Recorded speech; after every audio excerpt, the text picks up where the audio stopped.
designed to complement Holy Series shit. 10's new aluminum finishes, starting with Jet Black. What? It's our first ever polished aluminum finish for Apple Watch. This deep, glossy black was developed specifically for Series 10. The case is made from our durable aluminum alloy and polished using silica nanoparticles until the surface achieves a reflective shine. Then it goes through a 30-step anodization process, which bonds organic dye to the housing at a molecular level. Joining Jet Black is a beautiful warm rose gold, along with our ever-popular silver aluminum. The comfort of Apple Watch is so important because you wear it day and night. For anything you wear continuously, comfort is a function of size, shape, and weight.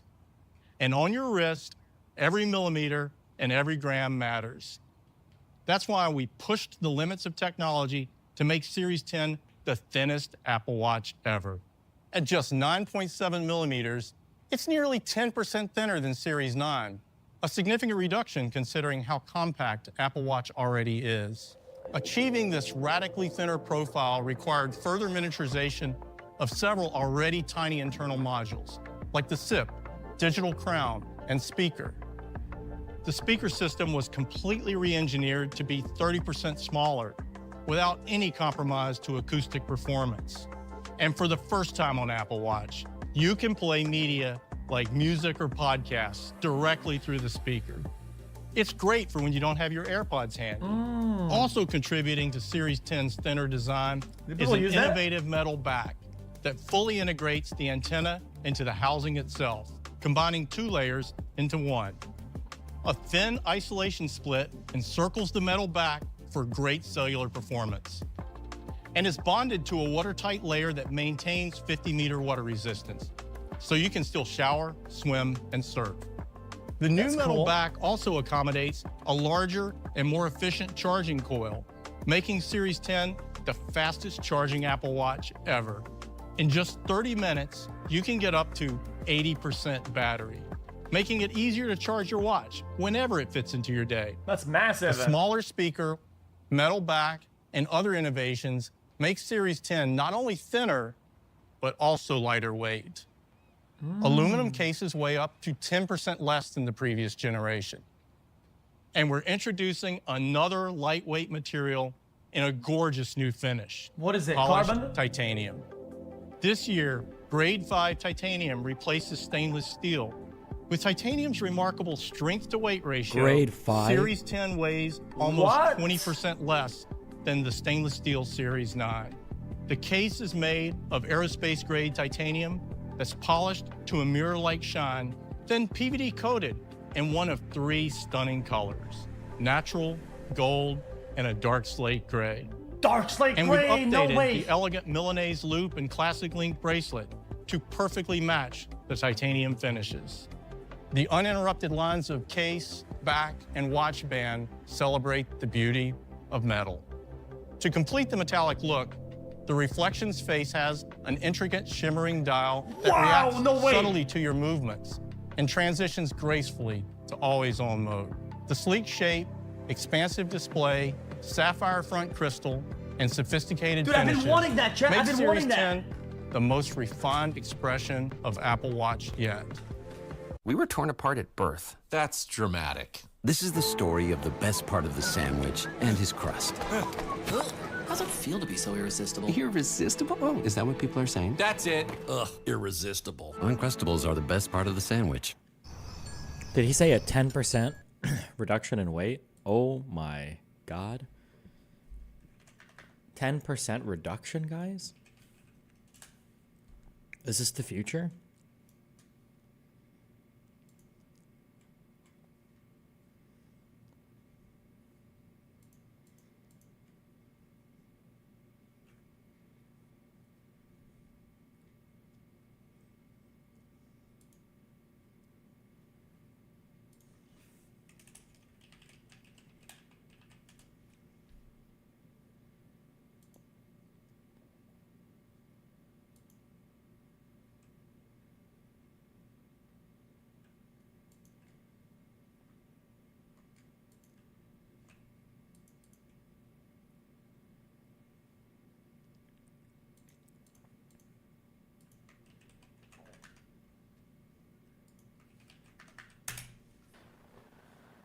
Gonna be very sad, very bigly sad. Hi, Joseph, how old are you? Hi, Parker. How you doing? I'm 40. You voting Trump? I am voting Trump, yeah. Why so? Well, because his economic policies assisted the Midwest in a huge way due to his corporate tax cuts and what it allowed, because there was such a huge stranglehold by Democrats, especially in this state, with localization of taxes, especially in industry. It allowed them to get what they needed the most, which was access to capital, and assisted them in expanding. It was extremely helpful. And I'm hoping that he'll start making moves back to similar economic policies, which would help the local trade. Yeah, okay, so I have a question. In terms of the corporate tax rate that it's at, can you name me one point in American history that you'd point to where the corporate tax rate was that low, where we saw, like, good effects on the economy?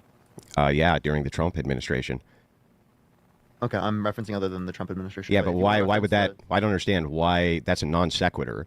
During the Trump administration, well, hang on. During the Trump administration, I just gave you my argument. My argument was that businesses in the Midwest needed to have access to capital.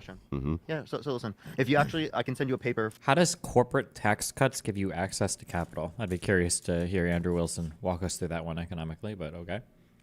From a liberal and conservative economist from Harvard that actually indicates there was only 0.04% annual GDP growth, specifically from the tax cuts. Yeah, but do you recognize $1.9 trillion of debt-related spending? Well, I'm happy to respond to this. $28 billion to the economy. Let's say it only. Well, I'm going to explain. In the middle of my sentence. Well, okay. So the thing is that you're throwing out more red herrings, but I'm willing to respond directly to this. What's a red herring? Well, so you're trying to get me to look at something that's beside my point. It's not beside your point. I was currently making a point. You cut me off. Well, can you respond to my point? The GDP would have nothing to do with what I said. Zero. So, okay. So if the corporate tax cut was beneficial, it would have caused a increase in the GDP, right? Increase in the overall trading well, it power of the did. By economy. your own admission, it did. You just don't like how much it did. By 0.04%. Yeah. So why would that matter for the localization in the Midwest? It added. This GDP doesn't. GDP is just a snapshot of the total amount of goods and services and everything being made in an economy. That's not saying whether a particular policy really is good or bad. It's not. This is not really. But Andrew's not responding well to anything either. It's just all of this is. But okay. 0.04% to the annual GDP. So it added to the GDP, which is about $28 billion per year. Yeah. So it nowhere near paid for Can itself. you? How does that address my point, Parker? To justify the spending. How does that address my point? Can you steel man my argument for me so I know you understand it? Yeah, so you think that it builds up American manufacturing? That's not what I said, Parker. What did I say? I said in the Midwest, specifically inside of the Midwest, which is where all the automotive plants. I said Midwest. Yes. So can you address what the Midwest growth looked like, Parker? Well, I was referencing the. Yeah, I know what you're referencing. You're referencing a red herring. Can you reference what the Midwest growth was? Yes, it was. What the overarching GDP? What would your response be? I don't know. I'd probably just mauled and scream it. Like this is so dumb that there's just. I think I would want to hear somebody walk me through this when they talk about what's helping. How is this helping? How is this? What you said? This is freeing up capital. The thing is that do I want to get into? Do I want to do finance right now? Like it could help or it couldn't help. It really depends. I don't know if like corporate tax cuts are. I don't even like the idea of corporate taxes that much at all, though. But like. For example, let's say that there's let's say hypothetically corporate taxes are 99%, right? Well, if you're a company and your profit is $100,000 and you're going to be taxed 99% of that profit, well, you're probably going to reinvest almost all of that money because why the fuck would you subject yourself to that much of a corporate tax, right? So in that case, the corporate tax would in a way be driving almost 100% profit reinvestment because you don't want profit because it's going to be taxed to hell, right? So that would be like an example of it working counterintuitively. It's just, I don't know if I would like connect these two things together directly, like corporate taxes and then connected to capital reinvestment. It's just, I don't know. Would be a reference from all 50 states.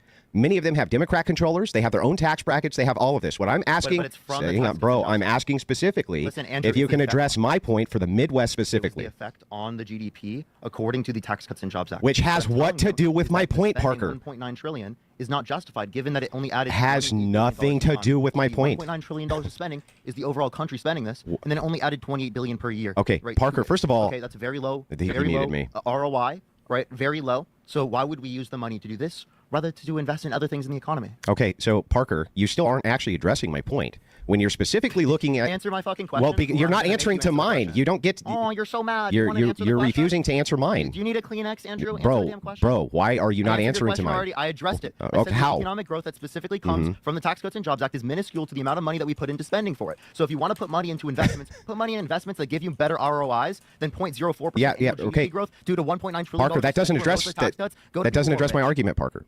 I addressed it directly. You're still spurging, bro. You need to calm down. Stop spurging. No, listen. I was looking at the economic growth specifically from the tax that's that doesn't address my argument, Parker. It does. Okay, how would that address my argument, Parker? Yeah, because it references the economic growth that comes from the tax policy that you referenced. Yeah, but you're talking about the national GDP. The national GDP is not going to directly address the Midwest because each state has its own economy. So you could have. I mean, you could just look at states' GDPs.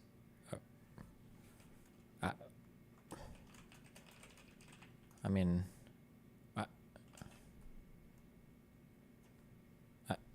this is so stupid. This argument is so. Have two states, for instance, that could sink the GDP based on certain. Parker, it's my turn. Parker, why won't you let me talk, Parker? Why won't you let me talk? You're still spurting. Oh, now we're getting into insults. I'm not counting those because I'm only referencing. Now we're gonna insult Parker. You're gonna insult. I'm only talking about what comes from the fact of the Tax Cuts and Jobs Act. Okay, so I'm not referencing. Holy shit.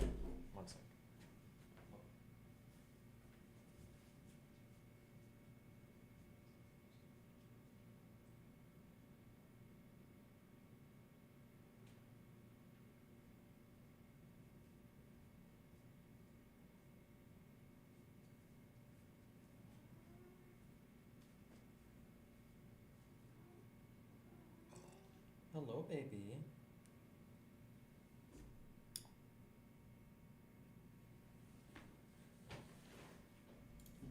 Any of the other impacts on the economy. I am specifically looking at a paper from a liberal and conservative economist that highlights the effect of the Tax Cuts and Jobs Act. You are not. Yeah, that has nothing to do with my argument, though. That has everything. It has nothing to do with it. It has nothing to do with it.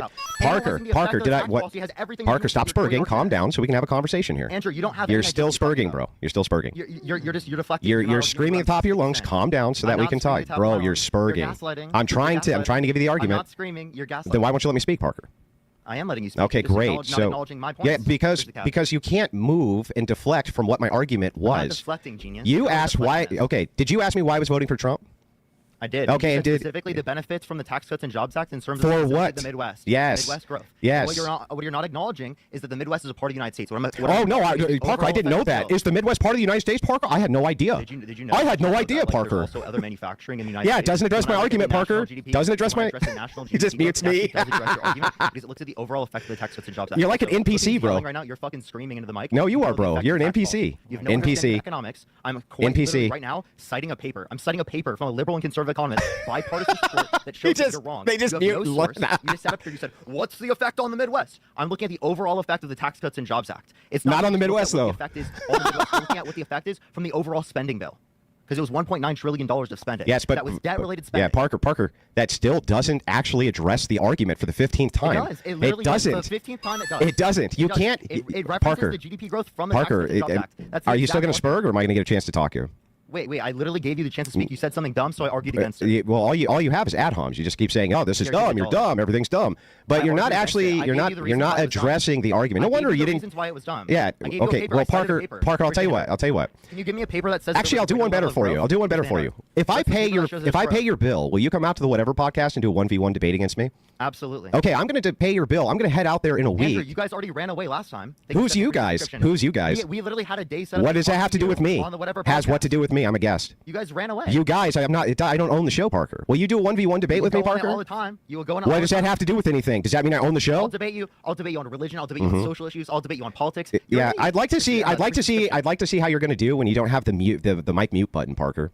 Yeah. Because that's all you do is just mute the mic and refuse to address the argument. I'll talk to you this way as well. I actually already addressed the argument. You haven't addressed the argument. You're too dumb to realize. Yeah, I'm too dumb to realize that you didn't address the argument. Parker, if somebody gives you an argument for why they're doing X, right? It's specific to X. I have asked you now multiple times for the data on the Midwest, the Midwest specific Midwest, Parker. That's not the Midwest. Yes, there is data for the Midwest, stupid. You don't know. You don't know. I'm asking you, Parker. It's your argument, Parker. This is what people think all of my debates are like, by the way. It's your argument, It doesn't Parker. specifically, the paper does Muted. not separate the Midwest from the rest of the United States. It's specifically. They don't have to. I'm asking you for the Tax Cuts and bro. Jobs Act. See, I'm not going to know what the mute. effect is of the Just Tax Cuts muted. and Jobs Act unless. All right, Parker. Parker, 1 week. That relates to this Okay, so case. 1 week, Parker. We'll actually do the debate, so you don't have the mic mute. You're so fucking scared to argue against my point. You're not even arguing. Bro, all you do is mute me when we're arguing. Why- Every why- time I bring up the point, you mute. Fix your mic. It got like, Every time, Parker, you just mute me. Hey, Andrew, your mic is really fucked up. It's like robotic right now. I muted you because it's robotic. No, that's not why you're muting me. There, it's fixed now. It's fixed. That's not why you're muting me, Parker. Now, No, so here's the deal. I truly just muted you because your mic is messed up. Parker, will you debate me on whatever on feminism? Yes, I'll debate you on whatever. And that's and $20. Thank you so much. I and you're appreciate gonna it. be- Plus, feminism is not MAGA. Feminism. That's is not what God. Parker. You don't Parker, what did I understand just any of ask these you? things? What did I just ask you? I brought up religion, socialism. I'll Parker, debate you on anything. will you do feminism? Well, can we do all these topics? Can we do feminism? Can we do feminism? Can we do All God? right, Parker, Can we do Parker, Trump? one more time. I just Can we do challenged you all to a of them? debate. Will Holy shit. Both of these guys. Oh my God. you do a pro-feminist debate where you're the pro-feminist?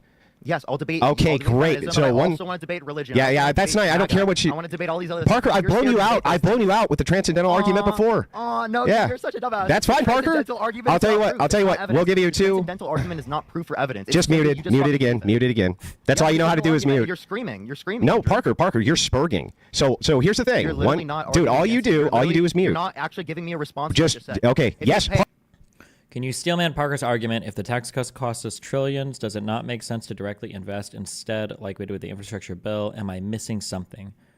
The government has a budget. It takes in money and it spends money. The tax cuts just reduce the amount of money that we took in. That's all tax cuts do. They increase basically how much you spend, how much you deficit spend if you're in a deficit. Increasing taxes decreases deficit spending. But it increases sucking money from your tax base, I guess. That's all it is. Yeah. Parker, yes, Andrew. Parker. I'll debate that also. If you do round one feminism, Stop screaming. Be quiet. if Calm you down. do I will- round I will- one I will feminism, mute you if you don't be quiet. Let me specifically talk, and then I'll let you speak. Parker, I respect I'm giving you let the terms. speak. Now be quiet, please, please. No. Can you listen to the terms? Okay, I'm gonna kick. I'm trying to give you the terms for the I'm gonna give you debate. 5 seconds. 5 seconds. If you don't be quiet, do I'm gonna kick feminism, you. Yeah, well, actually, 3 seconds. I'll do 3 God if you do seconds. feminism, 1 second. Parker. Okay. Okay. Well, go find out a way to fucking message me. You can't be quiet and shut up on a fucking live because you're a little fucking child. If you want to talk to me like an adult, I'll have a conversation with you. I'll set up a debate with you. But stop acting like a little fucking child on my live and screaming and not arguing against any of my points. I'm sick of this bullshit. Everyone who talks to you on a daily basis on this live acts more like an adult than you do. Every single person I've talked to. I've talked to literal 18-year-olds on this live that act more like an adult. But it also directs private behavior, which is Andrew's point. Yeah, but none of these guys even know how private behavior works. It's dumb. Than you do. Get up on my live, talk to me like a fucking human and an adult. Don't act to me like a child and incessantly fucking scream about dumb shit instead of acknowledging what I'm saying. I gave you a boundary. I told you don't cross the boundary. You still fucking did We'll it. see what a hero I will this guy literally is when give he you- can't mute my I will mic. give you the ability to set up a debate with me, but you didn't. And apparently you said The reality to it, here's the important reason to understand foundationally what it means to cut taxes, what it means to raise taxes, what it means to spend with the government, what it means to cut spending. The reason why you have to understand this is because Parker is arguing an unwinnable position. He's axiomatically impossible in terms of what he's arguing. He's trying to argue that like a particular type of tax cut didn't help the economy. Of course it does. It has to. It necessarily has to. All you're doing is spending more money. You're deficit spending, right? Any tax cut will help the economy. Always. That's always the case. Assuming you're not pairing it with a spending cut, which Donald Trump didn't do. He didn't cut the spending of the government. So if you're increasing the amount of money available in your economy by not cutting taxes, and then if you maintain the current level of spending, right, you're just dumping more money in the economy. Of course it's going to help the economy. The question is are the downstream effects of inflation or, having to issue more debt or whatever, is that worth the trade-off in, whatever, but...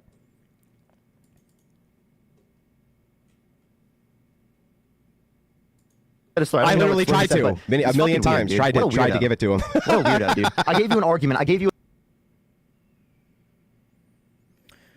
Wasn't Parker's argument that the ROI was small compared to the cost? Patient is Joe. I don't know how true that measuring that would be incredibly difficult. I'm sure it's measurable, but I'm just saying that the point is that it's just a stupid argument to have. like Trump fans can't point to the tax cuts helping the economy because that's like baked into what government spending is.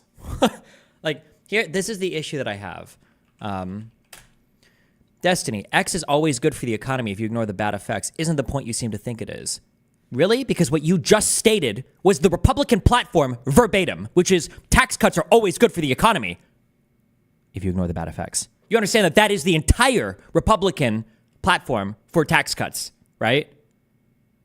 Here's how the Republican mind works, okay? This is your government income.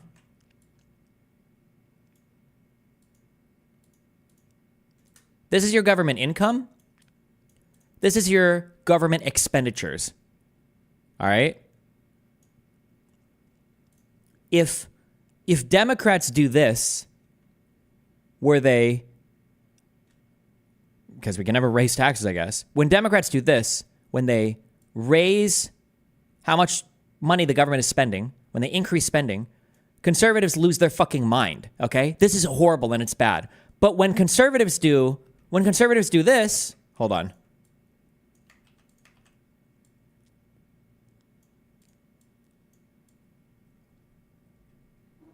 It's considered based and awesome. You're doing the same thing. You're doing the exact same thing, okay? Democrats are increasing spending, and you go, oh, deficit spending, oh. Okay, if you decrease taxes and you don't pair it with a spending cut, you're doing the exact same thing. You're just deficit spending. That's all Trump did. So when people are like Trump's economic policies, were helping the United States, yeah, of course they were. He was massively he was running the largest deficits in U.S. history. No shit they were helping the economy. Yeah, duh, no shit. But to be like, well, look, tax cuts help the economy. Well, no. Government spending helps the economy, especially when you are not taking in money to pay for the government spending. Like, why can't you just reduce taxes and spending simultaneously? You can, but nobody wants to actually touch government spending, ever. Nobody wants to touch spending because everybody knows that's unpopular.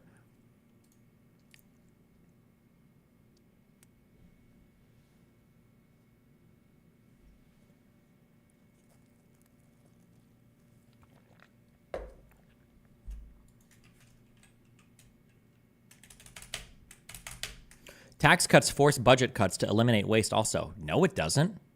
Why would you think a tax cut would ever force a budget cut? It's the federal government, baby. They can make their own money. They can issue debt.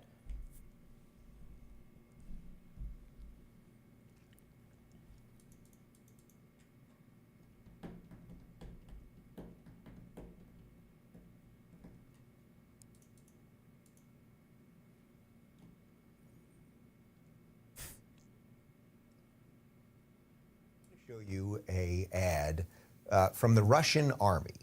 And speaking of something good, I'm now going to show you a ad from the Russian army. And this video went viral, as I said. Why do Keynesian economists argue that deficit spending is preferable over tax cuts? Isn't the multiplier the same? I don't know what I'm sure it depends on a million different variables and depends on what kind of spending you're talking about. My guess is going to be that governments can probably allocate money in different ways than private citizens can. And in some ways, a government can allocate money that would be better for the economy that a private citizen wouldn't. And in other ways, private citizens can allocate money more efficiently that governments aren't responsive enough to allocate. So for instance, individual citizens might not invest as much in education, but long-term education pays off huge dividends for society. So that's like a good candidate for government investment.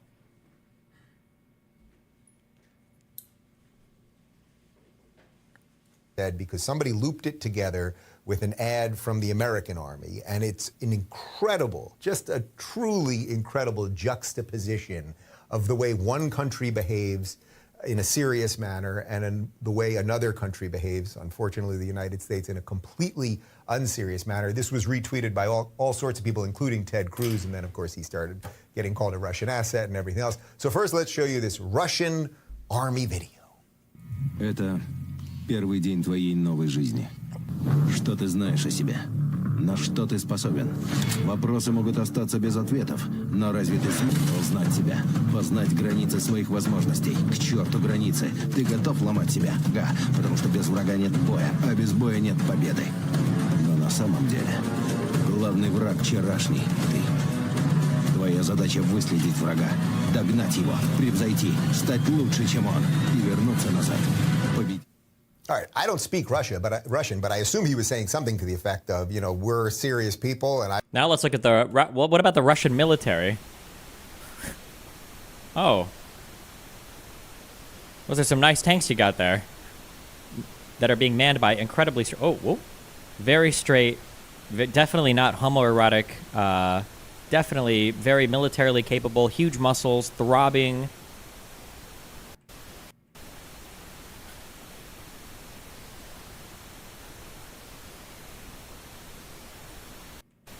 Oof, what happened to that guy?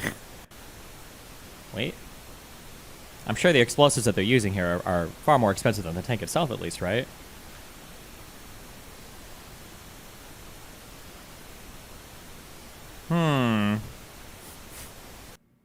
I've got to go do something, and I'm fighting for my country, and that's what we're going to go do. I also think was it Dan Snyder? Zack Snyder of Justice League. Is he really about to shit on our military compared to Russia's military? It's the military. What happened to conservatives in this country? I was about to say, when did they all become so gay? But it's fucking Dave Rubin. He is gay.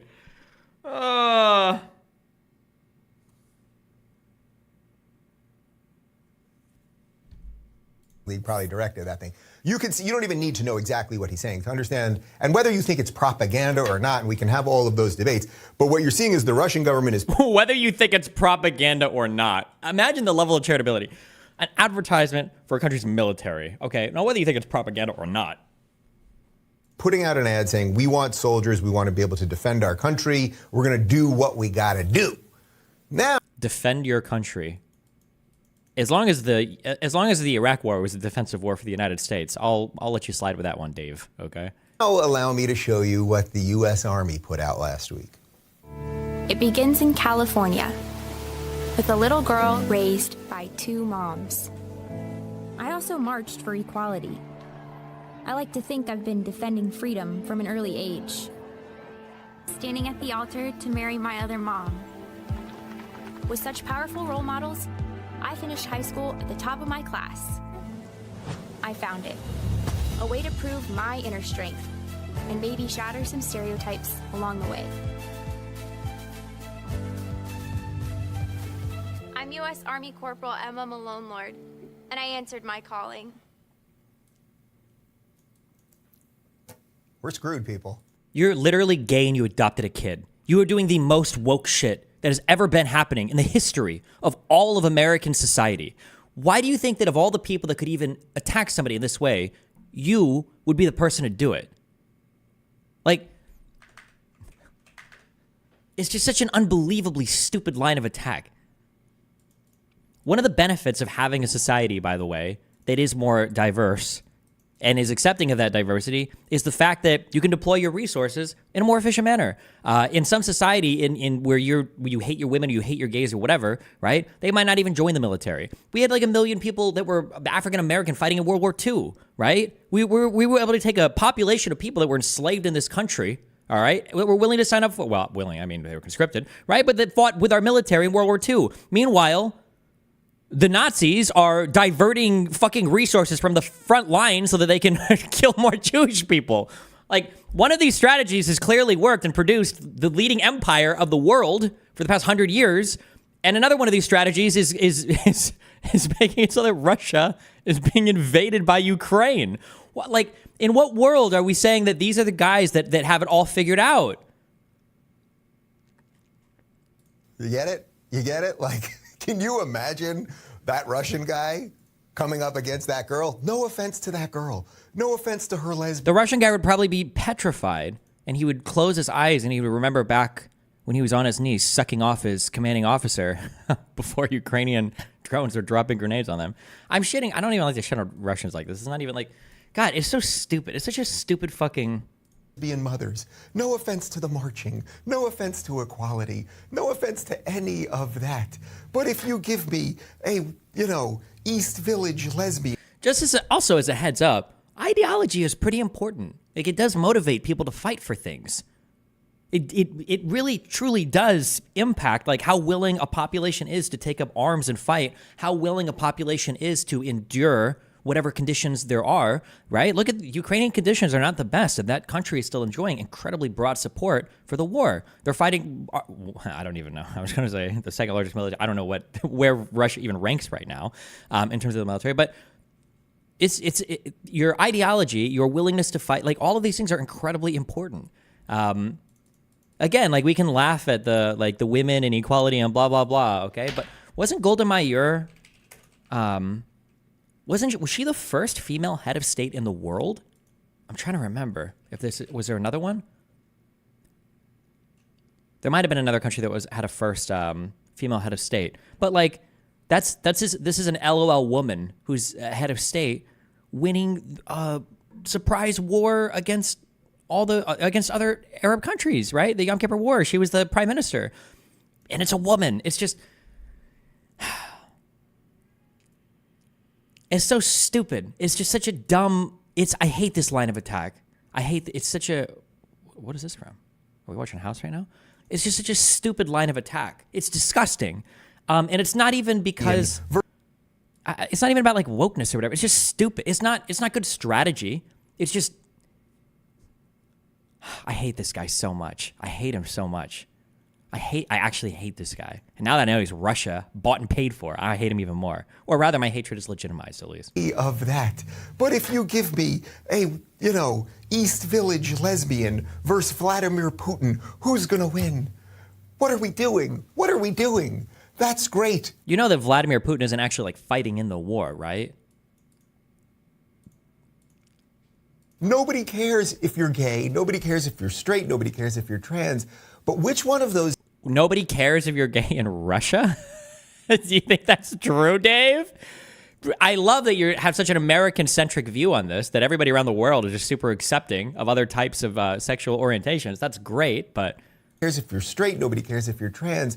But which one of those seems like a country that is saying we are here? We are here for a purpose. We are here to defend ourselves. We are here. Defend? Why do you keep saying defend?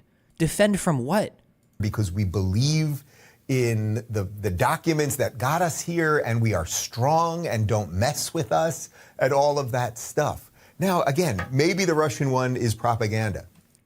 It's a military ad for military recruitment, Dave. Of course it's propaganda.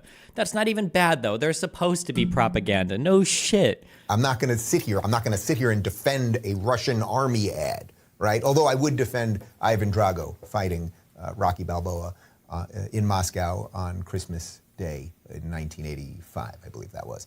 But it's just like, you see these two things. Like he would defend the fight? Defend the movie? Or he would be on Ivan's side? Wait, what was the point? What? No offense to the marching. No offense to equality. No offense to any of that. But if you give me a, East Village lesbian versus Vladimir Putin, who's going to win? What are we doing? What are we doing? That's great. Nobody cares if you're gay. Nobody cares if you're straight. Nobody cares if you're trans. But which one of those seems like a country that is saying we are here? We are here for a purpose. We are here to defend ourselves. We are here because we believe in the documents that got us here, and we are strong and don't mess with us and all of that stuff. Now, again, maybe the Russian one is propaganda. I'm not going to sit here and defend a Russian army ad. Oh, I thought that's what you were doing for the past 3 minutes. My bad. Right? Although I would defend Ivan Drago fighting Rocky Balboa in Moscow on Christmas Day in 1985, I believe that was. But it's just like, you see these two things. Do we have a problem here? Like, we got a real problem here, and we're going to have to figure out how to deal with that. By the way, this is fantastic. Connor showed me this. My director showed me this right before we started. On that YouTube video, on the U.S. Army ad, now they shut off comments, so you're not allowed to comment on that, but this is absolutely incredible. There are 4.2 thousand, so 4,200 likes. Isn't he just saying the U.S. military ad is kind of silly? Yeah, but it's not. You want to be able to take your population and use them and allocate them as efficiently as possible. And stupid things like bigots or sexism might fuck up having what would otherwise be good talent joining your military because they're pushed away for some reason. So you want to reach out. If you've got a military, you're trying to recruit whatever talent you think is out there. You would want that, right? Now, if they're saying like, oh, come join the military and we'll make special exceptions for you to join because you're a fucking woman or some shit, that's probably not as good. But I understand there's limited examples. But I mean, like, if the U.S. does anything well, it's probably our military shit. I'm sorry, but we fucking obliterated the Iraqi military. Like, we do war well. Like, if we do anything well, it's war. So this idea that, like, oh, look at the military so worthless and going woke, it's compared to Russia that's so awesome. Really? Russia? That's the military that you're going to hold in high regards right now? Seriously? 4.2. Wow, Singe, thanks for the tier 5 subber. 2,000 likes, 86,000 dislikes. Are we inspiring people? Are we inspiring people? I don't know. You know, you can only garner or glean that much information from likes on YouTube videos, but like something ain't right. And again, I just want to say fantastic work with that cartoon girl and her lesbian mothers. That's wonderful. It's great. Not that there's anything wrong with that. It's just wonderful. But I think Putin's got a leg up on us. Like, Putin's watching that video going, we're okay, guys. Don't worry. Invasion begin next week. Okay. No, he's watching your videos thinking, oh, we're okay, guys. The invasion's already underway into American media, and we're doing it through the likes of fucking Dave Rubin. Okay.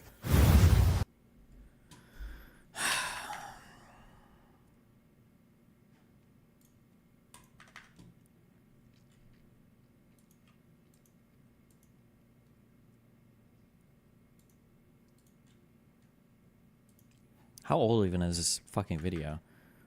Ugh.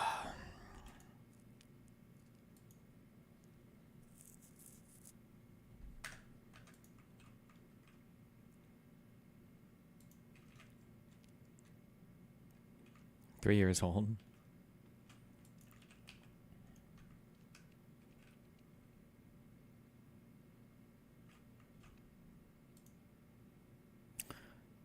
I don't know if this is true or not. The man in Russia's anti-woke military ad is a gay nude model.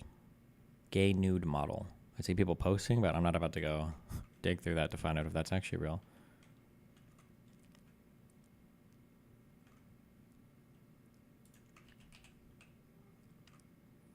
Yeah, also, we have a ton of different ads, too. We have, like, cool military ads as well. It's not like all of our ads are like, oh, you're a woman, come fucking be in the military. The Earth is 70% water.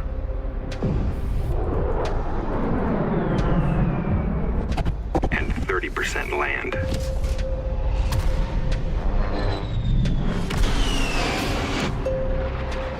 But the entire sky belongs to us.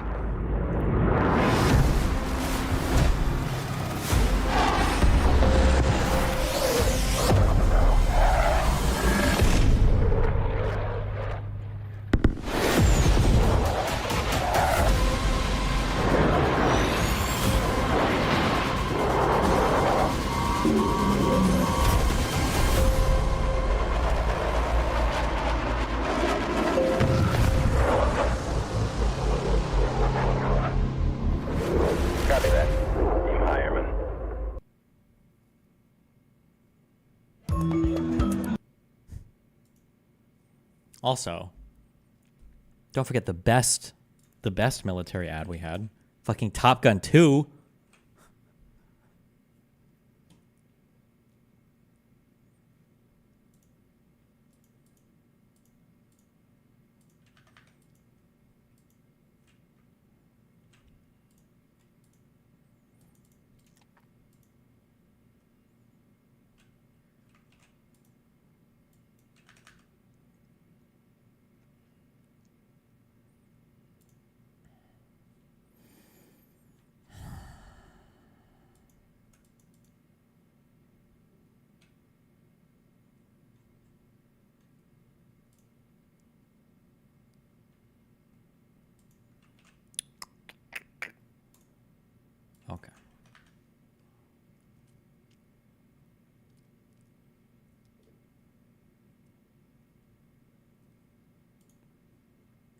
What else is going on today?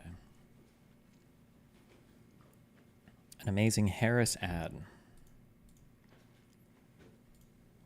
In 2016, Donald Trump said he would choose only the best people to work in his White House. Now those people have a warning for America. Trump is not fit to be president again. Here's his vice president. Anyone who puts himself over the Constitution should never be president of the United States. It should come as no surprise that I will not be endorsing Donald Trump this year. His defense secretary. Do you think Trump can be trusted with the nation's secrets ever again? No. I mean, it's just irresponsible action that places our service members at risk, places our nation's security at risk. His national security advisor. Donald Trump will cause a lot of damage. The only thing he cares about is Donald Trump. And the nation's highest-ranking military officer. We don't take an oath to a king or a queen or to a tyrant or a dictator. And we don't take an oath to a wannabe dictator. Take it from the people who knew him best. Donald Trump is a danger to our troops and our democracy. We can't let him lead our country again. I'm Kamala Harris, and I approve this message. Damn.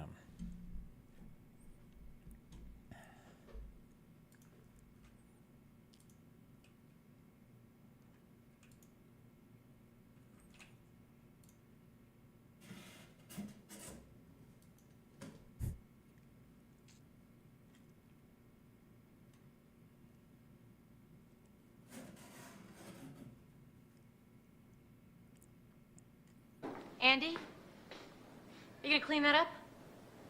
Oh, yeah, I will. I don't have time right now. Clean it up and come to my office for the meeting. I gotta...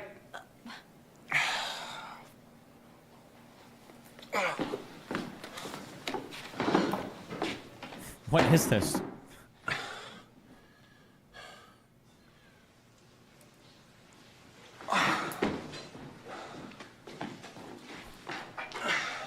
Wet, hot American summer.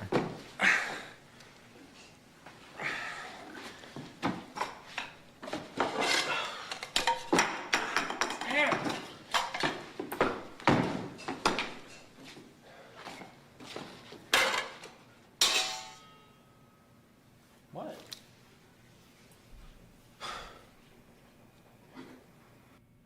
Where are you even yelling from? Oh. What are you even doing back there? Huh? Hi.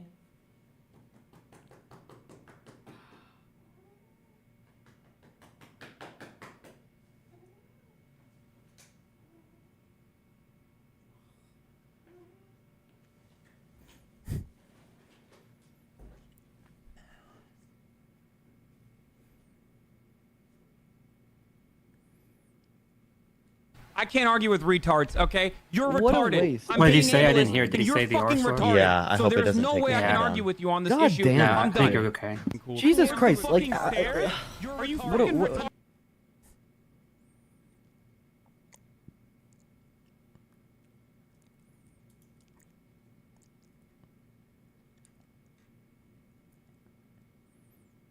Oh my God, the official Dr. K drop from Dan. Oh man.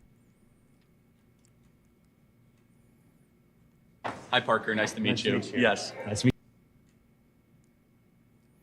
According to the indictment, the guy Look who... at this one. She's like a neocon, right? Isn't it? But this is like mainstream.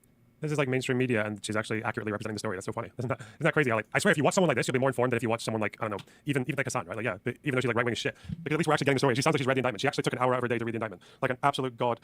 said, like, this isn't enough. And then they created this whole fake profile. Okay, she's just a total fucking liar, traitorous, uneducated dipshit, 85 IQ fucking moron. Never mind, she's bad faith as fuck. She either read this or, I'm sorry, she either read... I said the exact same thing as Lonerbox, but after I'd gone through a little bit more of the video, I was like, oh, never mind. Like, I did agree. She seemed like... And then... Fuck this bitch.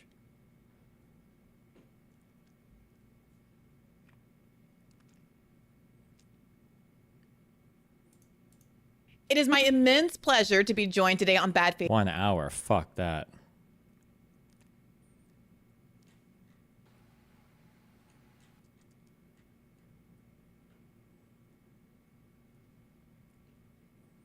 Oh yeah, my next Sunday on CNN, baby. Let's go. Next Sunday on CNN, baby. Donny O'Sullivan. Next Sunday on The Whole Story.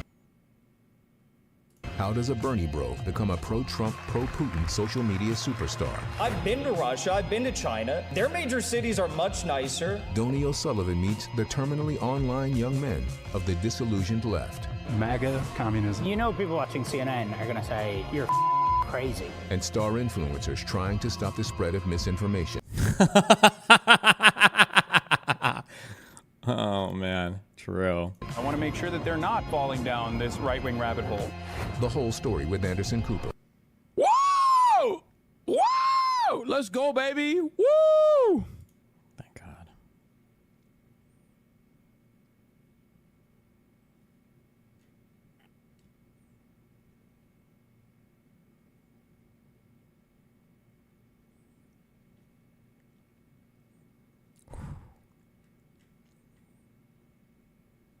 My next claim is that college is a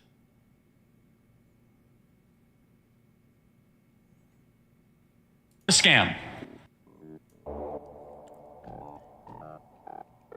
And trust me, every federal official that had anything to do with putting those people in prison for a phony felony made up, hey, come the afternoon of January 20th of year of our 2025, hey, you better check your passport, because maybe, just maybe, you ought to follow McCabe out of the country, because we're coming for you. What they're trying to do here is the big squeeze, and putting you into federal prison, Steve, starting tomorrow is intentional. They are trying to make war room to be muzzled and muted going into November. And Steve, here's my pledge to you, Steve. While you're in Connecticut and you are a political prisoner, no different than Rubashov in Darkness at Noon by Arthur Kessler, no different than the political prisoners of past. Tonight, Bannon is out on a $5 million bond after pleading not guilty to charges he used a charity designed to bolster one of President Trump's signature policy goals to line his own pockets. Federal agents arrested Bannon on board this My next claim is that college.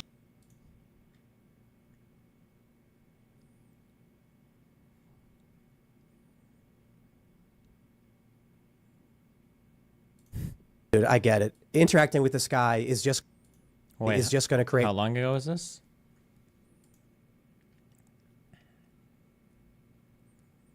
Tim Pool was confronted about funding by Emma Vigeland in episode 1 of his Russia-funded Culture War podcast. Everything you see here is because people give us $10 a month. The show started, when the show started, I don't believe that it started on Tenet Media. So he's correct here. I'm pretty sure. I mean, unless he's getting some other funding. So Poster's fucking retarded.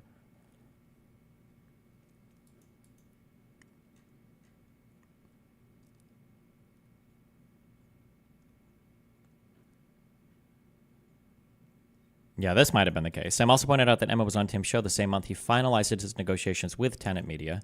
So at the same time he said this to Emma, he was all set up to receive Russian money, at least from one source. God knows what else is true. Better point, probably.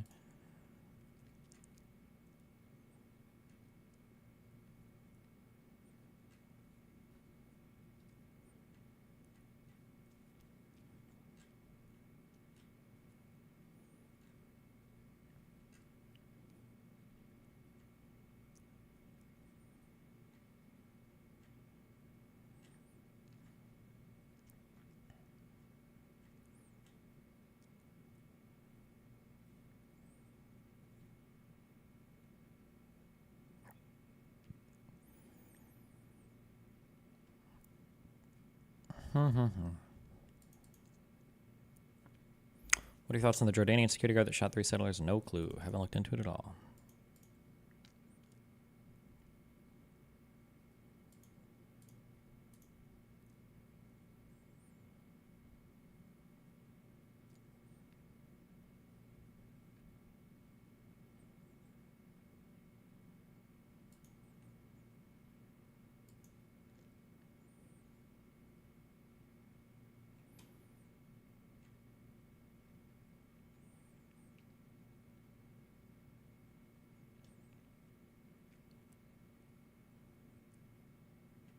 A nuke is about to be dropped. Really? Or...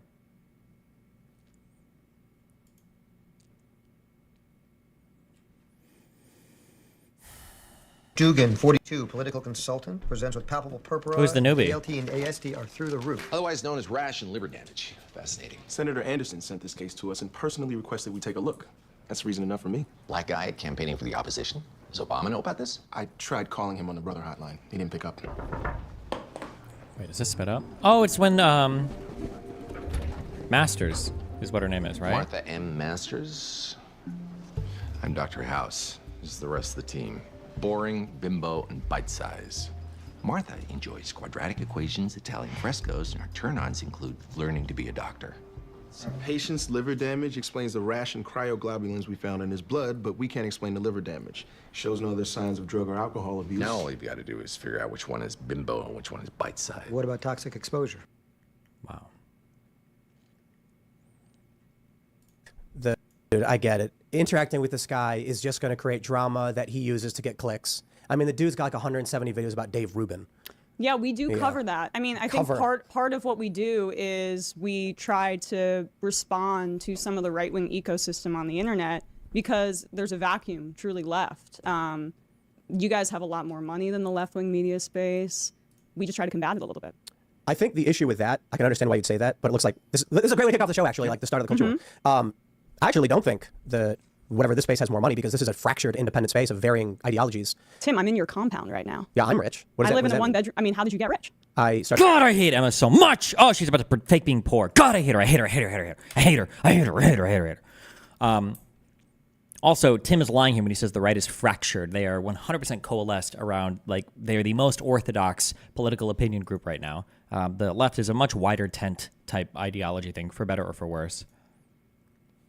Ideologies. Tim, I'm in your compound right now. Yeah, I'm rich. I live in a one-bedroom. I mean, how did you get rich? I started a website, took memberships, sold ads on videos. Yeah, but the reason that you get ads and that we don't is because you more adequately serve capitalism and we challenge it. What a stupid fucking comment. What an absolutely stupid... If your channel got demonetized and Tim Pool is still serving ads, you guys fucked up somewhere on your... Whoever's running your YouTube channel fucked up hard. We got ads pulled. What do you mean? There's whole organizations dedicated... Oh, never mind. They don't even have ads. Just kidding. All of our ads removed. Right, but the proof is in the pudding and where I'm sitting right now. So she just... God. Oh, my God.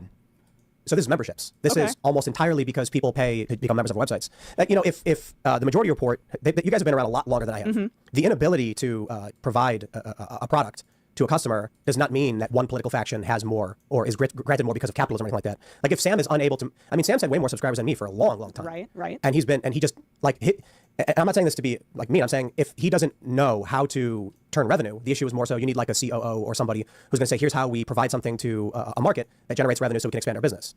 So we're better at that here, I suppose, is the easy way to put it. Well, no, because what you say here is more attractive to investors and advertisers. I mean, we're basically only members. And other right-wing media like the Daily Wire and stuff like that. And even what I'm looking at the Rumble. Like, who do you think? Like, who do you think is in the advertising space? Like, oh, we can't support them. They're anti-capitalist. Members and other right-wing media like the Daily Wire and stuff like that, and even what I'm looking at the Rumble, I don't know, what do you call that logo right there? Looks like a rectangle. Yeah, I mean that's a David Sachs, that's a venture capital backed venture, I believe. I'm sorry, do you think that the majority report couldn't cut a deal with Rumble? At the very least, Peter Thiel is involved and invested. There's no equivalent on the left. Why wouldn't you be able to get advertisers if like David Hackman and the Young Turks have advertisers? Your content's not like too dissimilar. We do have advertisers. Yep. We just have advertisers that are a little bit more within our system of values and. Okay, so we're trying to combat corporate greed. We don't have a ton of advertisers that I think align with leftist, or we have advertisers that we try to. So she just lied about everything. She just lies. That's Emma. Include in terms of like leftist values as well. But just by the nature of left versus right, it's asymmetrical warfare. But honestly, Sam should just put you're passing on advertisers that don't align with your values. So like you have we do those the same options. thing. We do literally we have like 4 advertisers. Right. Like 4. Okay. So our website has no advertisers, and it's almost entirely membership funded. Yeah. So I mean, look, everything here is because people give us $10 a month. I hate her. Give me a minute. I'm going to grab her Red Bull and stuff. Hold on 1 second. Oh. God, I hate her. God, I hate her. I hate her. I fucking hate her. I hate her. I hate her so much. Oh.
Jesus. Sometimes you want to just goon for 2 minutes. You end up gooning for 10 minutes. You ever have that happen to you?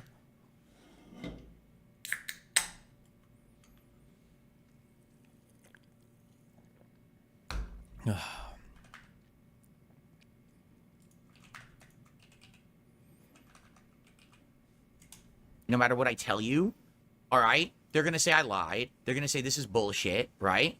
And so this is only for those who actually are capable of like rational thought and considering the truth and things like that, okay? All right. You already know I have a history of spending money on mobile games. I've already admitted it, okay? Everything that I said in that segment on stream was a lie. Literally every time someone asked me about WWE champions, I lied. Every single fucking time. Because to me, my personal spending, things I was doing off. Wait, what? Literally every time. Everything I have a history of spending money on mobile games. I've already admitted it, okay? Everything that I said in that segment on stream was a lie. Literally every time someone asked me about WWE champions, I lied. Every single fucking time. Because to me, my personal spending, things I was doing off stream, oh, was no one's business, okay? And every time someone brought it up, I'm like, this is so stupid. This is dumb. You know what I'm saying? And I just lied to get it out of the way. And I tried so hard for so long to lie about it, to get people to just forget about it. But I forgot, well, not really forgot, but I definitely underestimated the anal nature of these people who stalk me, all right? A couple things they outright got me on, like, for example, the Discord thing. I had no idea about any of that. Wait, hold on. I never want to hear a rant about an extra $10 for early access or an expansion pass ever again. Hundreds of dollars for a mobile game? If DSP only spent hundreds of dollars, then he is significantly ahead of what people were accusing him of. I thought the accusation was like he'd spent over $10,000 on WWE champions. I was incredibly ignorant, okay, of all of it. I didn't know any of that shit. So I had no clue that they could like track a Discord versus like numbers on your name and shit like that. So, you know, for me, here's the thing. Do you really, if you're a person who's coming to my stream and you just want to watch the content and have fun, do you want to hear about this shit? My fans did not care about me playing WWE champions. My fans did not care about any of that shit. All right. When I was doing a fundraiser for a week to pay taxes, yeah, that's literally what it was. Yeah, there was some misspeaking and things over time about exactly directly where the money was going, but it was because I was kind of desperate for that week, you know. But the WWE Champions thing, 100%, again, I just always lied about it because I thought it wasn't important. It was just something that my detractors were trying to do. Because again, they tried to get me time and time again over the years, so many times for stupid shit. My detractors. That wasn't true. They had finally found one stupid little thing that they got me on, right? So I'm going to tell you this the truth now. The truth. But again, many of you are not going to believe it. I can't make you believe it. And I'm gonna open up for the first time about this topic ever right now here tonight. And some of you, if this is it for you and you can't take... Okay, I don't care. Wait, did you say iPhone for rich people? Got it. Oh, also, quick question. For video stuff. If my camera dumps... I don't know why I Googled this. If my camera dumps 200 gigabyte files in ProRes format, if I were to use like AV1 or H265 to compress this, what compression rates are we like getting to here? Because I heard somebody say that you could take it down by like 10%. My understanding is you would take it down by like 90%. Does anybody have any? Where are my video encoders at? Excels at generative AI workloads. Compared to the neural engine in A17. Oh my God, the neural engine. Faster and more efficient. And it's supported by a 17% increase in total system memory bandwidth. It's designed hand in hand with Apple Intelligence for even better performance. It's just an iPhone, that's it. Combined with the increased memory. Cringe. Don't care. Not 90, maybe 60. 60% would be good. Also, what's the best program for like compressing files?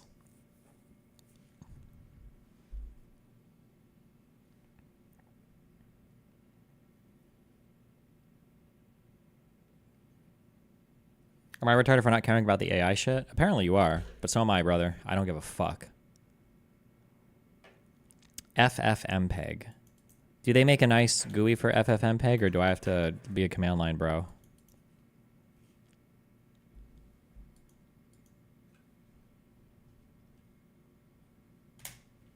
Okay, handbrake. Handbrake it is.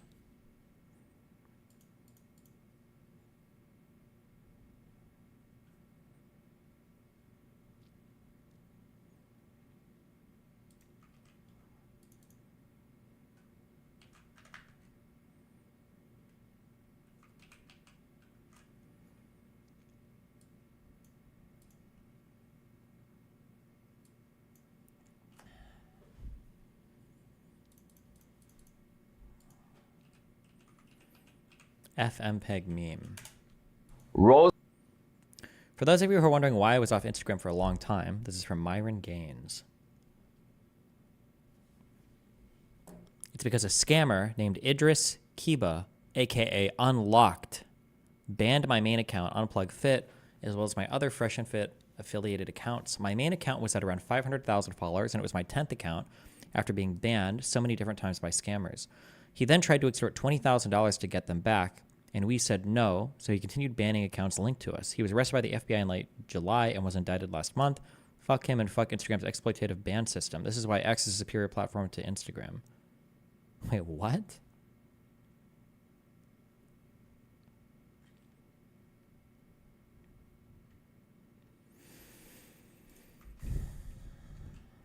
US versus Idris Kiba.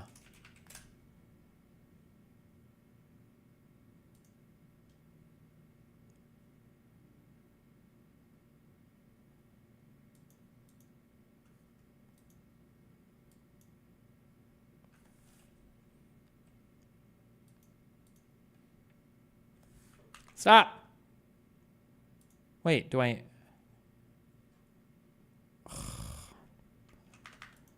Oh god, do I link you the rabbit hole of Idris Destiny? He had a No Jumper podcast that set off his indictment. Oh, okay, never mind. Don't care about this. Okay, what is this? FFmpeg enthusiast. Roses are chrominance blue, water is chrominance red. I suggest you dive into FFmpeg. Or real codec? Does taste have a codec?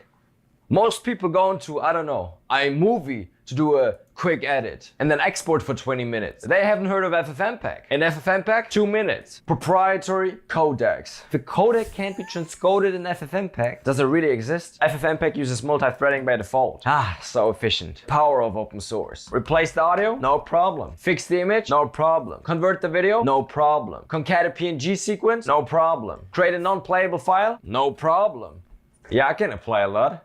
In FFmpeg. Are you a codec? Well, this color codec is offsetting, but I know how to change it. What codec is it? Well, I don't really know. FFmpeg does it for me. H.264.5.7. Oh, you want me to use the other shot in FFmpeg? No problem. What you're seeing here are the interlaced artifacts. No time to explain, but setting the Yade filter to default gives really good results. No time to explain. Did I say I love FFmpeg? What do you mean the video is not playing in QuickTime? Do you know FFmpeg supports OCR? I haven't found the command yet, but it does support it. Does support it. Okay. You know I cut a whole documentary in FFmpeg? I also generate my presentation from config files. Set the luminance expression, set the chrominance blue expression, set the chrominance red expression. Why don't we just use FFmpeg to convert all our videos? Because Media Encoder doesn't use CPU and RAM fully, let's be honest. It's dynamically linked. And then Premiere Pro has the worst encoders on this planet, and After Effects rendered on a single core for the majority of its existence. Even Premiere Pro doesn't use multi-core rendering properly, unless you have a proper setup. And do not buy into Xeons for... Can you explain what H.264 is? Yeah, so a long time ago, we used to encode videos on the H1 computer, and I don't know, until I don't know. My guess is H.264 is a code encoder? No, codec, that probably just specifies like a certain way to compress video. And then by virtue of how to compress it, how to decompress it, right? Because you could read an H.264 compressed video. So I guess, I don't know. Is there like a nickname for, there's gotta be a nickname for like people that are obsessed with tools that suck at like producing things. There's gotta be a name for this. What is it? Like the people that argue like every single day on Twitter or in fucking some fucking forum or whatever about like what the best IDE is, but they've never contributed to a project in their entire life, or people that there's got to be a name for like the people that do this, right? There should be an insult for them. For rendering. But if you simply are looking for a better deinterlace, hardware is the solution. You know, I cut a whole documentary in FFmpeg. The fun thing about Premiere Pro is it will crash for arbitrary reasons, especially on Sundays, because Creative Cloud is on holidays. ProRes 422 on FFmpeg, no problem. It has the newest encoders, except for anything proprietary. Let's see why the monotonous DTS isn't matching. No re-encoding allowed. V-codec copy only. The output is as readable as it gets, and you can't scroll back up in standard shell. How is WebM in 2022 the only one that natively supports transparency? We have flying cars, but oh, beware of transparency. You know what you should learn? FFmpeg. Know the chrominance levels of your video file. 2022, we have flying cars, we have GIFs, GIFs, and we still don't have transparent formats. RGB plus alpha. What is this? How do you maintain audiovisual materials? With proper care. First, wash and dry your hands thoroughly. Then use FFmpeg. You're getting Matroska for Christmas, and you're getting Matroska for Christmas. The ones who get it, get it. Personally, I prefer to use Matroska container due to its flexibility and low overhead. The conversion to Matroska, here are 3 ways to do it in FFmpeg. One of them should work. Depending on which version you have, MP4 is not a format that allows for low-level concatenation. Demuxer. Oh yeah, it will re-encode because it internally uses PCM32 format, not PCM16. You know I cut a whole documentary in FFmpeg. Oh, you like the fade in the video? You know how I did it? FFmpeg. How did you know? Do you use FFmpeg? Can I show you? FFmpeg is stable. Usually. But then it will explode if you have an apostrophe in your file name, because it doesn't understand that 3 apostrophe mean 1 apostrophe in the file name. And then you will spend 3 hours on Stack Overflow. You know, this side is basically just FFmpeg behind an Nginx. Let's see how we can convert this. What was the? I feel like I spent 3 hours just trying to get some stupid Python script. I feel like I passed this to 4 or 5 or 6 different people, and then I think it was either Cake or somebody else was like, "Oh, because this is Python, you have to use / instead of /." Fuck that. Fuck all this shit. This is why we just use nice graphic interfaces. We just click the buttons. Give me a button to click. If there's not a button to click, I'm not wasting my time with it, okay? This perfectly fine format, EIA 608. I guess you'll have to re-encode. Oh, there's a new version of FFmpeg out? I'll just quickly build it from source. Nah, I can't wait. I'll download the binary. I know the website looks like a scam, but it's really not. Download the binary. Is this the right website? All of this? Never mind. Just one command. Oh, that was an issue in the... Here is some news from FFmpeg. House key and household video filters. HSV key and HS speaks decoder. Lit placebo. VFlit Vulkan. ADBCM. RPCA. Moflex. ANLMF. T-mid equalizer. Finally. Mods. You should really use clit for everything you do. You think yourself a big thinker, but using a GUI instead of a clit is like reading the Twitter headline instead of the whole legal case like you do. It kind of fucks your credibility. Niggle? Excuse me?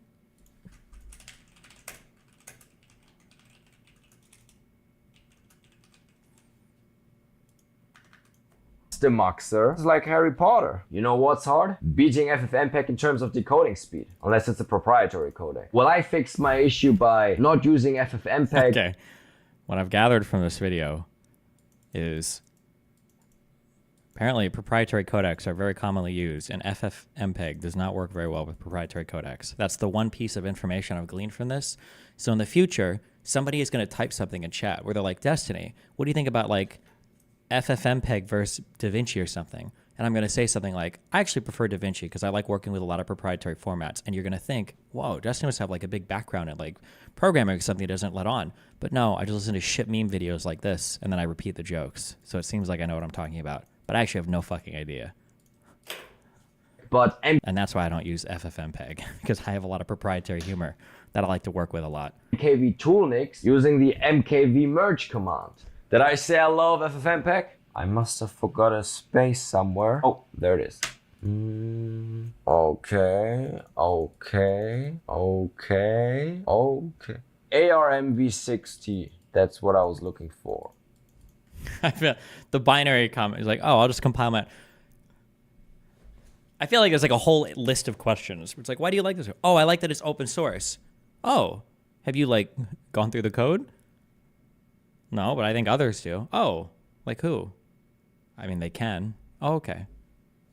So do you like, where's like the executable? It's like, oh, they've got like binary, not binaries. What is it? You can download the code and you compile it yourself. Oh, what compiler do you use? Do you do that?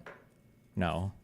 I just go to www.freedownloads.com and then I grab one of the binaries there. It's like, oh, okay. Well, then what's the point of that? Like, you probably run through like a million features on shit like this. You know you can accelerate FFmpeg with CUDA. You just need to have the right version and the right drivers and the right graphics card and the right operating system. CUDA for the win. I mean, for the Windows. Advanced options were the demoxers, panic, protocols. At the end of the day, you'll probably... There's like, it's like this. Where is it?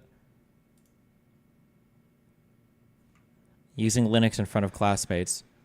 Teacher says, okay, students, now open Photoshop. Start furiously typing away at terminal to install Wine. Errors out the ass. Everyone else has already started their classwork. I start to sweat. Install GIMP. What the fuck is that, Anon? A girl next to me asks. I tell her it's GIMP and can do everything that Photoshop does, and it's free. Okay, class, now draw. Use the shape tool to draw a circle, the teacher says. I fucking break down and cry and run out of class. I get beat up in the parking lot after school. Probably ever just need one command and the same command over and over, and that one you'll get from Stack Overflow without understanding FFmpeg. But I can recommend understanding it. Not that I do. Is there anything better than FFmpeg? No. Stupid. I must have the wrong version. Oh no, it's using minus filter complex. Skip loop filter skips loop filtering. So logical. Skip IDCT skips IDCT quantization. So logical. Skip frame skips decoding. Obviously, yours have different H.264 base profiles. All inputs must have the same attributes. Baseline, high. Well, yeah, but in that case, the frame size is not restricted. Here, I'll show you. Why is this video broken? Actually, I don't really use FFmpeg. I just automate media encoder with AppleScript. Okay. Wait, somebody said this guy does a lot of good videos. Is this the channel where... Fuck. So this... Was it like an Indian guy that did words of affirmation for... What am I thinking of? It's important to watch a lot of like software dev humor so that you can pretend that you know anything about software development. I find that it's a great way to learn. Like installing Linux and just using it for normal web browsing, just so you can become familiar with all the tools. So that when somebody says something, you can like chime in and be like, huh, I know what that is. I myself am a Linux user, by the way.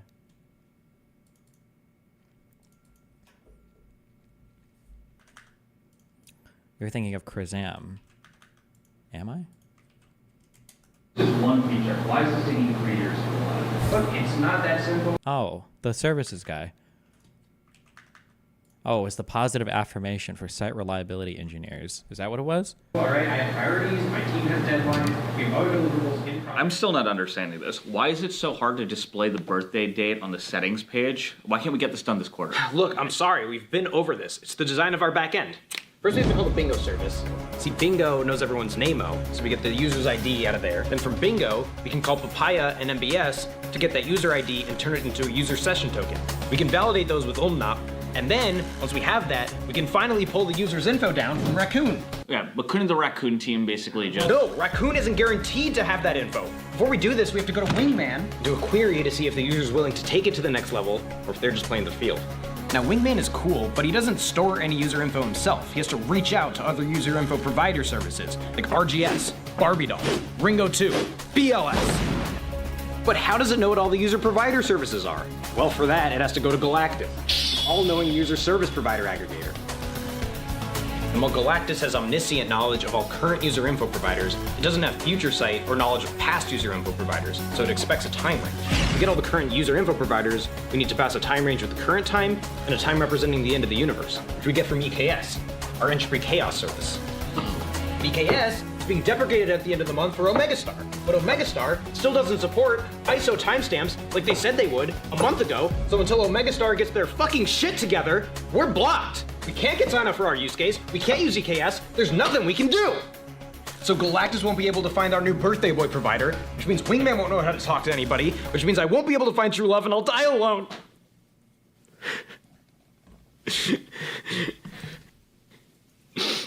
I'll die alone, without ever knowing love, without ever knowing it's my birthday. We're blocked, okay? We're blocked, you sad, pathetic little product manager. You think you know what our users want? You know nothing of my pain, of Galactus's pain. You think you know what it takes to tell the user it's their birthday?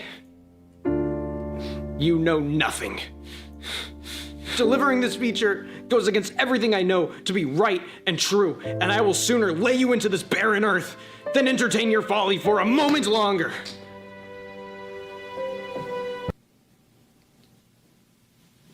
All right, so clearly this is Blocker. No problem, we'll push this out another 2 to 3 years or so. Learned a lot today, love Galactus. But we'll talk next week about adding middle names to the profile. Awesome, sounds good. Take care.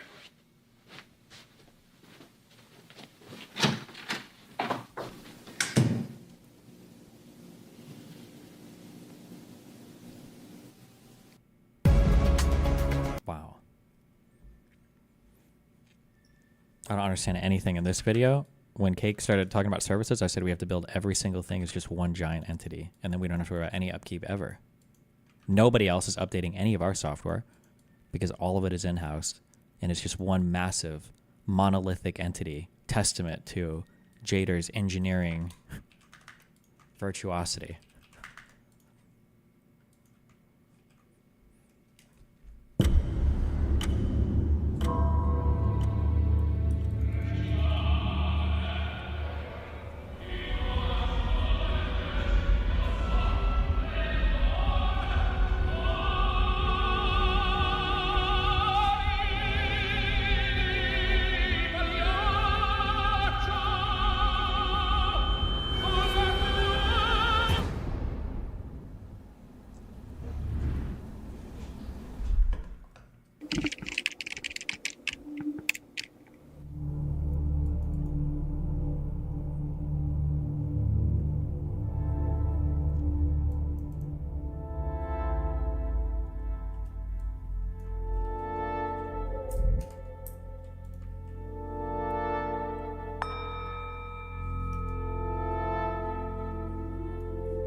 Begin by opening your heart to this exercise.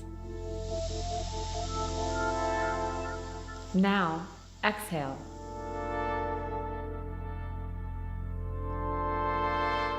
Your pipeline is green.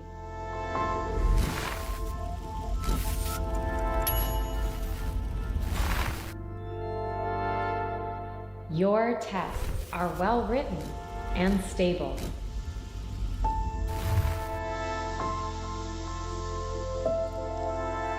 Your friends and family understand what you do. Your friends and family appreciate your humorous work stories. That joke you told in your meeting was funny. If your coworkers were not on mute, you would have heard them laughing. DevOps is a meaningful term. You understand DevOps because you use it every day. You were born to deploy Kubernetes clusters.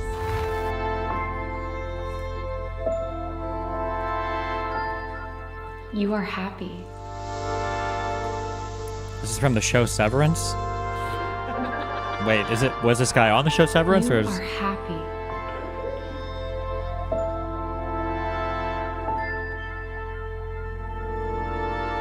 No. Oh, okay. You are happy.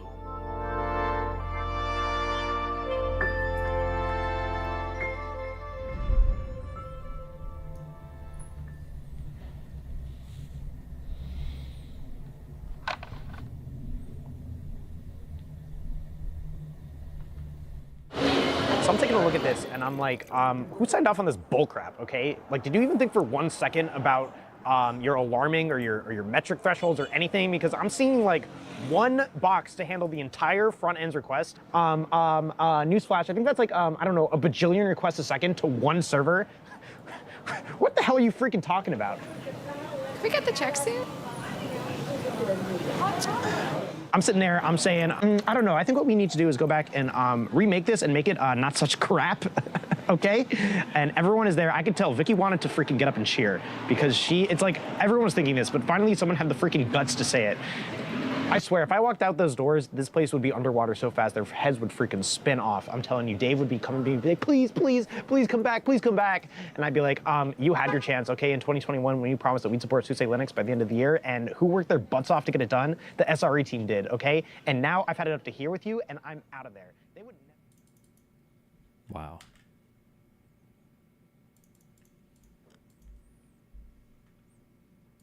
What is DevOps? From heated Development operations is a software development and IT methodology that combines development and operations to improve the speed and reliability of software delivery. Wow.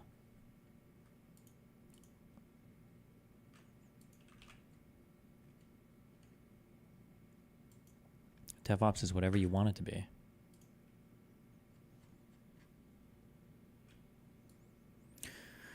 The only advantage of using directly is because, a generic encoder will almost always re-encode, when often you can just copy the original codec and it takes seconds rather than hours. Everything uses FFmpeg in the backend, so there's no point not just using those. I have no idea what this message is supposed to mean, but Koi Lulu has typed knowledgeable stuff in chat before, so I'm assuming there was a purpose.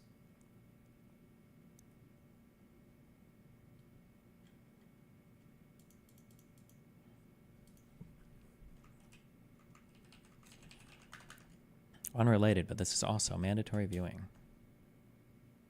Dude, I saw Alien Romulus last night. How was it? Really good. Really, really good. How was the mise en scène? How's the mise en scène? What? How's the what? The mise en scène. You don't know what that is.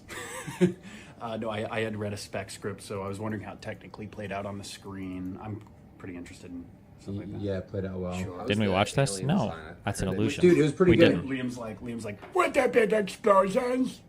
Was there a big explosion at the end?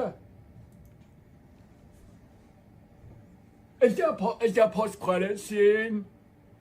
Meanwhile, you and I are trying to talk about the sound design and how it was influenced by the past Alien movies.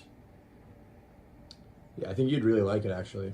Does Deadpool and Wolverine come in for a cameo? Go watch Marvel movies. Pussy. Did you see it on 70mm? I think my favorite movie is probably The Shining. Okay, Nice. I'm 500 Days of Summer, which That's is a good cheesy, pick, but too. it's very good. Very good. Mine's I like definitely Cabinet of Dr. Caligari. Easily my favorite. I don't think I've heard of that one. What was it called? Oh, I thought you were fucking with me. I never heard of that. No, it's like it's a movie that does like a lot of experimental work about like mortality, and it kind of clashes a couple genres together. Do you like any films? We go to the movies all the time. Okay, I love movies. It influenced that movie that you like. What movie do you like? You like Inside Out? Yeah, it's a good movie. I like the movie about anxiety. My favorite movie is Sonic 3. Is that Liam? That's Liam. My favorite movie is Jaws. I like the movie with the big shark because it's got the big teeth. Jaws is like people say it's a great movie. It's just such a NPC pick. A lot of people like Jaws. Oh my god, Will. Stop! I like the fish as a movie. Okay. Hello, my guy. Can I snag you? Sorry, I know you're gaming. Yeah. Okay, mind if I go? Mind if I speak? We're all right. I was checking in because I was Hey, just... look, guy, 1 second. What? Sorry, I was just checking in because I was cleaning and I was going, man, I wish I had help. Because you know I love to clean. But if I had help, maybe it'd go quicker, is all I thought. I'm confused. And and I'm confusing you. I'm confusing my guy, which is like not what I want. I was thinking, okay, I'm doing vacuuming, I'm doing laundry, I'm doing all my favorite things, but maybe we split some stuff too. Maybe. Yeah, but I feel like if I do it, you do it better, and you're just gonna create some more work for you. You're so sweet. You're so like nice to me. And so for that, I go, I love you. But I wouldn't mind help, and I think you can do a good job if you want to. Okay. Okay. I love like communicating with you, and I love you. Oh, headphones back on. Love you, my guy. Gamer. Keep gaming. Keep gaming, my guy. Love you. Yeah. No, it's just like some bullshit. I don't know. Good one. Okay.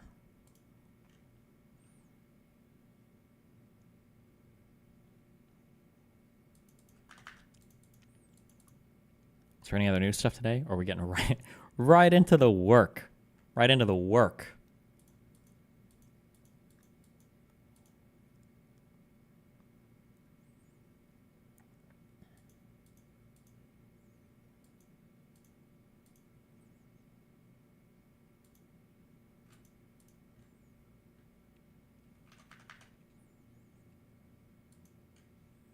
Oh, our dailies, true. I feel like today's gonna be a good 6 hours of working, actually. That's what I feel. Okay. Let's do our connections. Do you have a big elections night stream planned? We're trying to invite people. I just need to figure out there's something that's like super ultra fucking sick with the ADAT format. That supposedly you can run a fiber cable from one interface to the other, and it will see up to, is it 8 or 64 different inputs from another device? So what I'm trying to think of is, if we do election night and I have like 10 people, how do I have it so that everybody's like mic'd appropriately? And what I'm thinking of is getting a bunch of the, I don't know if these were the things. If I can grab a bunch of these just like portable mics and like clip them onto people and then have these all routed through an interface that I plug into an ADAT port on the back of my interface. I haven't looked into this hardcore yet, but I'm thinking it's probably going to be something like that.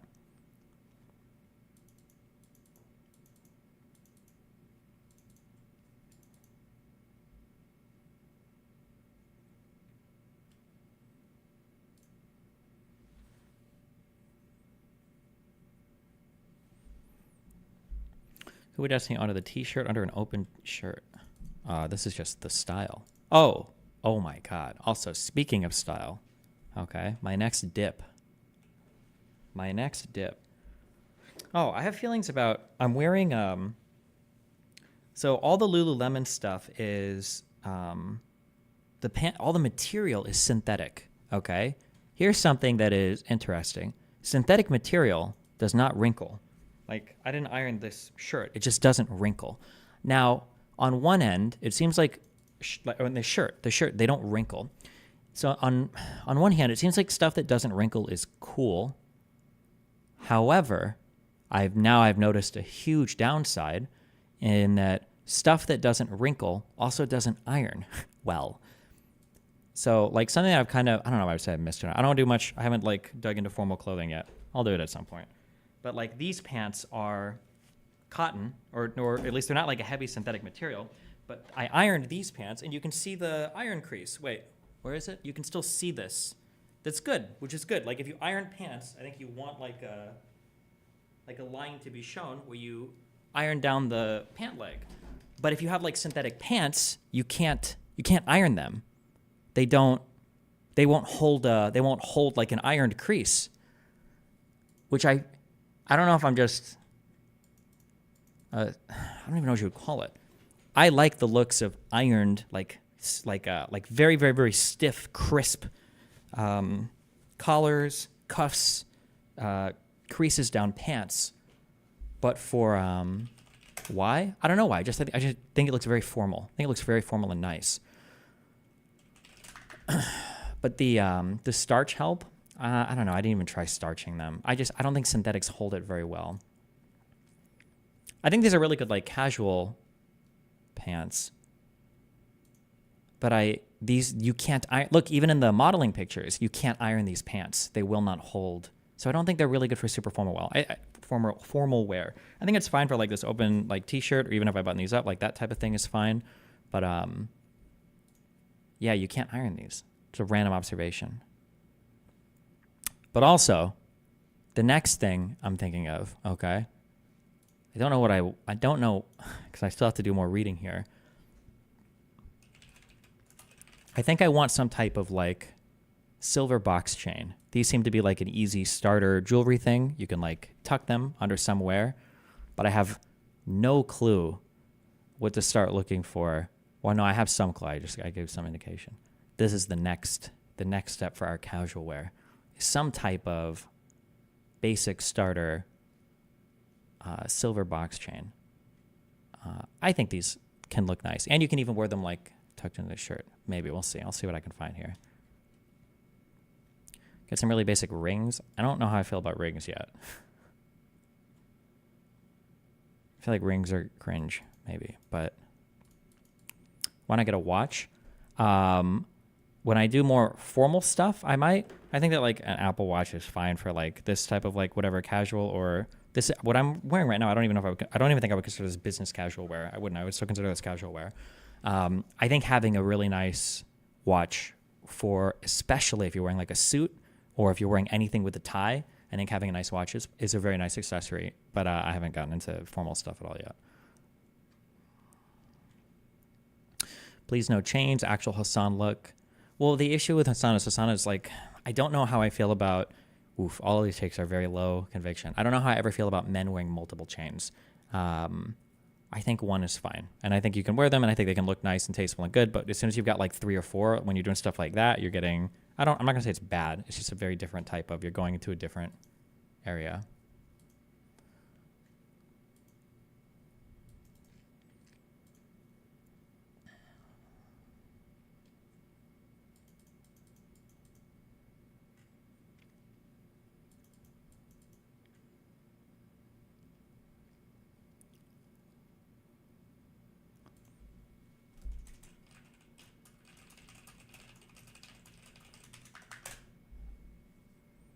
Get a chain with an item at the end, like a symbol or something. I don't know how I feel about any of that. That's my big issue with rings too. Is it like I don't know for symbols or stuff. I don't know if I feel about anything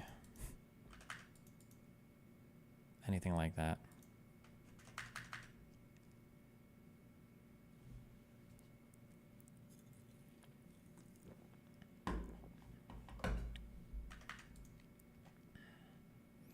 My opinion, a thin gold chain, clear silver chain, but as long as it's thin and tightish to your body, not super loose, very good. Oh yeah, true. I think my body, I think the tone of my skin and the outfits that I wear, I think work with silver better than gold in general, but. He threatened Jesus. Oh no.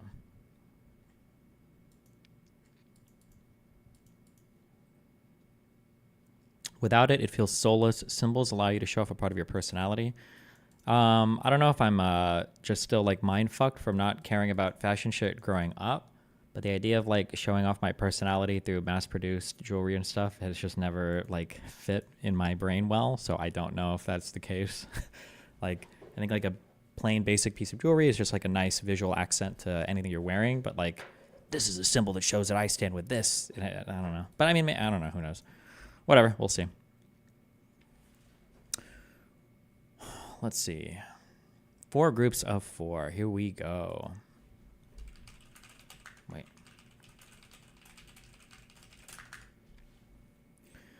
Coach, flush, nonstop, flight, solid, platter, full house, glow, burn, straight, sampler, blossom, community, tasting, consecutive, and blush. Okay. Like glowing red, changing colors, like burning, glowing, blushing, flushing. Like when you get embarrassed, your cheeks can flush, blush, burn, glow. Do they glow? Getting red in the face, yes, okay.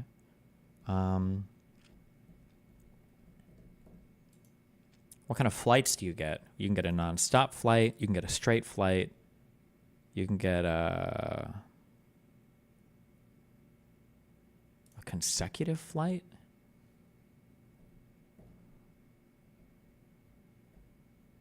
Consecutive? Is that a thing for flying?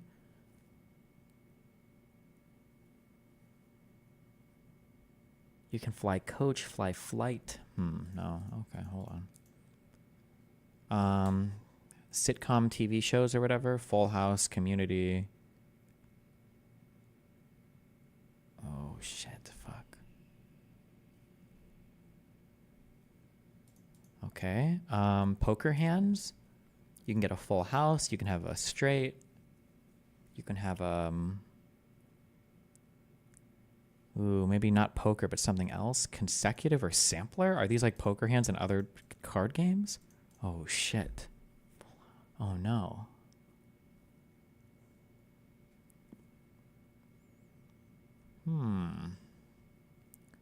A sampler. A tasting. A platter. Oh, that has to be something. Wait. Oh, and a flight. A flight of like hors d'oeuvres or whatever. Flavor assortment. Yeah, okay. All right. Flights. Okay. Non-stop. Consecutive, straight, solid. Coach. Was that the name of a TV show? Coach. And Blossom, maybe? Continuous. Okay. I'm not sure. Blossom and Coach. They must be TV shows. Yeah, sitcoms. Okay. Easy. Is there any way to argue with anti-institutionalists if they don't believe any of the info I use to make my arguments? Yeah, tell them to stop driving cars or eating food or taking any medicine whatsoever if they really want to be super anti-institutionalist.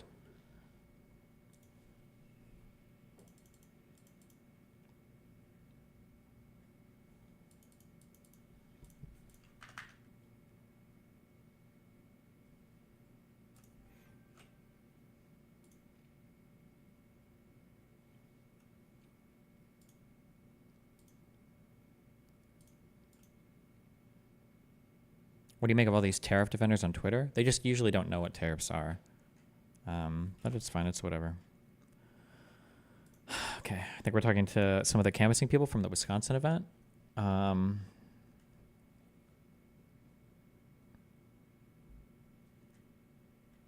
on. Let me do this first. Okay. Oh, no. Andorra. These stupid small countries. Andorra. No, hold on. It's all in here. Limitless. The limitless drug. We have it. It's 5 hands. And we're here. We've got it. I have it. Hold on. I know. I'm going to get 100% today. I can feel it. I can feel it. I can feel it. I'm going to get 100%. I'm going to get 100%. I'm going to get 100%. Andorra. Is it this guy? Andorra. Okay, no, I'm not getting 100%. Never mind. It's not. Fuck! This guy right here. Okay. Portugal. Bosnia. Iceland. Germany. The Vatican City. Montenegro. Malta. I know which one this is. It's this one. Liechtenstein. Cyprus. Lithuania is the boring row. No, Latvia is this. Lithuania is a weird, stupid one. Like this. Fuck, that's Hungary. Lithuania. This one? Oh, okay. Oh, okay. Estonia is the blue. Sweden. Hungary.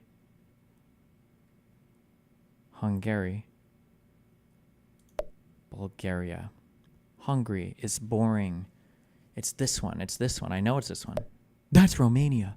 I mix up Hungary and Romania. I mix them up on the map, too. I don't know anything about these countries. Hungary. He's Hungary. There you go. The French. France.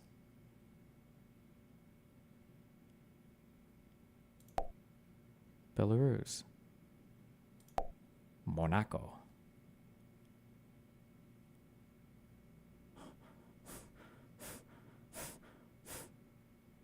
The Football League. No, that's Croatia. Fuck. No, that's Serbia. Fuck. Monaco. Oh, it's upside down Poland. Bulgy-wolgy. Who's got the bulgy-wolgy? This guy, right? No, that's Romania. Fuck. Switzerland. Croatia is this guy. Serbia is this guy. No! Slovakia. Serbia is this guy. San Marino. Slovenia. Finland. Netherlands. Latvia. Romania. North Macedonia. Greece. Luxembourg. Luxembourg.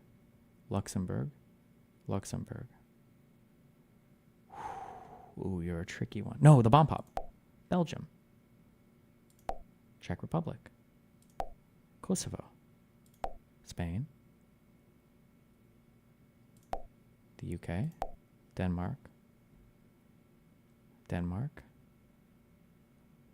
You have the cooler flag. No, Norway has the cooler flag. Ireland. Moldova. Russia. Poland. Norway. Italy. Albania. Austria. Slovakia. Okay. Andorra. Bulgy. Bro, look at these flags. No wonder we're mixing them all up. Come on, bro. Are we serious? Lithuania. It's depressing.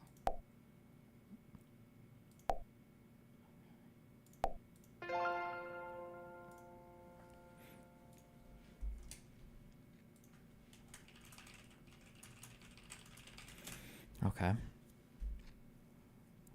All right. Let's fucking do this. We're going for 80% plus today, okay? 80% plus. Let's fucking go. Okay, this is the Czech Republic.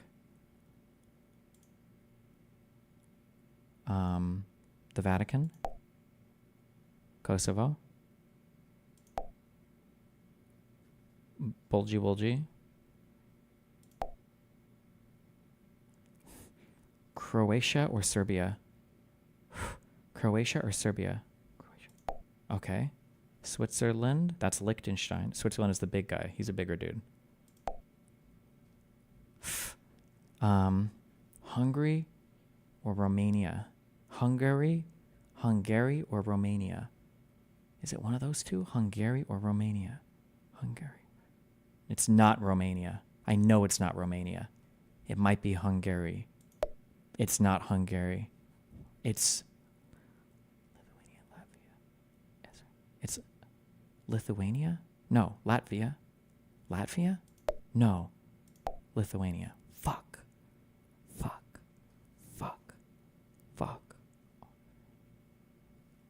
Hungary. Sweden. Spain. Russia. Belarus. Serbia. Nope, I already have that one. Croatia. Iceland. No. Finland. UK. Monaco. Which is down here or down here? Fuck. Down here. No, that's Andorra. This is Monaco. France. Portugal. Bomb pop. Luxembourg, Liechtenstein. Liechtenstein is up here. North Macedonia. Armenia. Albania. No, Armenia. No, Albania. What do I always mix these guys up? Hold on. This is Greece, North Macedonia, Kosovo.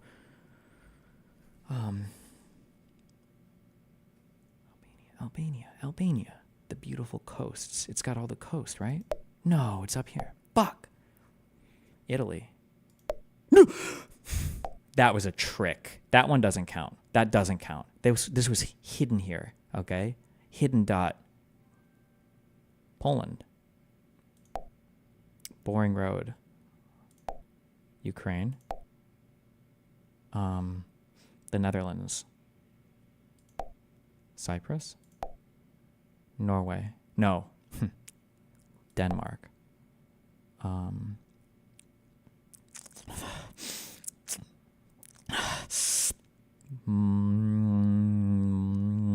Malta.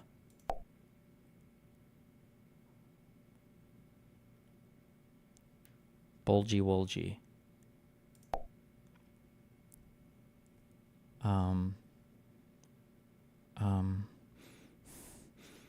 Austria. Germany. Moldova. Andorra. Belgium. Norway. San Marino.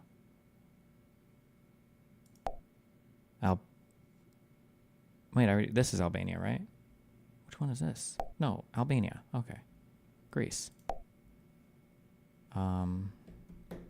Hungary. I mean, Romania.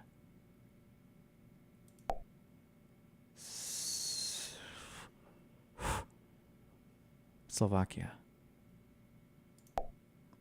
Moldova. Slovenia. Ireland. Liechtenstein. And Iceland. I need the big blues. There it is. We're almost there. How many did I get wrong? 4. 4 of them. Albania. Italy, that doesn't count. Lithuania. And, oh, this is Andorra, right?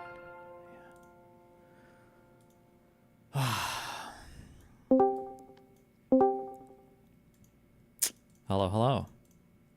Well, well, well. Hey. What's up, buddy? Nothing much. What's up? Oh, just chilling. Just, having a good time. How you doing today, Steven? How's your day been? What have you been doing? I haven't caught the stream today. Literally fuck all. Generally, I wake up, I open my stream, and I try to click links and do whatever I can to put off working on this particular project. And then in the final hour or two of stream, I'll go, guys, it's time to lock in. We're going to lock in on this. And then I'll remember I haven't done my dailies, and then I'll do my dailies. And then after I do my dailies, we'll lock in for about 35 minutes, and then I will leave for the night and then go goon for 12 hours with Dan. It's funny because I could have sworn you were eating hardcore shit on that map quiz a moment ago. I don't know if my stream was glitching out or what. It was definitely glitching out. I'll put my geography knowledge against either of yours. My geography knowledge is unparalleled. You want to throw one up right now, real quick? Throw one up. Throw what up? I don't know. Your point. Your choice. I love Satera geographic games. They're my favorite. You think you would outflag me right now? Oh yeah, instantly, in a heartbeat. Okay. Here, hold on. 1 second. Yeah, like me. Hold on. Just wait a second, okay? Hold on. Let me find my correct camera scene here.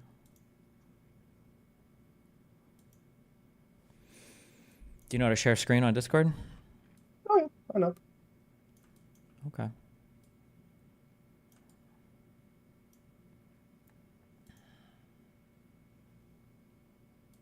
Are we on?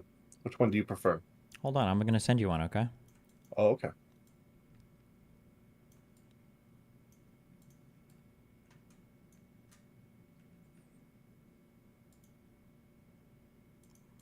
Wait, are we friends on Discord? No, we're not. Well, good job. You made it. Now we are. Let's go.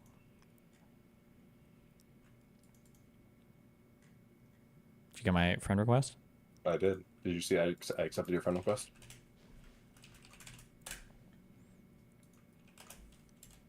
Okay, let's go. Open it. Okay. Let's see it. Time and accuracy. Good luck. Okay. Do you see my stream?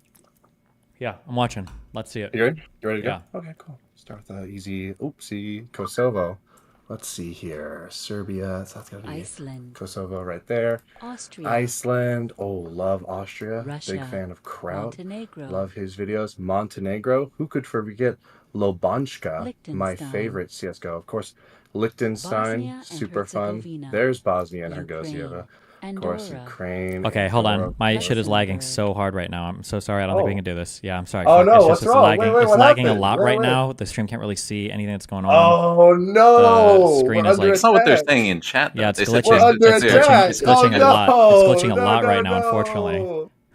Oh well, guys, that's a shame. All right, well, we'll just have to. We'll postpone. We'll postpone.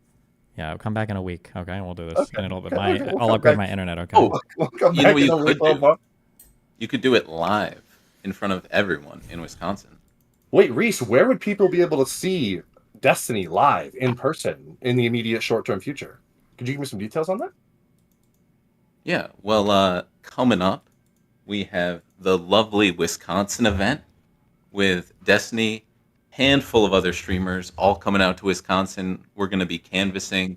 We're going to be beating up on everyone who's rooting for Trump. Well, not right? except not actually beating anybody up, because we would never do anything Yeah, violent. metaphorically. We Okay. wouldn't want to promote any On a violence. spiritual level, we are going to be defending democracy. That's what we're going to be doing. Thank you. Yeah, Wait, we should have that should be one of our community night events, is setting up 2 computers to 1v1. Oh my god, yes, that would be so peak. That would be so peak. My god. Yeah, let's make it happen. Let's make it happen. We will. The venue we've got a huge venue this time. Like I think even bigger than Cincinnati. So we could legit like get a giant projector up. We could have like a bracket for people going back and forth. Yeah, let's do it. I Okay, remember let's do it. the one I dyed my hair blue when I threw out that 980 in the rhythm game with the pressure of the crowd. You remember that? Yeah. Epic Yeah, moments. I do. I think it was a 980. I think it was a 985. Yeah. I do. Yeah, I remember. Didn't you say something like, if I get like over a 900, like I'll pay for everyone going to dinner tonight? And then you started doing it. Everyone started screaming, trying to throw you off. Wasn't it the opposite? I thought it was everybody had to give me $100 there if I got over. Oh my god, that's brutal. Yeah, Jesus Christ. nobody even paid up. Pretty crazy. Okay, yeah, that'll be sick.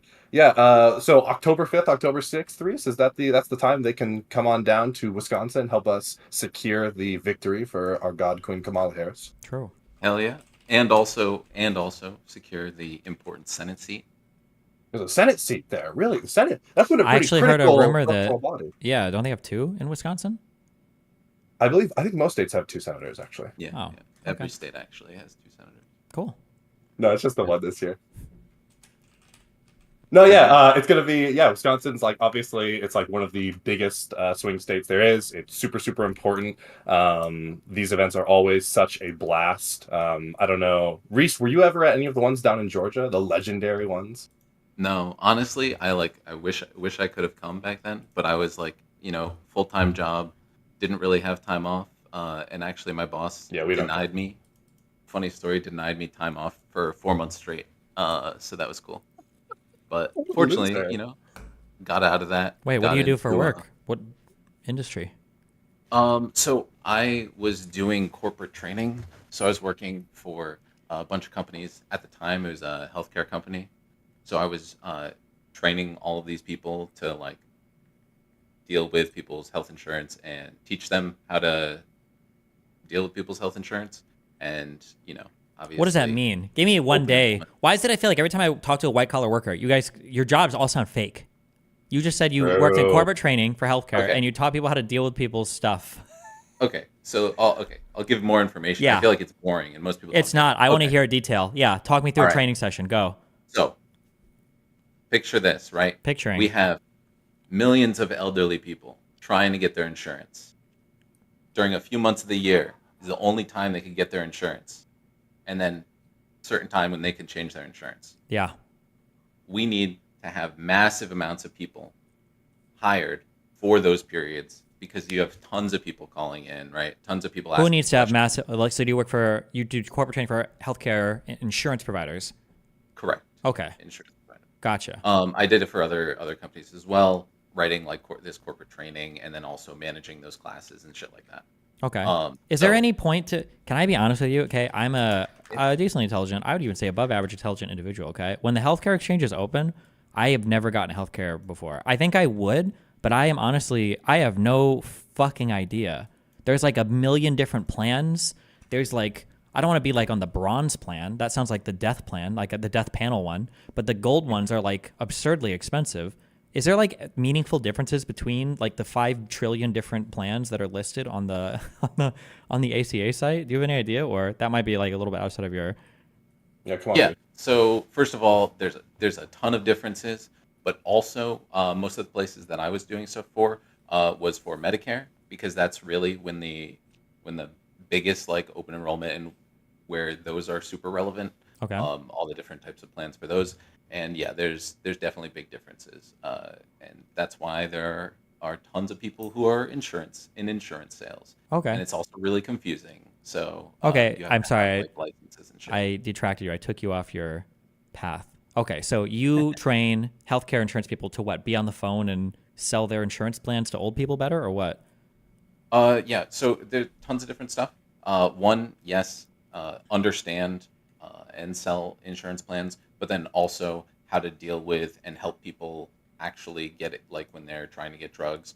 For a while, I helped train people for like claims management, or manage the classes that manage people doing claims management for drugs, figuring out what drugs people are able to get on their plan and what they would be charged for those and all of that.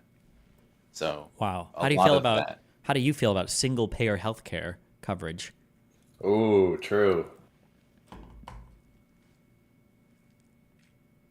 Hello? Is he dodging? He's thinking. He's thinking. He's got the thingy face on. I know him. He doesn't do that.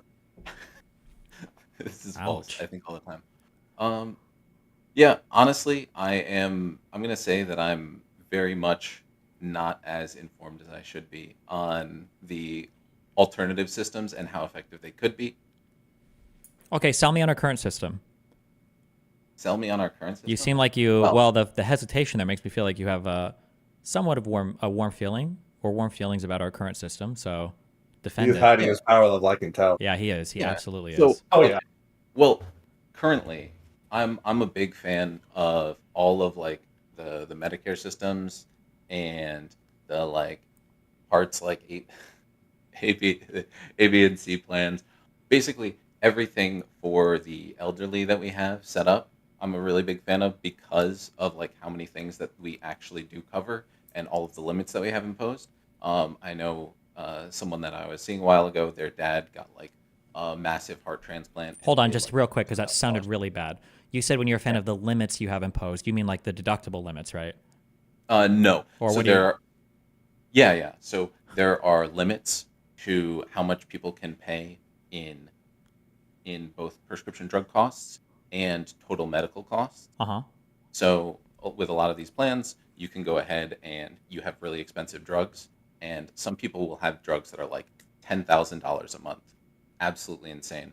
And then all of a sudden they hit the cap for what they have to pay, and then it automatically reduces it to like 5%. Yeah. Wait, isn't that a deductible, or am I? It's not. So do you want me to go into the entirety of how Medicare works? Because well, no, I'm curious. I'm just curious what the difference is. My understanding is that like there's an out-of-pocket requirement or an out-of-pocket expectation, and then once you hit that out-of-pocket expectation, then you have either really small copays or you don't pay at all. I thought that was a deductible. What's the difference? I'm not like accusing you. I'm just curious. I'm genuinely curious. I don't know anything about healthcare coverage. So there's actually 4 stages. Okay. So there's first a deductible, Mhm. and then there's the regular coverage, so people paying certain amounts. Mhm. And then there's what's called a coverage gap, which is like from a certain point to a certain point way higher. And the coverage gap is where there's no insurance coverage, but there's a lot of specific discounts from the prescription drug places. And then once you hit a certain point, there's catastrophic coverage, which reduces it all the way down to a maximum of 5%. Okay. So that's how the prescription drug plans work. But as far as the other plans, or the non-prescription drug plans, there's normal coverage, which is usually like some sort of copay, stuff like that, after you pay your deductible. And then at the end, there's catastrophic, where you pay absolutely zero more once you reach a certain point. Okay. Yeah. What do you think? Or go ahead. What were you gonna say? Oh yeah, but a lot of my experience, a lot of the stuff that I've done is really with like Medicare Advantage plans and stuff like that. What's a Medicare Advantage plan? So basically, with Medicare, you can get these basically plans that work with it and give you additional benefits. What is? Wait, hold on. Help me understand. I thought you just got that. Do you get Medicare when you turn 65, or is it when you start taking Social Security, or when do you get Medicare? There's a handful, like disability. Sure. Also, when you turn 65, there's a couple other random things, but those are the general ones. Okay. And then when you get for Medicare, I've heard it said over and over again that like Medicare is also something that exists in all 50 states. Are these like state add-ons to the federal Medicare program, or does every state have its own individual Medicare program, or how does that work? So there's the Medicare program, and then there are Medicare Advantage programs, which different companies will offer, which basically add to and like complement that, which will add like a bunch of other things, slightly augment how it's paying out, but also not detract from it. And so like some of these things will just add like quality of life things like gym memberships and different things like that.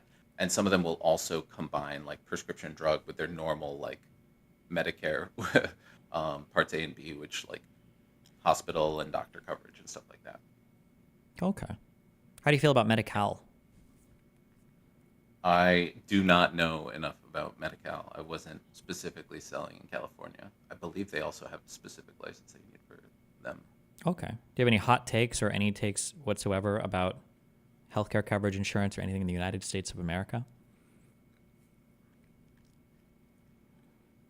No, I feel like all my takes about it are kind of boring. Other than that,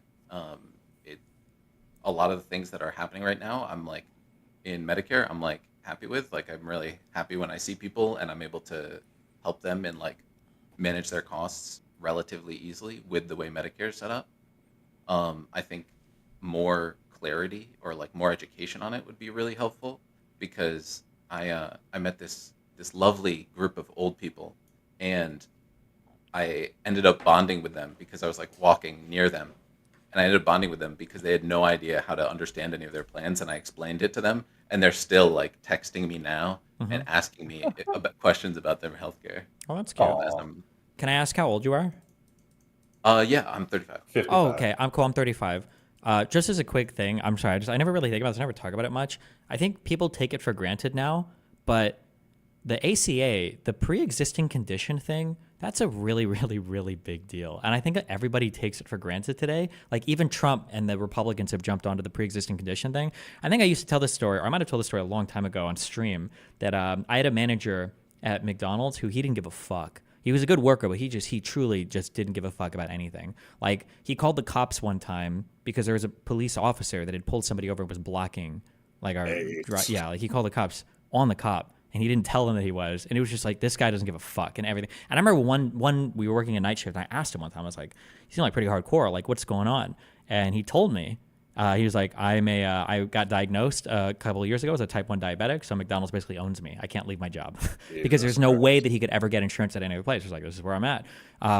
That it's a really, really, really big deal that you can't be turned away from insurance because of pre-existing conditions. That is such an unbelievably, it's sad because the rest of the world doesn't care, because obviously most people don't have or I imagine, at least in Europe, like most people don't have these types of mind-fucking things. But yeah, it's a really big deal that the pre-existing. It's one of those epic like regional difficulty settings you get when you come to the USA, like turn on like, oops, I hope you don't have a pre-existing. Yeah. The thing about even Trump being on board, I think Trump actually even tried to claim that the reason why pre-existing conditions are covered now, they can't turn you back, is because of him. Like after they tried to get rid of Obamacare and then that failed in the Senate, he issued a separate executive order that was like, starting now, officially, I am saying that pre-existing conditions can no longer be like a basis for healthcare being denied to you.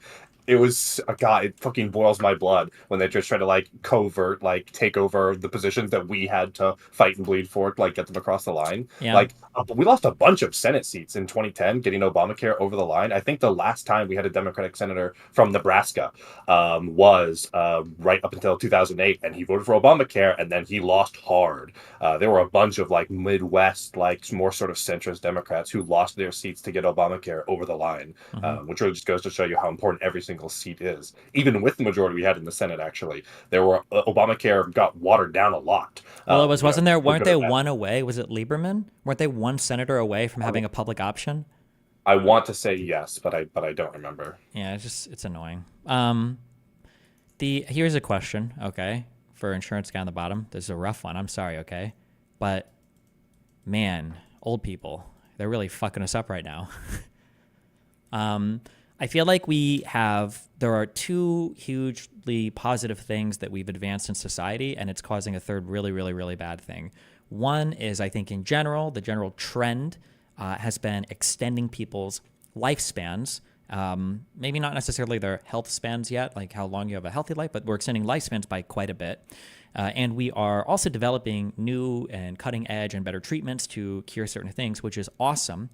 But it's put us in this weird world where the expected age of retirement was 65, expected age of death was like 72, and now people are living well into their 80s, and they're the largest consumers of healthcare by far. And it's like exotic, cutting-edge treatments, huge pours of like money into these treatments. They're never giving back to the economy at this point because they've been retired. What do you think? What's the solution to that? That's a very dark. Yeah, Reese, can you solve that one for us real quick? Yeah, easy. Well, first we just kill them all once they hit 80. Like, I feel like people don't really contribute anything after there, so okay, just knock them out. That was my take because of the Midsummer. They have them jump off the cliff. Based, hello, yeah. Let's go. Also, video games. Also, hold on.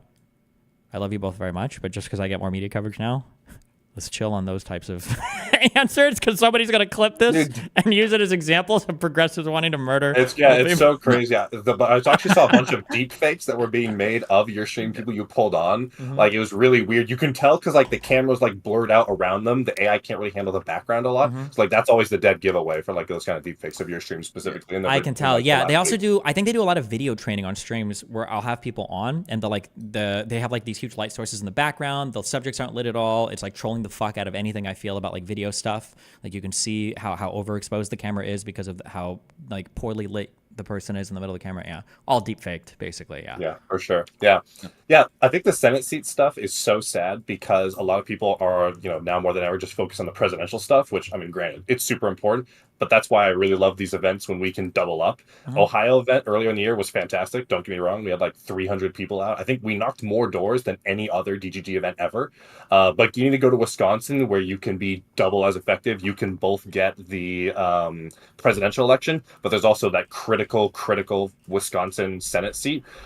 Stuff like that is super, super important. And I mean, like, yeah, we're like, what, like 50 days or something from the election now? Like, if people want to show up and help out, like, this is like probably the only window for like a really big event. Maybe we can do a second one. I'm kind of secretly hoping for a runoff so we can maybe do another event like we did in the past. But I mean, who knows? That's not really in our control.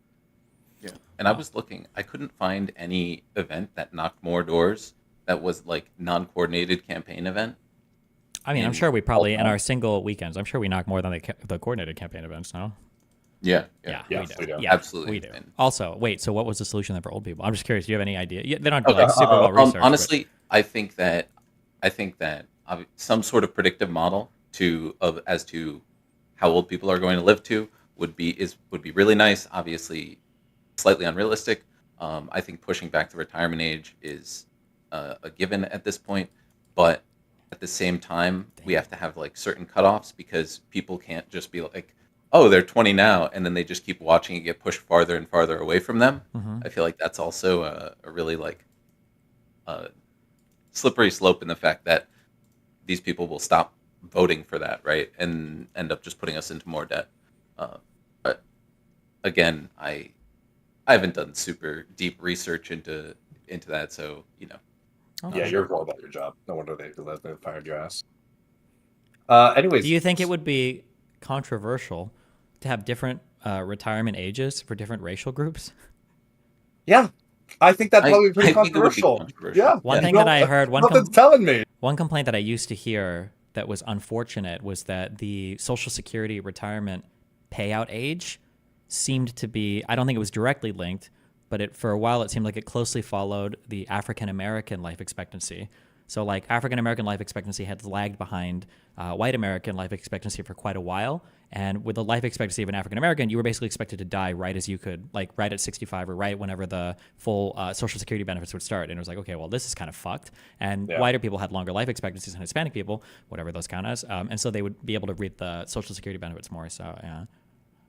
Yeah, I feel like with a lot of that stuff, it's also really, really fucked because so much of that has to be devolved to the states, where then so much like variation happens. I know, like when my family moved from someplace that was pretty south to the West Coast, the changes in their healthcare and having to do all that was like I was just a kid at the time. It was like a total nightmare, which just really sucks because like the system's way more, responsive and efficient if you can have it localized rather than having to have everything managed from a central place nationally. But it also means that you get that variability that creeps in, which does mean good innovations can creep in, but also bad ones where like, traditionally a lot of these healthcare programs get like totally kneecapped in especially deep south states where they like raise the requirements or make it less accessible. It's really, really tough to get right. Yeah, everything seems so bureaucratic. It's very frustrating. One of the things that I hated about who did I fight? I think I fight with everyone on this. Progressives would do this thing where they would acknowledge how complicated health insurance is, but then over the BLM riots, they'd be like, oh, well, if you're a business owner, your shit just got fucked, then you can just like file an insurance claim. And it's like, okay, well, I thought we all acknowledged that insurance was really frustrating. And now obviously as I'm fighting with rentoids and mortgageoids, okay, because there's a lot of crazy ones out there on both sides.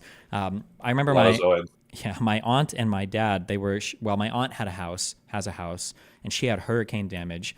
But my family is fucked financially. They're financially stupid. So maybe they were doing crazy shit. But listening to her explain the process of going through claims for hurricane damage sounded like a fucking nightmare. Like Yeah. I think she had a legitimate claim for like $30,000 or $40,000 worth of damage, but because it was so much money, after the claim gets approved, she would have to do some repairs, bring out like an insurance adjuster or claim verifier, whatever. They would have to come out, inspect it, make sure the repairs were done before authorizing like the next stage. And even after having the insurance, getting the payout approved, there was still like this step by step. I don't know if this is normal, if anybody else has ever done this before. Holy shit, it sounds like a fucking nightmare. Oh my God. Yeah, no, that is very accurate. One of the housers, we've got in-house program where we've got like DGGers and other politics Andes sort of in-houses doing canvassing like all day, 5 days a week. We have for like last 4 months. One of them had worked for AmeriCorps previously, specifically for, what was the most recent hurricane in Florida? I can't remember the name, but the one that was like, I want to say like a year and a half ago. And he would go door to door, like contacting people being like, hey, these are the forms you need to fill out. And the way he described it was like, it would legitimately take him like 45 minutes at the door of like walking someone through, okay, you need to do this form for the damages. You need to do this form to request payment for the damages. You need to do this form to demonstrate that the payment is appropriate to your income or anything. Like it seems like American red tape has like a uniquely like pernicious effect on our legislation in a way that like we traditionally think of European countries as like the stereotypical like, oh, so much government. But I think American red tape, I don't know why, is like just even worse. Like the classic one is like talking about like how much more expensive it is to do like infrastructure. Like I think there's that metric about like the dollars to put a mile of high-speed rail down in California. It's like 10 times what it is anywhere else. Yeah, and I mean the occupational licensing and everything too. Yeah, go ahead. Yeah. Oh, I had one of my friends. She had a giant leak from the people who lived above her. She owns her own condo or whatever. Giant leak, starts breaking parts of the ceiling down. Oh God. And has to get it repaired. But her insurance is like, yeah, well, we can't get a guy out until like next Tuesday. And she's like, but will I get covered for the person I have that stops it today? And they're like, yeah, well, our guy can't come until Tuesday. So like she was like stuck with like literally just like a trash can in her kitchen that she had to dump out every few hours. Dan's a pretty busy guy. He can't get to everything, Reese. Come on now. Fuck all that shit, yeah. Somebody said, what's the alternative? Are insurance companies just supposed to send you a bag of cash? I mean, depending on what you're talking about. So again, everybody's experiences vary. This is just going by my personal experience of talking to other people. So as an opposition to this, I don't know if you guys have personal experiences, I hear crazy positive things about car insurance claims. That if you get, like, I've had so many friends who, not so many friends actually, like 2 or 3, but they'll be like, oh yeah, like I'm in a rental car this week because my insurance company just picks us up for free because I filed a claim because my car got totaled. And like getting money out of them, just from what I've heard colloquially, seems to be pretty easy. That if you get in a car accident, as long as you file a police report, like the payouts for that are like not a problem. But like health insurance and home insurance, getting any of that shit paid out seems way more complicated. I don't know if you guys have had different other types of experiences for that, but yeah, I think with health insurance, there's a lot of like oversight to make sure that people aren't like using things nefariously, or trying to get procedures done that aren't necessary. So there's a lot of like steps to go through, but at the same time, there are a ton of like fail safes in that they have like emergency like reimbursement of claims and stuff like that that you can get things through faster. But yeah, I would definitely say that car insurance is like one of the easiest processes. They like do all the work for you, and you just call them up. I do love the random rabbit holes topics, but just to get a little bit more back on track, talking about obviously the amazing canvassing stuff that DGGers are doing. I'm actually curious. I feel like we have not done a very good job, or maybe any job, publicizing this stuff. But Steve, like, what's your current understanding of like what PV is doing with like all the DGG manpower? Like Reese and I, and I'm like, I think like 80 to 90% of the people in the program are all just DGGers. Like, what's your current understanding of like everything that's going on and like the extent of the program? Hold on. There's a Herculean effort right now not to get one guide by this guy in chat. I'm not gonna, hold on. Well, how's good for these? It's okay. All right. I'm good. I'm pulled back. I came back. Okay, I came back. All right. Yeah, I think my understanding is you guys have, is it 6 different houses right now that are running in 6 different, which states are they? We've got Arizona, in Phoenix, Nevada, Las Vegas, Milwaukee, Wisconsin, Cincinnati, Ohio. God damn, my fucking camera. Greensboro or West Salem, North Carolina, and then Pennsylvania, Philadelphia. All those houses, I think, have like 6 to 7 people each. I think like 80 to 90% of them are all DGGers. And those people are just 8 hours a day, 5 days a week, going out, talking to voters, getting people registered to vote, helping people correct their registration. North Carolina, for example, has some really bad registration laws that we're working to try and help people navigate. That just makes it really difficult to understand what kind of documentation you need.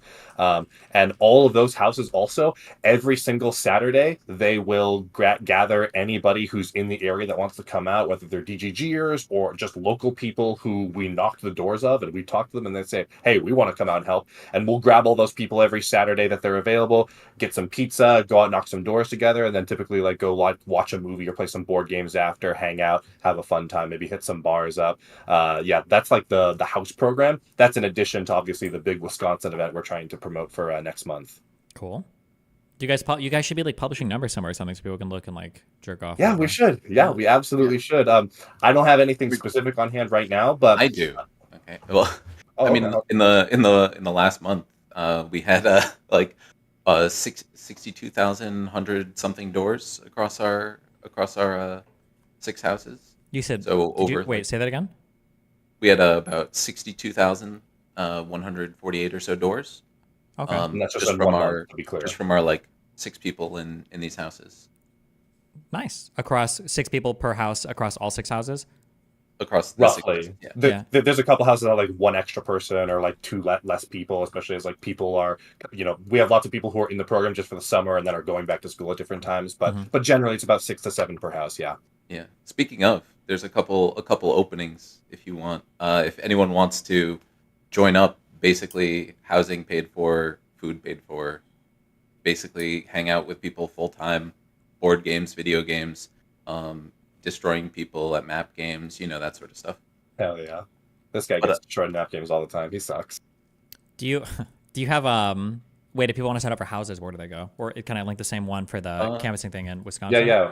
We've got 2 different forms. The first form is for the Wisconsin event, so that's October 5th, October 6th. Come on out, get a hotel, and come help us save democracy in Wisconsin. It's a repeat of all the great Georgia events we've done. They're always a ton of fun. That's just a month away, so we're trying to get the word out to people so everyone can come on down. The specific event for the sign-up form for getting into the houses is a separate Google form. I'm just gonna DM DM'd it to you. Then. Okay. Oh, okay. Just want to take my job and do everything yourself. Just go for it. No big deal. Yeah. So yeah, we've got a couple slots in the houses as well. And I guess the last sort of third thing is that if you are local to these areas, but you can't come drop everything and live in a house full time, totally understand. We've got those Saturday events. If you're in Philadelphia, Las Vegas, Phoenix, etc., you can come out Saturday and help knock with us. If you're just in the States, we enable people to do canvassing remotely. So if you're in Reno and you can't drive down to Las Vegas, we can set you up with everything you need to door knock in Reno on your own. We can train you remotely. We can set up the tools. Like, we're trying to make it as easy as possible. If you want to get involved, we can find a way for you to help us out. So please, please, please come and help us, because again, it's like 60, 55, I think, days to the election. Like, we don't have a lot of time, folks, especially those new polls, the Nate Silver model. Like, ooh, this thing's not in the bag. Very true. Yeah. And then I'll be there. We'll be streaming it like last time, or whatever we can stream there. Yeah. And I was just gonna say, how do you feel? I feel like most of your arguments with people about politics usually involves like deeply embedded in like stats and things that have happened. But I feel like your like personal story of like how you got to the side that you did is very important. Which do you feel like is more important when you're talking to people, or more effective when you're talking to people? Like things that have happened, like just stories about things, or do you think the kind of the knowledge model is like for being like more left leaning in general? Or just for converting people in general? Well, for converting people, I mean, it's just super depends. Everybody and every scenario is different. If I'm arguing against somebody who's like a very hardcore right winger, who's like known for like facts and logic, then, you know, embarrassing them in the realm of facts and logic and being like really hardcore might be a way that their audience members feel uncomfortable with their content creator, because now they're like, oh, you made my guy look bad. That's dumb. If you're arguing with somebody who's a bit more on the narrative side, I mean, appealing to them with strong stories or strong personal narratives, or trying to appeal to their values might be effective.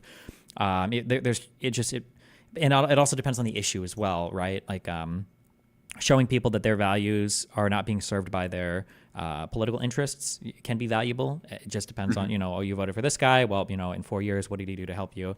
But I mean, there's all of this is like so multi-layered. It's like asking like, what's the best way to make friends with somebody? And it's like, it depends. There's like 50 million ways to go about it. And it depends on the environment you meet them, the type of person they are, the type of person you are. Yeah.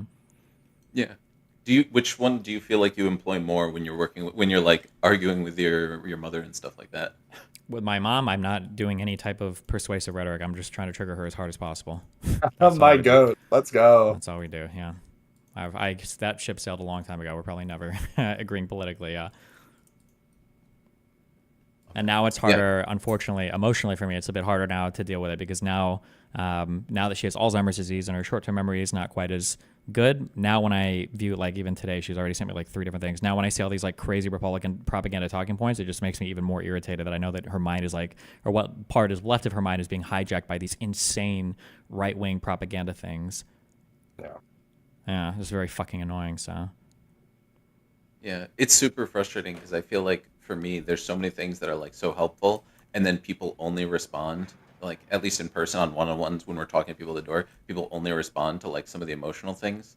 Like I could talk all day about like some of the benefits of healthcare, but like the one story about like, hey, like this friend of mine, their parent like couldn't afford this heart surgery, and then like Medicare was able to like completely cover it for them. Like they were able to live, and like they're not in tremendous amounts of debt, and you know they're praising it. Like talking about these like personal things that happen to you is just so much more powerful. Yeah, I think honestly, I'm so bad at choosing appropriately sized projects, but after I finish this J6 thing, I want to do more focus group stuff. That was actually really fascinating, is to present a whole boatload of information and then ask somebody at the end, like, what's the stuff that stood out the most to you? I think those are really valuable questions, and or the feedback is really valuable, because then you can find out like what's actually driving a person more than anything else. My whole inspiration from even doing that came from, is it Frank Luntz? Is that the name of the guy?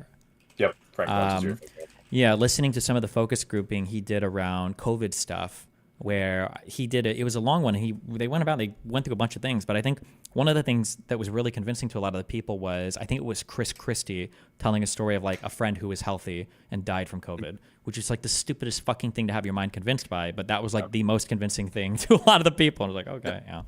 No, seriously, like I would definitely include any sort of anecdotes you can find or things about you, because I've told this to a bunch of people who we've trained to canvas and like effectively have these conversations.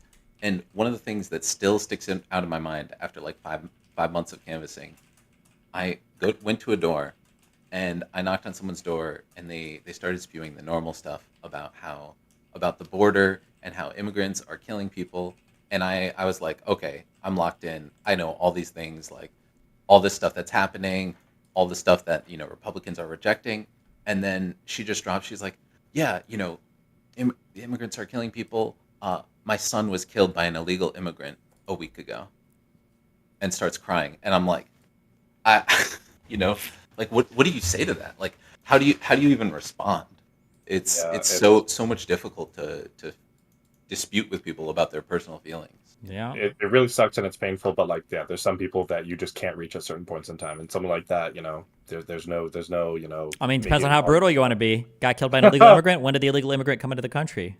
True. It was 2018. Oh, sounds like Donald Trump didn't help very much. Not good, guys. Guys, don't do that at the Wisconsin event. Do not do that. But yeah, those emotional stories are what like really stick with people, with a lot of people at least, more than the specific numbers. Yeah. No, I think there have been some really funny stories from the events over the years. Do you remember, Destiny, the guy, I think it was in, I want to say Georgia 22, who like went missing the first day of canvassing, and everyone was like, where is he? Where is he? And it turned out he had like gotten like a Tinder match and gone to that person's place and then slept in and didn't show back up to the hotel. And like there was this huge manhunt. It just turned out he was like slept in at a Tinder date's house. Rip. There were a lot of dumb things that were happening at some of those events, but yeah. Not good, guys. Not good. Talking about projects, you talked about the J6 stuff. I'm super curious. You've had a long time doing these sort of big political projects with your community. You were the first person to do it. You're still the largest to do it by a wide margin. What does success look like in 70 days? When you look back, like, how would you evaluate? I feel like me and my community were able to, you know, along with a little help from PV, make a huge impact here. Like, what's your metrics for that kind of thing? I don't know, man. I get a lot of emails. I guess I feel like as long as I represent myself well in debates that I'm in, as long as the feedback feels okay. Yeah, it's really hard to measure these things. It's also hard to measure things now because I feel like I'm at a point to where this sounds really egregious, or not egregious, self-aggrandizing. But like, there are certain topics, like for Israel-Palestine, or for like the January 6th stuff, or for the COVID or vaccine stuff, or for Russia-Ukraine. Like I feel like I'm a decent enough sized media figure that if I'm super wrong on these things, other people should be really hungry to take me down. These are 4 topics that I will debate anybody in the world on. And the fact that I have no takers on that shows me that at the very least, I'm at the top of my game in terms of information gathering and rhetorical ability, because I don't want to have the debate. So then it's just a matter of now trying to pivot more. My pivoting has been more into figuring out like, how can I market or communicate my stuff if it's not in like a debate or like an adversarial or even conversational format, because obviously there's a huge political apparatus, media apparatus now that's built around avoiding confrontation or meaningful confrontation as much as possible. So that's kind of the direction I've been heading in, getting my clips game and all that shit, I guess, more out there. You gotta get Soybite making clips again. That guy was just on fire. I think he is. I retweet a lot of his stuff. But now it's I want to call him Bangkok, but I don't think that's his name. Fuck. Not good. Oh, Bald Goku. Fuck me. Whatever. How could you forget the legend? Bangkok was, I think, 2 answers yesterday. Okay, fuck me on the time. Yeah. Okay. Yeah, no problem. Do you see the sort of on the ground political work you do with your community that you sort of channel your community into as like something that's completely different, or something that's like parallel to your main mission? I mean, it's to say that it's not parallel at the very least is difficult, considering they're over the same types of issues. But I mean, it is quite different in nature, I think.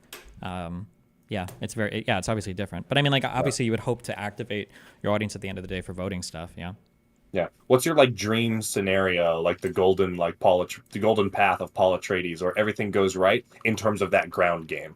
I know like it's been pretty impromptu over the years, which it kind of has to be because of how politics is. You don't know that a runoff's happening in Georgia until, 2 a.m. the day after the election, and then it turns out you only have a month to prepare. But like moving forward, do you want to try and make more of like a real structure to execute on these things? Maybe do stuff in like the midterms or I think if I was putting more of my own time and effort into organizing stuff like that, I think that the end goal would be to conduct canvassing operations with researchers involved and high levels of data collection that's coordinated with people that can manage the data well, so like the DNC or whoever's like managing voter data, and then finding out, like trying to really surgically target the most effective ways of converting voters, stuff like that.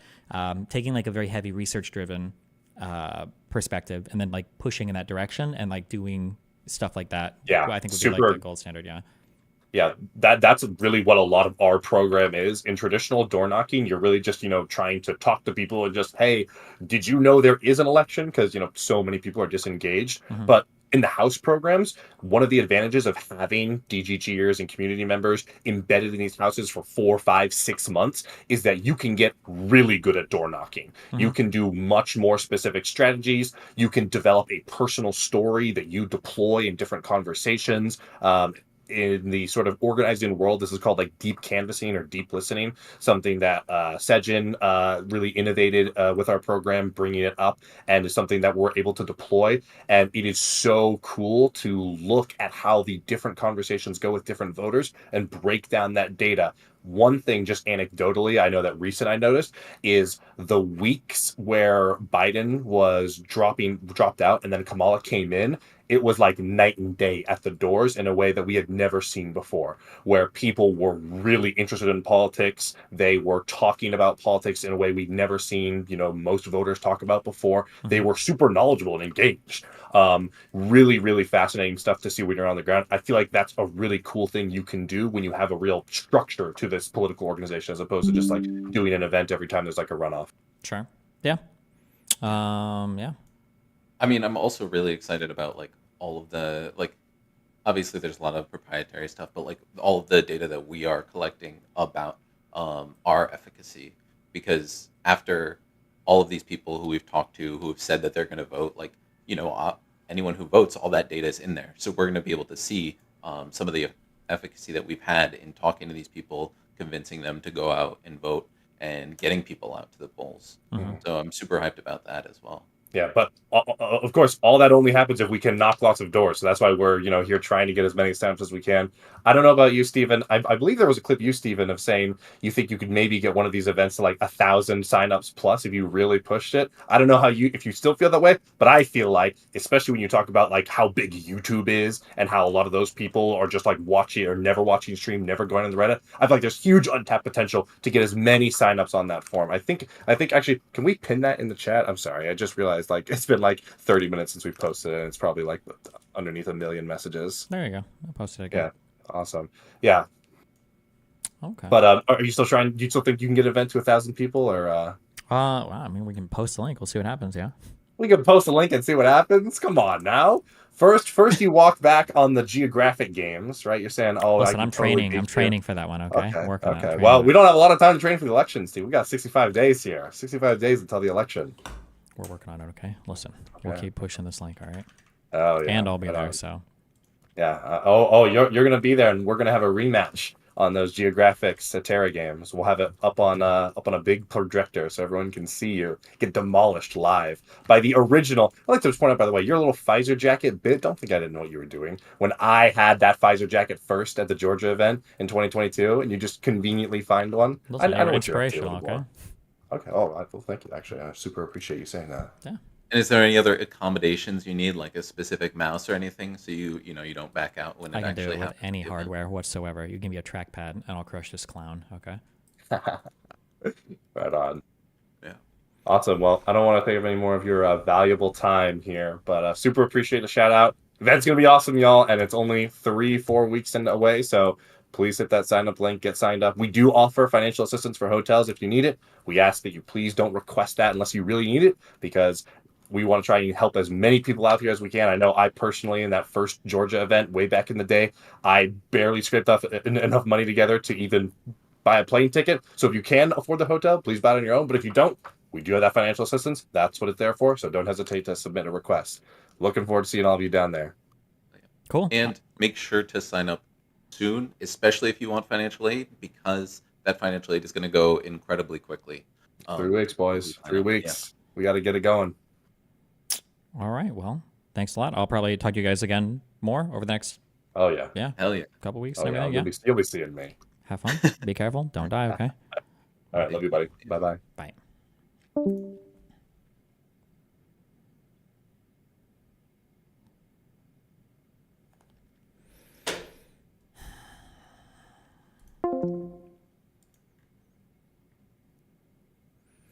Candace Owens got booted from the YouTube partner program. Rip. Damn.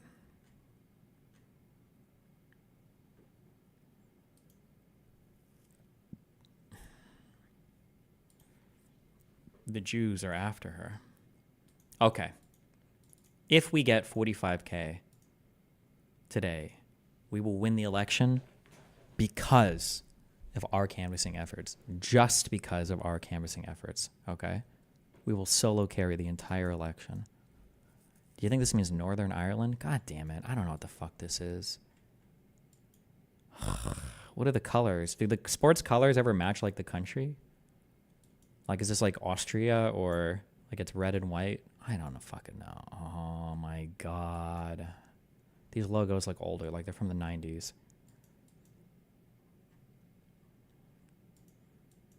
What? Sports is cheating. Literally nobody cares. Nobody cares about sports, and they still have sports.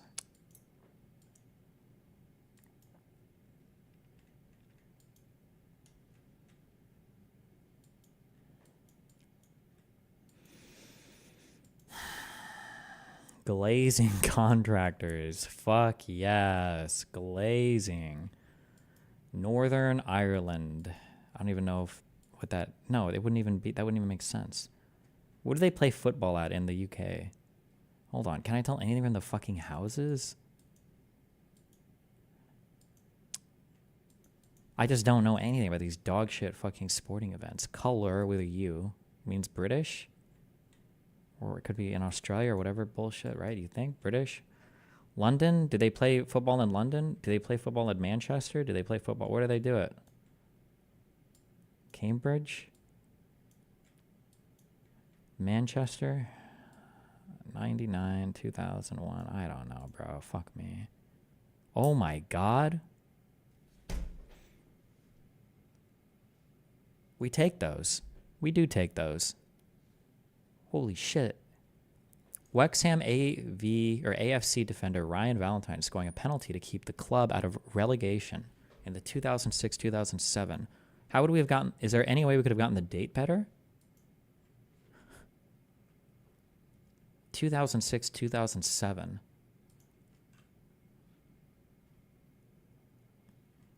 Cameras?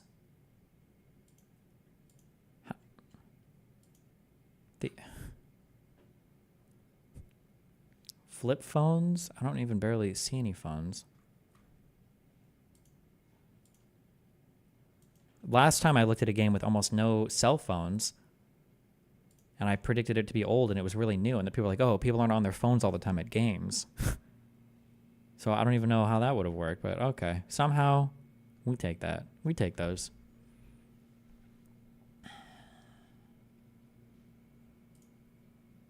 God damn it. Where are we at? This is some cucked Euro place. Arab. Arab what? Tea rooms. Washingtons? Hashingtons? Somethingtons? Tea room?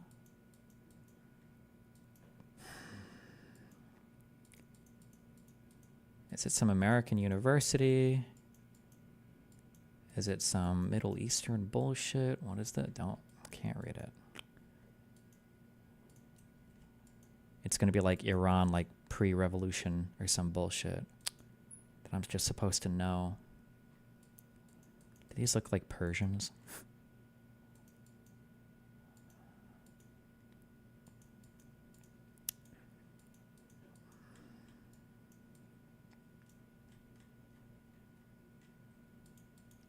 This is some famous bullshit-ass monument. Okay, cross. So Southern Europe. Okay, so this Arab thing is this is a bait. This is a bait. We can't have Muslims and God and Christ together. Christ. What are we doing? We've got we've got people drawing pictures. What are they protesting? Are they selling shit? What are we doing here? Tea rooms. Washington's tea rooms. Tea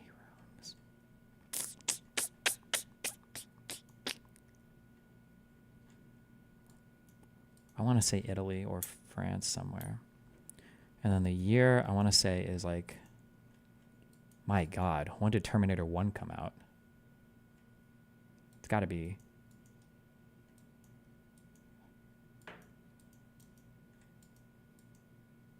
Good luck.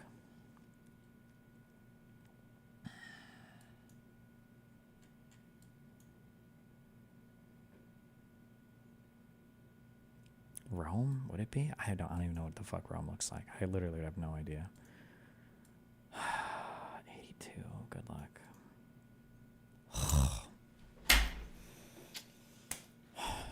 Okay.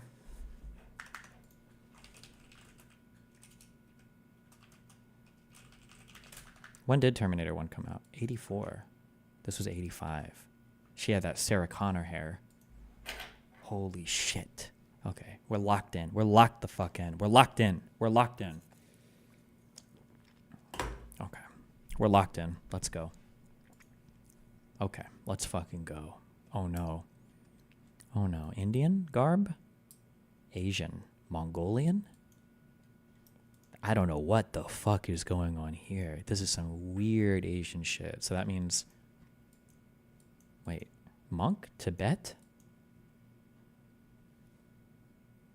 iPod or iPhone? Or some kind of phone? Some kind of phone?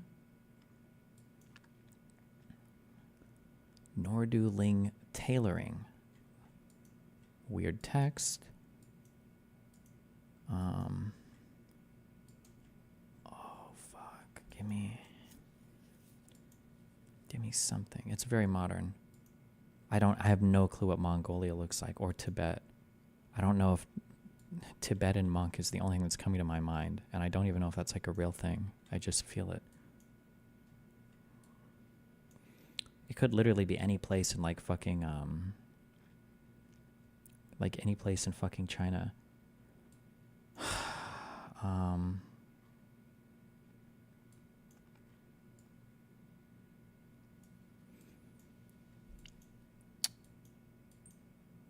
No, we would know Chinese. No, it's not that. Wait, Ling.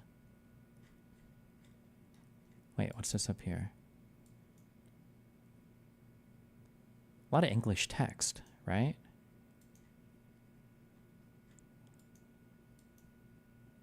How do I get Mongolia vibes? I don't even know what Mongolia... I don't know what anything about Mongolia looks like. I have no idea.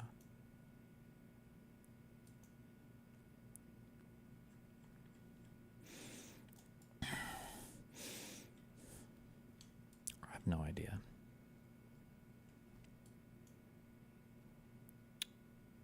It's not fucking Mongolia. It's not fucking Mongolia, guys. That's not possible, right?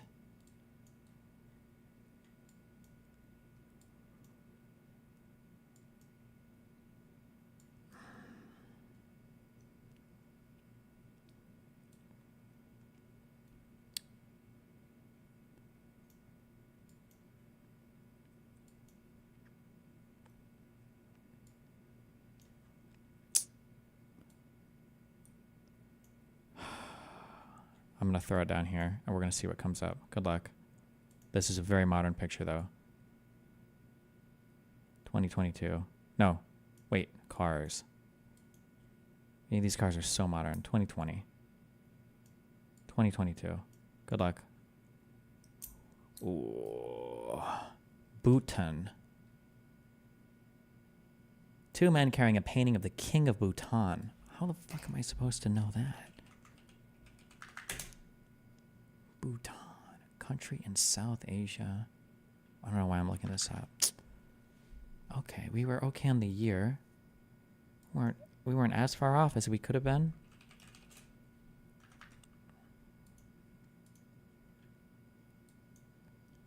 I guess.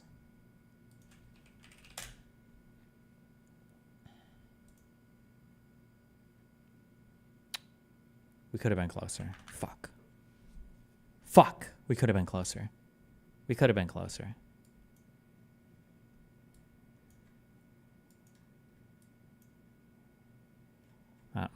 That's okay. We're still We're still on an okay track. We're still on a 40K plus track. Oh God. That hair. 90s. 92. 1990. No. 1990. 1990. Maybe. What do we got here? Demartigagio. TV Taromi. Villa. Babylon Villa. Oh no. With this stupid shit in the background. Oh fuck.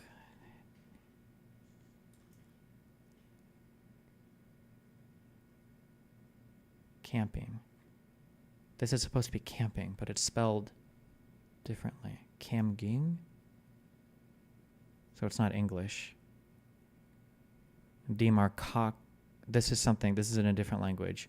I was going to say Pacific Northwest, but it's not. This is, okay, so it's not English. It's not English. Villa Babylon. Is this also some, like, fucking Southern European bullshit? It's not. Oh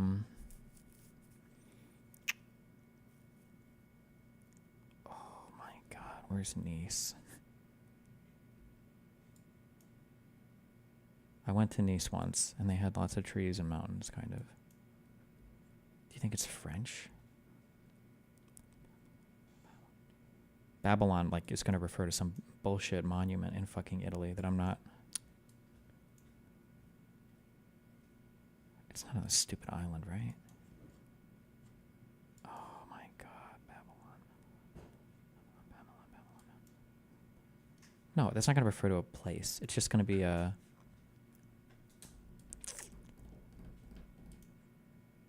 I'm getting French vibes. Wait, am I getting French vibes? Why? These are tourists.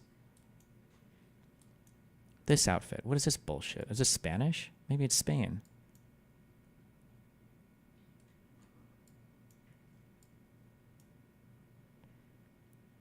Good luck. Fuck. The year was good. 3 women posing for a photo in front of the PEX TV tower in PEX, Hungary?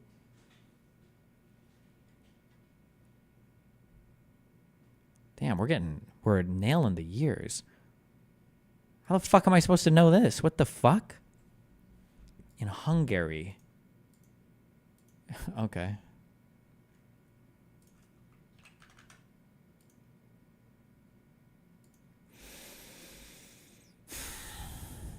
Okay.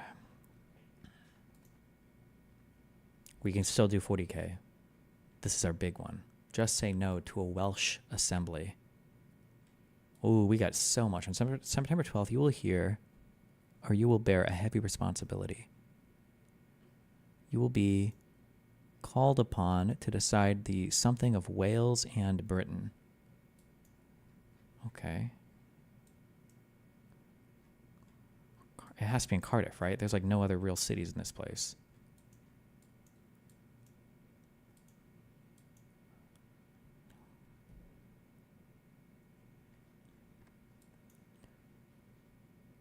Wales deserves some bullshit. When were they... I don't know. When the fuck were they arguing about this shit? Over Brexit, do you think? No. Just say no. Oh, shit. Okay. Think. Years.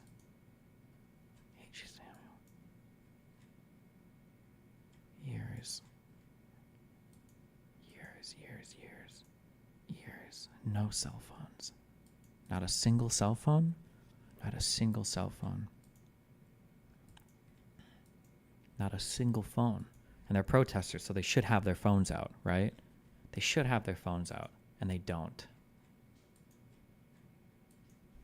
Okay.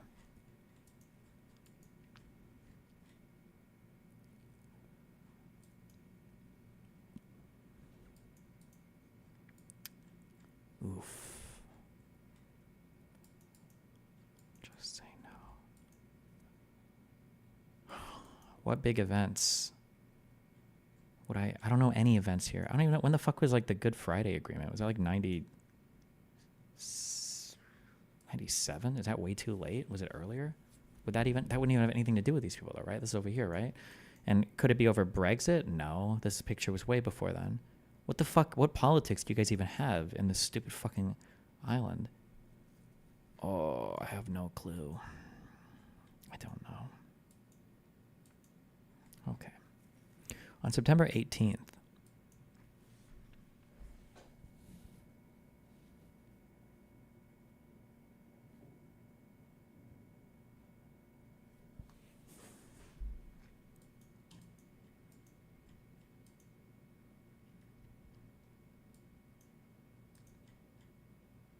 oh my God, Norm Finkelstein?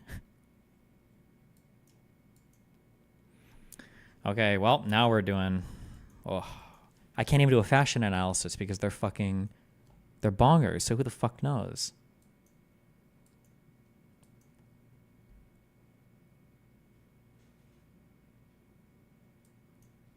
Okay. Hairstyles and everything seems to make it a bit more modern, right? Okay. So we have to be before 2007, before 2005, and after 1990. After 95, before 2005, I'm going to say 1998, Cardiff. I don't know what events or anything could be going on, but good luck.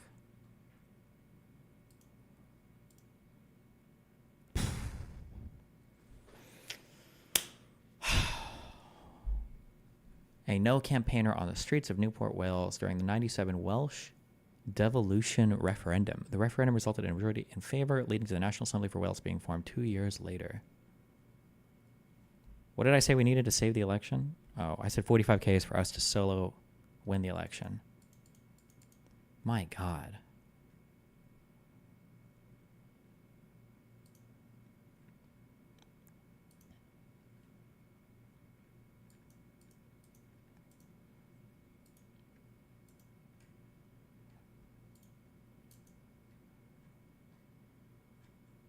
My God.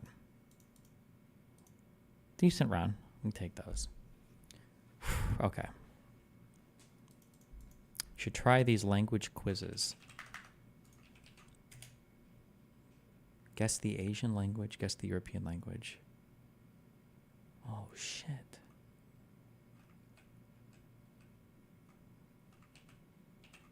We'll add these. You know what? We're going to add these to the daily bullshit.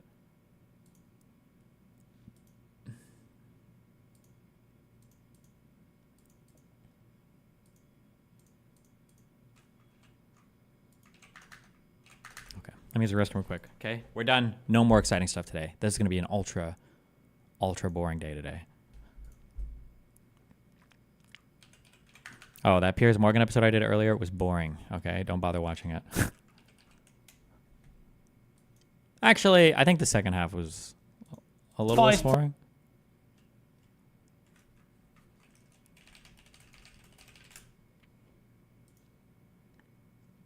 Behold.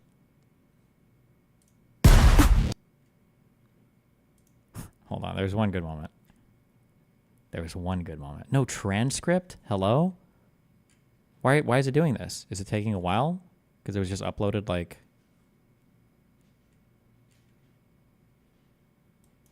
Did they move the transcript button again?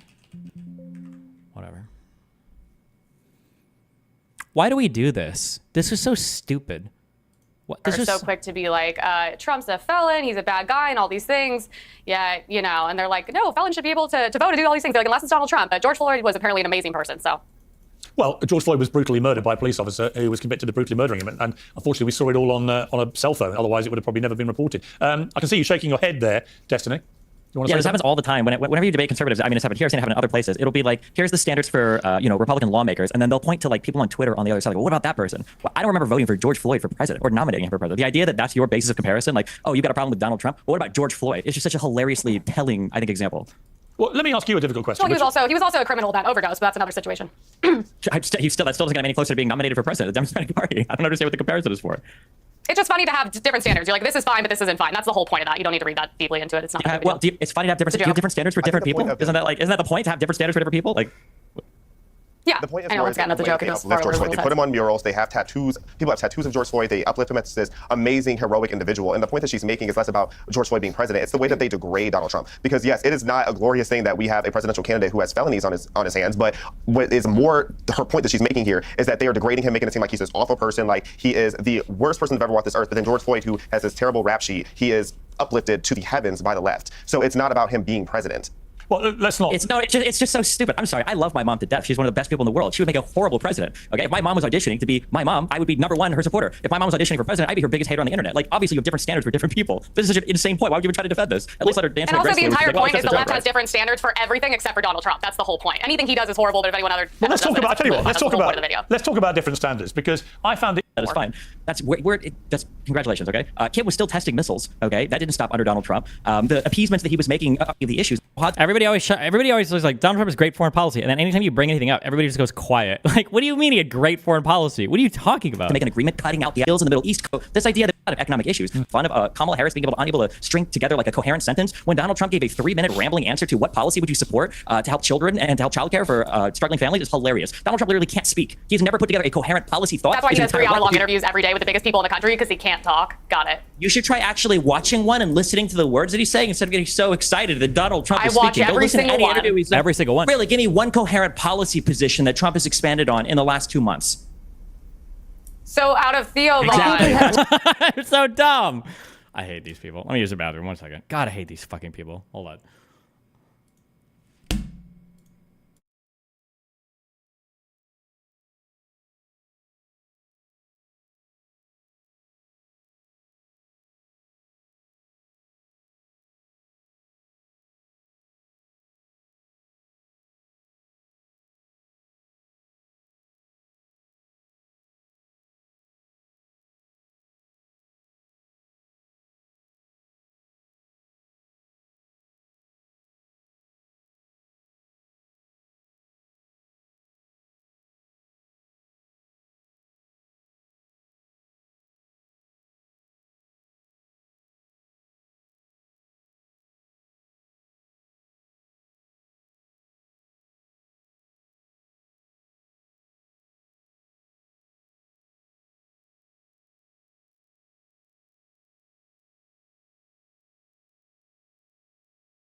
Oh.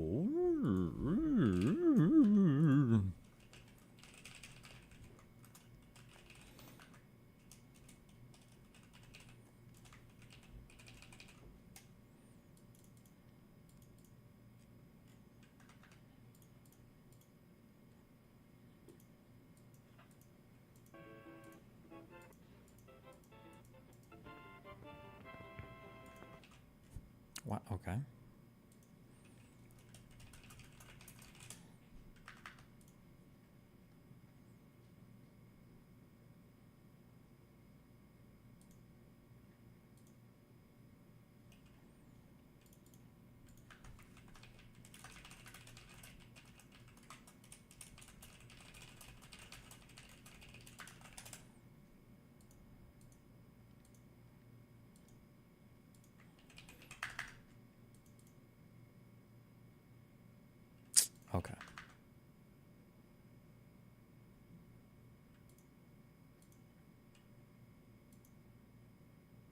You're the only one without the city background.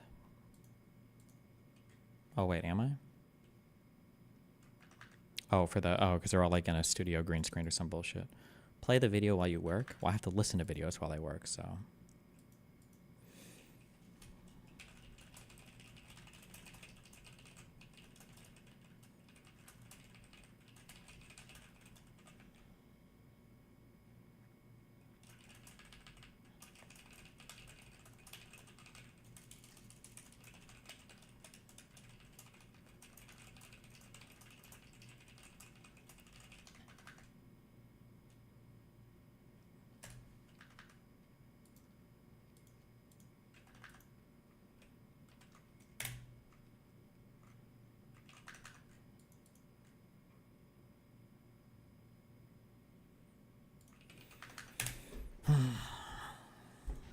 My Blitzcrank has cancer. Last link of the day. Good luck.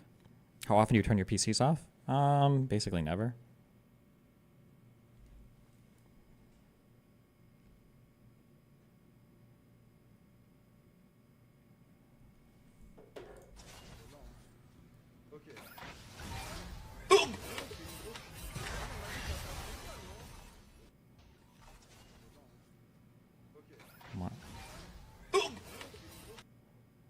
Wow, epic. Okay.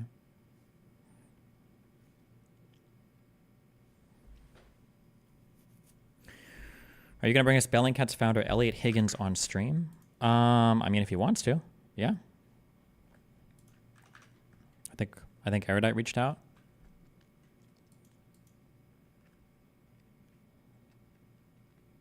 Do you ever run into issues where your PC either goes to sleep? Okay. Are you going to explain why you don't turn your computer off? Why would you turn it off? I don't know. It just sits here and chills.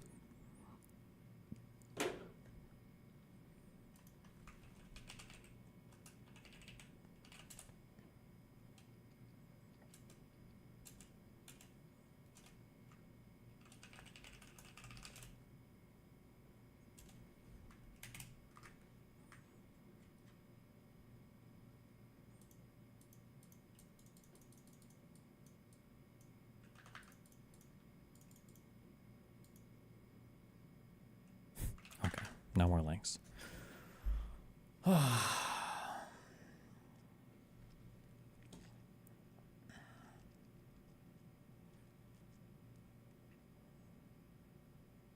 January 3rd, Oval Office meeting.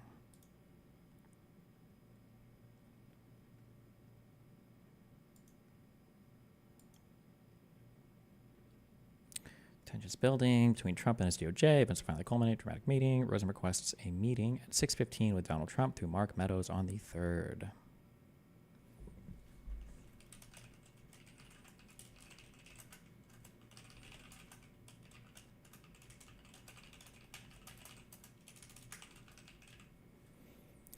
Rosen and Donahue discuss potential leadership change in the DOJ with Cifaloni and Pat Philbin, who both oppose potential leadership. Rosen and Donahue previously had a conference call.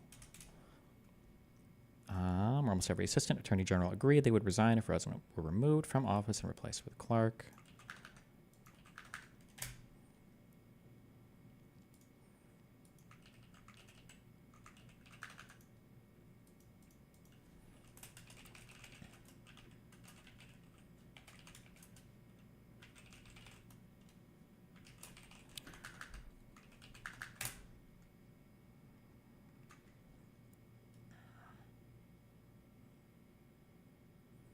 Dear all, apologies for the impersonal nature of this email. This evening, after Acting Attorney General Jeff Rosen, over the course of last week, repeatedly refused the President's direct instructions to utilize the Department of Justice's law enforcement powers for improper ends, the President removed Jeff from the department.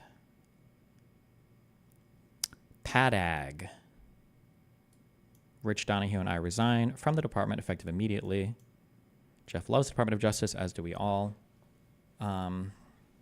Acting, what does this mean? This is acting department, acting deputy attorney general. What does the P mean?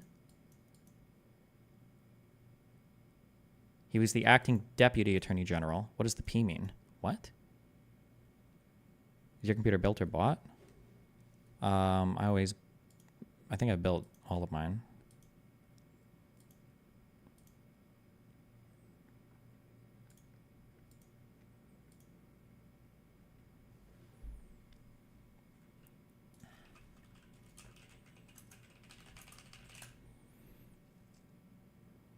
principal associate deputy. Oh, okay, interesting. Gotcha.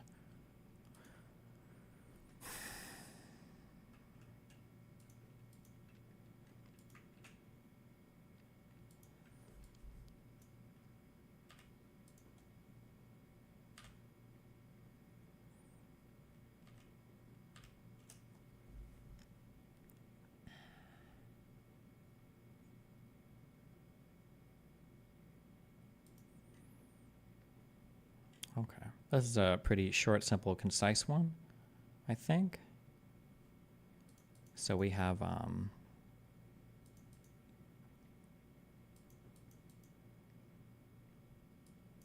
and then President says suppose links of these guys talking about this.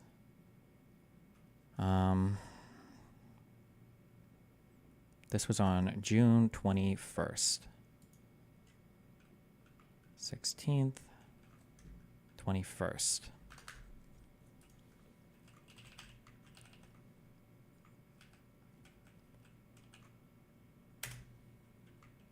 Would it have been... This is where they mainly talk about it? It's really that short?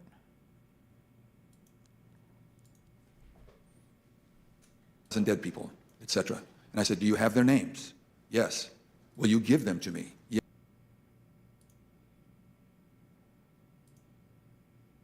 the president said, suppose I do this. Suppose I replace him, Jeff Rosen, with him, Jeff Clark.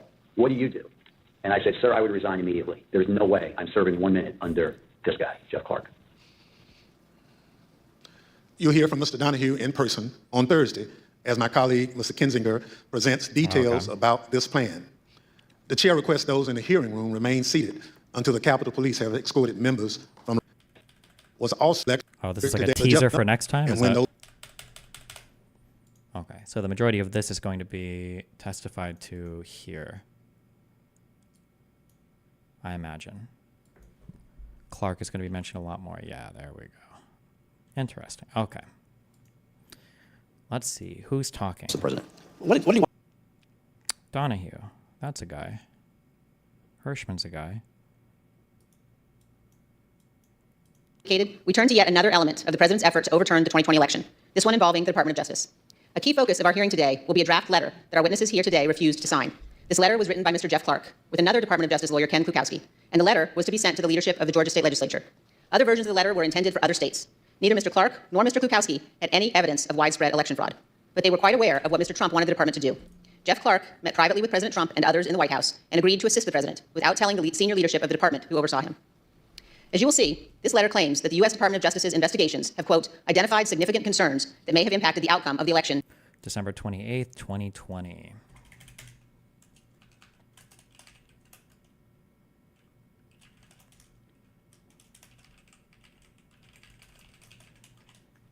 Okay, we have this here. We've got the letter and the response. In multiple states, including the state of Georgia. In fact, Donald Trump knew this was a lie. The Department of Justice had already informed the President of the United States repeatedly that its investigations had found no fraud sufficient to overturn the results of the 2020 election. The letter also said this, quote, in light of these developments, the department recommends that the Georgia General Assembly should convene in special session, end quote, and consider approving a new slate of electors. And it indicates that a separate, quote, fake slate of electors supporting Donald Trump has already been transmitted to Washington, D.C.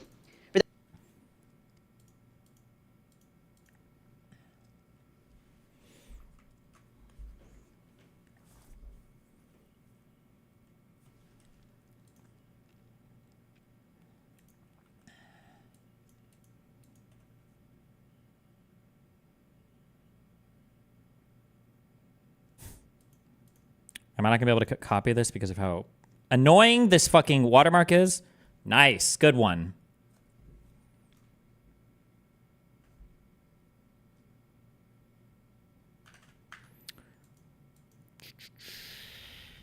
What would you like to see happen to Trump? Prison, obviously.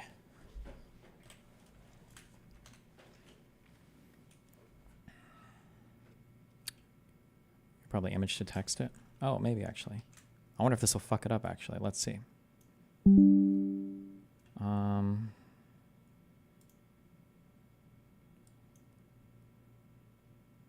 Was it this button? Oh my god.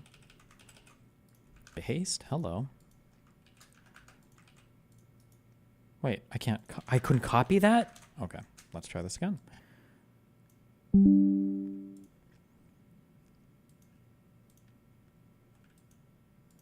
Copy all text. Okay, whatever.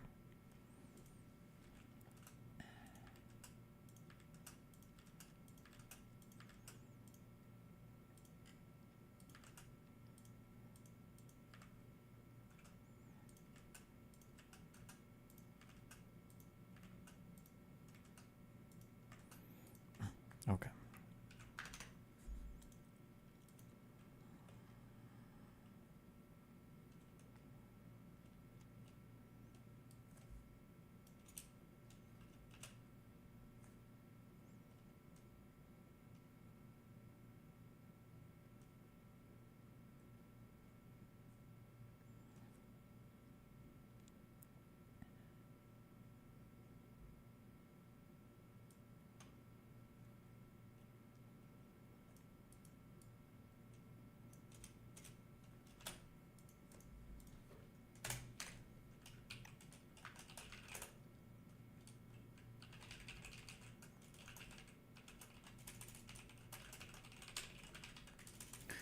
Clark acknowledges, albeit in a deceitful manner, that an alternate slate of electors was sent by Georgia and falsely compares it to Hawaii.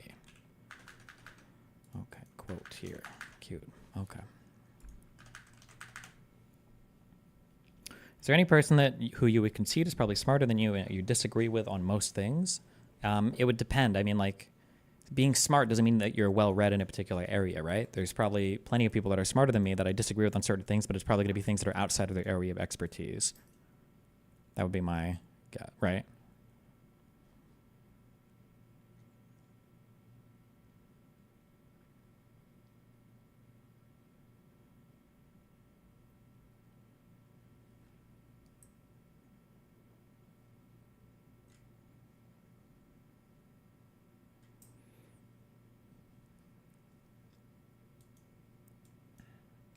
Where were we? We were on this one. Okay. For those of you who have been watching these hearings, the language of this draft Justice Department letter will sound very familiar. The text is similar to what we have seen from John Eastman and Rudy Giuliani, both of whom were coordinating with President Trump to overturn the 2020 election. When one of our witnesses today, Mr. Donahue, first saw this draft letter, he wrote this, quote, "This would be a grave step for the department to take, and it could have tremendous constitutional, political, and social ramifications for the country," end quote. This committee agrees. Had this letter been released on official Department of Justice letterhead, it would have falsely informed all Americans, including those who might be inclined to come to Washington on January 6th, that President Trump's election fraud allegations were likely very real. Here's another observation about this letter. Look at the signature line. It was written by Jeff Clark and Mr. Kukowski, not just for Clark's signature, but also for our witnesses today, Jeff Rosen and Richard Donahue. When it became clear that neither Mr. Rosen nor Mr. Donahue would sign this letter, President Trump's plan necessarily changed. As you will hear today, Donald Trump offered Mr. Clark the job of acting Attorney General, replacing Mr. Rosen, with the understanding that Clark would send this letter to Georgia and other states and take other actions the President requested. One other point. Millions of Americans have seen the testimony of Attorney General Barr before this committee. At one point in his deposition, the former Attorney General was asked why he authorized the Department of Justice to investigate fraud in the 2020 election at all. Why not just follow the regular course of action and let the investigations occur much later in time, after January 6th? Here's what he said.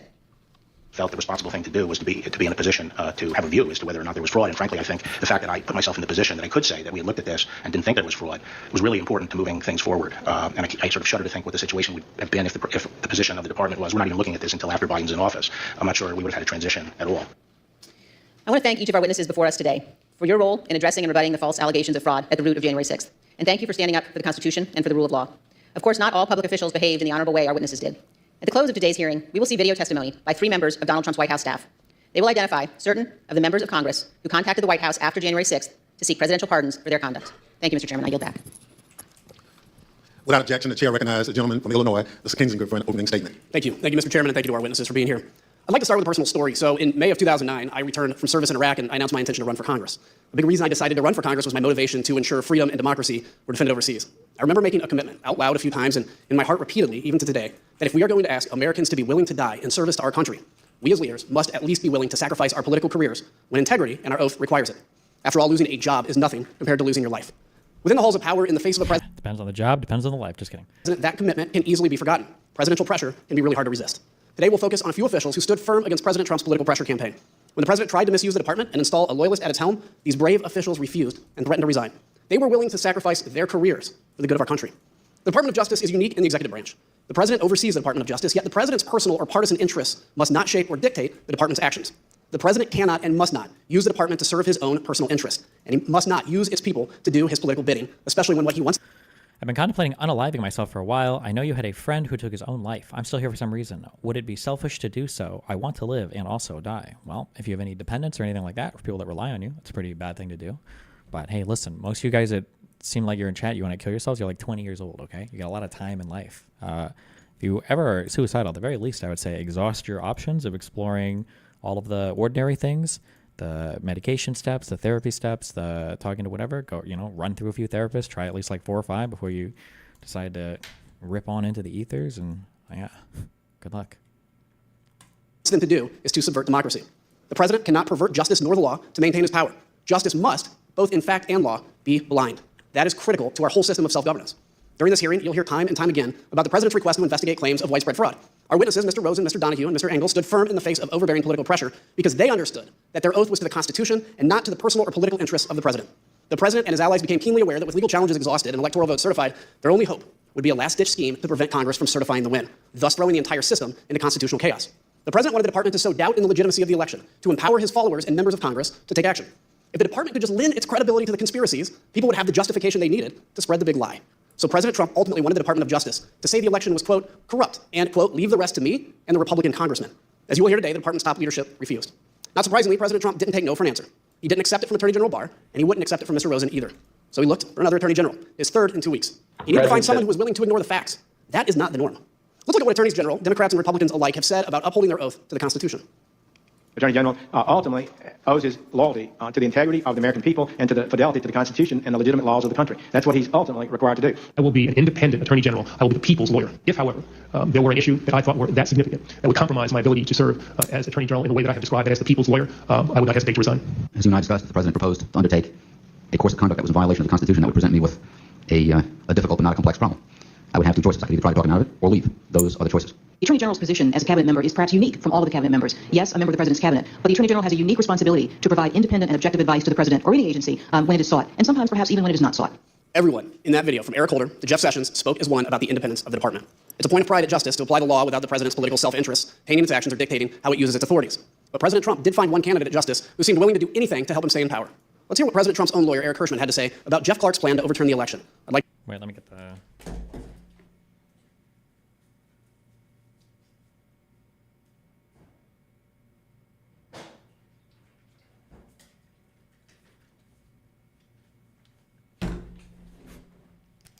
It's time to soy the fuck up.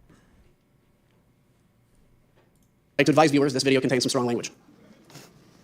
And when he finished discussing what he planned on doing, I said, good a-hole. Congratulations, you just admitted a first step in your action take as Attorney General would be committing a felony and violating Rule 6C. You're clearly the right candidate for this job. So who's Jeff Clark? An environmental lawyer with no experience relevant to leading the entire Department of Justice. What was his only qualification? That he would do whatever the president wanted him to do, including overthrowing a free and a fair democratic election. He would do what's relevant. The right candidate for this job. You just admitted a first step in your action take as Attorney General would be committing a felony and violating Rule 6C. What rule is this? He says it a few times. I never actually looked this up. Is it Rule 68 or was it Rule 6C? Fuck.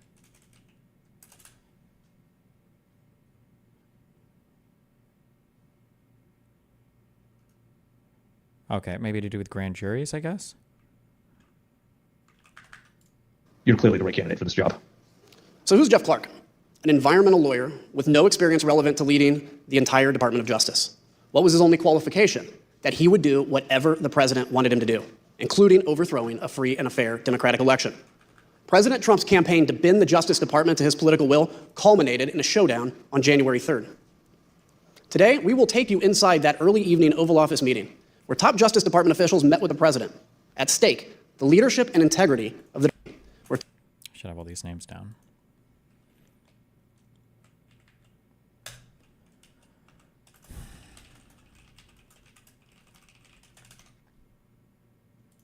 How much weight would you put behind a Roger Stone claim?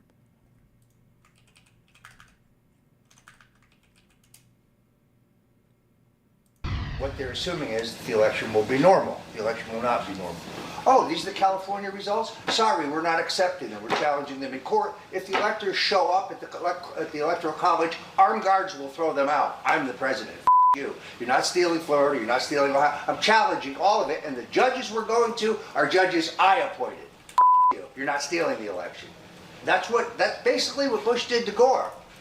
So, you know, if they want to run a bunch of fake ballots, we'll have an investigation. We'll say, these ballots are fake. Yep. Your results are invalidated. Goodbye. That's the way it's going to have to work. Wow. It's going to be really nasty. Wow. But you cannot count on, we're not going to get an honest election. Right. So let's say that Trump is a little behind right now, which he probably is.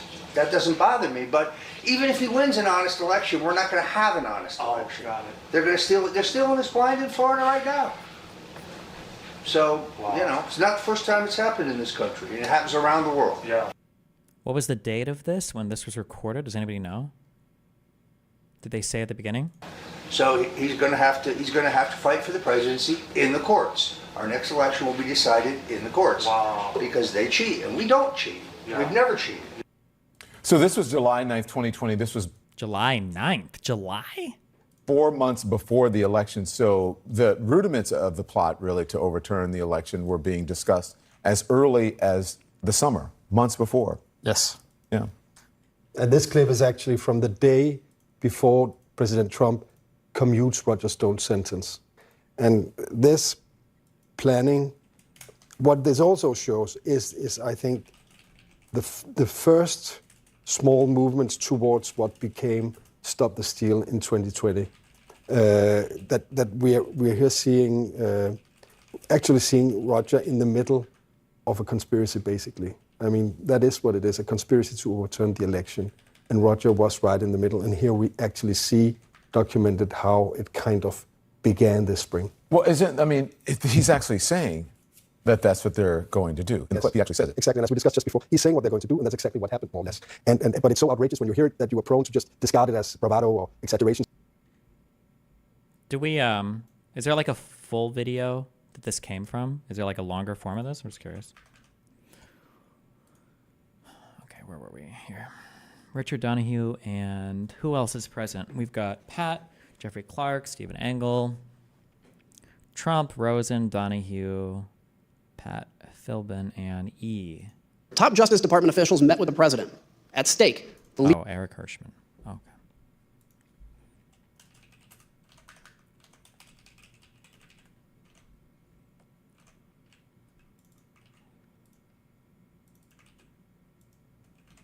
Leadership and integrity of the Department of Justice. The meeting took about another 2.5 hours from the time I entered. It was entirely focused on whether there should be a DOJ leadership change. I was sitting directly in front of the president. Jeff Rosen was to my right, Jeff Clark was to my left. He looked at me and underscored, well, the one thing we know is you're not to my right, Jeff Clark was to my left.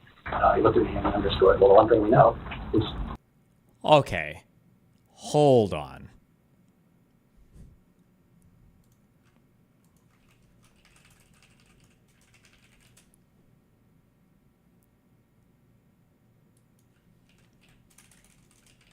We haven't done one of these in a while.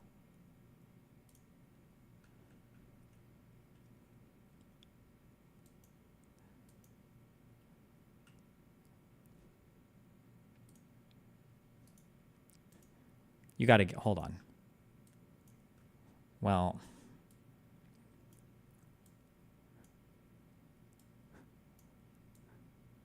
his brother. Oh, his like slightly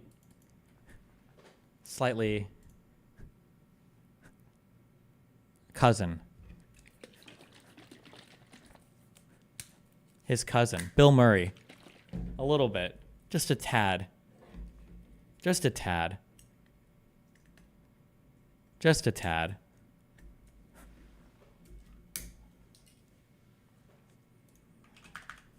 You're not to my right, Jeff Clark was to my left. He looked at me and underscored, well, the one thing we know is you're not going to do anything. You don't even agree that the concerns that are being presented are valid. And you're someone who has a different view. So why shouldn't I do that? You know, that's how the discussion proceeded. Jeff Clark was proposing that Jeff Rosen be replaced by Jeff Clark. And I thought the proposal was asinine. What were Clark's purported bases? I thought. Wait. Fuck. Who was that? That was Rosen. That was Rosen talking, right?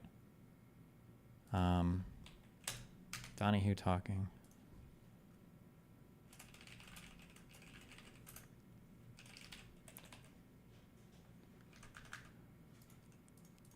Jeff Rosen be replaced by Jeff Clark. And I thought the proposal was asinine. What were Clark's purported bases for why it was in the president's interest for him to step in? What would he do? How would things change, according to Mr. Clark in the meeting? He repeatedly said to the president that if he was put in the seat, he would conduct real investigations that would, in his view, uncover. Repeatedly said to the president that if he was put in the seat, he would conduct real investigations that would, in his view, uncover widespread fraud. He would send out the letter that he had drafted, and that this was the last opportunity. We're just curious if you're aware of Ian Miles Chong was not an American citizen. You'd alluded to him possibly being an asset, but he's straight up a citizen in Malaysia. He does a great job pretending to be a U.S. citizen. Yeah, I don't even know if he's ever been to the U.S. before. Yeah. To sort of set things straight with this defective election, and that he could do it, and he had the intelligence and the will and the desire to pursue these matters in the way that the president thought most appropriate. And he was making a pitch, and every time he'd get clobbered over the head, he would say like a call to order, the president's your decision, you get the chance to make this decision, and you've heard everybody and you can make your determination. And then we jump back in and really clobber him. I made the point that Jeff Clark is not even competent to serve as the attorney general. He's never been a criminal attorney. He's never conducted a criminal investigation in his life. He's never been in front of a grand jury, much less a trial jury. And he kind of retorted by saying, well, I've done a lot of very complicated appeals and civil litigation, environmental litigation, and things like that. And I said, that's right, you're an environmental lawyer. How about you go back to your office and we'll call you when there's an oil spill? And Pat Cipollone weighed in at one point, I remember saying, that letter that this guy wants to send, that letter is a murder-suicide pact. It's going to damage everyone who touches it. And we should have nothing to do with that letter. I don't ever want to see that letter again. And so we went along those lines. I thought Jeff's Clark's proposal was nuts. I mean, this guy, at a certain point, listen, the best I can tell is the only thing you know about environmental and elections challenges is they both start with E. And based on your answers tonight, I'm not even certain you know that. The president said, suppose I do this. Suppose I replace him, Jeff Rosen, with him, Jeff Clark. What do you do? Well, we know these men before us did the right thing. But think about what happens if these justice officials make a different decision. What happens if they bow to the pressure? What would that do to us as a democracy, as a nation? Imagine a future where the president could screen applicants to the Justice Department with one question. Are you loyal to me or to the Constitution? And it wouldn't take long to find people willing to pledge their loyalty to the man. We know many of President Trump's vocal supporters on January 6 also wanted the Justice Department to do whatever he asked, as long as it meant he could stay in power. They made sure Justice Department officials heard his message as they protested loudly in front of the department on their way to the Capitol on January 6th. Do your job! Do your job! Do your job! Do your job! Do your job! Live in D.C., we're marching to the Capitol. We are at the Department of Justice right now telling these cowards to do their job! We're going to take the Capitol. Do you think any of these people would have felt compelled to testify if they knew Trump would be immune for all of this in the end? Who knows? I want to take a moment now to speak directly to my fellow Republicans. Imagine the country's top prosecutor with the power to open investigations, subpoena, charge crimes, and seek imprisonment. Imagine that official pursuing the agenda of the other party instead of that of the American people as a whole. And if you're a Democrat, imagine it the other way around. Today, President Trump's total disregard for the Constitution and his oath will be fully exposed. Now let's get this hearing underway so we can do our part to protect the freedoms that we often take for granted, so that we can see how close we came to losing it all. I now yield back to the chairman. We're joined today by three distinguished witnesses who each served in the Trump administration in the months preceding January 6th. Mr. Jeffrey Rosen served at the Department of Justice from May 2019 until January 2021. With President Trump's nomination and the confirmation of the United States Senate, he became the United States Deputy Attorney General. In December 2020, he took the mantle of Acting Attorney General. Mr. Richard Donahue has served in the Department of Justice for over 14 years. Mr. Donahue was a United States Attorney for the Eastern District of New York, then became Mr. Rosen's Principal Associate Deputy Attorney General, and finally, Acting Deputy Attorney General. Mr. Donahue also served more than 20 years in the United States military, including the 82nd Airborne and the Judge Advocates General Corps. We're also joined by Mr. Stephen Engel, the former Assistant Attorney General for the Office of Legal Counsel. He was nominated by the former president and confirmed by the Senate during the Trump administration. This isn't an audition. He served from November 2017 to January 2021 and has now returned to private practice. I will now swear in our witnesses. The witnesses will please stand and raise their right hands. Do you swear under penalty of perjury that the testimony you're about to give is the truth, the whole truth, and nothing but the truth, so help you God? Thank you. You may be seated. Let the record reflect the witnesses all answered in the affirmative. I now recognize myself for questions. First of all, gentlemen, thank you for being here today. All of you served at former President Trump's pleasure at the Department of Justice in top leadership positions with tremendous responsibilities.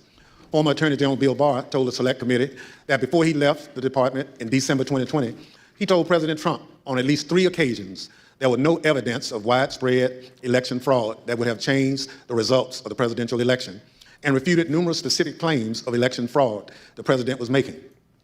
Mr. Rosen, after Mr. Barr announced his resignation, did Donald Trump continue to demand that the Department of Justice investigate his claims of election fraud? Yes, he asserted that. Holy shit, it's Bill Murray. He thought the Justice Department had not done election fraud. Did Donald Trump continue to demand that the Department of Justice, after Mr. Barr announced his resignation, did Donald Trump continue to demand that the Department of Justice investigate his claims of election fraud? Yes, he asserted that he thought the Justice Department had not done enough. Thank you. From the time you took over from Attorney General Barr until January 3rd, how often did President Trump contact you or the department to push allegations of election fraud? So between December 23rd and January 3rd, the president either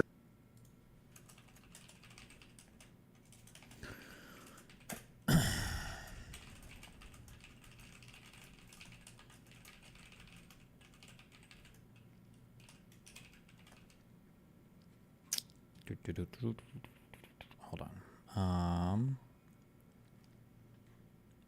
What would this even go under? Fraud. So between December 23rd and January 3rd, the president either called me or met with me virtually every day, with 1 or 2 exceptions like Christmas Day. And before that, because I had been announced that I would become the acting attorney general before the date I actually did, the president had asked that Rich Donahue and I go over and meet with him, I believe, on December 15th as well. So after you had some of these meetings and conversations, Christmas Day, President and fraud, how often did President Trump contact you or the department to push allegations of election fraud? So between December 23rd and January 3rd, the president either called me or met with me virtually every day, with 1 or 2 exceptions like Christmas Day. And before that, because I had been announced that I would become the acting attorney general before the date I actually did, the president had asked that Rich Donahue and I go over and meet with him, I believe, on December 15th as well. So after you had some of these meetings and conversations with the president. Okay, so this was between from 1 to 1? So between President Trump, December 23rd and January 3rd. It's between December 23rd and January 3rd.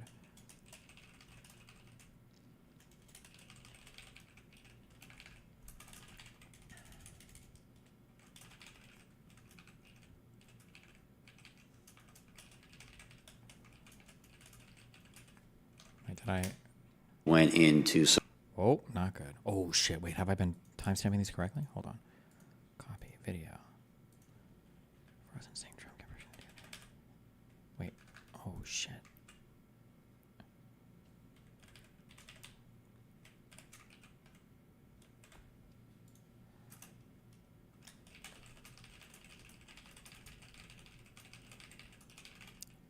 Did I do this one correctly? Resignation. Did Donald Trump continue to demand that the Department of Justice investigate his claims of election fraud? Okay. Okay. I'm really just looking for this DOJ meeting thing, but it's always good for other things. Okay.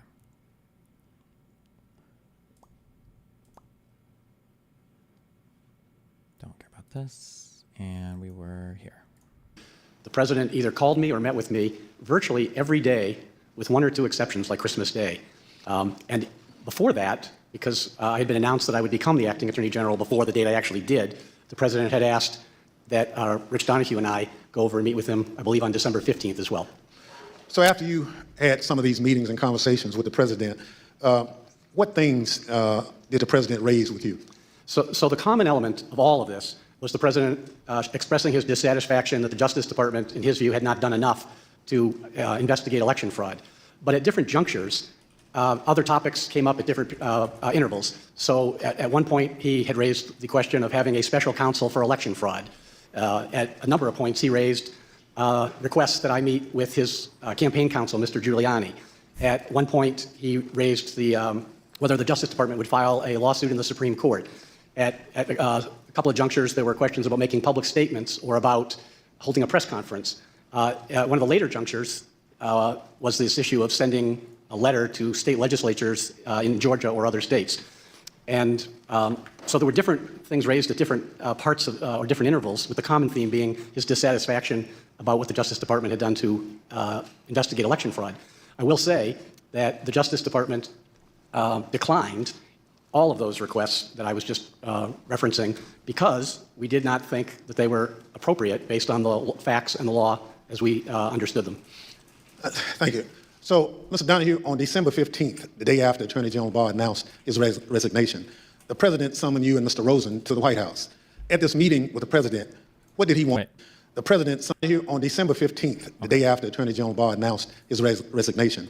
The President summoned you and Mr. Rosen to the White House. After Attorney General Barr announced his resignation, the President summoned you and Mr. Rosen to the White House. At this meeting with the President, what did he want to discuss?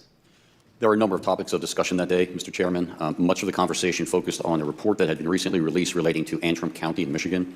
I believe on December 13th, an organization called the Allied Security Group issued a report that alleged that the Dominion voting machines in that county had a 68% error rate. The report was widely covered in the media. We were aware of it. We obtained a copy of it on the 14th of December, the day prior. We circulated to the U.S. attorneys in Michigan for their awareness.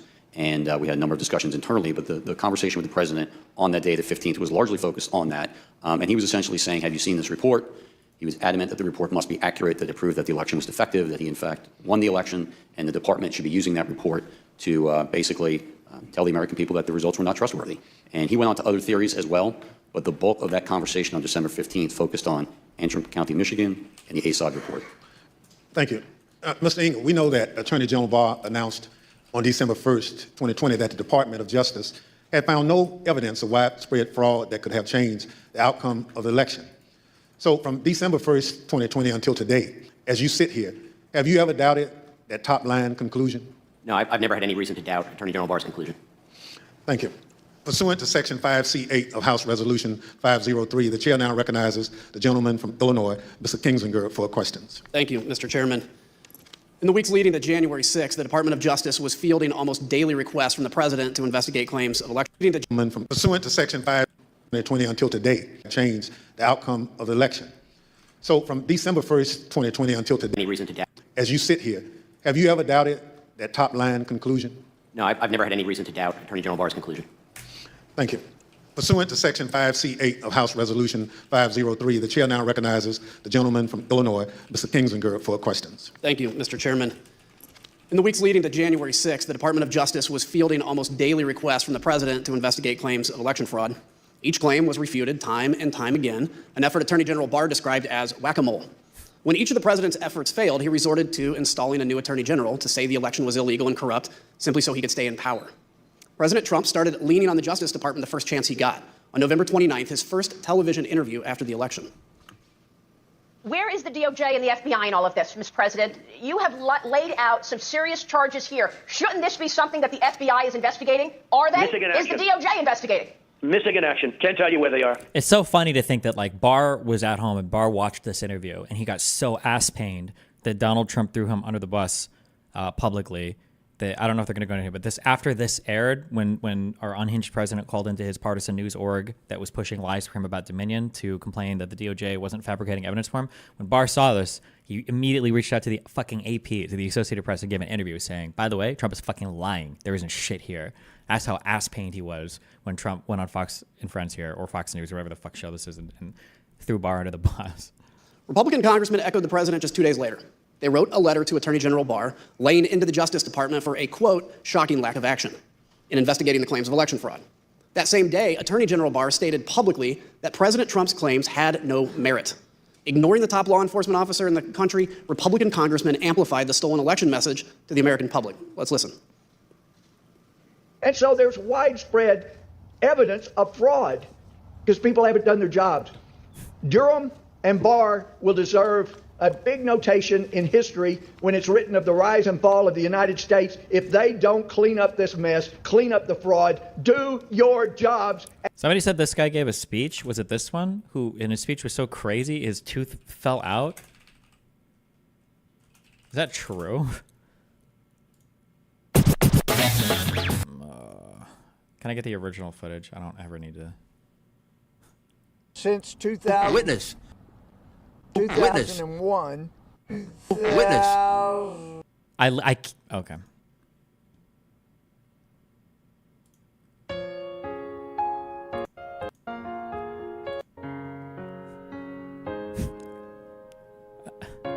What, am I in church? Wow. Holy. Sorry. Oh, this is actually sad. I'm sorry. Okay. All right. I guess we're watching the Majority Report. Knocked around in between his two cheeks and his mouth.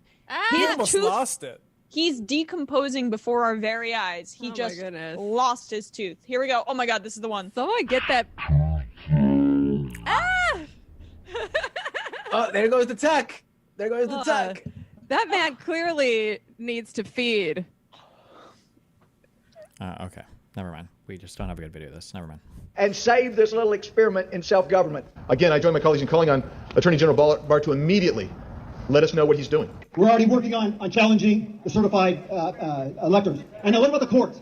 How pathetic are the courts? January 6th, I'm joining with the fighters in the Congress, and we are going to object to electors from states that didn't run clean elections. Democracy is left undefended if we accept the result of a stolen election without fighting with every bit of vigor we can muster.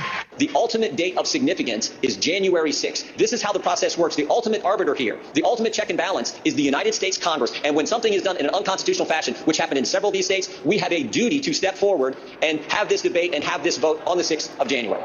Today is the day American patriots start taking down names and kicking ass. And a video game. Mr. Donahue, on December 27th, you had a 90-minute conversation with the president where he raised false claim after false claim with you and Mr. Rosen. How did you respond to what you called a, quote, stream of allegations? The December 27th conversation was, in my mind, an escalation of the earlier conversations. As the former acting AG indicated, there were a lot of communications that preceded that. As we got later in the month of December, the president's entreaties became more urgent. He became more adamant that we weren't doing our job. We need to step up and do our job. And he had this arsenal of allegations that he wanted to rely on. And so I felt in that conversation that it was incumbent on me to make it very clear to the president what our investigations had revealed, and that we had concluded, based on actual investigations, actual witness interviews, actual reviews of documents, that these allegations simply had no merit. And I wanted to try to cut through the noise, because it was clear to us that there were a lot of people whispering in his ear, feeding him these conspiracy theories and allegations. And I felt that being very blunt in that conversation might help make it clear to the president that these allegations were simply not true. And so as he went through them in what for me was a 90-minute conversation or so, and what for the former acting AG was a 2-hour conversation, as the president went through them, I went piece by piece to say, no, that's false. That is not true. And to correct him really in a serial fashion as he moved from one theory to another. Which was the same thing as the Rosen, not Rosen call, the Raffensperger call. And it's the same thing at every fucking debate that I do with these fucking retards. It's like Barr said, it's whack-a-mole. You just have to hop from one theory to the next theory to the next theory, and you debunk all of them, and then the next day they're repeating the exact same shit over and over again. An example of one or two of those theories? So one that was very clear at that point was the Antrim County, the ASOG report that I mentioned earlier. The Allied Security Operations Group released this report that said 68% error rate. There was, in fact, in Antrim County, a hand recount. Had nothing to do with the department. The department did not request that. That was pursuant to litigation brought by other parties. But there was a hand recount. So they were able to compare the hand recount to what the machines had reported. And for the ballots that were actually counted by the machine, more than 15,000, there was one error, one ballot. And I did a quick calculation and came up with 0.0063% error rate, which is well within tolerance. And so I made it very clear to the president, because he was so fixated on the ASOG report in the December 15th conversation, that, in fact, our investigation revealed that the error rate was 0.0063%. So that, Mr. President's example of what people are telling you that is not true and that you cannot and should not be relying on. So that was one very explicit one, and I think you see that reflected in my notes. We went through a series of others. The truck driver who claimed to have moved an entire tractor trailer of ballots from New York to Pennsylvania, that was also incorrect. We did an investigation with the FBI interview witnesses at the front end and the back end of that trailer. Nothing. It wasn't even his. He didn't even drive that trailer. We looked at loading manifests. We interviewed witnesses, including, of course, the driver, and we knew it wasn't true. Whether the driver believed it or not was never clear to me, but it was just not true. So that was another one that I tried to educate the president on. There were a series of others, mostly in swing states, of course. He wanted to talk a great deal about Georgia. The State Farm Arena video, which he believed, for various reasons, was, as he said it, fraud staring you right in the face. Were any of the allegations he brought up found credible? Did you find any of them credible? No. So during this conversation, did you take handwritten notes directly quoting the president? I did, and to make it clear, Attorney... Did you take handwritten notes found credible? Did you find... any of them credible? No. So during this conversation, did you take handwritten notes directly quoting the president? I did, and to make it clear, Attorney General Rosen called me on my government cell phone, said he'd been on the phone with the president for some time. The president had a lot of these allegations. I was better versed in what the department had done just because I had closer contact with the investigations, and the AG asked me to get on the call. Of course, I agreed. And I began taking notes only because at the outset the president made an allegation I had not heard. I'd heard many of these things. I knew many of them were investigated. But when the president, at least when I came to the conversation, when he began speaking, he brought up an allegation I was completely unaware of. And of course, that concerned us. So I simply reached out and grabbed a notepad off my wife's nightstand and a pen, and I started jotting it down. That had to do with an allegation that more than 200,000 votes were certified in the state of Pennsylvania that were not actually cast. Sometimes the president would say it was 205, sometimes he would say it was 250, but I'd not heard this before, and I wanted to get the allegation down clearly so that we could look into it if appropriate. And that's why I started taking those notes. And then as the conversation continued, I just continued to take the notes. Let's take a look at the notes, if we could, right now. As we can see on the screen, you actually quote President Trump asking, "Where's DOJ?" just like we heard him say in his first television interview. How did you respond to that? So both the acting AG and I tried to explain to the president on this occasion and on several other occasions that the Justice Department has a very important, very specific, but very limited role in these elections. States run their elections. We are not quality control for the states. We are obviously interested in and have a mission that relates to criminal conduct in relation to federal elections. We also have related civil rights responsibilities, so we do have an important role. But the bottom line was if a state ran their election in such a way that it was defective, that is to the state or Congress to correct. It is not for the Justice Department to step in.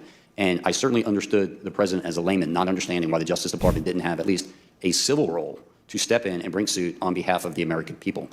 We tried to explain that to him. The American people do not constitute the client for the United States Justice Department. The one and only client of the United States Justice Department is the United States government. And the United States government does not have standing, as we were repeatedly told by our internal teams, OLC led by Steve Engel, as well as the Office of Solicitor General, researched it and gave us thorough, clear opinions that we simply did not have standing. We tried to explain that to the president on numerous occasions. Let's take a look at another one of your notes. You also noted that Mr. Rosen said to Mr. Trump, quote, "DOJ can't and won't snap its fingers and change the outcome of the election." How did the president respond to that, sir? He responded very quickly and said, essentially, that's not what I'm asking you to do. What I'm just asking you to do is just say it was corrupt and leave the rest to me and the Republican congressman. So, yikes. That's not what I'm asking you to do. What I'm just asking you to do is just say it was corrupt and leave the rest to me and the Republican congressman. So let's now put up the notes where you quote the president. As you're speaking to that, he said, the president said, "Just say the election was corrupt and leave the rest to me and the Republican congressman." So, Mr. Donahue, that's a direct quote from President Trump, correct? That's an exact quote from the president, yes. The next note shows that even that the president kept pressing. Even though he'd been told that there was no evidence of fraud, the president keeps saying that the department was, quote, "obligated to tell people that this was an illegal, corrupt election." That's also an exact quote from the president, yes.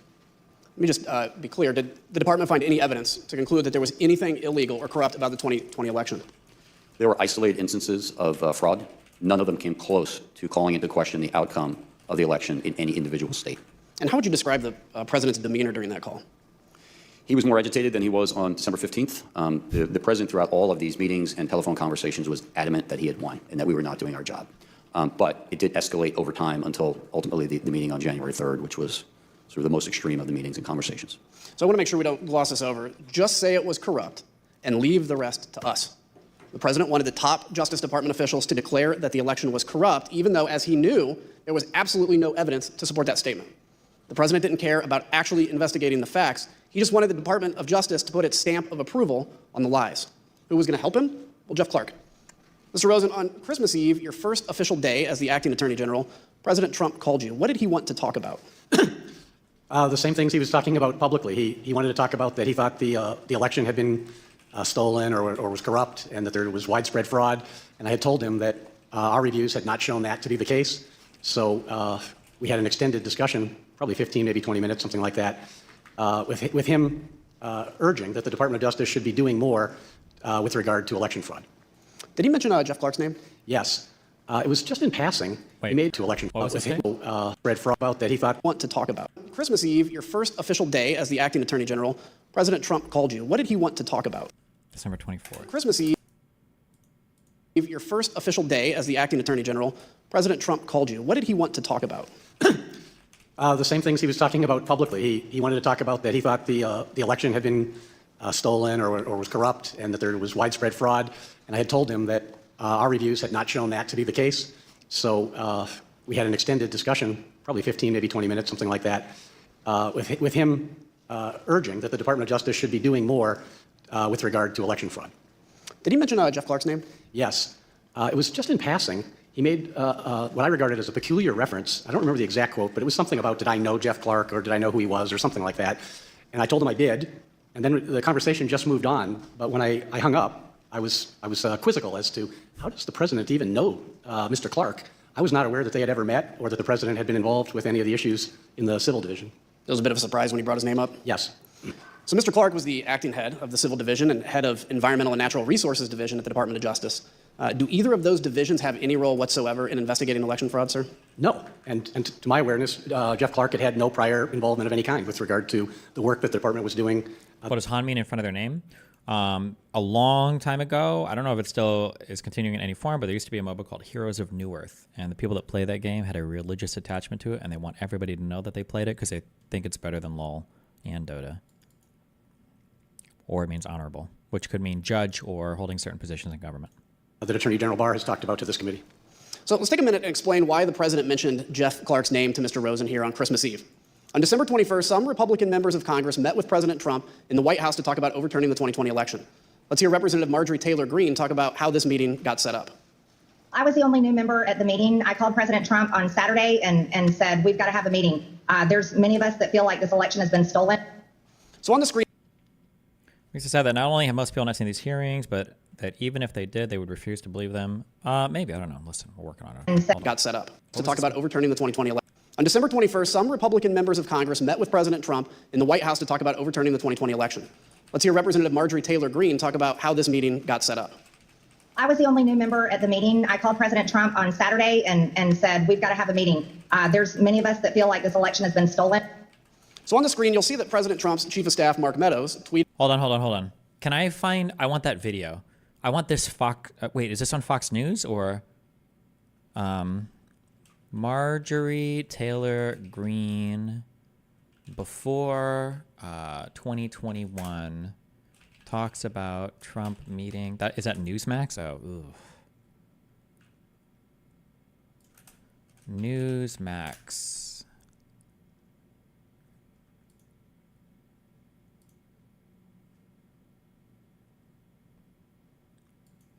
Is there, somebody find me this video. I want this video. Is Newsmax still a YouTube channel, or did they get like banned or something? Newsmax, YouTube. Jesus, 2.2 million followers.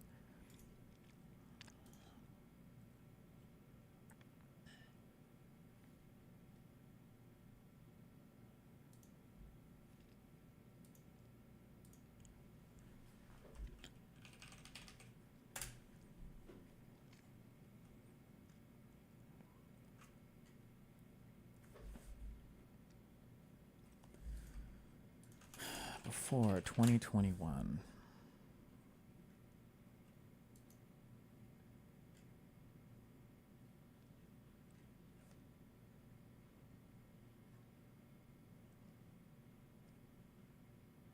But after,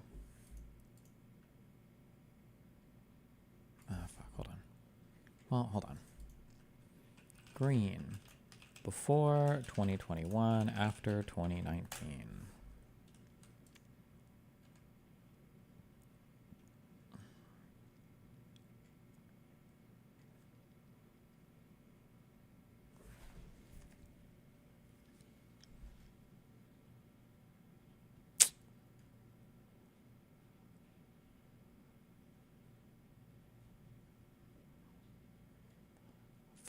I want this. I want the original video for this.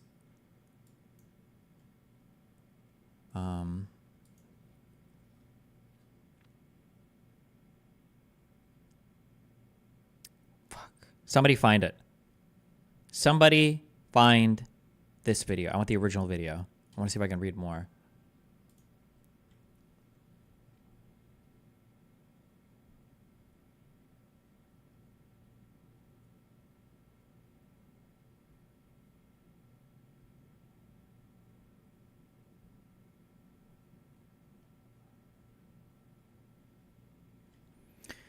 Also, please stop.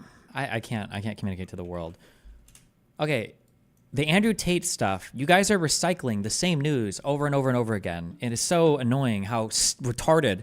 I say retarded, I'm sorry. I didn't know fuck all about criminal procedure or anything as well. But like, Tate case breaking.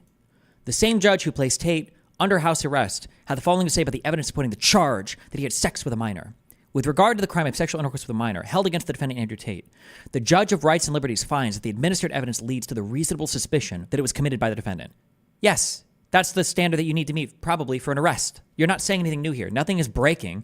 There has been so much recycled news on this Andrew Tate stuff that if you were to ask, I feel like the average person, he's either never done anything wrong or he's raped like 700 people because people keep recycling the same stories over and over and over and over and over and over and over and over and over and over and over and over and over again. Holy shit. Nothing is new here. If they arrested him before, it's because they felt that whatever he'd done had a level of, they say reasonable suspicion. In the U.S., it would be probable cause. My guess is going to be this is maybe supposed to be probable cause, or they use a different standard of evidence for an arrest, which would be strange, or they just mistranslated it from Romanian or whatever. But stop repeating the same fucking thing over and over again. Holy shit. Okay. That wasn't even a big tweet. Chat, somebody is looking for this, right? I know at least one of you motherfuckers is looking for this, okay? Wait, oh my god. Yes. Wait, did you just link me a random fucking thing? Also, please, for the love of God, I'm preferring formats on like YouTube. Trying to click things in these like god-awful websites is actual AIDS cancer. Because you'll have power when you need it the most. The number one thing to prepare for is extended power outages. Don't make it so hard on yourself. Have a Generac home standby generator. I don't know if this is the right one also, because I think we're looking for something on December 24th. First? Let's see. Power your life with Generac. Okay, will do. Marjorie Taylor Greene, welcome back to the show. Thank you. How are you doing? All good. Great to have you on. Congresswoman, tell us what the vibe was. Do you think it's this? Christmas was already so tough for so many families. I was leaving today at the site, and Sean, just a true team effort to meet the needs.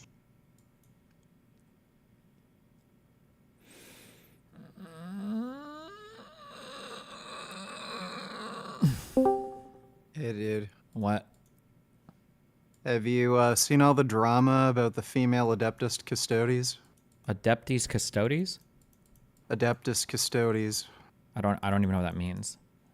Was with the new member. 40K. What'd you say? It's a thing in Warhammer 40K. Oh. Okay. What about it? What's the drama?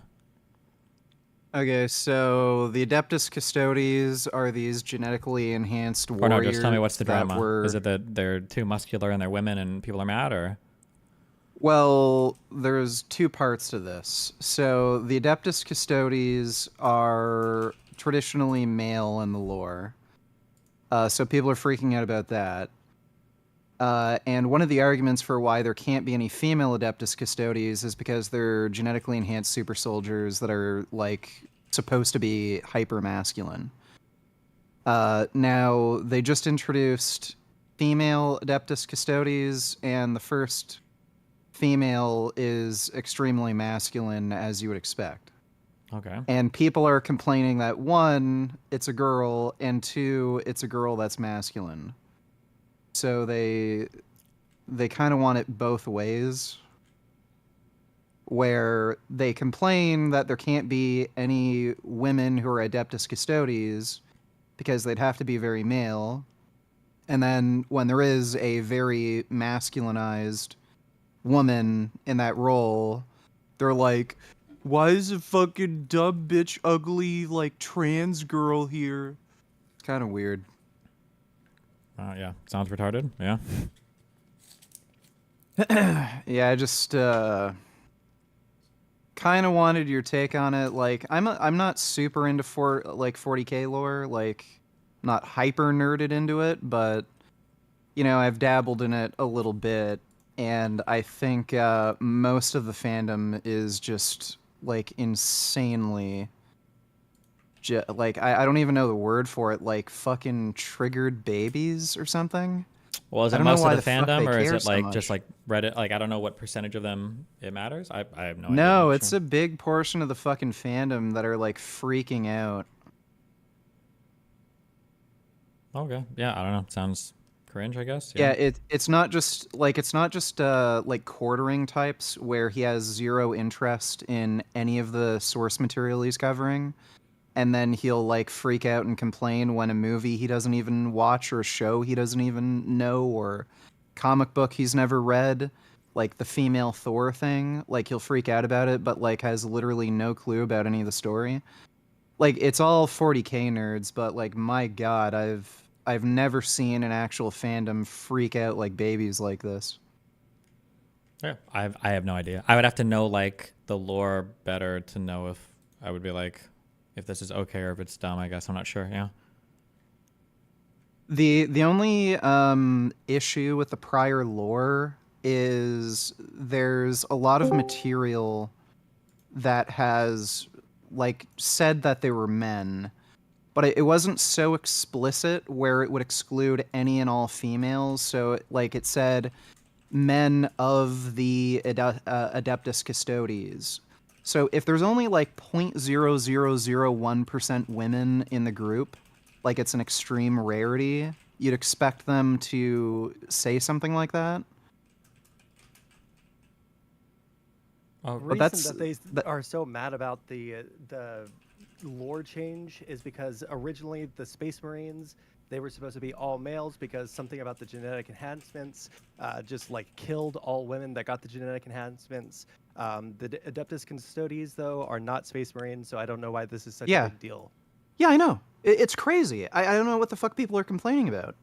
They don't get the like Space Marine enhancement. Like the Primus or Primaris surgery or whatever the fuck it is. You're just confused why a bunch of sweaty nerds who have been playing tabletop war games are... Yeah, I that mean... there's a...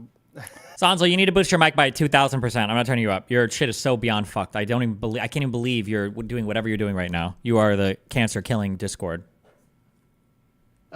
Is this better?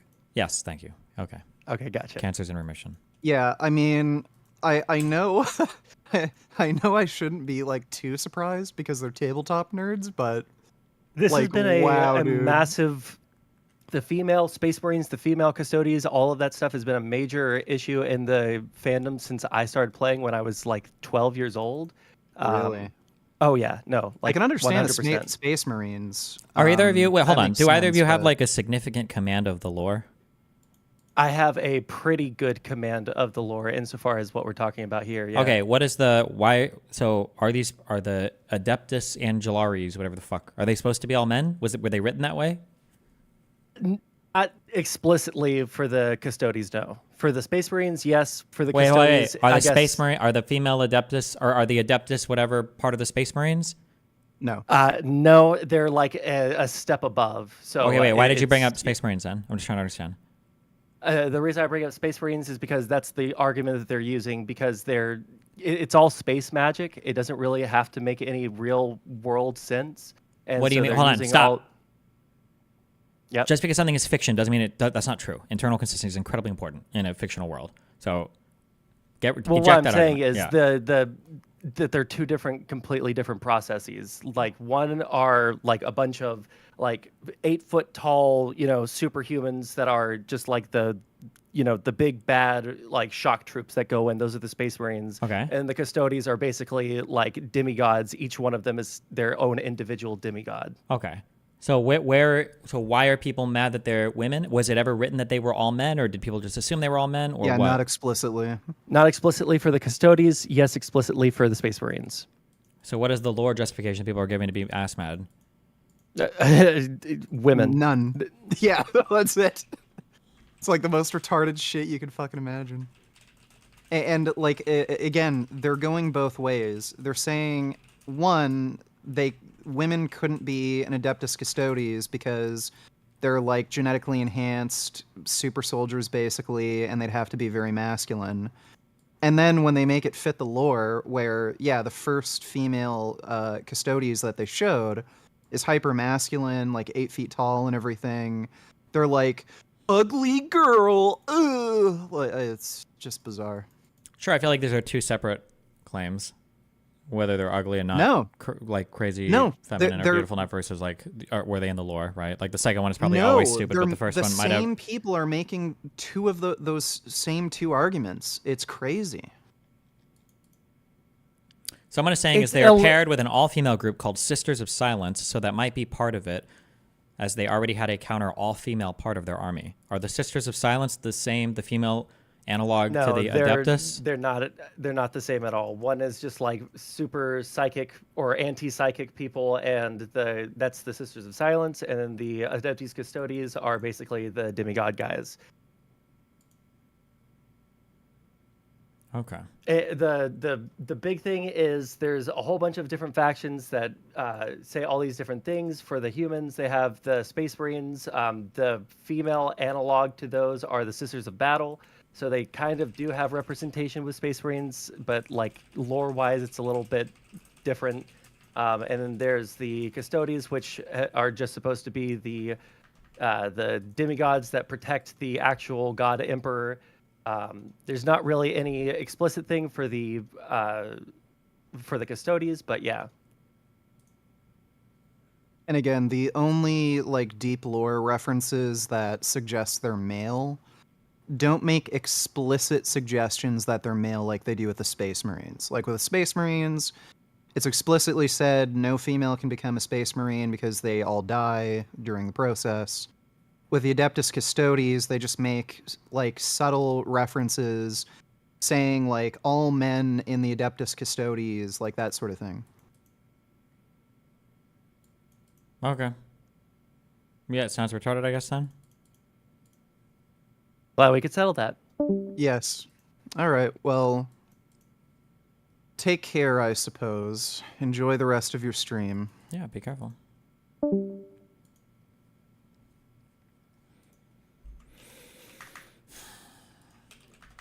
There's like the problem is like we have like, there's like overlapping retardation right now that's like very hard to sort out. This is like the frustrating thing about media right now is on one hand you have like retards on the left who want to squeeze like women and gay people into everything to make it all like the most woke progressive shit ever, and it feels ham-fisted and forced and cringe. But then on the right, you've got like these people who every single fucking time they see any female or non-straight, hetero, married, Christian character, they're like, oh, this is the worst fucking thing ever. So it's hard for me sometimes when I hear issues like, okay, well now I have to figure out, was this a woke retard? Is it people on the anti-woke side that are overreacting? Is it both? Is it neither? Well, if it's neither, we would be hearing about it. So like this is like the challenging part that I don't understand. Or that's, I don't know, for this Warhammer thing, right?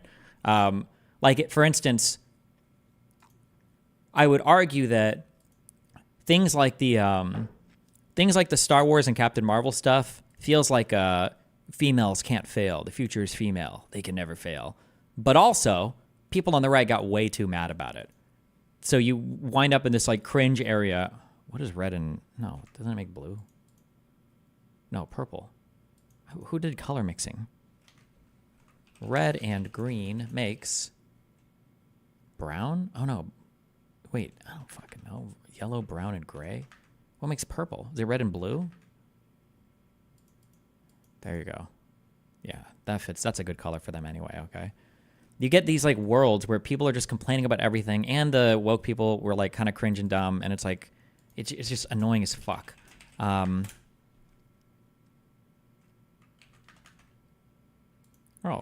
thank you, Christoph Faro. Another example of this that I heard, and I didn't play the game, so I'll say this cautiously, is a lot of people got ultra ass-pained about The Last of Us 2. But from what I've read from people that I kind of trust, it seems like The Last of Us 2 is a pretty good game. And there wasn't like a bunch of like wokeism, crazy shit. And it was just people who were flipping shit for literally no reason on the right. So that was an example of like where they treated the material fine, but people got way too mad for no fucking reason. So yeah, I don't know. Sometimes they're justified, sometimes they aren't. But yeah, I'm not sure.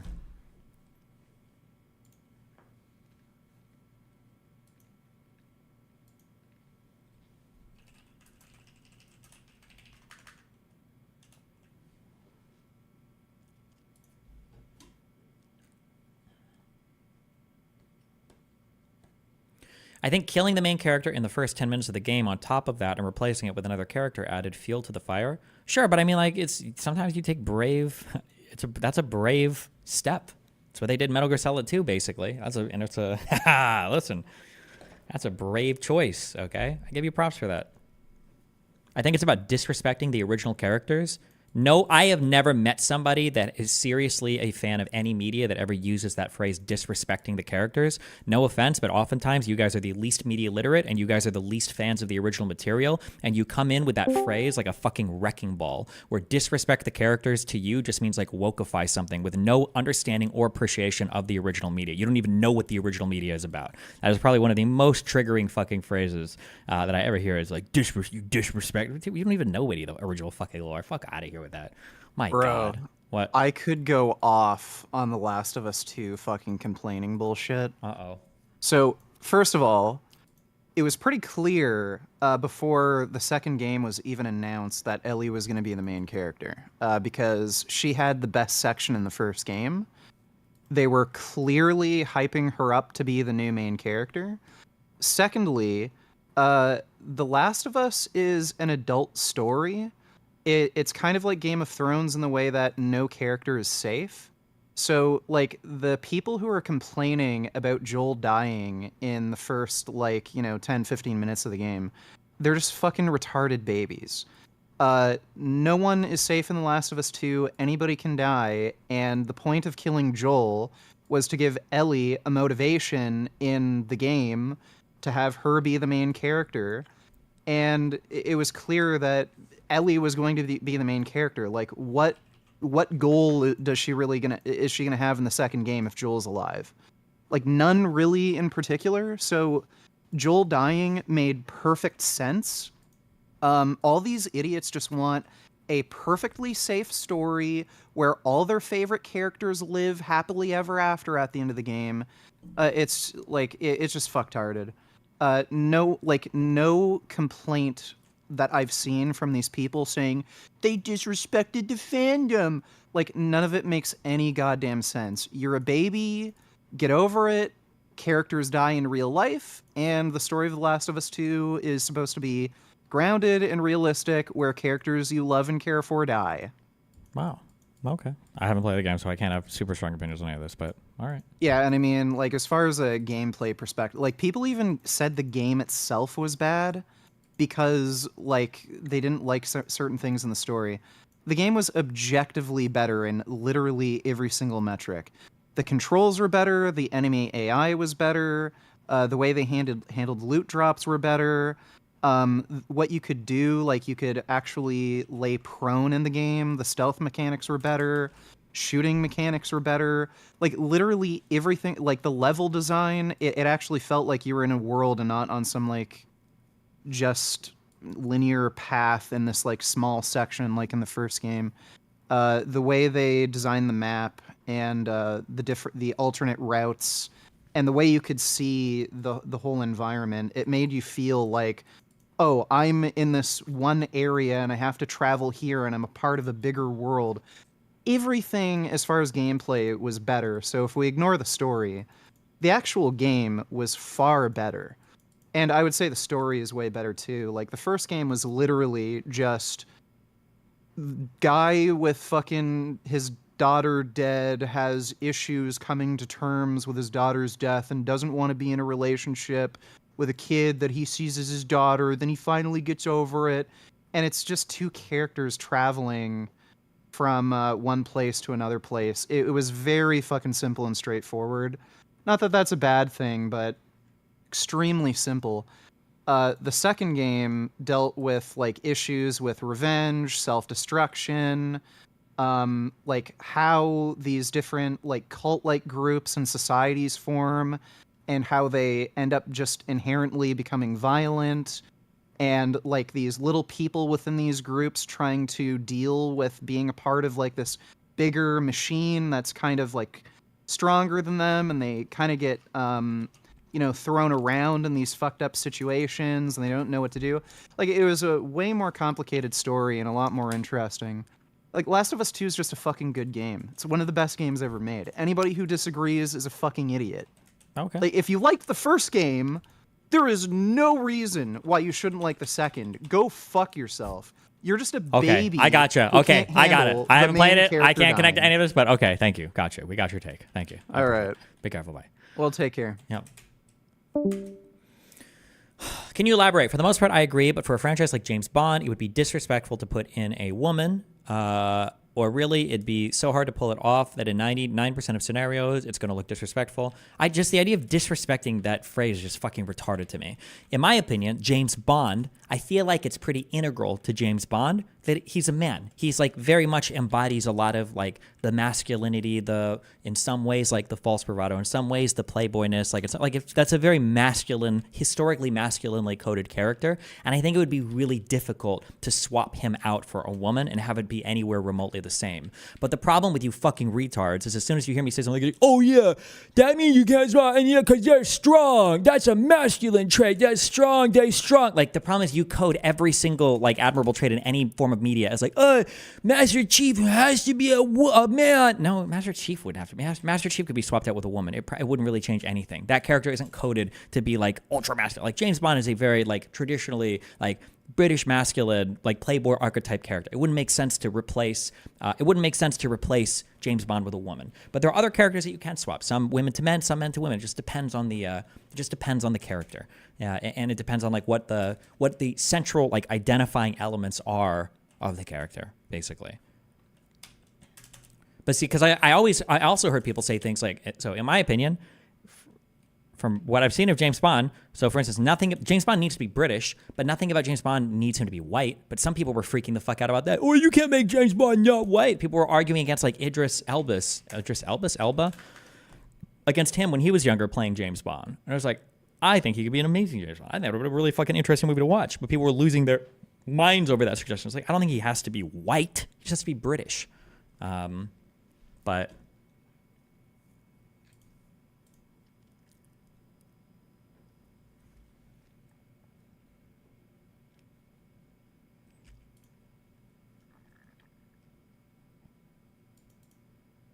people complain about Daniel Craig because he was blonde. Okay. Based.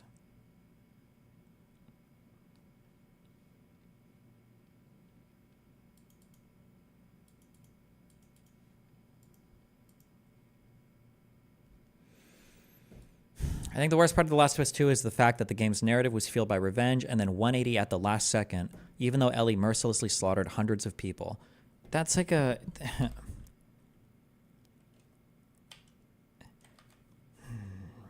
Do I even want to get into this?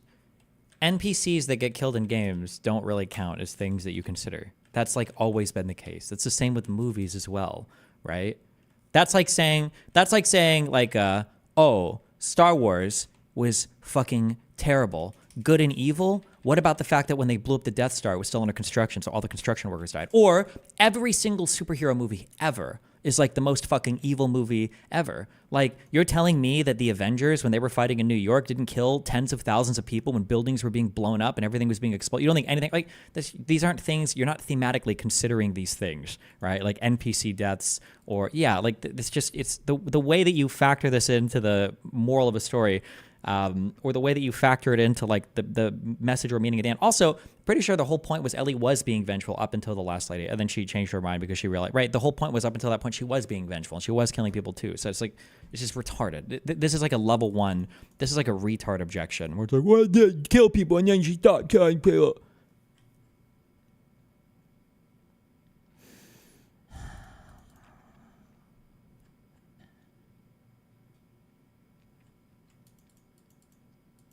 Like, the whole point was the switch in vengeance at the end, right?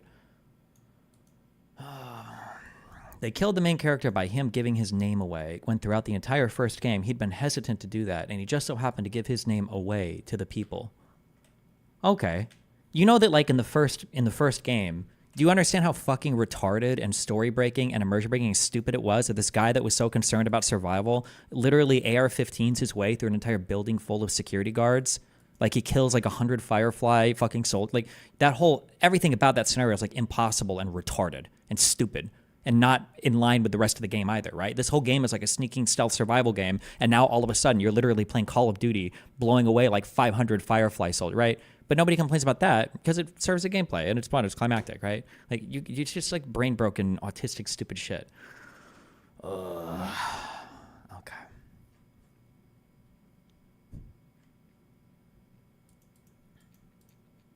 What's the best example of ham-fisted wokeism? Anytime you have a scenario where a minority character is like somehow like the best and is always getting the smarts over like the cis-het white character, it gives me eye rolls, unless it's done well. But yeah, the thing is, I don't know. Like I used to be able to say, as long as you write well, people won't care. But now I don't know if that's the case. Like I don't know. I just got out of the shower. Ellie gives her and Joel's name away twice in the first game. Like now I don't know if there are certain games, if they were released in today's climate, I don't know if people would say. Like in Metal Gear Solid 3, like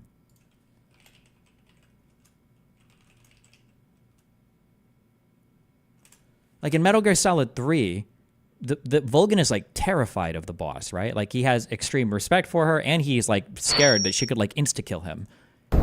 I don't know if you could release this game today without people being like, oh, so fucking woke and retarded. Like, why is the boss this huge masculine guy with way higher T levels and much larger muscles scared of the little fucking woman? Like, so not even close to realistic. Like, I don't even know if they would give a fuck. Or I'm sorry, I don't even know if they would, if anybody would even accept that anymore. It's just so fucking stupid. Yeah, I don't know. I don't know. People, like the whole anti-woke, there's like this whole group of people that just needs to never give their takes on media again. Like basically anybody that's ever made a video complaining about Brie Larson probably should just never publish opinions on media again, and the whole world would be better off for it. I don't remember Vulcan being scared of the boss, but everyone else was. Yeah, that's because you've never played a single Metal Gear Solid game, or you didn't pay attention to any of them, or you don't give a fuck about any of the characters. Pretty sure, I think it might have been at the end of I think it was at the end of the interrogation scene with Snake, where I think the boss says or suggests something, or no, Vulcan says or suggests something, and I think the boss turns and looks at him, and he's like, oh, I don't know. Something along the lines of that. Everybody feared and respected the boss, who was a woman, by the way. A woman who gave birth to a baby, by the way. Cringe. Pregnant, birth-giving woman.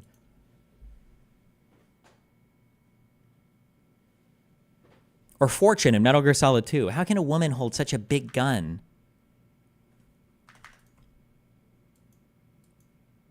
Or Olga, the samurai knight guy, Deep Throat is what I call him. In Metal Gear Solid 2 was also Olga.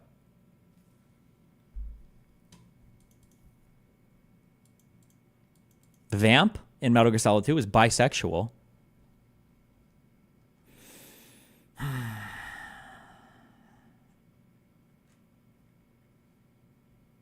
Quiet Metal Gear Solid 5, that character was cringy and sucked and was stupid. Metal Gear Solid 5 was stupid. Kill me. Fuck me.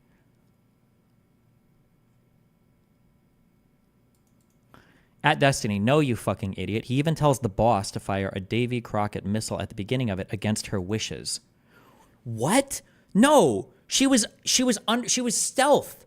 That was an undercover mission for her. The whole point of him firing the mini nuke was that nobody could have predicted it. And the boss couldn't necessarily tell him not to, because then she would give away the fact that she was still working for the United States as a double agent against Russia or the Soviet Union at that point. That was the whole point of that. She couldn't say no. That's why the mission expanded.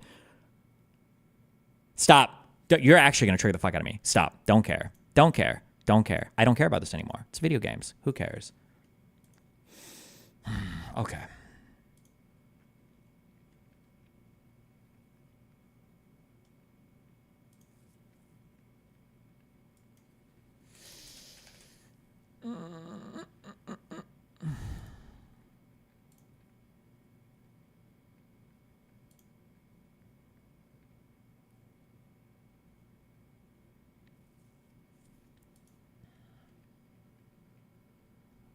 Did you hate the Venom Snake twist in Metal Gear Solid 5? Every twist in Metal Gear Solid 5 was fucking retarded.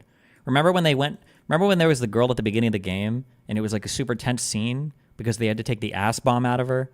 And then after they took the ass bomb out, the big twist was not only did she have an ass bomb, but she had a vag bomb too. That whole game was just fucking so retarded. My God. I don't know what fucking unhinged shit Hideo was on when he made that dog shit. God, Metal Gear Solid 5 was so horrible. especially considering it had the best trailers of any of the Metal Gear Solids as well.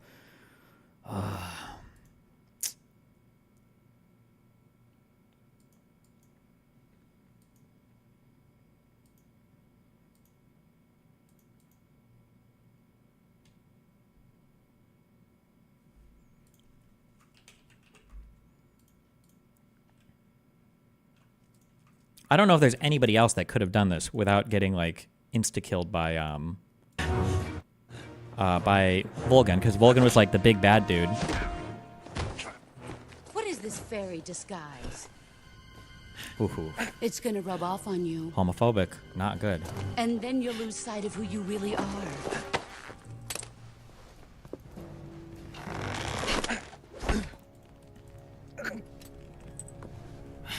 Stay out of this.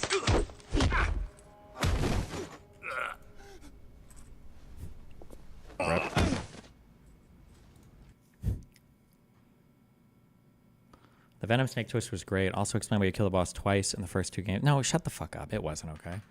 What was the Metal Gear Solid 5 bomb extract? God, this is so stupid. Oh my god, this is so cringe and dumb. Damn it, we were set up. We gotta get it out. Time for anesthetic. We have to open her now.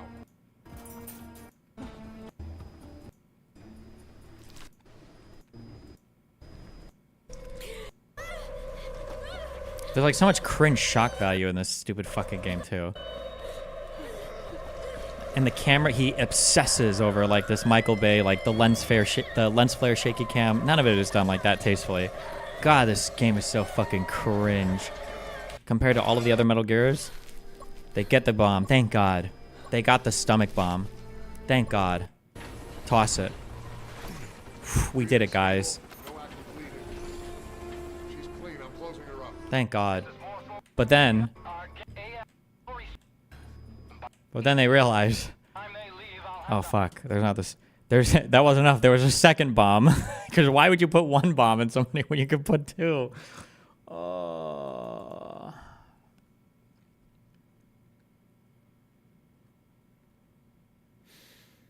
you feel like you're overly harsh? Don't get me wrong, it's fucked narratively, but gameplay-wise, it's pretty nice. Metal Gear Solid 5 had the best gameplay, bar none, in the entire series, 100%. And the engine looked really good. It was a good game in terms of gameplay, except for the fact that you would fold and extract literally everything. Gameplay-wise and graphics, like engine-wise, is really good. But, yeah. My God, the story in that game.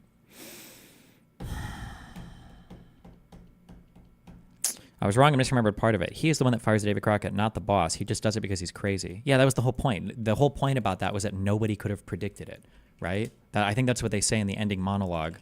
What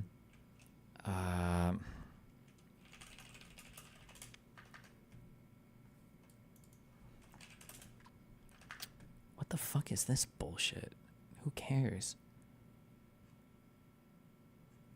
It was after that lady runs away from him. Whoa, video game sex. Video game sex.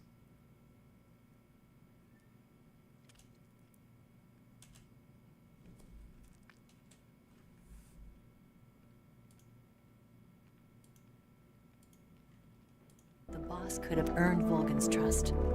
Finding out where the philosopher's legacy was hidden was to be her greatest mission.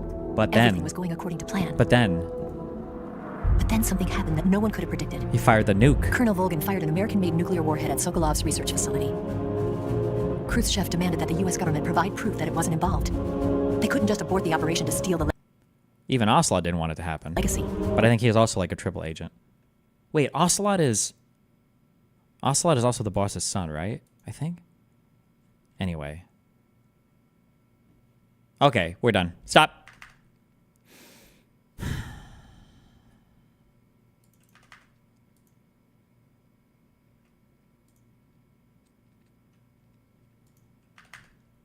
Please finish one video to the end. No, we're not watching a 20-minute video game video. Back to the boring stuff. Get out of here. Fake fans. And Raiden is Olga's son. Does that get revealed in Metal Gear Solid 4? God, that game stretched. That game stretched it. Marjorie Taylor Greene, welcome back to the show. Thank you. How are you doing? All good. Great to have you on. Congresswoman-elect, tell us what the vibe was with the new members who were there with you in the Oval having this meeting with the president. Well, I was the only new member at the meeting. I called President Trump on Saturday and said, we've got to have a meeting. There's many of us that feel like this election has been stolen. Over 70% of the people that voted for President Trump feel like the election's been stolen, and even 30% of Democrats feel like the election has been stolen. And so I asked for the meeting, I organized it, and we brought our core group in to get the ball rolling because the American people are very upset, as they should be.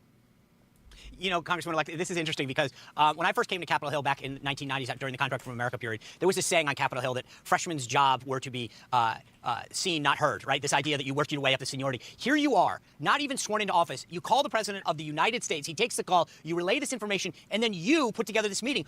Doesn't this kind of blow your mind that here you are having this much of an impact already? Well, you know, this is why I ran for Congress. I'm just one of those people that got sick and tired and fed up of the same old status quo. And, you know, I live and work in the real world. I'm a business owner where we do amazing things. And private enterprise, we build huge projects and we get the job done. And I think that's what needs to happen in Congress. But I also refuse to stand by and watch our country be thrust into socialism because of a stolen election. Not only was the boss a woman, Volgan literally diddled Twink Rykov, so much so that he knew Snake was in disguise just from the grip of his bulge. Oh, true, actually. Yeah, he touches his cock, and he's like, wait a second. You're not my twink fuck toy. That's true. And, you know, the media is being lazy. They're not doing their job. They preached Russian collusion for 4 years straight, 24/7, and investigated every angle they could possibly think of with this Russian collusion lie. But yet they refuse to cover anything about the stolen election. And the evidence is there. It's real. Wait, hold on. I'm not making that up.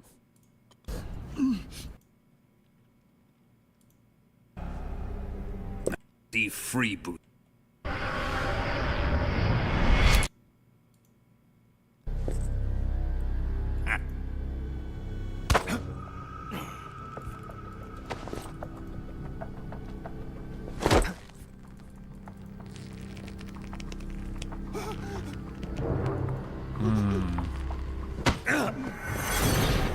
Who are you? Don't play dumb with me. And I didn't run for Congress to sit by and be quiet. So I called the president. I support him. I voted for him just like everyone else. And I'm happy to support him in this trying time. Well, you're already making some waves. Talk to us about what the strategy is. Are you all objecting the same things? Are you going to break things up by state? Talk to us about that. Well, our first objective is we need concrete evidence. And we want to make sure that we're only bringing truthful facts to the table because I wonder if she'll outline the entire plot. So the first, step one is voter fraud. Step two is electoral slates based on the voter fraud. And then step three is coup at the electoral certification using the alternate slates that have been justified with a fake voter fraud. Do you think she'll walk through the entire thing? Is we need concrete evidence, and we want to make sure that we're only bringing truthful I wonder if she knows about the facts slate to the table stuff. I have because no that's idea. very important in this objection. We'll be breaking up in teams by state. Right now, we're going to be challenging 6 states, but if we need to add more states, we will if the evidence is there. We have a very strong case, and our numbers are growing strong literally by the hour. We keep getting messages of more people joining on. Not everyone is public, but they will be by January 6th. We've talked to senators, and we are good to go for this objection. Oh, she's just What on are the the voter 6 fraud states thing. do you have? We're going to have Georgia, Michigan, Pennsylvania, Arizona, Nevada, and Wisconsin. And just so I know, is there a member, a House member in each one of those? If she does, that kind of proves her part of the conspiracy, right? Honest to God, I don't think Marjorie Taylor has enough civics knowledge to even know how this conspiracy would work.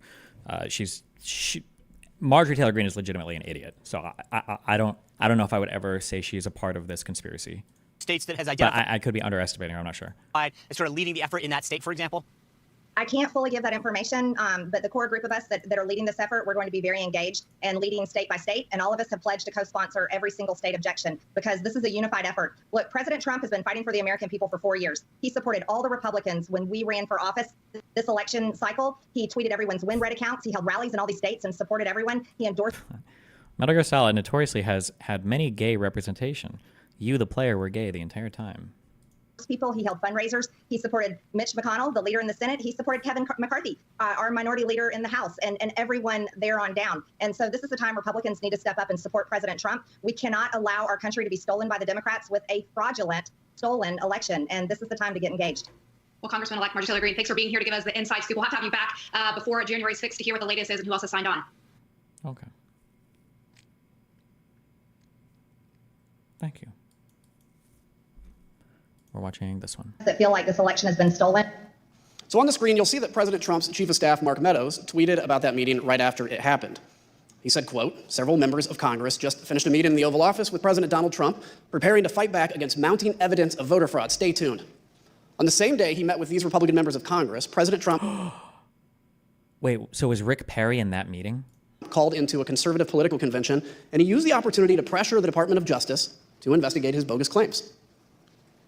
The problem is we need a party that's going to fight, and we have some great congressmen and women that are doing it, and we have some great fighters, but we won this in a landslide. They know it, and we need backing from, like, the Justice Department, and other people have to finally step up. The Select Committee obtained records from the National Archives that show that Scott Perry was one of Oh, Scott Perry, not Rick Perry, sorry. From, like, the Justice Department. Nice calling, by the way, for an investigation from your Justice Department. Nice, okay. To finally step up. This was on December 21st. Barr was out on December 1st. Okay. Does anybody have this? This is a turning point. December 21st, 2020. Turning Point USA. Trump call. He called in? Or was he there? Oh, not C-SPAN, never. Shut up. This is 2019.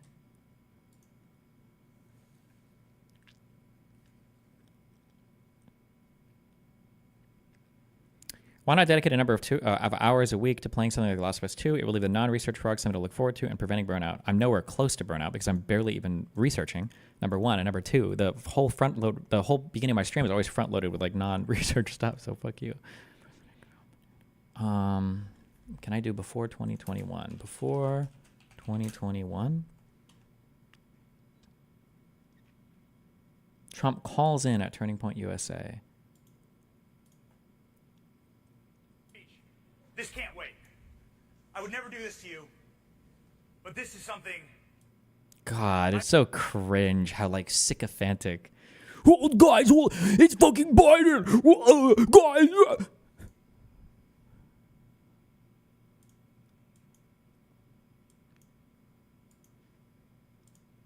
I know you're in the middle of a speech. This can't wait. I would never do this to you, but this is something that we cannot miss.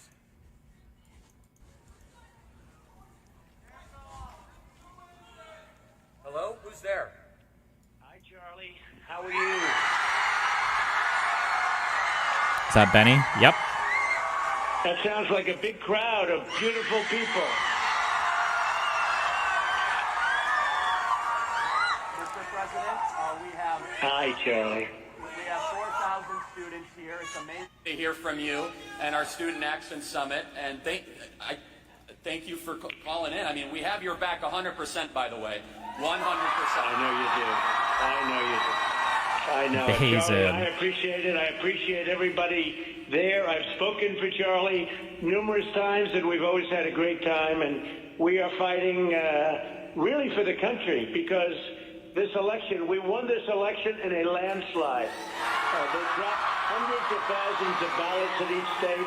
It's all documented. The problem is we need a party that's going to fight, and we have some great congressmen and women that are doing it, and we have some great fighters, but we won this in a landslide. They know it, and we need backing from, like, the Justice Department, and other people have to finally step up.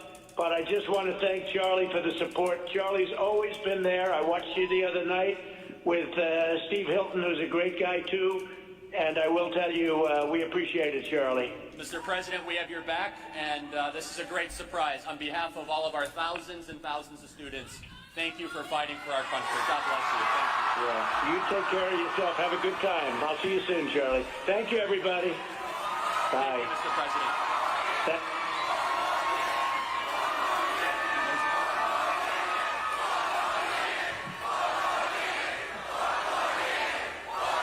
Is this video on YouTube anywhere? What is this? Hold on. Jesus Christ. Spotter saved that dude's life, and he had no idea. Limeo. I'm going.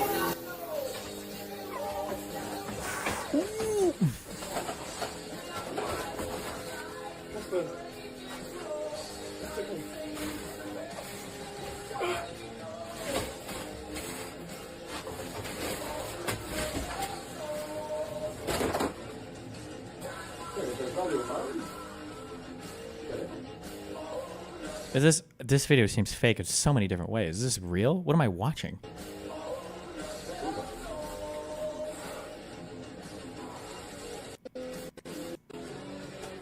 Turn that fucking music off.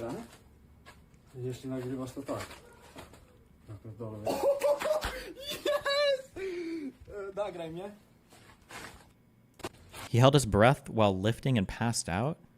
How do you pass out while benching?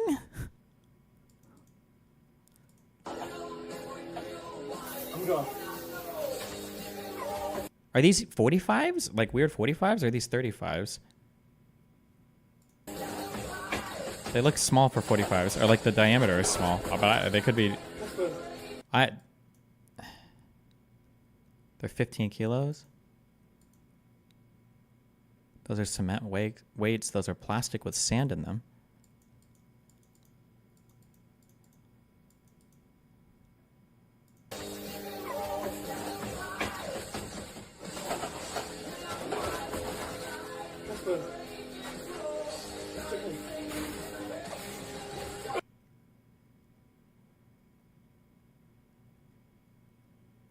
Everything about this is so weird to me.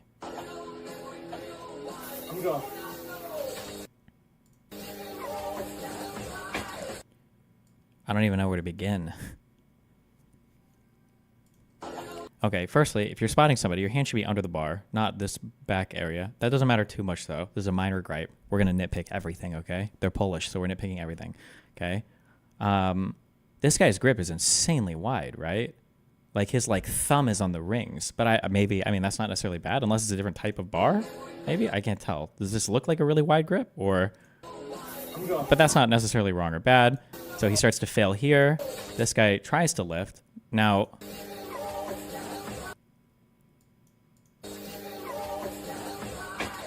The way this bar is moving is strange. Like, this up here, he just like... Now, technically, it shouldn't be that hard because you're really only pulling... When somebody's benching and you're spotting, you're really only pulling off of them maybe like 20 pounds worth of weight. So that makes kind of sense, I guess. But then... Hold on. His hand is stuck here, I guess. But... This part here, he's just like, I guess he's like rowing this, but I don't know how heavy this is. This guy passes out and then he kind of gets back out. You should never pass out doing bench. There's a lot of retards saying, people hold their breath doing deadlifts. You should never be passing out benching. Something really wrong is happening here. If you're passing out while benching, that's fucking retarded.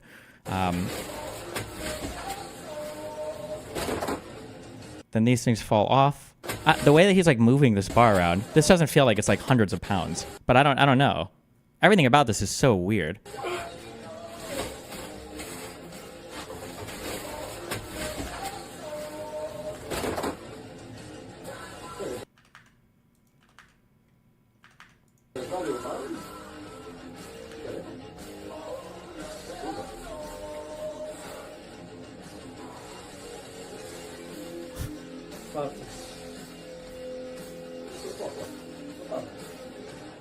If you hold your breath for the whole 5 reps, you can pass out. I mean, do people do? Is that a type of training where you're holding your breath through the entire set?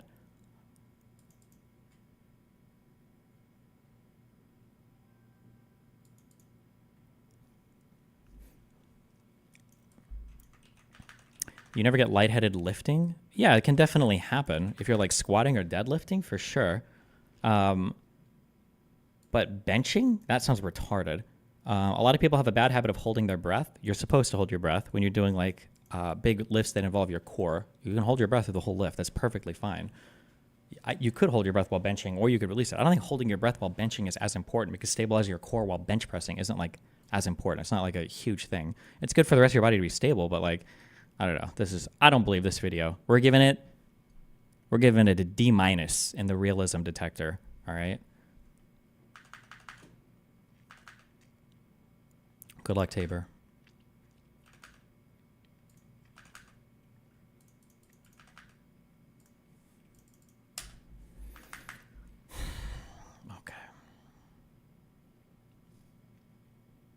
back to this guy. This one. That other people have to finally step up. The Select Committee obtained records from the National Archives that show that Scott Perry was one of the congressmen who joined that meeting. We learned from White House records that you'll now... Am I getting baited? I'm not going to get baited. The bar is so thin, it's probably equivalent to a 15-pound bar. Do they make those? I've heard of 35 and 45-pound bars, or is it 30-pound bars? I guess they probably make them in all sizes. But I feel like a 15-pound bar feels like it would break really easily as soon as you have like 225 loaded on it. Like, or I guess maybe not. 15-pound bar sounds like it would just be really thin, but I don't think I've ever seen one before, so I don't know. It could be. That show that Scott Perry was one of the congressmen who joined that meeting. We learned from White House records that you'll now see on the screen that the very next day, Representative Perry returned to the White House. This time he brought a Justice Department official named Jeffrey Clark. Representative Perry provided the following statement to his local TV affiliate. He said, quote, "Throughout the past 4 years, I've worked with Assistant Attorney General Clark on various legislative matters. When President Trump asked if I would make an introduction, I obliged." But why Jeff Clark? Let's hear Mr. Giuliani explain the kind of person that he and the president wanted at the top of justice. I remember ever recommending to anybody that Mr. Clark, meaning Jeffrey Clark at DOJ, be given election-related responsibilities.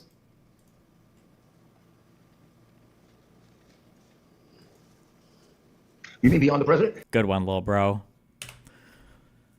You're trolling, never hold your breath. That's how you give your head too much blood pressure. Yes, you can pass out from pushing too hard and holding breath like a dumbass. The same people that tell you never to hold your breath are the same people that tell you to never lock out during lifts, okay? These guys are retards. Don't listen to them. What was the date for this? I remember ever recommending to anybody that Mr. Clark, meaning Jeffrey Clark at DOJ, be given election-related responsibilities.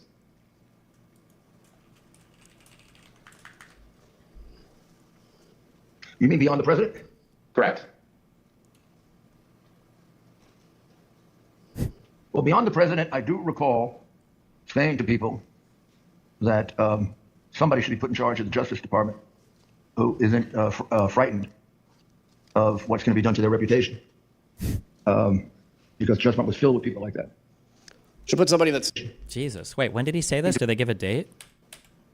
Did I just say you should hold your breath when lifting? Yes. If you're doing a big lift that requires your core to be stabilized, there's a reason why you hold your breath, okay? Because it gives you more support in your core. When you hold your breath, the whole reason is you're pushing out against the abdominal wall, and you're creating like a pressure inside of your abdomen that helps you do things.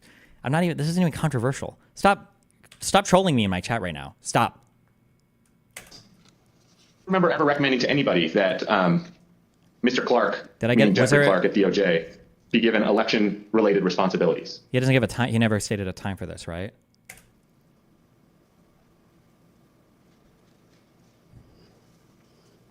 You mean beyond the president? Correct. Well, beyond the president, I do recall saying to people that somebody should be put in charge of the Justice Department who isn't frightened of what's going to be done to their reputation. Because judgment was filled with people like that. Should put somebody that's not frightened of what's going to be done to their reputation. Mr. Donahue, when you told the president that you wouldn't pursue baseless claims of fraud, was it because you were worried about your reputation? No, not at all. Mr. Clark's name was also mentioned in the White House in late... No, not at all. Mr. Clark, was it because you were worried about your reputation? No, not at all. Mr. Clark's name was also mentioned in the White House in late December and early January as described by a top aide to Mark Meadows, Cassidy Hutchinson. Was it your understanding that Representative Perry was pushing for a specific person to take over the department? He wanted Mr. Jeff Clark to take over the Department of Justice. Mr. Perry. Mr. Rosen, after your call with President Trump on December 24th, you spoke with Mr. Clark on December 26th about his contact with the president. Can you tell us about that conversation? Yes. Because I had been quizzical. Don't.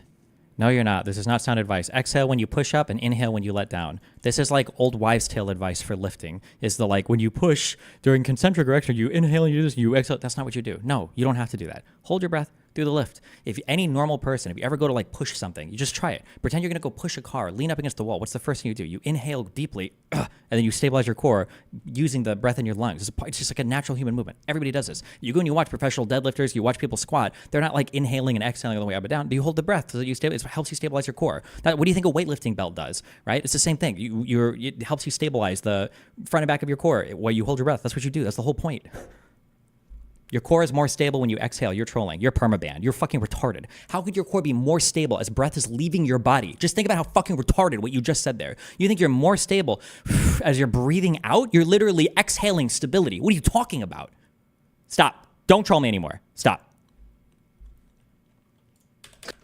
Mr. Rosen, after your call with President Trump on December 24th, you spoke with Mr. Clark. People are so mind rotted from Ripto to listen to basic lifting advice. Wait, I don't even think Ripto, I don't know anybody who speaks English. There's like a whole bunch of like weird old wives' tales about like how you lift or move things that like 90% of gym dipshits believe. And one is the like you don't ever hold your breath through a lift, which is fucking retarded. The second one is like don't ever lock out your joints because everything will break, which is fucking retarded. And I'm sure there's like 15 more that are fucking retarded. But anything that requires like huge stabilization of your core, moving a ton of weight, you're probably always holding your breath. The only people that tell you that inhale exhale shit are the people who only do lower body on machines, because then you can breathe however the fuck you want because you don't have to stabilize your core because you're on a fucking machine. Not that there's anything wrong with machines. Every lift has its place. Okay. Stop. The Department of Justice. Mr. Rosen, after your call with President Trump on December 24th, you spoke with Mr. Clark on December 26th about his contact with the president. True. Can you tell us about that conversation? December 26th. Yes. Because I had been quizzical about why his name had come up, I called him, and I... Okay, wait, hold on. Don't. Let me get my water thing. Wait, I need my water. Stop.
It's fine to hold breath when lifting for reps, but not for heavy lifting or PR attempts. It's not because of the core reasons you said, it's because you have the pass out reasons like that vid.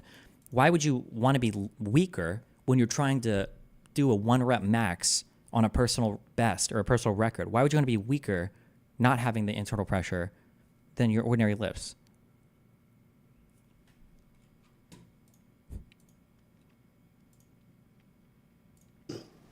In late December and early January, as described by a top aide to Mark Meadows, Cassidy Hutchinson. Was it your understanding that Representative Perry was pushing for a specific person to take over the department? He wanted Mr. Clark, Mr. Jeff Clark, to take over the Department of Justice. Mr. Okay, we'll have her quote. Fuck it. A person to take over the department?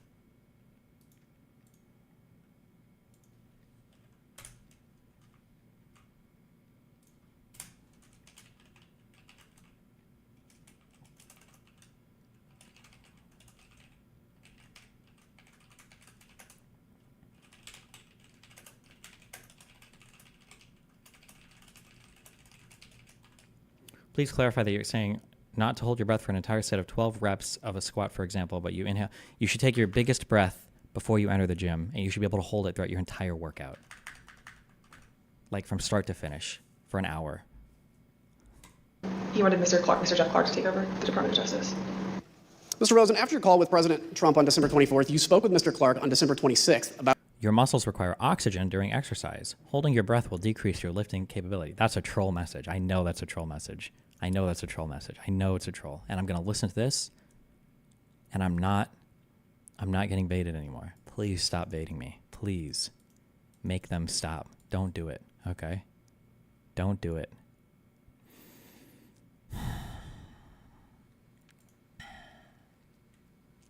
Okay.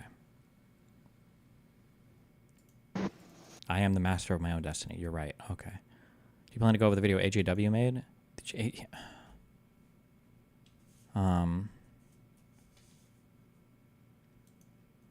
Maybe. We'll see.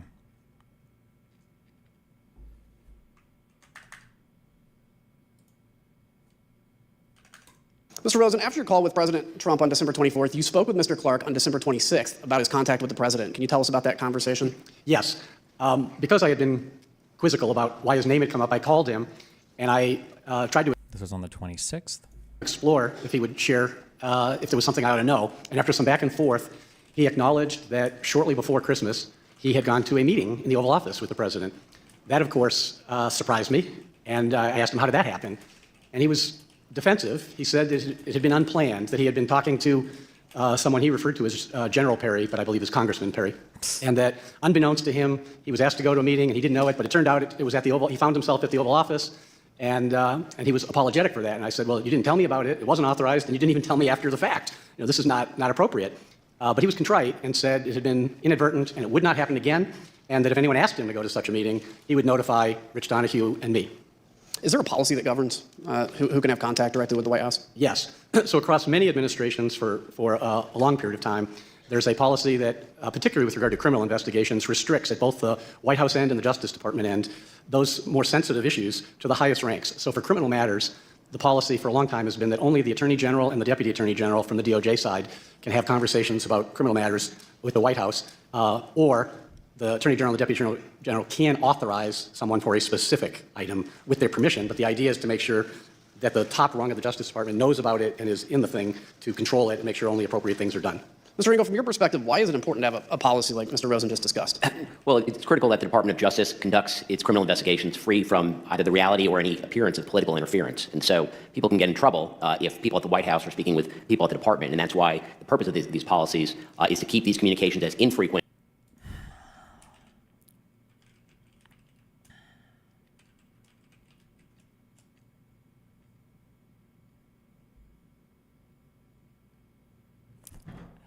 I need to, I don't know if I can.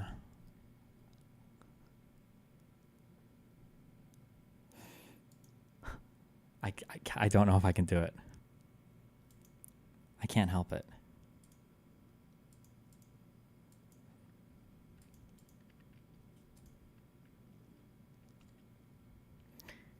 I like his shit, but when he speaks with such authority and is clearly ignorant, it's really annoying. This is from Wylist in Kick Chat, okay? Who says, breathing brings in new oxygen. You want to breathe while lifting. Do you think that for explosive movements, do you think that breathing is the thing that powers your muscles? What do you think that when people call like lifting weights an anaerobic activity, what do you think anaerobic means? What do you think the phrase means? What do you think is happening when you're doing that lift? Do you think that your muscles are being powered by the oxygen that you're breathing in? Like, stop. Don't do this. Don't do this. I'm getting trolled. I know I'm getting trolled. I know I'm getting trolled. I know I'm getting trolled here, okay? Okay.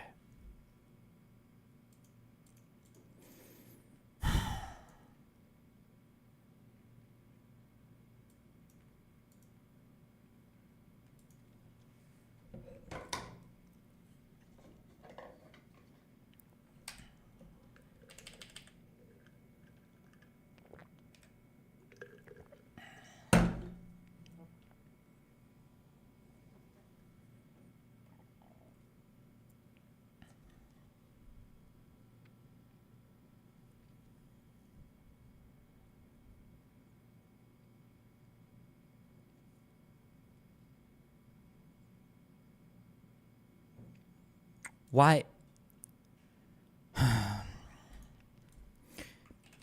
At Destiny, fuck it. He's going to ban me for this, but he gives good advice most of the time. And this time on breathing, he's straight wrong. Links me a bodybuilding.com post, okay? I've read a few articles on the bodybuilding website. We all have from time to time. I don't recall them ever seeing, like, posting crazy retarded shit. So, okay. So we click it. Well, what do they say? Okay? Maintaining proper form can be juggling a lot of thoughts. Don't complicate it further by obsessing over breathing patterns. That's agreeable, right? That's why I think another reason why it's retarded when people are like, well, when you do the concentric part of the movement, make sure that you hold your breath, and then as you do the eccentric, slowly breathe. Okay, yeah, hold your breath through the rip. Okay, sure. Unless there's a lift that doesn't require stabilization of core, but hey, who knows? Maybe he'll totally disagree. Okay. Don't forget to breathe. Strength training has become so technical these days. There's a time when grip it and rip it was all you needed. We are asked for it. Okay. When to hold it in. I know what you're thinking. Who cares about that stuff? You're a bodybuilder. Your only concern is building muscle. You don't use extremely heavy loads, nor do you go extremely fast or slow. It's more along the lines of moderately heavy loads done at a moderate tempo for a moderate number of sets and reps. So why not breathe the way you've always been taught? Well, remember one thing, success leaves clues. Pull up any video of your favorite bodybuilding star and watch how they breathe while training. Wait a second, is that exactly what I said? When Kai Green is benching 500 pounds or Ronnie Coleman is squatting 800 pounds, are they methodically exhaling when they lift and inhaling when they lower, totally focused on controlled breathing? I don't think so. Oh, crazy. Well, hold on. Hold on one second. Okay. When the loads get huge, the tough guys momentarily hold their breath. Wait, what? I thought that was fucking retarded. I thought the lifting pros and Kick in YouTube chat said that you should be exhaling and inhaling throughout the fucking lift like a retarded fucking moron. My bad. Hold on. You would too. In fact, we all perform what's termed a Valsalva maneuver. Whoa, what? Exhaling forcibly against a closed glottis. Oh, insane. To what? Build up intra-abdominal pressure? Well, who knows? Maybe they'll get into it. Unconsciously, when confronted with near maximal efforts. Oh, kind of like when I said if you go to move a car or you go to lean against something, you naturally inhale and you hold your breath to push because you're bracing your core. Whoa, crazy. Just pay attention next time you're exerting force while sitting on the throne. You're not just holding your breath because of the smell. Oh, crazy.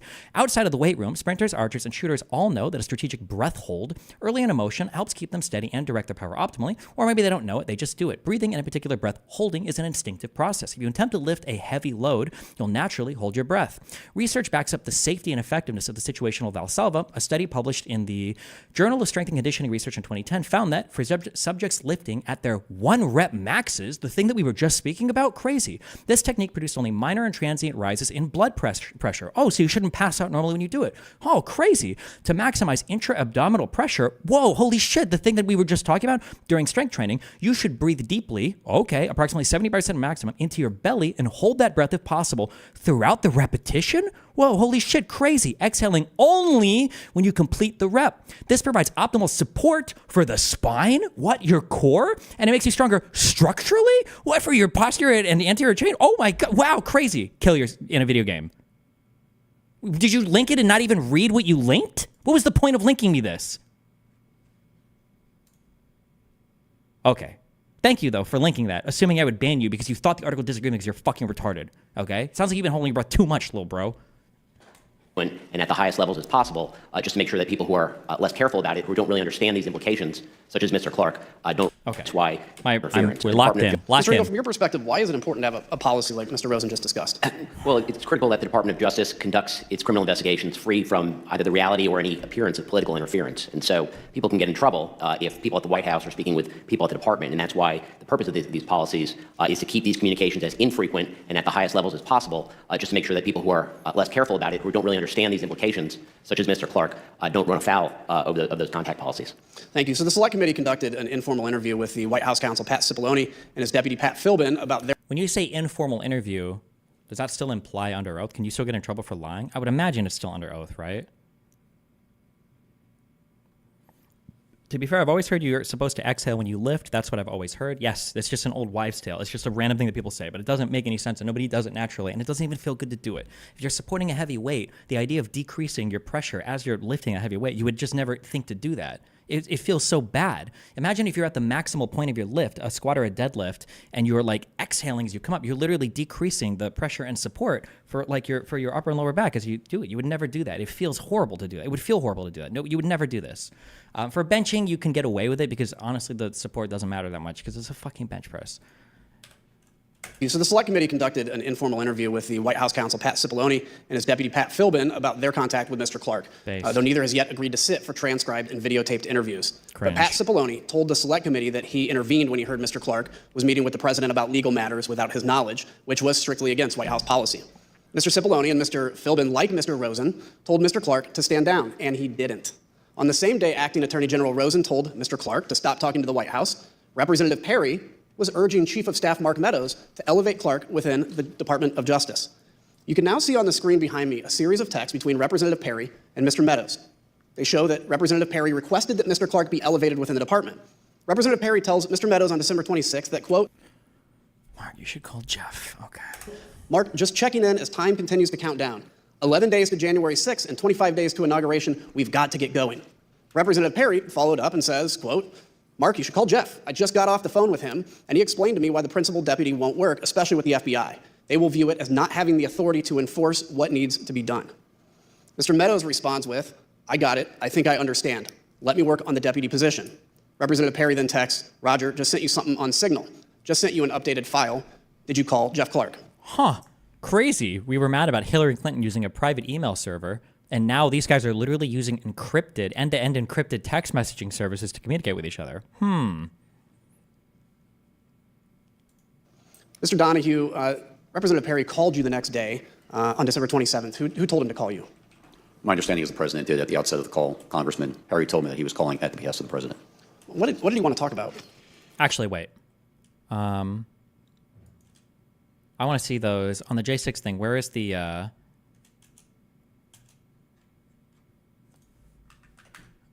want to see those texts. What were some of the messages? Hold on. The next file. On Signal.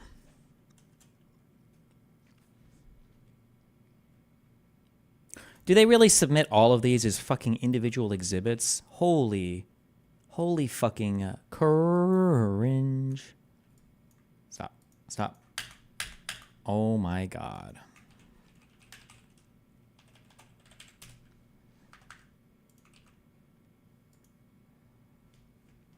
Why is using encrypted messages bad? From a retard point of view, it sounds more secure and safer than using non-encrypted. Oh, it's not necessarily bad, but I mean, like, they're communicating official government business on their own private devices. Just a little, well, and they're literally doing it for the purposes of committing a crime here, so it is extra bad, but...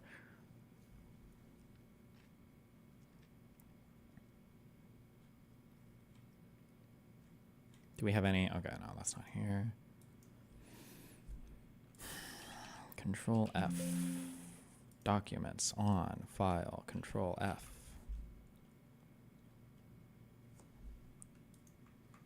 Nope.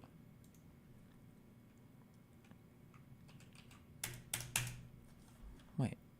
The fuck? Materials. Documents on file. With the select committee to investigate the change. MM. Documents on file. Supporting. Wait, the fuck? Mark Meadows.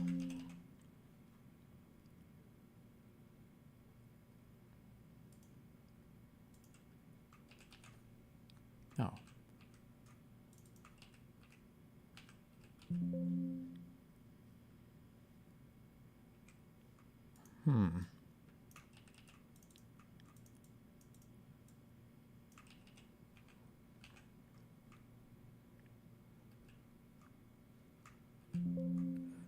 With Hillary, we were upset because she was receiving classified U.S. documents on an insecure POP3 private server that could be easily hacked by China, Russia. Wrong. That is a lie. That is a gaslight. You guys were mad because you thought that Hillary Clinton, your accusation was that Hillary Clinton was doing business with fucking Russia or China illegally and trying to hide it on our own private server. You're trying to rewrite that one like you tried to rewrite the COVID shit.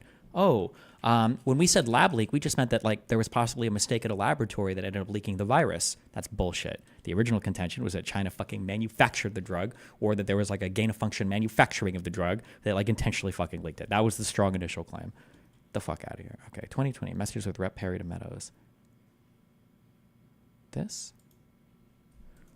Are you serious? What is this? How cucked is this?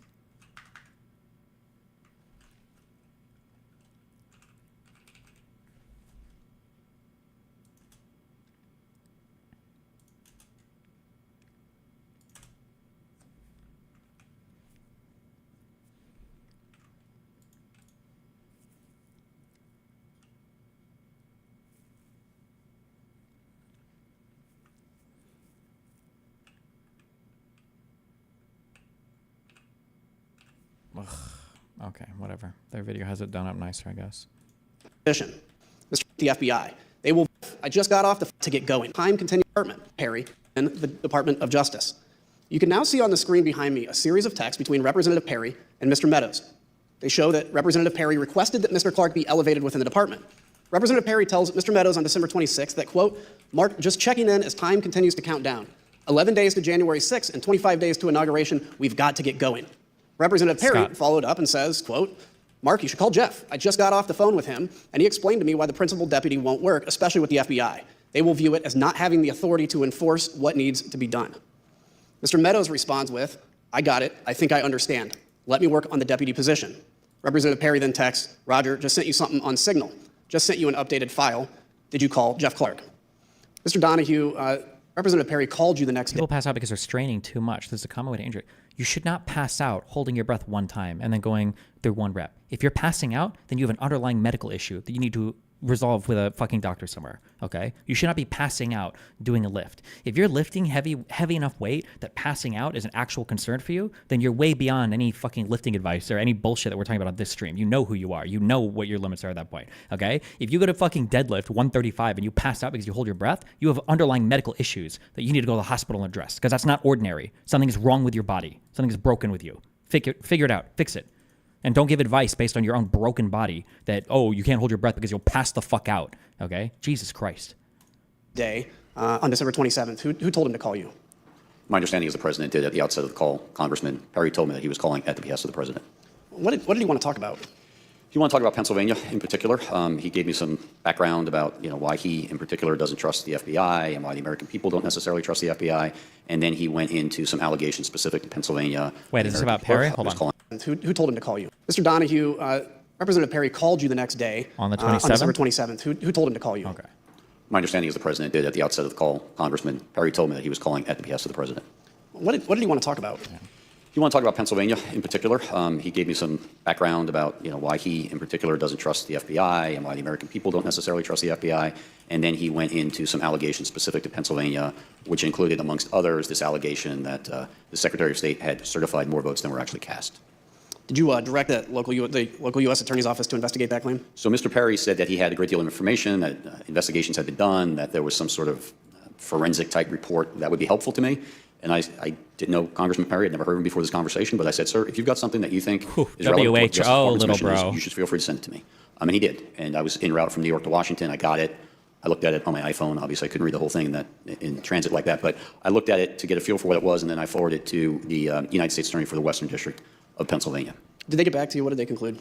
Scott Brady looked at it. He was the Western District of Pennsylvania U.S. Attorney. Took him a couple days, but he got back in relatively short order with a pretty clear explanation for why there was no foundation for concern. The Secretary of State had not certified more votes than were actually cast. The difference between the 5.25 that was actually certified by the Secretary of State and the 5 million that was on a public-facing website was that the information on the website was incomplete by the more votes than were explanation for why there was no Pennsylvania U.S. Attorney of Pennsylvania. Looked at it to get a feel for what I looked at it. You should feel free to send it to me. Even before this conversation, forensic type report. He had a great deal of information that the local U.S. Attorney. Okay, this is also good for about the Pennsylvania thing. Destiny, Scott Perry. Thanks. I don't know why you linked me that, but thank you. This was on a December 27th call, I think.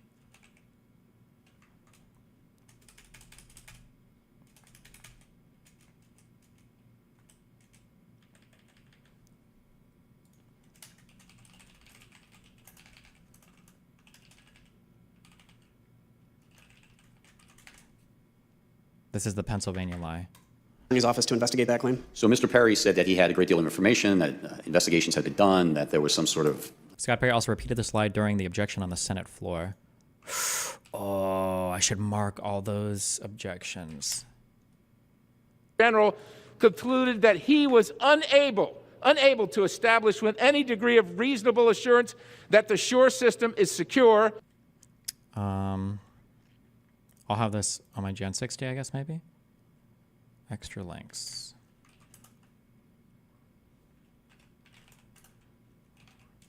Objections. Okay.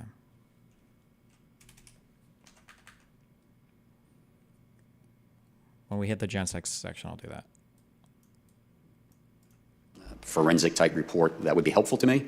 And I didn't know Congressman Perry. I'd never heard him before this conversation. But I said, sir, if you've got something that you think is relevant to what the Justice Department's mission is, you should feel free to send it to me. And he did. And I was en route from New York to Washington. I got it. I looked at it on my iPhone. Obviously, I couldn't read the whole thing in transit like that. But I looked at it to get a feel for what it was, and then I forwarded it to the United States Attorney for the Western District of Pennsylvania. Did they get back to you? What did they conclude? Scott Brady looked at it. He was the Western District of Pennsylvania U.S. Attorney. Took him a couple days, but he got back in relatively short order with a pretty clear explanation for why there was no foundation for concern. The Secretary of State had not certified more votes than were actually cast. The difference between the 5.25 that was actually certified by the Secretary of State and the 5 million that was on a public-facing website was that the information on the website was incomplete because 4 counties had not uploaded their data. So no credibility to that. There was zero to that, right. During that call, did Scott Perry mention Mr. Clark, and what did he say about him, if so? He did. He mentioned Mr. Clark. He said something to the effect of, I think Jeff Clark is great, and I think he's the kind of guy who could get in there and do something about this stuff. And this was coming on the heels of the president having mentioned Mr. Clark in the afternoon call earlier that day. I'd like to yield to the gentlewoman from Wyoming, Vice Chair Cheney. Thank you very much, Mr. Kinzinger. Thank the gentleman for yielding. As we discussed earlier, at the center of Mr. Clark's plan to undo President Trump's election loss was a letter. Mr. Donahue, on December 28th, Mr. Clark emailed you and Mr. Rosen a draft letter that he wanted you to sign and send to Georgia state officials. You testified that this could have, quote, grave constitutional consequences. Mr. Donahue, can you tell us what you meant by that? Well, I had to read both the email and the attached letter twice to make sure I really understood what he was proposing because it was so extreme to me. I had a hard time getting my head around it initially. But I read it, and I did understand it for what he intended, and I had to sit down and sort of compose what I thought was an appropriate response. I actually initially went next door to the acting AG's office, but he was not there. We were both on an email. I knew we would both have probably a very similar reaction to it. He was not in his office, so I returned to my office, and I sat down to draft a response because I thought it was very important to give a prompt response rejecting this out of hand. In my response, I explained a number of reasons this is not the department's role to suggest or dictate to state legislatures how they should select their electors. But more importantly, this was not based on fact. This was actually contrary to the facts as developed by department investigations over the last several weeks and months. So I responded to that, and for the department to insert itself into the political process this way, I think would have had grave consequences for the country. It may very well have spiraled us into a constitutional crisis, and I wanted to make sure that he understood the gravity of the situation because he didn't seem to really appreciate it. And what was Mr. Clark's reaction when you sent this email to him? He didn't respond directly to the email, but we met shortly after that. After I sent the email, the acting AG returned. I went to his office. He had just read it. He had a very similar reaction to me. He was exasperated, and he told me that he had told one of his administrative assistants to get Jeff Clark up here. We want to talk to him face-to-face about this. And so the three of us then had a meeting probably around 1800 that night in the Deputy Attorney General's conference room. And one of the things that you said to Mr. Clark is, quote, what you are doing is nothing less than the United States Justice Department meddling in the outcome of a presidential election. And I assume you conveyed that to him as well in your meeting that evening? Yes, in those very words. It was a very contentious meeting, but yes, that was said amongst other things. And despite this contentious meeting and your strong reaction to the letter, did Mr. Clark continue to push his concept in the coming days? He did, yes. We had subsequent meetings and conversations. The acting AG probably had more contact with him than I did, but between the 28th and the 2nd, when we had another in-person meeting, he clearly continued to move down this path. He began calling witnesses. Can somebody give me a link to this letter? It's the bottom part here. Or this is the letter. Pretty wild letter. Pretty wacky letter.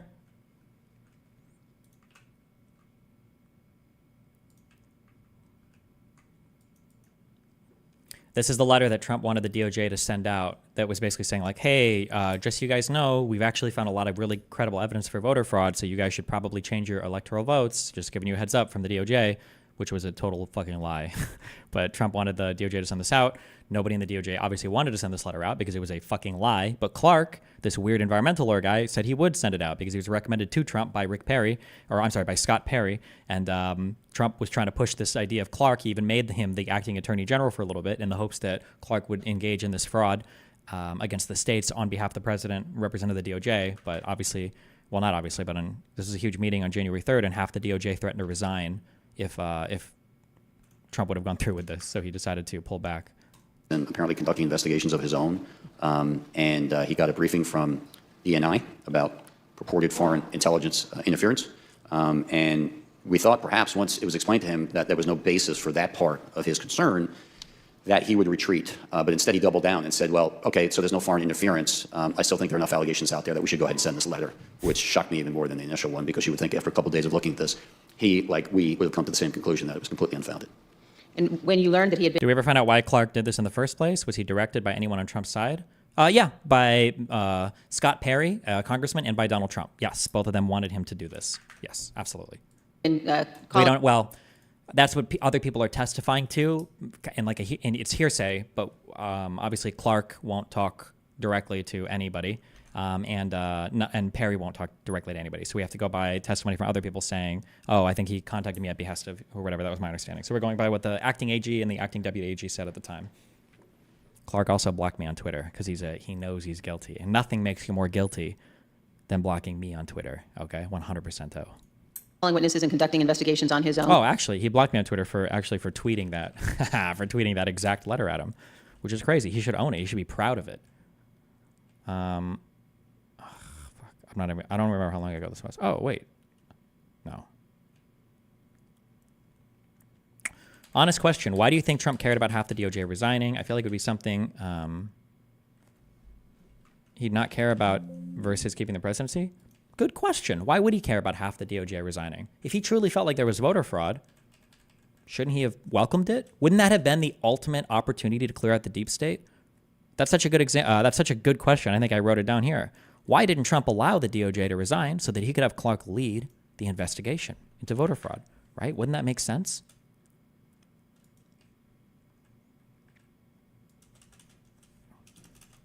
It's not even loading everything. God damn it. I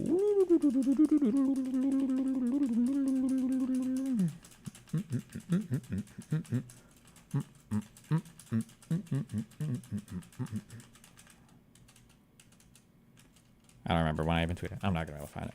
Fuck him. What do you think the answer is? It would have looked horrible. He would have lost all of his... It probably would have been too much. He would have lost all of his credibility if he would have actually... If half his DOJ would have resigned, it would have been over for him. He probably was worried that he couldn't politically bear it.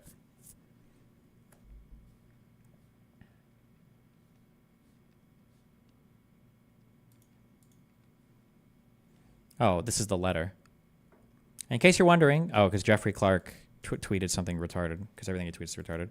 He tweets like crazy. He's a conspiracy theorist. He's a fucking insane lunatic.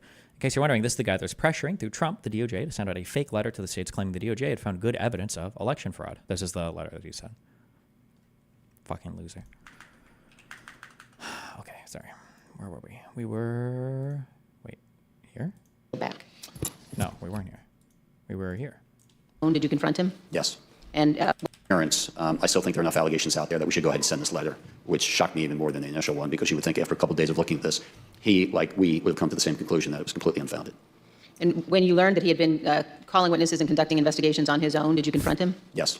And what was his reaction? He got very defensive. You know, as I said, there were a series of conversations through that week. I certainly remember very specifically the conversation in the meeting on January 2nd. January 2nd meeting.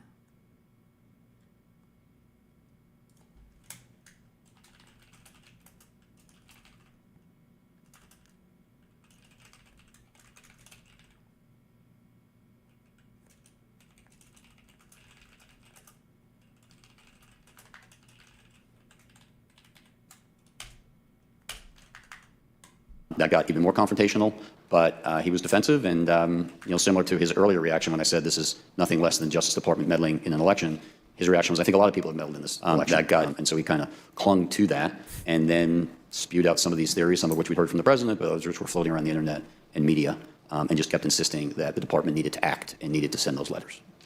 The committee has also learned that Mr. Clark was working with another attorney at the department named Ken Klukowski. Ken Klukowski, whatever. That was the guy that helped him prepare the letter. Drafted this letter to Georgia with Mr. Oh, they just said it. Mr. Clark. Mr. Klukowski. You could tell this guy's a bad hombre. He's bad news. Just look at this guy. That's a bad news guy. Had arrived at the department on December 15th with just 36 days left until the inauguration. He was specifically assigned to work under Jeff Clark. And Mr. Klukowski also worked with John Eastman, who we showed you at our hearing last week was one of the primary architects of President Trump's scheme to overturn the election. The Georgia letter that we've been discussing specifically talks about some of Dr. Eastman's theories, including, quote, the purpose of the special session the department recommends would be for the General Assembly to determine whether the election failed to make a proper and valid choice between the candidates, such that the General Assembly could take whatever action is necessary to ensure that one of the slates of electors cast on December 14th will be accepted by Congress on January 6th. Committee's also learned that the relationship between Dr. Eastman and Mr. Klukowski persisted after Mr. Klukowski joined the Justice Department. Based? Let's take a look at an email recommending that Mr. Klukowski and Dr. Eastman brief Vice President Pence and his staff. Other recipients of this email included the Chief of Staff to Congressman Louis Gohmert. And the email says, as stated last week, I believe the Vice President and his staff would benefit greatly from a briefing by John and Ken. As I also mentioned, we want to make sure we don't overexpose... Is that the language in the letter? Yeah, the letter is fucking unhinged.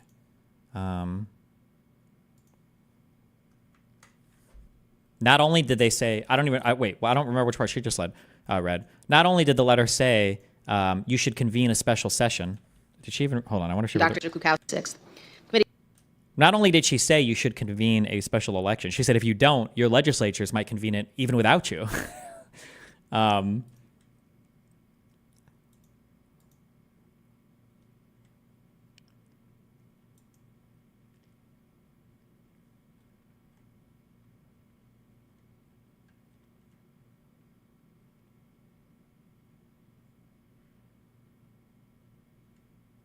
don't want to reread this whole fucking thing. Where was it?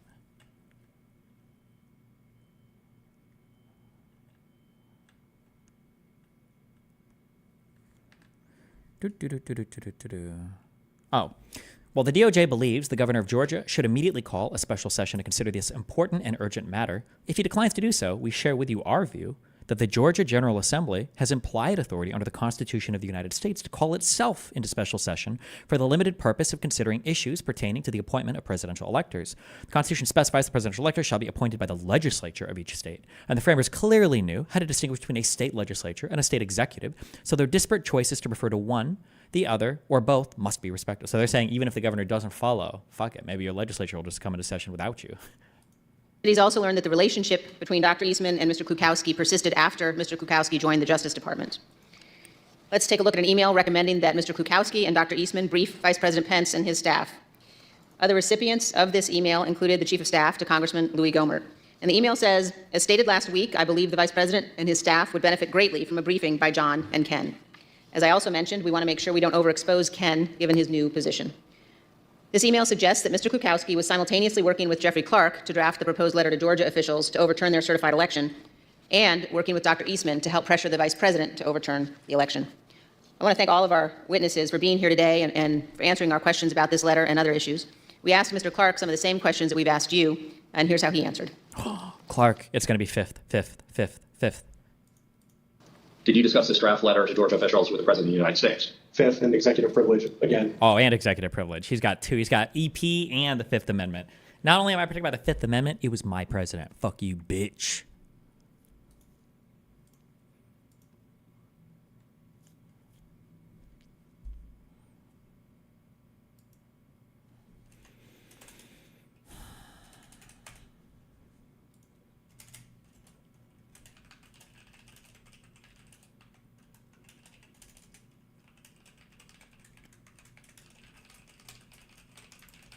Wait, does anybody have a tweet? I think I read a tweet from him saying that I was a good boy and I didn't snitch on my God Emperor Trump, and I wish the others would have as well. I'm paraphrasing a bit, but does anybody know what I'm talking about? Oh.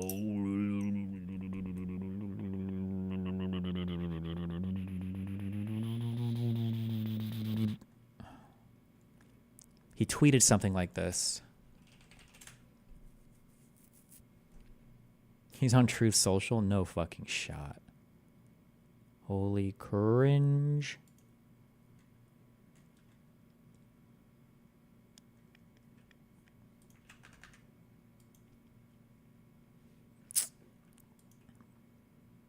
Eastman? No, I think it was Clark that tweeted it out. Was it Eastman? No, I think it was Clark that tweeted it out. I don't know. It's not that important.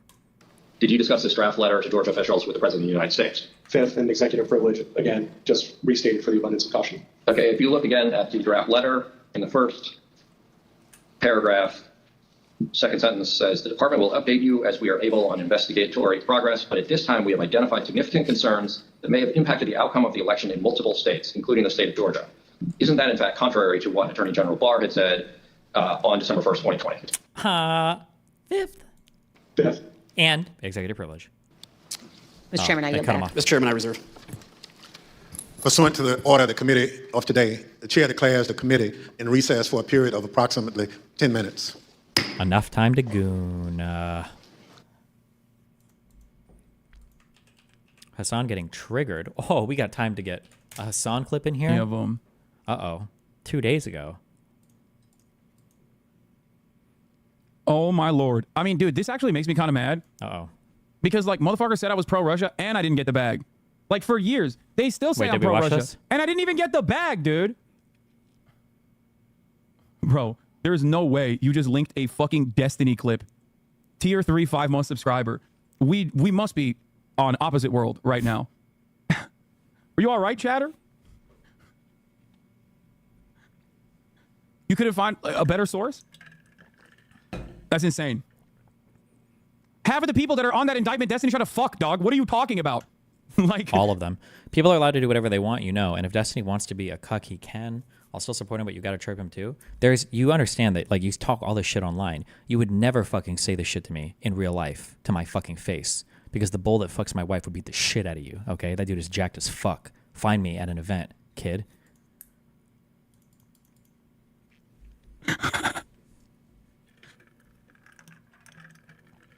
The fuck do you mean? Oh, Jesus Christ. All right, let's keep going. Imagine being pro-Russian for free. Yo, that's what I'm saying, dude. What has all of my pro-Russian sentiment got me? They called me gay and said I'm gay and woke for fucking painting my fingernails. They used me as a juxtaposition to how hard... Who is they right now? Is it me? I think the fingernail painting is a bad look. I don't think that makes you gay, though. Usually gay guys have a better sense of fashion. Well, I don't even know what we're talking about here. Is this about me or is this about, like, the Russians and Tim Pool? I think it's about the Russians and Tim Pool, right? Okay. Dick, their military boys are. Okay? And on top of that, I didn't get the bag at all. I didn't get the bag at all, dude. This shit about the sucks. Russian ad that references on. Easiest bag of my fucking life it would have been. It's like, I can't believe after all the Tim Pool coverage, Sean didn't show this video there. He's a classic. Oh my god. Oh my god. It's a top of the hour ad break debate. Okay, I don't care. All right.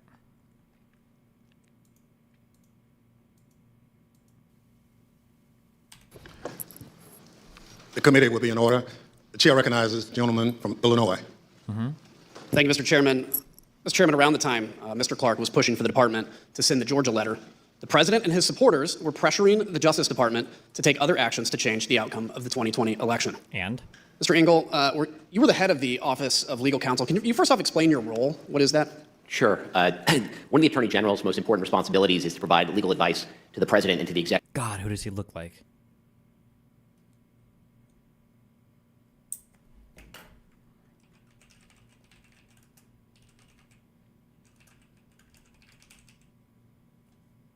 How many times would it take to change the mind of a reasonable person, let alone the president?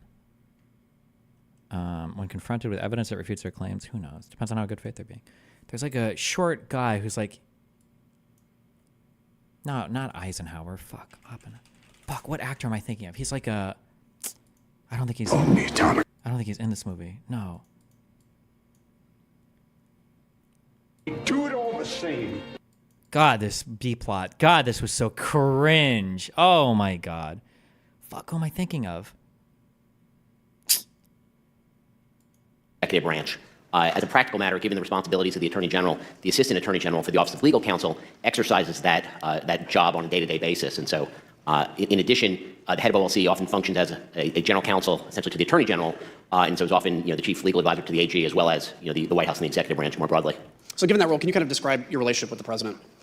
Well, in connection with my role at OLC, over the course of my tenure there were a number of instances in which folks at the White House would seek to bring me in to provide legal advice to the president, sometimes discussing the legal options that could be pursued among various policy to reach various policy objectives, sometimes to advise the president that a course of action that they had been discussing was not legally available. So I want to ask you about two things the president asked you and the department to do. The first is reflected in this email that we're going to put on the screen. The president sent a draft lawsuit to be filed by the department in the Supreme Court. Wait, what? Did I know about this? Do we know about this? The president sent a draft lawsuit to the OLC? Does he even know who he's supposed to be sending these papers to? I don't think that would be another really good civics question. What does the DOJ do? What is the Attorney General? What is his job? Mail that we're going to put on the screen. The president sent a draft lawsuit to be filed by the department in the Supreme Court. He wanted you, Mr. Rosen, and Mr. Cipollone specifically to review it. You and the department opposed filing it. We see on the screen here that the talking points that you actually drafted on that. So you stated that there is no legal basis to bring this lawsuit. Anyone who thinks otherwise simply doesn't know the law, much less the Supreme Court. Wait. Show me. Where is this? Potential lawsuit. Fuck. Draft? What am I looking for? Oh, fuck. What is this? What is the, which exhibit is this? Wait, there is no legal basis. Control F. There is no legal. understand the law. Somebody does not know the law, does not know the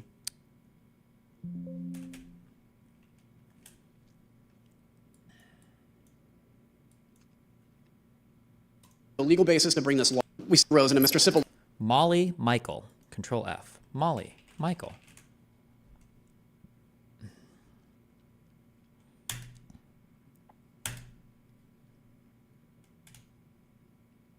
"73 mentions. Holy Christ."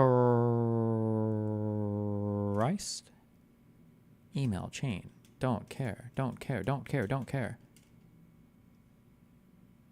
Don't care, don't care. Ooh, super don't care.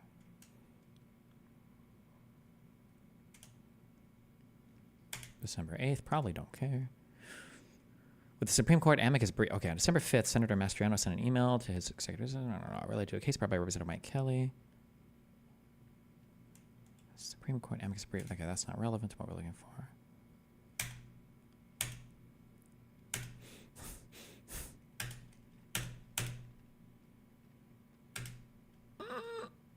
$37.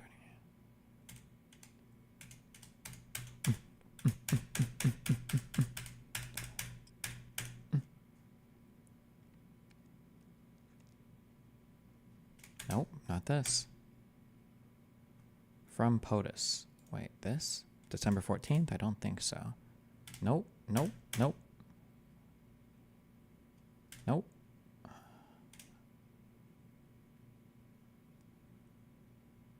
Nope. It was 261. You went past it. Wait, was it? Fuck. One of these? Are you trolling me? 271?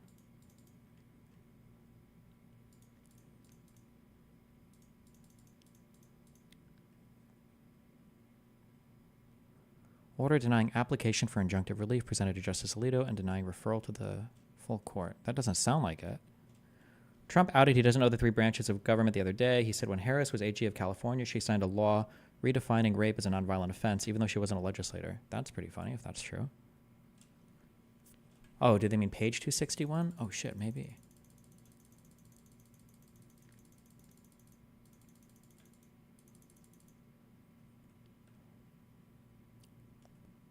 Discussing a draft victory statement. Oh, could this be it? National Archives production.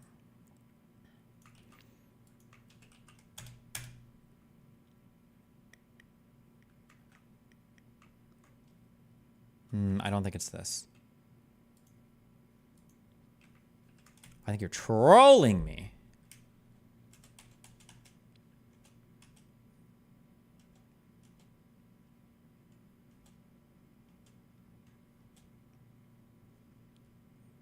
There were several Molly Michaels at 261.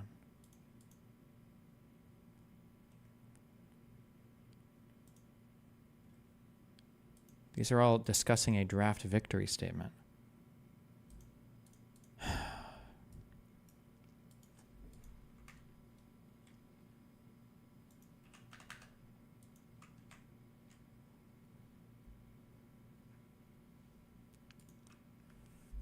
They're saying Baloney, specifically to review it. You and five The action that they had been discussing was not legally available.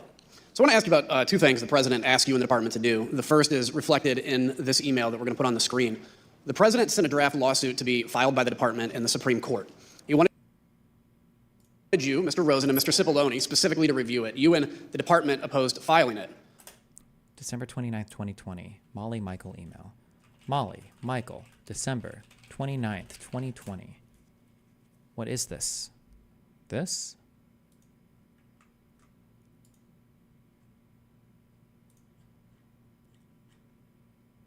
ASOG. The legendary ASOG report.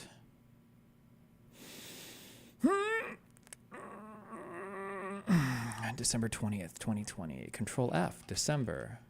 Wait, would it be DES 20?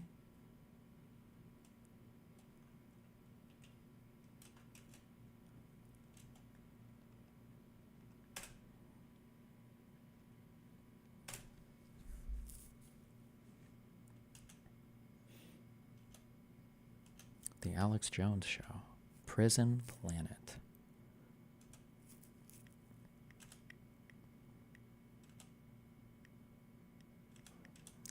No.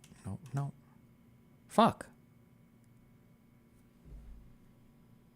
What is this? I want to see this. What is this? Control F, lawsuit.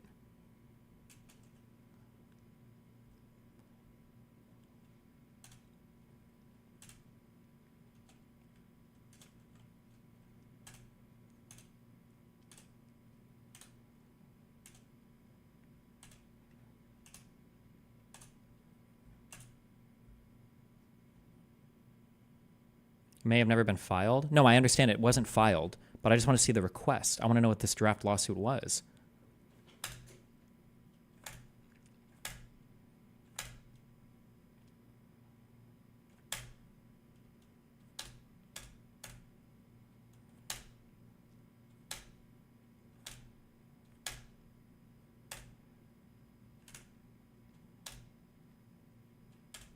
Wait. Senior DOJ, I'm closing with the proposed US v. Pennsylvania lawsuit determined that DOJ could not file it. Ooh, hold on. Is this it? 2:30?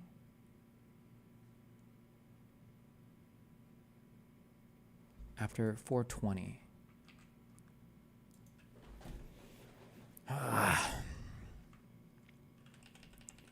Okay, 2:30.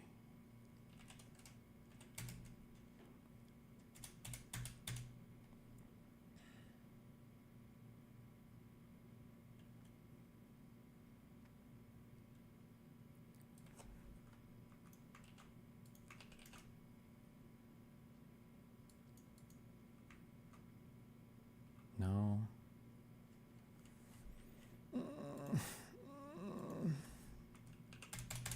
No. Oh, fuck.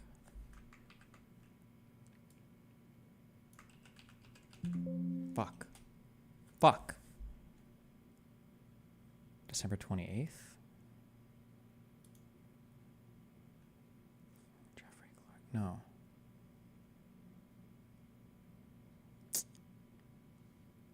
No.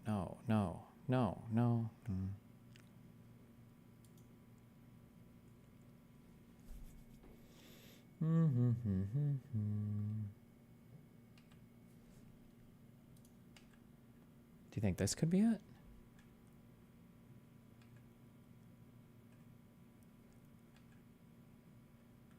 This is a memorandum. Not this, not this, not this. Nice. No. Fuck. I just want to know what... We see on the screen here that the talking points that you actually drafted on that. So you stated that there is no legal basis to bring this lawsuit. Anyone who thinks otherwise simply doesn't know the law, much less the Supreme Court. Simply doesn't know the law, much less the Supreme Court.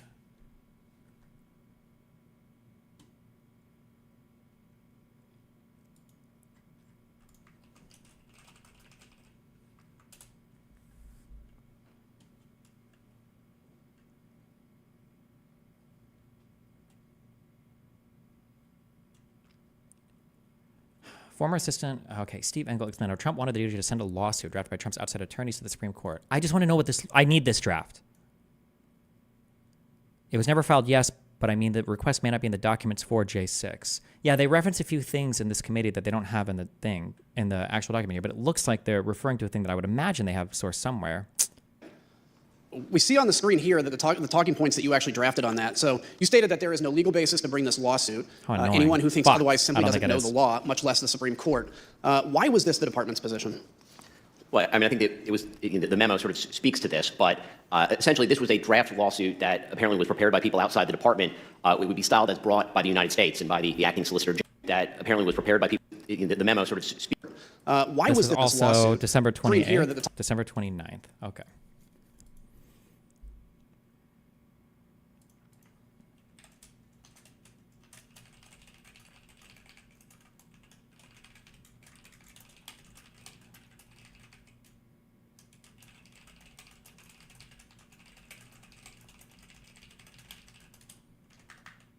the talking points that you actually drafted on that. So you stated that there is no legal basis to bring this to the department's position. Well, I mean, I think the memo sort of speaks to this, but here essentially this was a draft lawsuit that apparently was prepared by people outside the department. It would be styled as brought by the United States and by the acting solicitor general as an. What's the lawsuit about, and why is it relevant? It sounds like it was just another example of Trump asking the DOJ to file a bullshit lawsuit, but it was prepared by outside counsel. So I'm very curious what they wanted to file a lawsuit over. I just wanted to see the text of that. Would be very interesting, because whatever's in it is all lies. So it would be interesting to see what he's lying about. If it's the same as what was lied about before, or something new, or yeah. Prepared by people outside the department, it would be styled as brought by the United States and by the acting solicitor general as an original jurisdiction matter in the Supreme Court. It was a meritless lawsuit that was not something that the department could or would bring.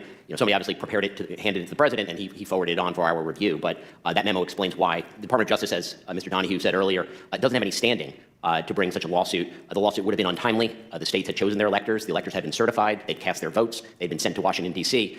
Neither Georgia nor any of the other states on December 28th or whenever this was in a position to change those votes. Essentially, the election had happened. The only thing that hadn't happened was the formal counting of the votes. And so obviously, the person who drafted this lawsuit didn't really understand, in my view, the law and or how the Supreme Court works or the Department of Justice. So it was just not something we were going to do. And the acting attorney general asked me to prepare a memo with talking points so that he could explain our reasons when he spoke with the president about this. So would you say it was an unusual request?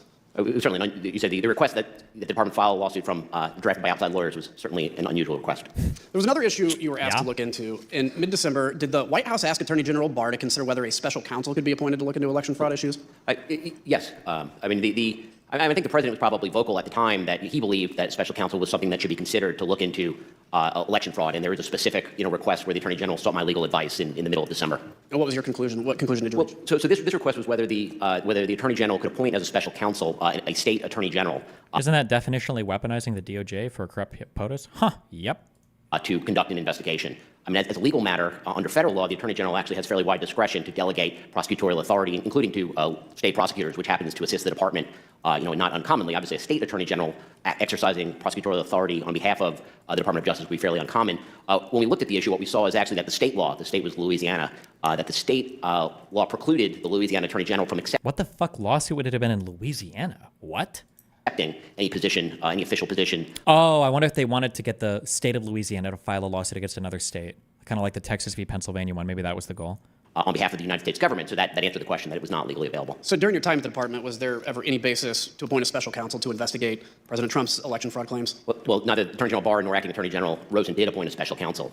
You would appoint a special counsel when the department, when there's a basis for an investigation and the department. Do you think Donald Trump was the most corrupt president in our history? From my understanding, yeah, easily. But I don't know of a more, I don't have the historical background. Maybe there was somebody more corrupted, like the fucking 1800s. I don't know, maybe around like the Civil War time or some bullshit. Maybe, I don't know. The department essentially has a conflict of interest. It's important to get someone who's independent outside the department to handle such an investigation. Neither Attorney General Barr nor Acting Attorney General Rosen ever believed that that was appropriate or necessary in this case. In fact, Attorney General Barr had already told the president that there was no need for this special counsel. He actually stated that publicly, and we'll see that here in a video from December 21st. To the extent that there's an investigation, I think that it's being handled responsibly and professionally currently within the department. And to this point, I have not seen a reason to appoint a special counsel, and I have no plan to do so before I leave. So remember that December 21st was the same day President Trump met with Republican members at the White House to strategize about how to overturn the election, while his attorney general is out telling the public, again, that there was no widespread evidence of election fraud. And yet, 2 days later, we have President Trump tweeting. Wait, we're looking for an evaluation of the lawsuit? Here's the full evaluation, I believe. 1 second.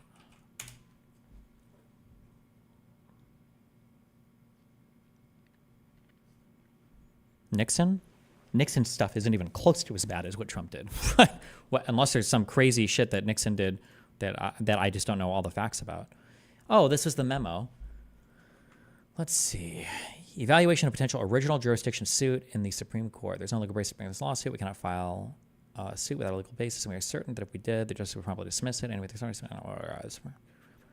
that I had the benefit of the views of the best lawyers at the department. I asked Rich, I asked Actor Solicitor General Steve Engel. U.S. can't sue. U.S. government does not have any standing to challenge whether the state complied with their state electoral procedures, the Trump campaign, or the candidates plainly does. A would-be presidential elector who wants to vote likely would, but the United States, the government cannot. There is no does not ask for relief that can make any difference. The lawsuit would be brought against the states, but there is no longer any rule left for the states in the. And they've appointed their electors, and the electors now cast their votes. The Supreme Court won't hear the case. Okay, so it was about a state challenging another state, I guess. Okay, cringe.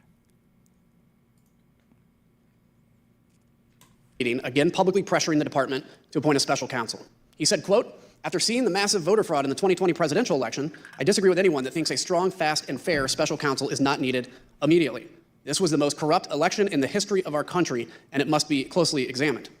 The Select Committee's investigation revealed that President Trump went as far as to promise the job of special counsel to now discredited former Trump campaign lawyer Sidney Powell at a late-night meeting on December 18th.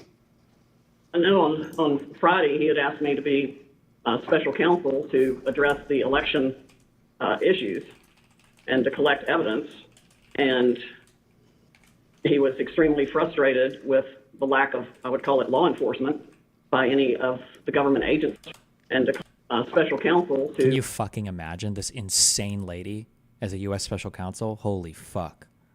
Address the election issues and to collect evidence, and he was extremely frustrated with the lack of, I would call it, law enforcement by any of the government agencies that are supposed to act to protect the rule of law in our republic. So let's think here, what would a special counsel do? With only days to go until election certification, it wasn't to investigate anything. An investigation led by a special counsel would just create an illusion of legitimacy and provide fake cover for those who would want to object, including those who stormed the Capitol on January 6th. All of President Trump's plans for the Justice Department were being rebuffed by Mr. Rosen, Mr. Donahue, Mr. Engel, and others. The president became desperate entering into the new year with January 6th fast approaching. President Trump rushed back early from Mar-a-Lago on December 31st and called an emergency meeting with the department's leadership. Here's Mr. Donahue describing the last-minute meeting held at the White House on New Year's Eve. The president was a little more agitated than he had been on the meeting on the 15th. Wait, this is about the December 24th? On New Year's Eve. Here's Mr. Donahue describing the last-minute meeting held at the White House on New Year's Eve. The president was a little more agitated than he had been on the meeting on the 15th. He discussed a variety of election matters.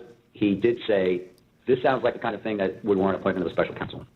There was a point at which the president said something about, why don't you guys seize machines? Mr. Rosen, the president asked you to seize voting machines from state governments. What was your response to that request? We had seen nothing improper with regard to the vote. I think this is the same meeting that he's talking about. This Eve, your first official day as the acting attorney general, President Trump called you. What did he want to talk about?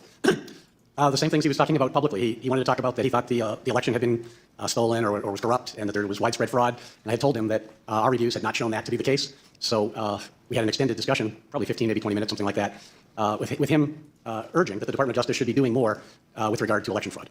Did he mention Jeff Clark's name? Yes. It was just in passing. He made what I Did regard as... say, this sounds like the kind of thing that would warrant appointment of a special counsel. There was a point at which the... Okay. I don't know if this is the same call. This might be a separate call. I'm not sure. This is Donahue speaking, right? Not Rosen, right? Voting machine. And the These machines. phone call here? Hold on. He discussed it on the meeting, in the meeting on the 15th. Okay. He discussed a variety of... Donahue describing the last-minute meeting held at the White House on New Year's Eve. The president was a little more agitated than he had been on the meeting, in the meeting on the 15th. He discussed a variety of election matters. He did say, this sounds like the kind of thing that would warrant appointment of a special counsel. Okay, somebody said that they found...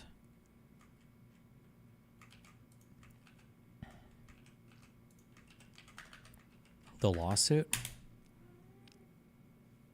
New document shows Trump repeatedly pressed DOJ to overturn election results before inciting capital attack. And then you linked this. Selected documents.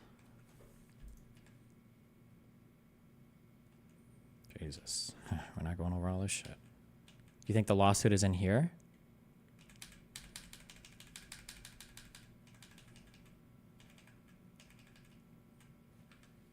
Oh, wait, this might be it.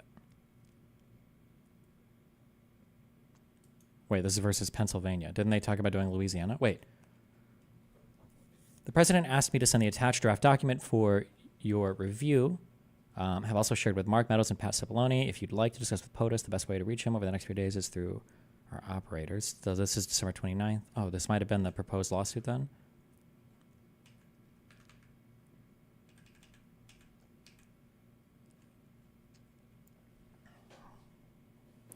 Our country is deeply divided.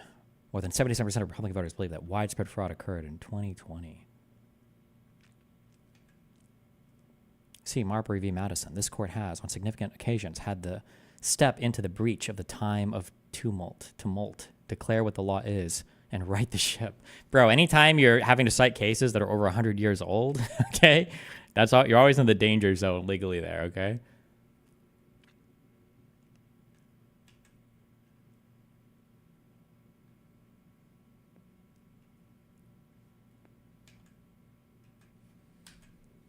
Okay, nice. Good find. Good job. Okay.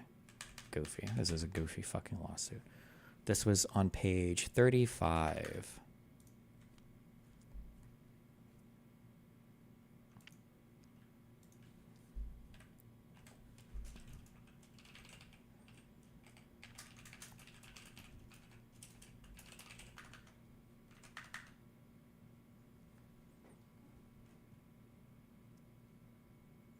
Is a special counsel position a possible weakness in the DOJ that Trump could take advantage of by letting officials recuse themselves and his external appointee do the dirty work?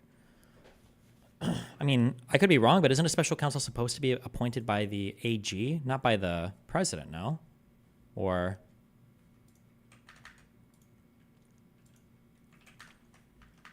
who appoints the special counsel? Oh, no. The special counsel shall be appointed by the president, bind with the advice and the consent of the Senate for a term of 5 years. Why did I feel like Jack Smith was appointed by Merrick Garland? Who appointed Jack Smith?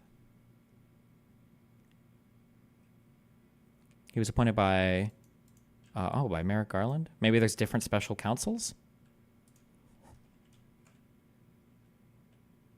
I don't know. Fuck. Special counsel shit is... I don't know the structure of government enough to have strong answers for that. There was a point at which the president... My question is so good that Destiny won't respond to it. What? What would you do if Nathan professed a deep admiration and support for Trump? How would you deal with this emotionally and as a father? He's 13 years old. I would assume he's being a kid. I don't know, we talk about it? Said something about, why don't you guys seize machines?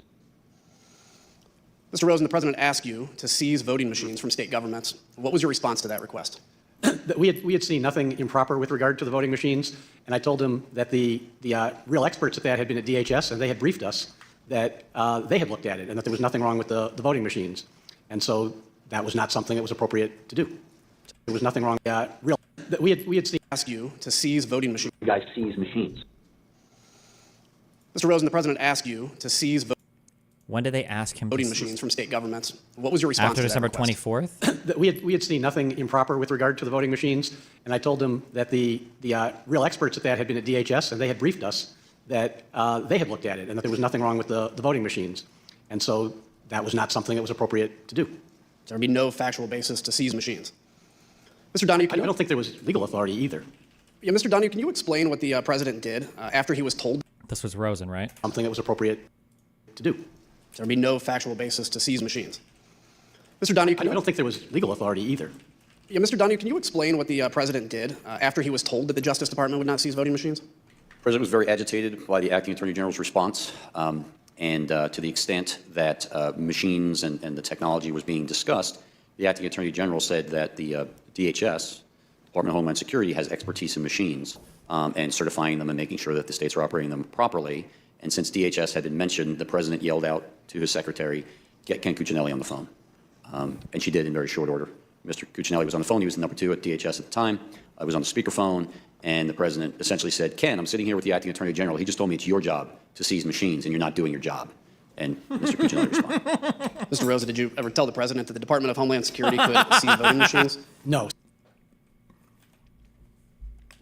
Good one. He was number 2 at DHS. At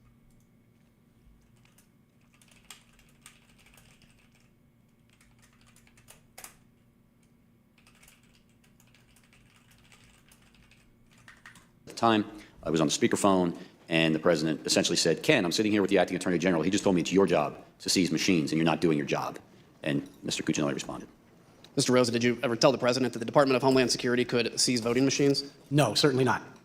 Mr. Donahue, during this meeting, did the president tell you that he would remove you and Mr. Rosen because you weren't declaring there was election fraud? Toward the end of the meeting, the president, again, was getting very agitated, and he said, people tell me I should just get rid of both of you. I should just remove you and make a change in the leadership, put Jeff Clark in, maybe something will finally get done. And I responded, as I think I had earlier in the December 27th call, Mr. President, you should have the leadership that you want. But understand, the United States Justice Department functions on facts, evidence, and law, and those are not going to change. So you can have whatever leadership you want, but the department's position is not going to change. The president's White House. Which, what was the date of this meeting? This was after the 27th, but before the 3rd. Counsel. Done. President. And Mr. Rosen. Mr. To seize machines, and you're not Just legal to do. Looked at that request. That we had the president ask you. Why have you guys seized machines? Mr. Rosen, the president asked you to seize voting machines from state governments. What was your response to that request? That we had seen nothing improper with regard to the voting machines, and I told him that the thing that just arrived on me in the meeting. I don't think this is the 24th. Legal general said that while he was on the phone, he was number 2 at DOJ. Mr. Rosen, did you ever tell the president that the Department of Homeland Security could seize voting machines? No, certainly not. Mr. Donahue, during this meeting, did the president tell you that he would remove you and Mr. Rosen because you weren't declaring there was election fraud? Did the president tell you that he would remove you and Mr. Rosen because you weren't declaring there was election fraud? Toward the end of the meeting, the president, again, was getting very agitated, and he said, people tell me I should just get rid of both of you. I should just remove you and make a change in the leadership, put Jeff Clark in, maybe something will finally get done. Are these things Trump is asking the DOJ to do illegal? Well, of course not. The president is acting within his preclusive and conclusive power there. He's immune. But yes, if they're not outright immoral, I would argue they are, because it's part of a criminal conspiracy to defraud us of our rights. They are deeply immoral, and they're probably breaking rules because he's making explicit, specific requests to the DOJ to investigate or declare investigations about certain things that he knows are not true. He knows these things are not true. Responded, as I think I had earlier in the December 27th call, Mr. President, you should have the leadership that you want. But understand, the United States Justice Department functions on facts, evidence, and law, and those are not going to change. So you can have whatever leadership you want, but the department's position is not going to change. The president's White House counsel, Pat Cipollone, was also present. Do you remember what his position was? Pat was very supportive. Pat Cipollone, throughout these conversations, was extremely supportive of the Justice Department. He was consistent. I think he had an impossible job at that point, but he did it well, and he always sided with the Justice Department in these discussions. So let's pause for a second. It's New Year's Eve. President Trump is talking about seizing voting machines and making the same demands that had already been shot down by former Attorney General Barr on at least 3 occasions and by Mr. Rosen and Mr. Donahue on multiple other occasions. Claim after claim knocked down. Is New Year's Eve the 31st or 30th? It must be the 31st, right? But the president didn't care. The next day, Chief of Staff Mark Meadows sent a flurry of emails to you, Mr. Rosen, asking that the department look into a new set of allegations. We're going to put those emails here on the screen. Here we see 3 requests made on January 1st. One email is a request from Mr. Meadows to you, Mr. Rosen, to send Jeff Clark to Fulton County. Why? What? Mark Meadows emails, January 1st. Oh, let me find these. Engage on this. Fuck.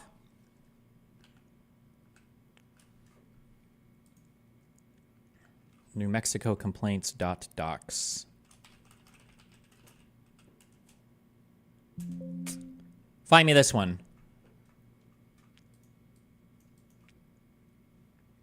If we finish this video on time, we can watch the Sean video after, okay?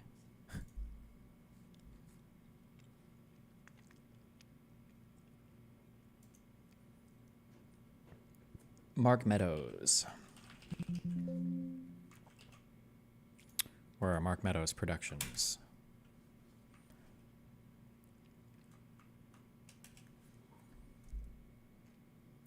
It wouldn't be January 5th.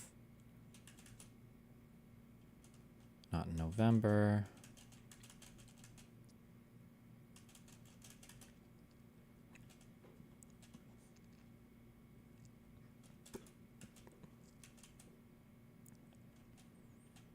January. Ooh, text message, telephone. Text messages. Who are these texts from?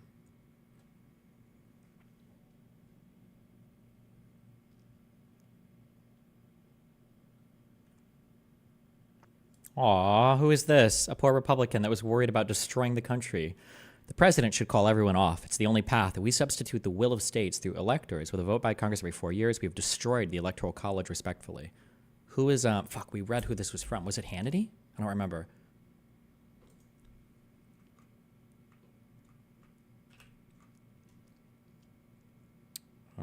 January 1st, no.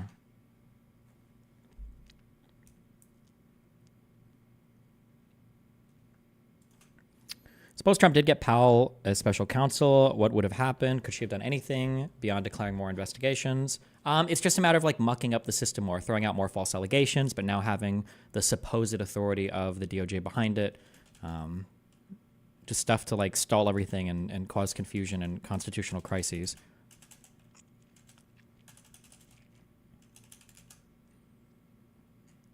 Remember, almost every single part of the government works because we all buy into this collective fiction in a way that it's supposed to work, right?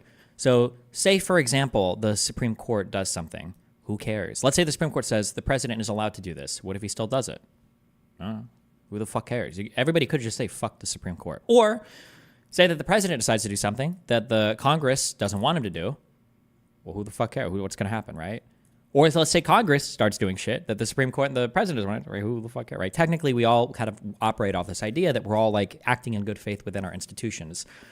So if you get somebody who has no value for the institutions, like Donald Trump, and then any more cronies that he can kind of slot in, then you're in a weird area because you don't know what the fuck to do, right?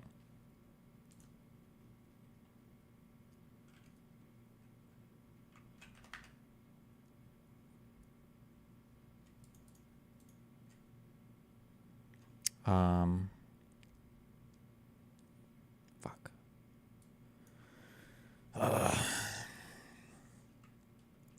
Can you get Jeff Clark to engage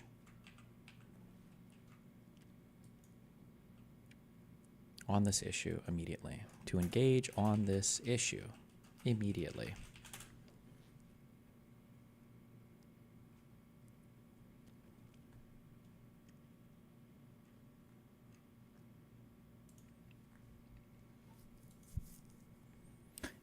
Clark, the most dangerous Trump official you've never heard of. Mike Meadows' email about signatures in Fulton County is in document page 266. The same document open. Is it what I'm asking for right now, or are you linking me something different? Sorry, 226. 226. Oh, good job. Aren't you just a fucking... Wait.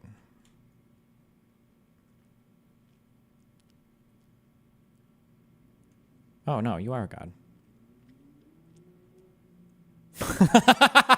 I love how towards the end of all of their tenure, like, nobody gives a fuck. Like, everybody's just like, this is ridiculous. From Mark Meadows to Jeffrey Rosen. There have been allegations of signature match anomalies in Fulton County, Georgia. Can you get Jeff Clark to engage on this issue immediately to determine if there's any truth to this allegation? Response from Richard Donahue. At least it's better than the last one, but that doesn't say much.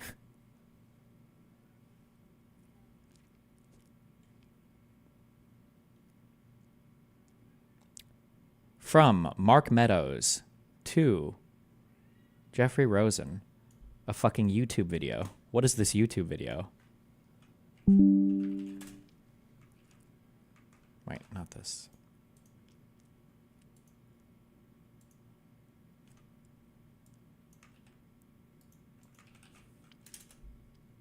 Fuck.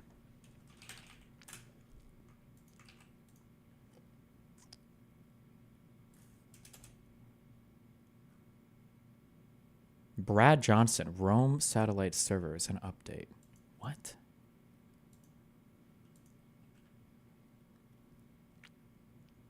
More evidence of vote manipulation uncovered in Europe by the Italian press. This is what is happening in our government. They're emailing YouTube videos. This is why I got so mad at the Mina guy when he was in here. He was like, why didn't they take more time to investigate? Bro, YouTube videos. What are we doing here? What are we doing here? What is happening? What is going on with this? Hello?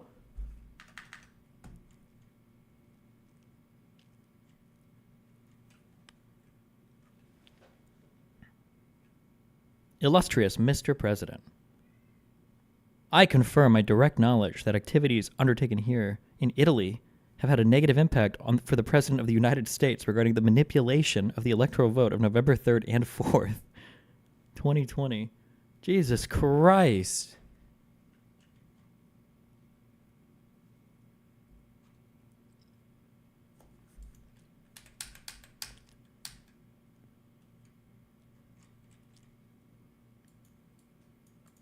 What did you do with this request? Well, really nothing. Certainly didn't send Mr. Clark to Fulton County. Yeah, I mean, obviously. I mean, what the fuck is the point? This is on January 1st? What is he going to do?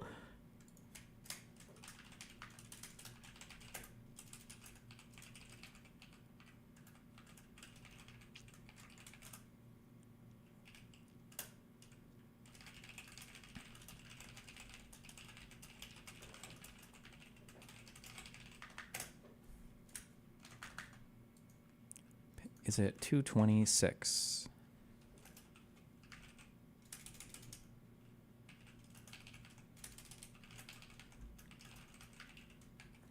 Nope, not this. Wait.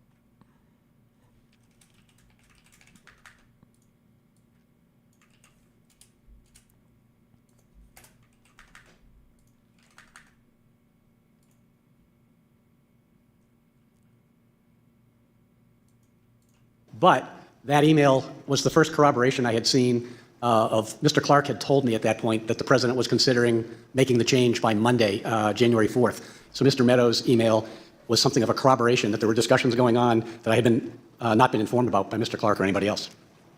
Interesting. The second request that you have is to have the Department of Justice lawyers investigate allegations of fraud related to New Mexico. Mr. Rosen, did you have concern about these emails? Yes, really two concerns about that one. One was that it was coming from a campaign or political party, and it was really not our role to function as an arm of any campaign for any party or any campaign. That wasn't our role, and that's part of why I had been unwilling to meet with Mr. Giuliani or any of the campaign people before. And the other part was it was another one of these ones where lots of work had already been done, and I thought it was a rehash of things that had been debunked previously. So the final email here included a completely baseless conspiracy theory that an Italian defense contractor uploaded software to Oh shit, this was the YouTube videos. a satellite that switched votes from Trump to Biden. What? How do you fucking retards believe this shit? What the fuck? They're using satellite rays to switch the votes? Been debunked previously. So the final email here included a completely baseless conspiracy theory that an Italian defense contractor uploaded software to a satellite that switched votes from Trump to Biden. The Select Committee investigation found that this wild, baseless conspiracy theory made it from the recesses of the internet to the highest echelons of our government. On December 31st, Mr. Meadows received this internet conspiracy theory from Representative Perry. On the screen now is the text that Representative Perry sent to Mr. Meadows, copying a YouTube link with the message, quote, "Why can't we just work with the Italian government?" The next day, the president's chief of staff sent the YouTube link. Oh, this is the video we just clicked on. XXAMK. XXAMK. It's the same YouTube video. Holy shit. To Mr. Rosen, who forwarded it to Mr. Donahue. Mr. Donahue, did you watch this video? Did you watch this YouTube video? I did, Congressman. Oh no, you watched the YouTube video. I would kill myself. Imagine you call your mom, she's like 82 years old, she's like on her deathbed, she's so proud. You really, just temporary, but still acting Deputy Attorney General, that's so great. Honey, what'd you do today at work? And he's like trying to explain to his mom how he's like sitting at his fucking desk in the White House or the Capitol. I don't know where the fuck the DOJ. And he's like watching crazy conspiracy YouTube videos. He's probably gonna lie to his mom about how they brought some litigation on behalf of the United States to like save starving people in fucking New Mexico or some bullshit. I don't know. And now this is his job. This is what he does. He watches, Mom. You know that friend of mine that you always used to call a loser? Oh no, that wouldn't make sense because he's like 6 years old. You know our great-grandson? You know your great-grandson? You know how he sits at home all day and he reads those crazy threads online? I read those crazy threads now. That's what I do. That's my job, Mom. Video? In fact, I might read his threads. I might be reading what my grandson types on 4chan as part of my job in the Department of Justice. That might be what I do now for work. Mr. Donahue. Mr. Donahue, did you watch this video? I did, Congressman. How long was the video? Approximately 20 minutes. Let's just take a look at an excerpt of that video, if we may. What's being said out of Rome, out of Italy, is that this was done in the U.S. Embassy. That there was a certain State Department guy, whose name I don't know, yet. I guess this is probably going to come out in Italy at some point. And he was the mastermind, not the mastermind, but anyway, the guy running the operation of changing the votes. And that he was doing this in conjunction with some support from MI6, the CIA, and this Leonardo group. Mr. Donahue, what was your reaction when you watched that? Mr. Donahue, why didn't you contact Interpol immediately? Are you part of this conspiracy? Do you own the satellites? 20-minute video. I emailed the acting attorney general and I said pure insanity, which was my impression of the video, which was patently absurd. Really? Did you even research it? Did you investigate at all? Very convenient that you can just dismiss it immediately, but we're supposed to believe Russiagate? Mr. Rosen, you were asked by Mr. Meadows to meet with Mr. Johnson, who is the person in that video. What was your reaction to that request? So I emailed the Mr. MI6, the operation of changing. You know what? Actually, this is a good ass. We should have some of these. This is on December 30th, I think. December 31st.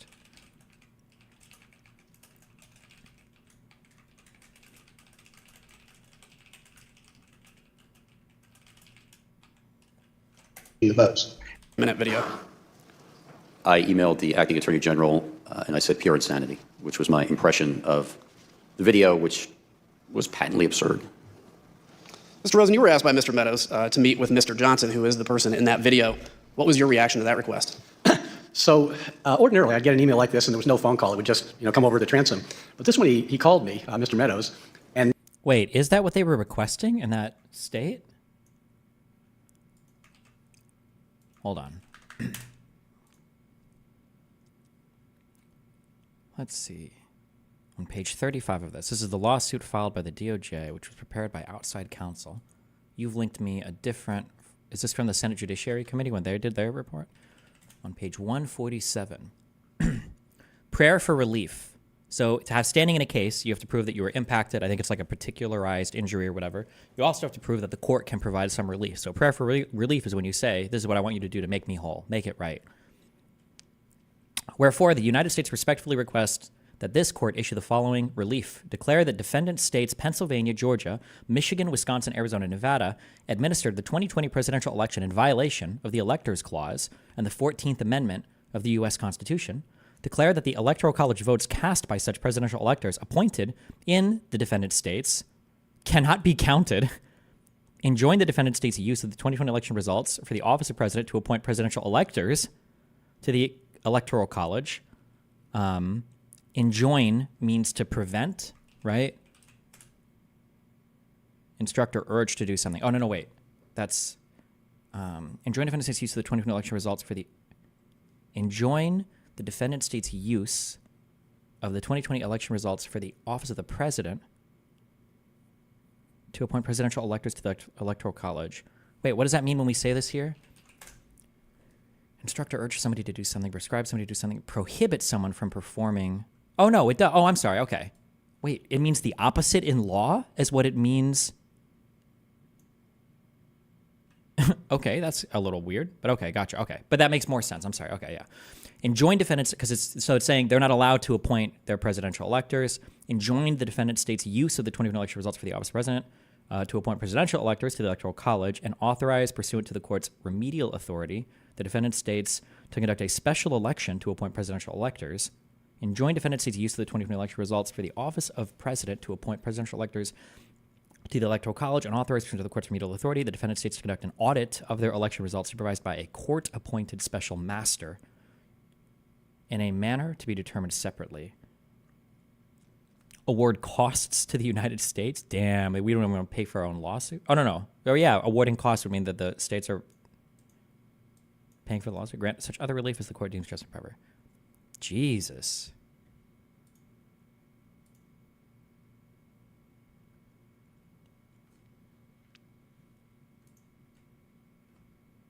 This was, so the lawsuit that they wanted, that they were trying to get the DOJ to file, this is on page 35 of this. They were asking the Department of Justice to file a lawsuit to the Supreme Court claiming, one, that they had the right to file it, that the Supreme Court had original jurisdiction here, and then two, to throw out the results of all 6 of those states. Based. Christ. Is that, let me make sure that's the same lawsuit here.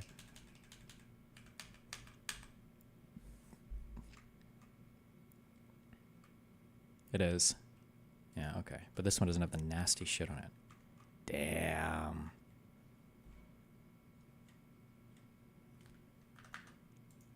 So at the bottom of 147.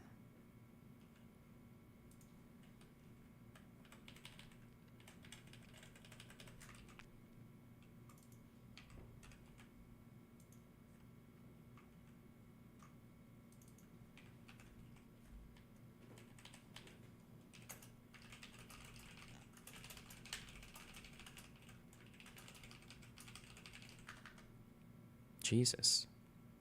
The Pure Insanity email is page 230 of that doc. Of this one?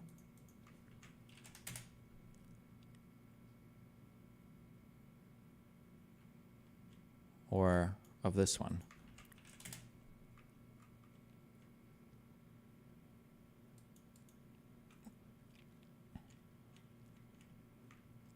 Mark Meadows, email link. Pure Insanity from Richard Donahue. Jeffrey Rosen. Yes, after this message, I was asked to have an FBI meet with Brad Johnson, and I responded that Johnson could call or walk into the FBI's Washington field office with any evidence he purports to have. On a follow-up call, I learned that Johnson is working with Rudy Giuliani, who regarded my comments as an insult. Asked if I would reconsider, I flatly refused, said I would not be giving any special treatment to Giuliani or any of his witnesses, and reaffirmed yet again that I will not talk to Giuliani about any of this.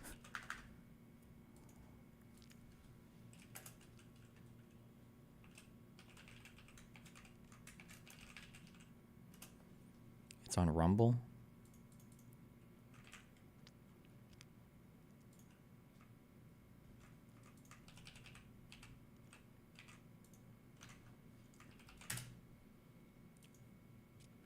This is on page 231.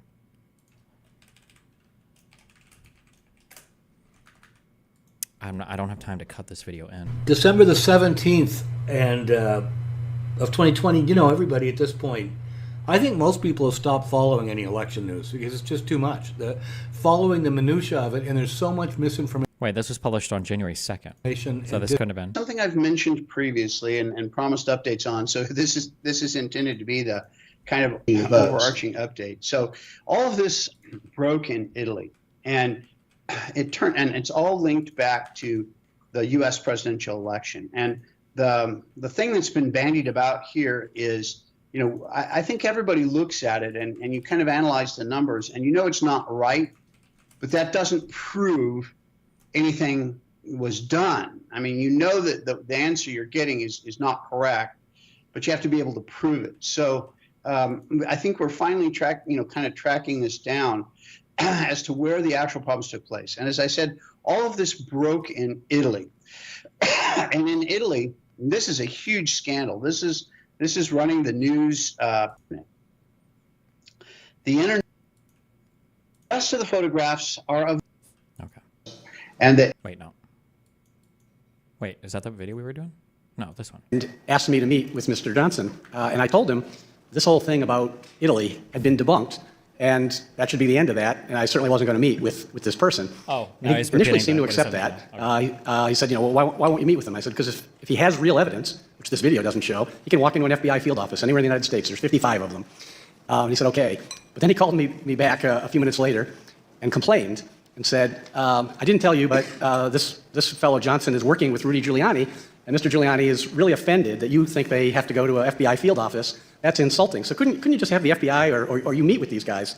And by then I was somewhat agitated and told him that there was no way on earth that I was going to do that. I wasn't going to meet with Mr. Johnson. I certainly wasn't going to meet with Mr. Giuliani. I made that clear repeatedly.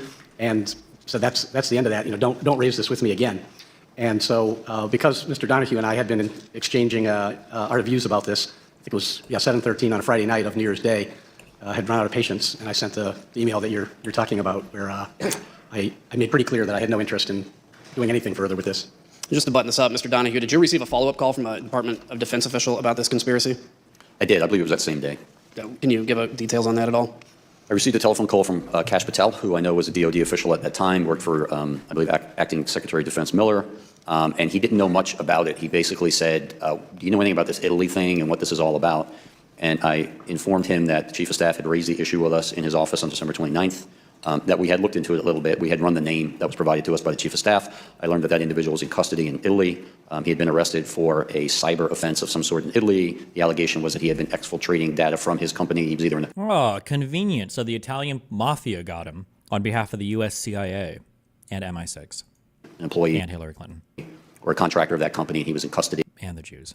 That the whole thing was very, very murky at best, and the video was absurd. But that we, the department, were not going to have anything to do with it, and DOD should make up its own mind as to what they're going to do. But I made it clear to him that I didn't think it was anything worth pursuing. She called the video absurd, and despite the absurdity of that conspiracy theory, we learned that Mr. Meadows discussed it frequently in the White House. And Mr. Meadows didn't let the matter go. The request went from the Department of Justice to the Secretary of Defense, Christopher Miller. As you'll hear, Secretary Miller actually reached out to a high-ranking official based in Italy to follow up on this claim. The ask for him was, can you call out to Defense Attaché Rome and find out what the heck's going on, because I'm getting all these weird, crazy reports, and probably the guy on the ground knows more than anything. The Select Committee confirmed that a call was actually placed by Secretary Miller to the attaché in Italy to investigate the claim that Italian satellites were switching votes from Trump to Biden.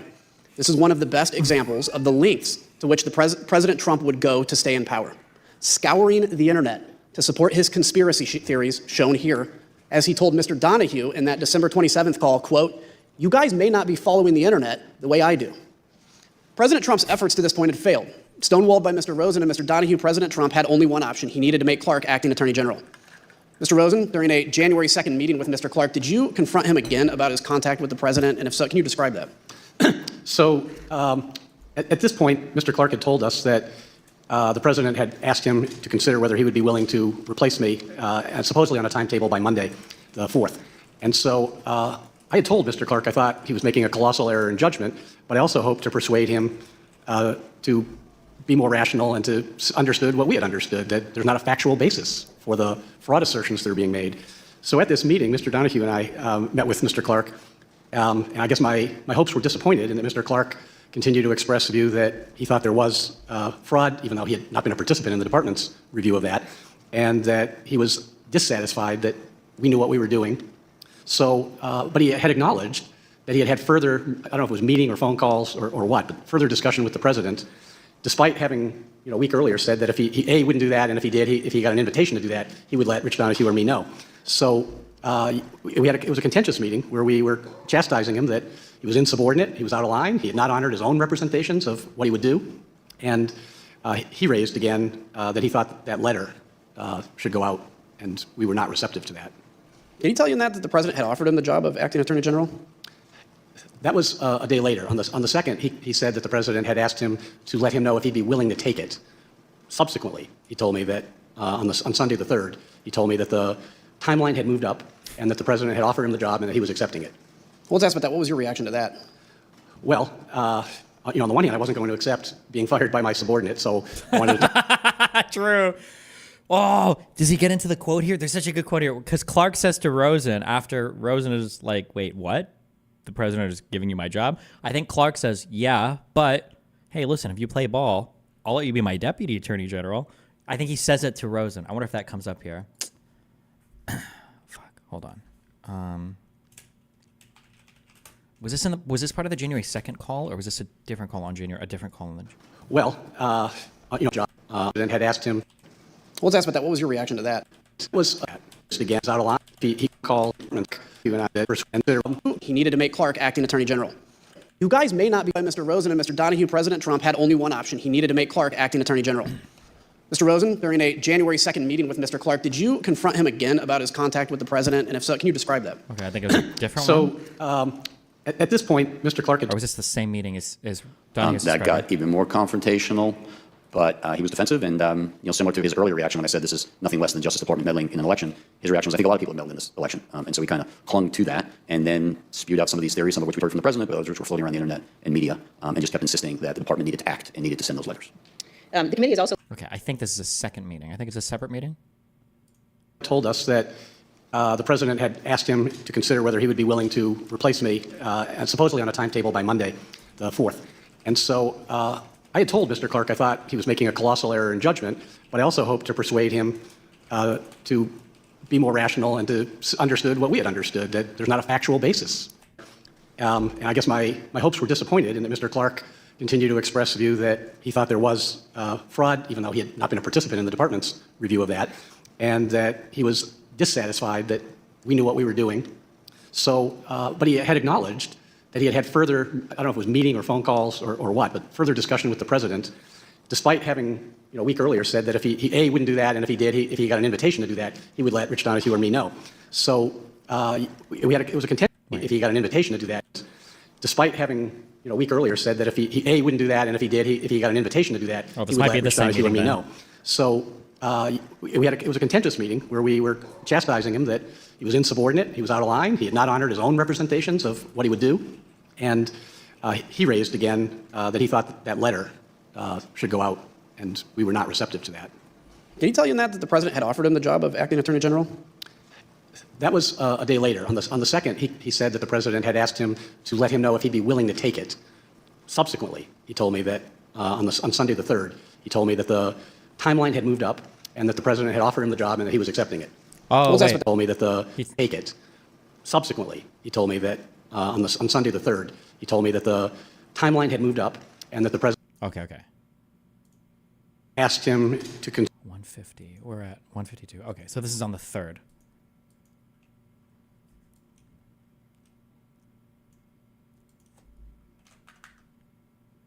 president had offered him the job, and on Sunday the 3rd, he told me that the willing to take it. Subsequently, he told me that on Sunday the 3rd, he told me that the timeline had moved up and that the president had offered him the job and that he was accepting it. Well, let's ask about that. What was your reaction to that? Well, on the one hand, I wasn't going to accept being fired by my subordinate, so I wanted to talk to the president directly. With regard to the reason for that is I wanted to try to convince the president not to go down the wrong path that Mr. Clark seemed to be advocating. And it wasn't about me. There's only 17 days left in the administration at that point. I would have been perfectly content to have either the gentleman on my left or right replace me if anybody wanted to do that. But I did not want for the Department of Justice to be put in a posture where it would be doing things that were not consistent with the truth, were not consistent with its own appropriate role, or were not consistent with the Constitution. So I did 4 things as soon as Mr. Clark left my office on that Sunday, the 3rd. Number 1, I called Mark Meadows and said I need to see the president right away. He was agreeable and set up a meeting for 6:15 that Sunday, so about 2 hours away. 2, I called Pat Cipollone, the White House counsel, told him. Okay, hold on. This is the big memes. Okay. After speaking with Clark, Rosen requested a meeting at 6:15. 4 things as soon as Mr. Clark left my office on not consistent with the Constitution.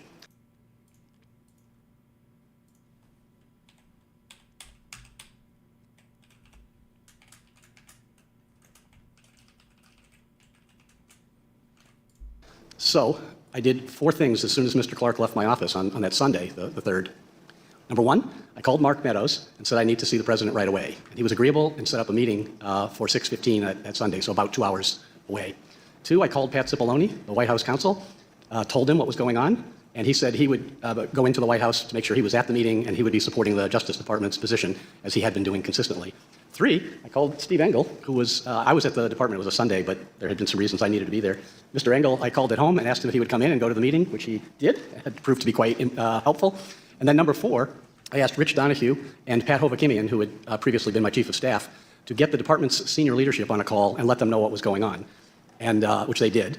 And then Eric Hirschman called me to tell me that he was going to go to the meeting and that he would be supporting the Department of Justice position as well. Hell yeah. You always want Hirschman.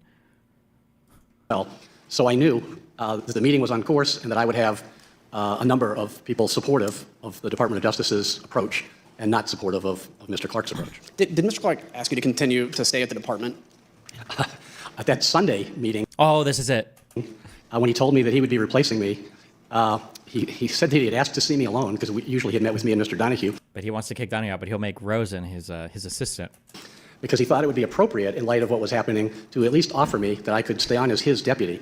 I thought that was preposterous. I told him that was nonsensical and that there's no universe where I was going to do that, to stay on and support someone else doing things that were not consistent with what I thought should be done. So I didn't accept that offer, if I can put it that way. And during that meeting, did Mr. Clark ask you to sign the Georgia letter? That was on the Saturday meeting, January 2nd, that Mr. Donahue and I had with him. He again raised with both of us that he wanted us to both to sign that letter, actually. So in that meeting, did Mr. Clark say he would turn down the president's offer if you reversed your position and signed the letter? Yes. Did Mr. Clark, so you still refused to sign and send that letter, I take it? That's right. I think Mr. Donahue and I were both very consistent that there was no way we were going to sign that letter, and it didn't matter what Mr. Clark's proposition was in terms of his own activities. We were not going to sign that letter as long as we were in charge of the Justice Department.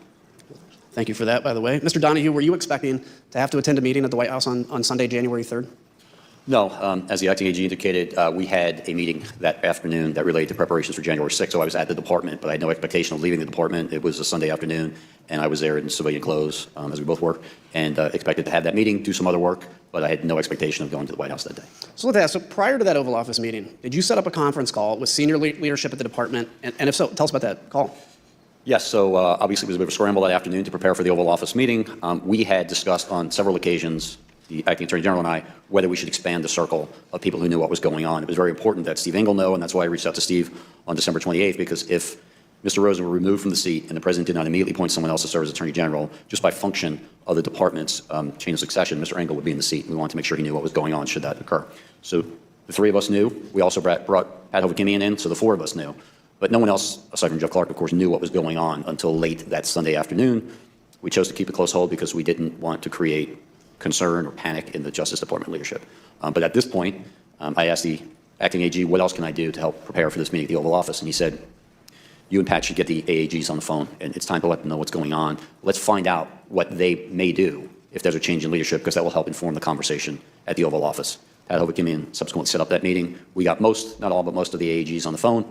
We very quickly explained to them what the situation was. I told them, I don't need an answer from you right now. I don't need an answer in this phone call. But if you have an answer, I need it in the next few minutes. So call me, email me, text me, whatever it is, if you know what you would do if Jeff Clark is put in charge of the department.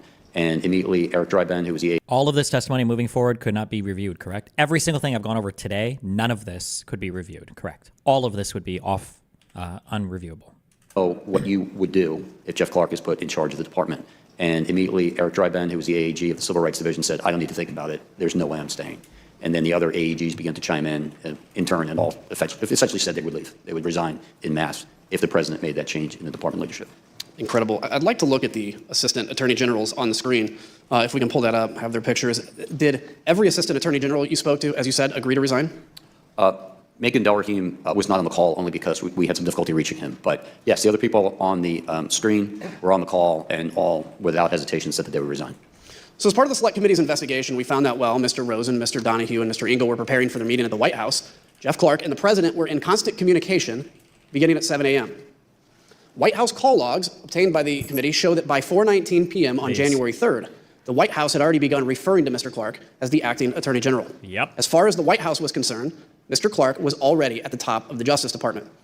2 hours later, DOJ leadership arrived at the White House. The Select Committee interviewed every person who was inside the room during this Sunday evening Oval Office meeting. Mr. Cipollone told the committee that he was, quote, unmistakably angry during the meeting, and that he, along with Eric Hirschman and Mr. Donahue, quote, forcefully challenged Mr. Clark to produce evidence of his election fraud theories. Mr. Rosen, can you describe how that meeting started? Yes. So after some preliminaries, so Mr. Meadows had ushered us all in. Wait, hold on. Yes. So evidence of his election fraud theories. Mr. Rosen, Cipollone told the committee that he was, quote, unmistakably angry during the meeting, and that he, along with Eric Hirschman and Mr. Donahue, quote, forcefully challenged Mr. Clark to produce evidence of his election fraud theories. Mr. Rosen, can you describe how that meeting started? Yes.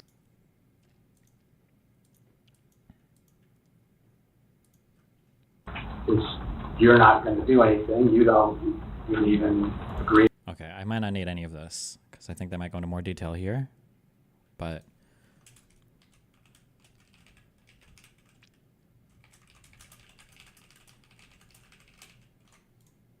So after some preliminaries, so Mr. Meadows had ushered us all in, and then he left.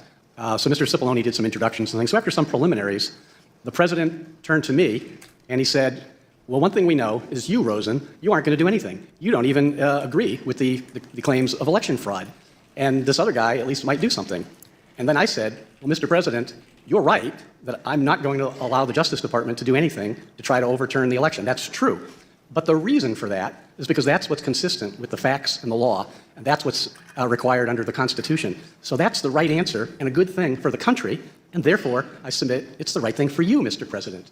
And that kicked off another 2 hours of discussion in which everyone in the room was in one way or another making different points, but supportive of my approach for the Justice Department and critical of Mr. Clark.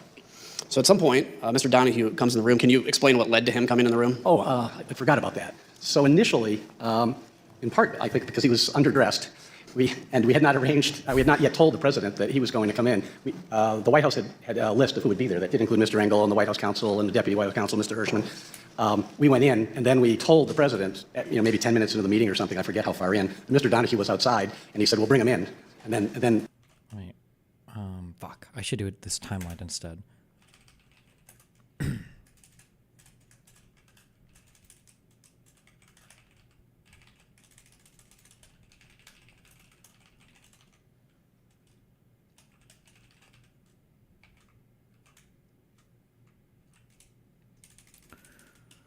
Oh.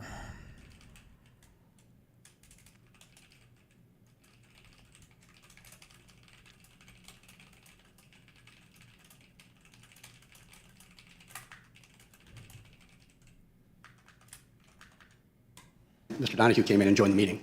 So, Mr. Donahue, you enter that room. Can you set the scene for us and describe the tone you walked into? Yes, but if I could just back up one moment, Congressman, because you put the pictures up on the screen of the AAGs. I just want to make clear, one of the AAGs who was not on the screen was John Demers. John was the National Security Division AAG. John was on the call. Well, I prefaced the call by saying, John, we need you to stay in place. National security is too important. We need to minimize the disruption. Whether you resign is entirely up to you. Obviously, and we'll respect your decision either way, but I'm asking you, please stay in place. And he did, so I don't want to leave the impression that he was not willing to resign. Great. Thank you. Thank you for So that. with regard to entering the Oval Office, I was sitting in the hallway. An administrative assistant passed by. She asked me, are you supposed to be in this meeting with the president? I said, no. I'm simply here in case questions come up that other people don't have the answer to. And she walked away and then came back probably 30 seconds later and said, the president wants you in the meeting. I proceeded into the Oval Office. I took probably 2 or 3 steps in, and I stopped because I was, as the AG said, not exactly properly attired. I was wearing jeans and muddy boots and an Army T-shirt, and I never would arrive in the Oval Office this way. I said, Mr. President, I apologize. I'm sorry. I didn't know I was going to be here. And he said, no, just come in. And so I went in. I attempted to take a seat on one of the couches that are behind the chairs or right in front of the president's desk. And he said, oh, no, you're going to be up here. And everyone kind of left. And they moved the chairs a little bit. Someone from the White House counsel's office picked up a spare chair and put it directly in front of the president. I took that seat. Was there discussion about Mr. Clark? Can you kind of enlighten some of what that discussion was? Yes. So the conversation at this point had moved beyond the specific allegations, whether it was State Farm Arena or Antrim County or Pennsylvania or whatever. We had discussed those repeatedly, and that was backdrop to the conversation. But the conversation at this point was really about whether the president should remove Jeff Rosen and replace him with Jeff Clark. And everyone in the room, I think, understood that meant that letter would go out. So that was the focus. It was about a 2.5-hour meeting after I entered, and so there were discussions about the pros and cons of doing that. Early on, the president said, what do I have to lose? And it was actually a good opening because I said, Mr. President, you have a great deal to lose.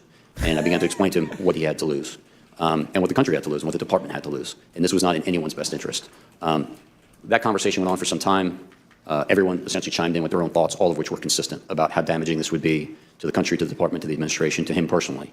And at some point, the conversation turned to whether Jeff Clark was even qualified, competent to run the Justice Department, which in my mind, he clearly was not. And it was a heated conversation. I thought it was useful to point out to the president that Jeff Clark simply didn't have the skills, the ability, and the experience to run the department.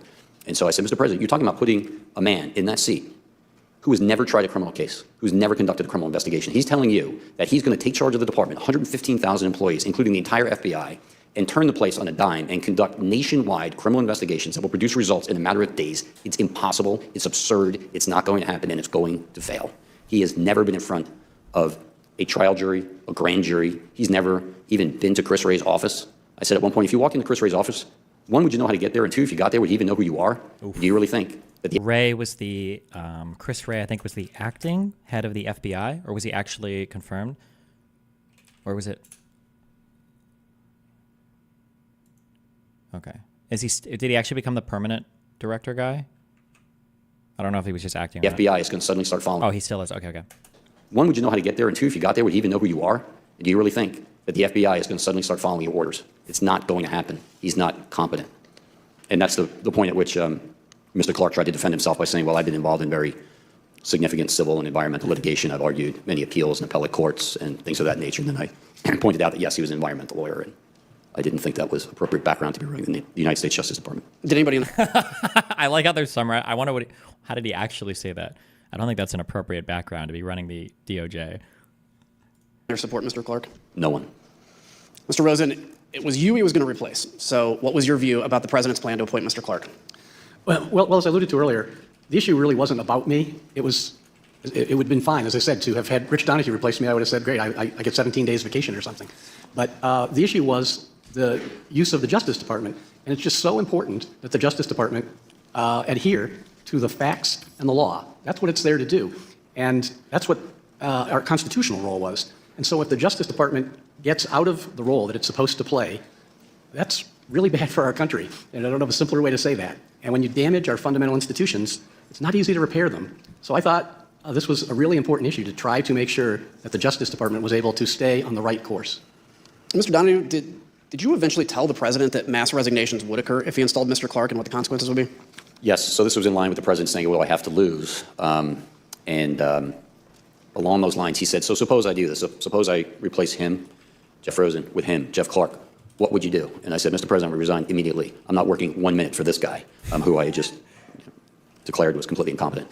And so the president immediately turned to Mr. Engel, and he said, Steve, you wouldn't resign, would you? And he said, absolutely, I would, Mr. President. You leave me no choice. And then I said, and we're not the only ones. No one cares if we resign. If Steve and I go, that's fine. It doesn't matter. But I'm telling you what's going to happen. You're going to lose your entire department leadership. Every single AAG will walk out on your entire department leadership will walk out within hours. And I don't know what happens after that. I don't know what the United States attorneys are going to do.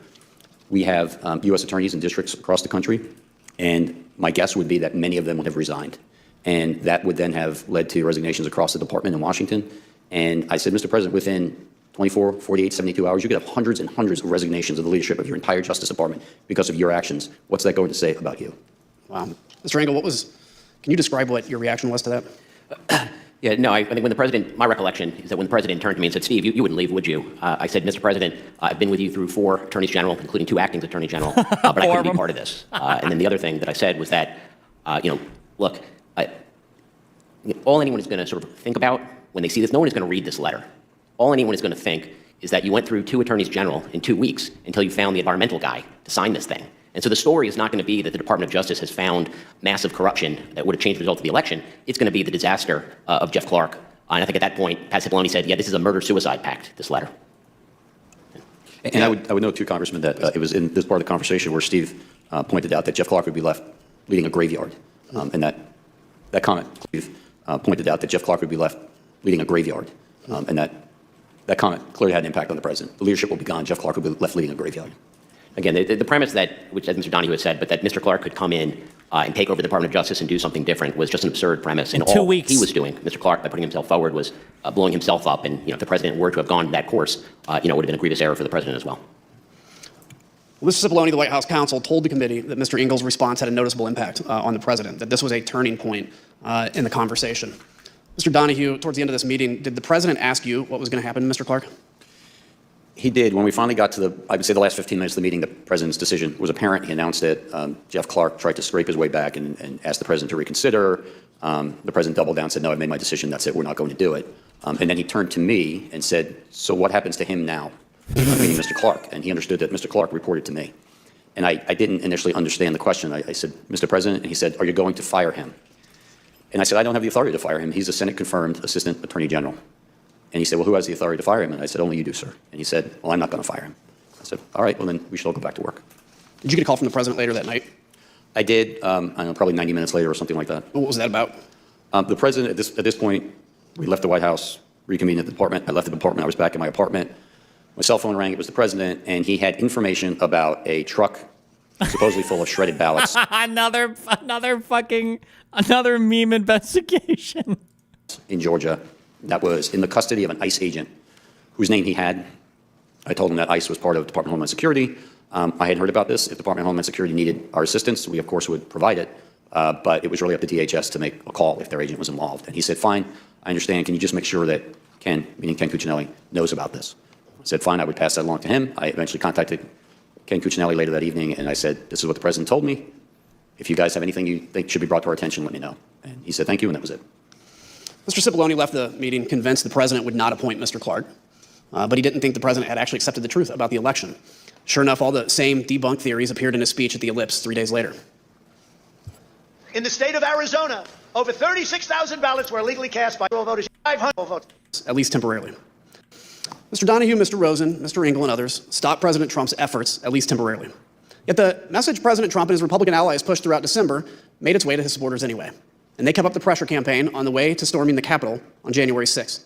Mr. Rosen, were you at the Department of Justice on January 6th? Yes, I was there all day. Once the Capitol was under attack, I understand that you communicated with fellow cabinet members and Capitol Hill leadership. Can you tell us who you spoke to? Yeah, I was basically on the phone virtually nonstop all day. Some calls with our own DOJ folks, some House leader called with members of our 500 or the vice discussion, somewhat akin to the congressional leadership calls, updating him on what we were doing to assist. And the second call was a conference call around 7 o'clock with the...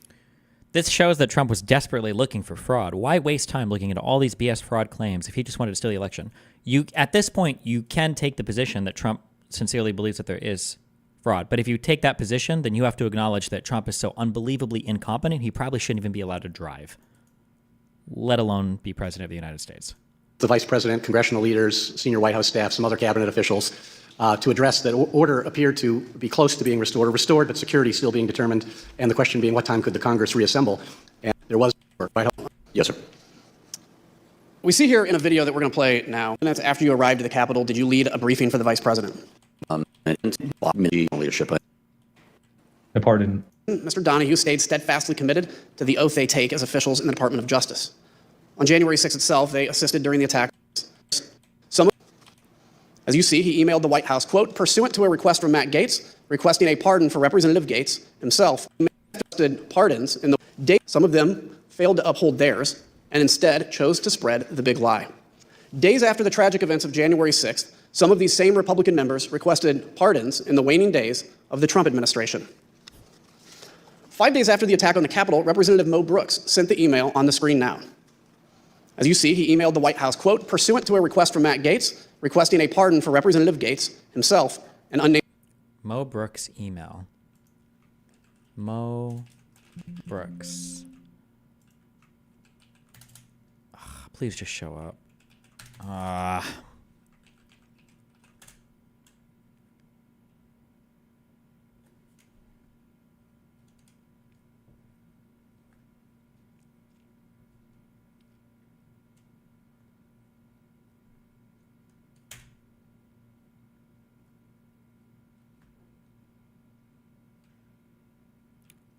701.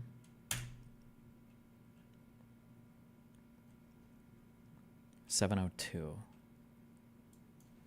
after 147, 702. Documents on file, National Archives Production, boom, boom, boom. Email from Molly Michael.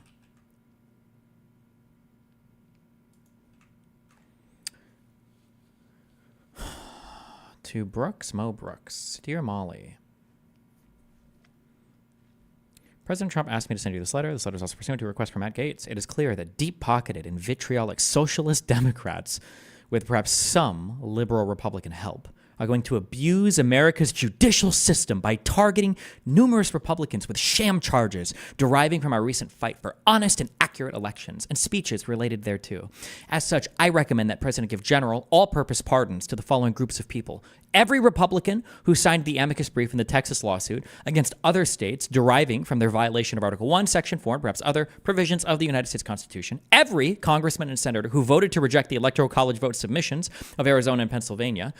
American simply cannot permit socialist Democrats to abuse freedom of speech, freedom of association, United States Constitution, and various federal statutes via their often used strategy of abusing the judicial process via private organizations they fund or the prosecutorial arm they will soon control. Thank you for your consideration. Mo Brooks.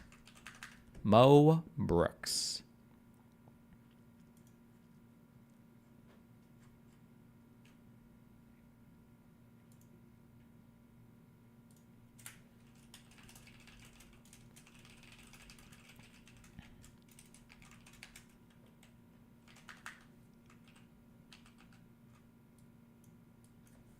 named others. Witnesses told the Select Committee that the President considered offering pardons to a wide range of individuals connected to the President. Let's listen to some of that testimony. And was Representative Gates requesting a pardon? Believe so. The general tone was we may get prosecuted because we were defensive of the president's positions on these things. The pardon that he was discussing, requesting, was as broad as you could describe from the beginning. I remember from the beginning of time up until today, for any and all things. He mentioned Nixon, and I said Nixon's pardon was never nearly that broad. And are you aware of any members of Congress seeking pardons? I guess Mr. Gates and Mr. Brooks, I know, both advocated for there to be a blanket pardon for members involved in that meeting and a handful of other members that weren't at the December 21st meeting as the preemptive pardons. Mr. Gates was personally pushing for a pardon, and he was doing so since early December. I'm not sure why. Mr. Gates reached out to me to ask him. Since early December. Hey, just heads up.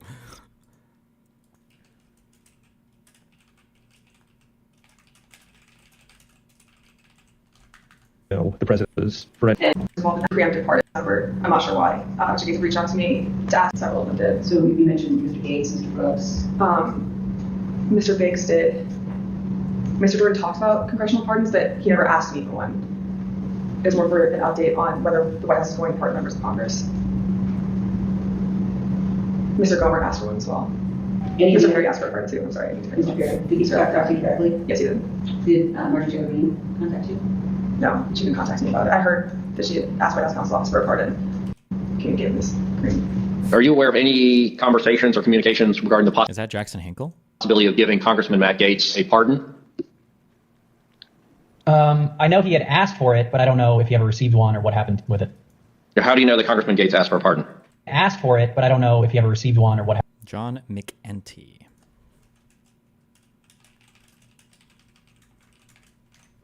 Happened with it.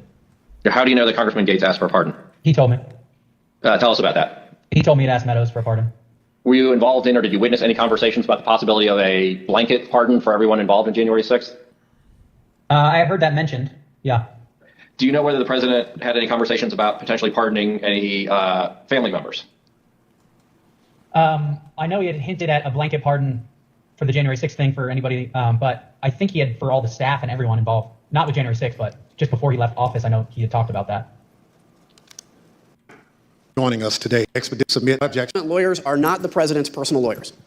First, if they're supposed to the amount or back level wildly either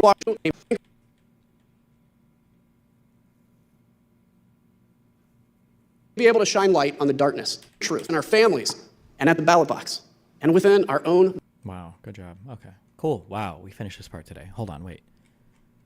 I think I can just copy paste everything I have for the day of J6.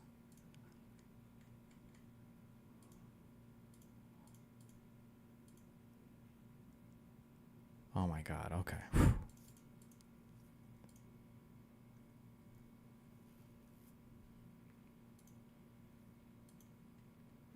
Okay, give me a minute, we'll watch Sean's video.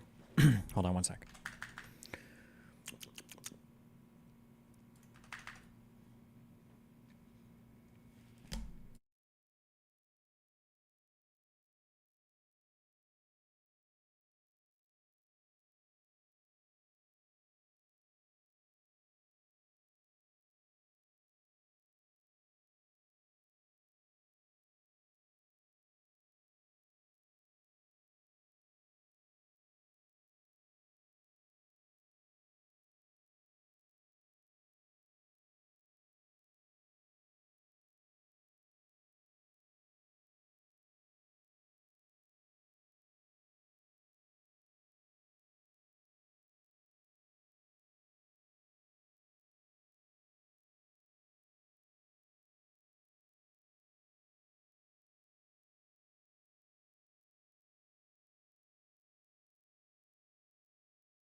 Ooh.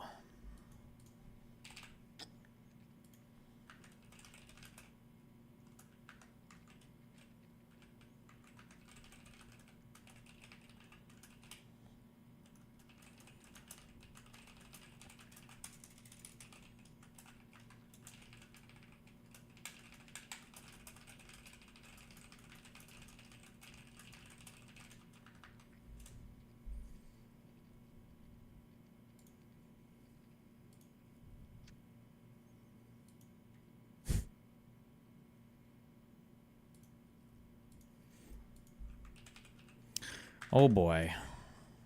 Good luck. Greetings and salutations, loyal viewers of this channel. My name is Sean, and today we're going to talk about some updates, some new revelations related to the whole Tenet Media fiasco, because I think when we introduce this new information that we have and compare and contrast it to what's actually put down in the indictment, there is a very plausible case that Lauren Chen and her husband were also scammed, also lied to, also duped by these Russian operatives, and I think the evidence for that is quite clear, especially when you would take into account the additional context that we've received now that all of the Tenet creators have come out publicly to talk about what went down when they were at the company. Now, we're going to get into this, but before we do, I want to thank everybody who supports this channel via actualjusticewarrior.com/join. Oh, give me the money. Give me the money, okay? I said this in my... Remember, anytime a Democrat or anybody like that is involved,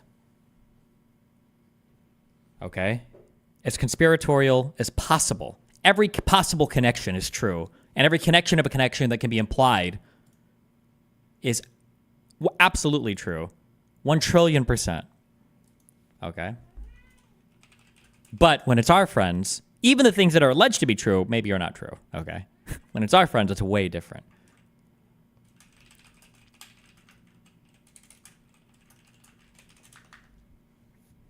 My previous video, but it bears repeating for people who won't watch that previous video or didn't watch it, but I've always liked and got along with Lauren and her husband Liam. They have always been good to me. Lauren hooked me up with this organization that does these speaking events, so when you see me doing live panels and whatnot, the reason I was able to do that is because she reached out to me, got me a ticket to an event, got me into the green room where I was able to meet the organizers. When I was reached out to by a multi-channel network, remember when I used to do those in-video ads and I didn't know whether or not I should take the offer, Lauren recommended the person because it was her sponsor person. By the way, this is well before she was at RT or even The Blaze, and I was able to basically get half my revenue from those in-video ad reads and half of it from YouTube monetization and all other sources. She did that out of the kindness of her heart. She's always done things like that, and I really appreciate her, and I really appreciate her husband. And many a time when she has been in New York, we would go out to dinner, me, my then fiance, now wife, Lauren, and her husband. So Wait, this is all just making you sound worse, no? Like you didn't see this? I guess he's about to make the argument for why they were all actually innocent, so who knows? Okay. I don't want to just trash that relationship right away based on an indictment that doesn't accuse them of crimes. Why would he admit, like, you're so... At least he's disclosing, I guess. Like, so we're basically saying, I'm really close friends with this person. I might be super biased, and I don't want to, like, throw away my friendship. So let's go ahead and reanalyze every single part of the indictment to twist it in my favor because of our friendship. Okay. Let's go. So those are my biases out there on the table. And I will say, and it bears repeating, if true, if they use their position of trust that they earned over the years in order to put all these different various creators, some of which are friends of mine, in this precarious position, then that's absolutely horrible. But as I said in my previous video on this, I don't believe that they would do that. And now, upon receiving a bunch of different information, because Matt Christensen has done a couple of live streams, I think there's pretty solid evidence that they didn't do that. And I'm going to explain that to you throughout the course of this video. This morning, we unsealed an indictment in the Southern District of New York of Konstantin Kalashnikov and Elena Afanasieva, two Russian-based employees of RT, a Russian state-controlled media outlet. They are charged with conspiring to commit money laundering and to violate the Foreign Agents Registration Act. That law, enacted nearly a century ago, was enacted to ensure that the American people were informed when a foreign power engages in political activities or seeks to influence public discourse. So while Lauren and Liam have not been indicted as it relates to their role in Tenet Media, it is important for me to point out that in Section 4 of the indictment of the two Russian nationals, it says that Kalashnikov and Afanasieva, Founder 1 and Founder 2, which would be Lauren and Liam, also worked together to deceive two online commentators, Commentator 1 and Commentator 2, who respectively have over 2.4 million and 1.3 million YouTube subscribers. So right there, it is saying that Lauren and Liam knew. They knew about the Russian connection and all that, and they worked together in order to make it seem like this French, although some people are reporting Belgian, millionaire or billionaire, doesn't matter, top investor, was not the one behind this company, and they cite a bunch of different things throughout this indictment that allegedly proves that. However, when you go into the details, one of the things that you realize is that according to the indictment itself, Lauren and Liam were actually asked on behalf of this investor to hire a Russian PR firm, Russian publicity firm, whatever you want to call it. So that needs to be put out first and foremost so you can understand the potential context for all these different messages. So if you go to section 22 of the indictment, which can be found on page 16 for those of you out there in the audience, again, linked in the description in full, it is made absolutely clear that as a condition of receiving the money, Persona 1 asked Lauren and Liam to hire this Russian PR team to handle the marketing around Tenet Media. Again, Persona 1 would be somebody that was meant to be an interface between them and the investor, because obviously the investor isn't going to talk to them with the day-to-day operations. And of course, this person allegedly is going to turn out to be some form of a Russian asset that's actually working for the Russians. Again, this is yet to be revealed, but at this moment in time, I just want to highlight. This has yet to be revealed. Persona 1 is Kalashnikov or whatever. Wait, hold on. I'm sorry. 1 second. Persona 1 money. Persona 1 asked firm, Russian publicity firm, whatever you want to call it. So that needs to be put out first and foremost so you can understand the potential context for all these different messages. So if you go to section 22 of the indictment, which can be found on page 16 for those of you out there in the audience, again, linked in the description in full, it is made absolutely clear that as a condition of receiving the money, Persona 1 asked Lauren and Liam to hire this Russian PR team to handle the marketing around Tenet Media. Again, Persona 1 would be somebody that was meant to be an interface between them and the investor, because obviously the investor isn't going to talk to them with the day-to-day operations. And of course, this person allegedly is going to turn out to be some form of a Russian asset that's actually working for the Russians. Again, this is yet to be revealed. But at this moment in time, I just want to highlight that This has yet to be revealed. He means like in the timeline of the indictment. He's saying that then it has yet to be revealed. Like in the timeline here, I think he's saying, not like today it has yet to be revealed, right?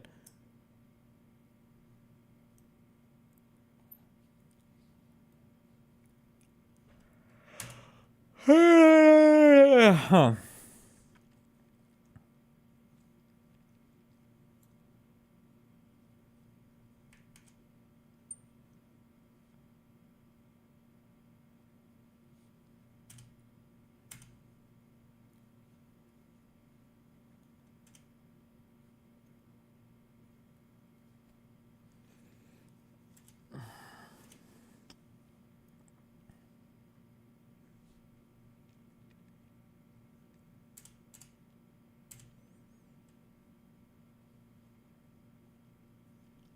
I'm trying to see real quickly if who they were responding to when they did that Moscow lookup.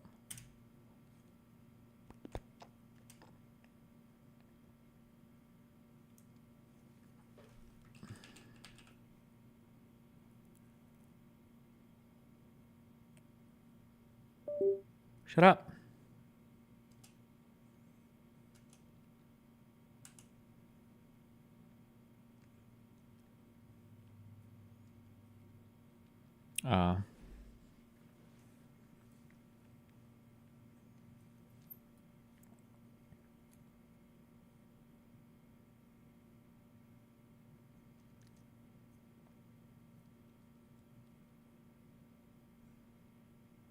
Okay. It was over Persona 1. But okay.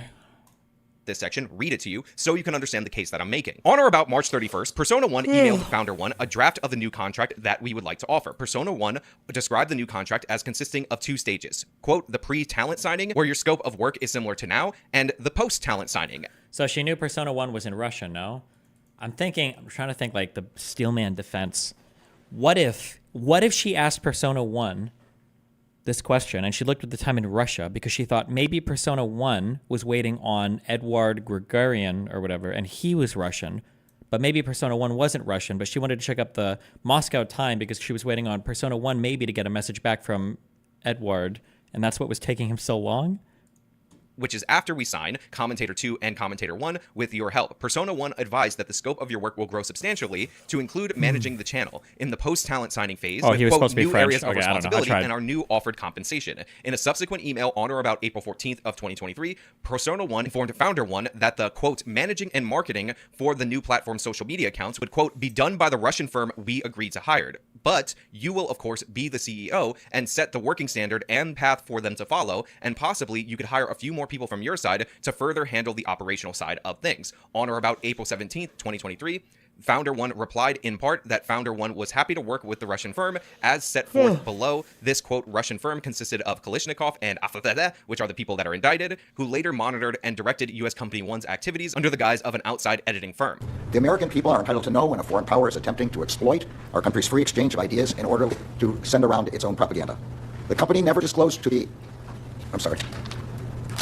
And that is what we alleged happened in this case. Now, look, the reason I'm highlighting this is because it may provide a key context and exonerating context for Lauren and her husband, because it is mandated basically as a part of their agreement in order to take this investment, in order to set up this company, that they work in conjunction with this Russian firm that does the marketing and PR related to Tenet Media. And the reason why I'm highlighting this is because later on, the alleged connections or the alleged knowledge that Lauren and Liam were involved in this scheme is based on them referring to this firm as the Russians. So in section 10 on page 6, the Justice Department makes the case in the indictment that the reason we know for sure that Lauren and Liam were definitely aware that this was a Russian scheme and thus scamming the people involved is because they referred to in their private correspondence while working directly for RT pursuant to Founder 1's written contract, Founder 1 and Founder 2 regularly referred to their sponsor, i.e. RT, as the Russians. For example, on or about May 12, 2021, Founder 2 messaged Founder 1 on Discord, quote, so we're billing the Russians from the corporation, right? On or about May 22nd, 2021, Founder 1 messaged Founder 2 on Discord, also the Russians paid, so we're good to bill them for a second month, I guess. On or about June 2nd, 2021, Founder 1 messaged Founder 2, quote, also, I say we bill the Russians for the last month once we're done with the extra op-eds. Refer to Founder 1's paid opinion articles for RT. And on or about January 5th of 2022, Founder 2 messaged an acquaintance on Discord about paid leave that the Russians had offered to Founder 1. So right there in that particular section, we have 4 separate communications when they were working at RT where they referred to RT as the Russians in their private communications with one another. Again, 4 communications over the course of a couple of years while Lauren Chen was at RT, although to be fair, it may be a year and a couple of months, not exactly sure, because of course, during the February invasion, the contracts that people had with RT in places like the United States and Canada, where Lauren and Liam are citizens from, would have been kaput at that moment in time. Now, when we jump from page 6 to page 18, which is section 27, if you're reading the indictment and the pages are out of order, we get this further proof that they knew for sure that this was the Russians, that this was RT, and it is based in this paragraph right here. Despite describing U.S. Company 1's investor 2, commentator 1, and commentator 2 as, quote, Edward Grigorian, a purported finance professional in Western Europe, Founder 1 and Founder 2 admitted to each other in their private communications that their investors were in truth and in fact the Russians. The same term that Founder 1 and Founder 2 previously used to refer to RT while working directly under contract with RT as described above. On or about May 27, 2023, Founder 1 messaged Founder 2, quote, I'm going to ask the Russians about hiring Producer 2 in this coming week. Approximately 2 days later, Founder 1 messaged Producer 2 on Discord, quote, here's a list of the responsibilities I sent over to the investors to approve bringing you on. Waiting to hear back on timeline, salary. On or about August 8, 2023, Persona 1 informed Founder 1 and Founder 2 in Discord that the request to hire a producer/booker was approved, and that is Producer 2. So this is supposedly the proof that Lauren and Liam knew that their investors were actually the Russians and not this Edward Grigorian guy who is now described as a Western European finance guy. But the thing is, that's not really proof of anything, except for the fact that Lauren and Liam refer to Russians, whether they be at RT or in a PR firm, to be Russians. Let me remind you of what we read at the beginning of this. Remember, page 16 of the indictment, it says on April 14th, 2023, Persona 1 informed Founder 1 that the management and marketing for the new platform's social media accounts would be done by the Russian firm we agreed to hire. But you, of course, will be the CEO and set the work. So he's implying that they thought they were going to be getting paid by the management and marketing firm? And they were just referring to the management and marketing firm? Standard and path for them to follow, and possibly you could hire a few more people from your side to further handle the operational side of things. Now, in my previous video on this channel, when I was discussing the idea that content creators were paid to share something that was requested by the Russians on February 15th of this year, which of course was this Tucker Carlson video, I explained to you that the producers in this were actually the people that worked for Tenet and were managing the social media account. And I showed you at the end of that February 5th exchange that the producer agreed to post the Tucker Carlson video tomorrow, aka February 16th, and we have a corresponding Tenet Media tweet of that exact video at that moment in time. So these people, the Russians, as in this PR firm that Lauren and Liam thought was handling the social media side of this, were messaged about hiring another producer, again, which makes sense if they were handling that and allowing them to hire people on their own side in order to manage their side of things, about salary and whatnot for this second producer. On top of that, after I made my first video, guess what? People reached out to me that filled these roles that I didn't know. So I actually am aware of who Producer 1 and who Producer 2 are, and this lines up perfectly with their roles, which was, of course, managing the social media at that moment in time. So these people, aka February 16th, at the end of that February 5th exchange, that the producer agreed to post the Tucker Carlson video tomorrow, aka February 16th, and we have a corresponding tenant media tweet of that exact video at that moment in time. So these people, the Russians, as in this PR firm that Lauren and Liam thought was handling the social media side of this, were messaged about hiring another producer, again, which makes sense if they were handling that and allowing them to hire people on their own side in order to manage their... Producers 1 through 3 aren't supposed to be in on it. We know that, right? I can't even really tell what he's alleging. Producers 1 through 3, we know aren't part of the plot. They're just like people that are hired, right? What is the side of things about salary and whatnot for this second producer? On top of that, after I made my first video, guess what? People reached out to me that filled these roles that I didn't know. So I actually am aware of who producer 1 and who producer 2 are, and this lines up perfectly with their roles, which was, of course, managing the social media. Although, to be perfectly fair, producer 1 had a broader role in terms of editing and whatnot without revealing any names. Now, there's also another thing that is a bit odd, in my opinion, and that, of course, is this June 2nd meeting with founder 1 and commentator 1 and this Edward Gregorian guy. Now, this is section 19 on page 15 of the indictment. On or about June 2nd, 2023, Edward Gregorian circulated an email to founder 1 and commentator 1's assistant scheduling a Zoom meeting for 5 p.m. Paris that day. In a prior email correspondence, founder 1 represented to another potential commentator that Edward Gregorian was based in Paris at approximately... Actually fucking true.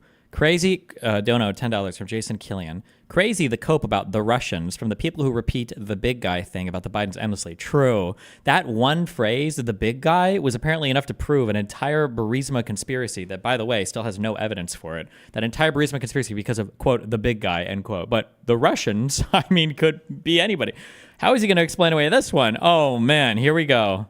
Founder 1 represented to another potential commentator that Edward Gregorian was based in Paris. At approximately 8:58 Central Time that day, Edward Gregorian replied to his earlier email saying, quote, "I'm here, guys." However, the time, in fact, was 3:58 p.m. in Paris, but it was 4:58 p.m. in Moscow. Approximately 2 minutes later, Edward Gregorian performed a Google search for the time in Paris, and Edward Gregorian then replied again to his own email, quote, "Sorry, wrong hour, didn't sync the calendar." Now, this appears to show the Edward Gregorian guy, I will mispronounce that name 600 ways from Sunday by the end of this video, misrepresenting his location, not only to commentator 1, which was revealed to be Dave Rubin, but also founder 1. And there's no communication in this indictment where they're like, wow, we totally almost bungled that with the whole Moscow time thing. And if there is, it's just not present here. So it's interesting that this person would be misrepresenting themselves to both people and not emailing to clarify this with Lauren or Liam when they're supposedly in on the scheme. This appears to show the Edward Gregorian, to his own later, Edward Gregorian performed a Google search for the time in Paris, and Edward Gregorian then replied again to his own email, quote, "Sorry, wrong hour, didn't sync the calendar." Now, this appears to show the Edward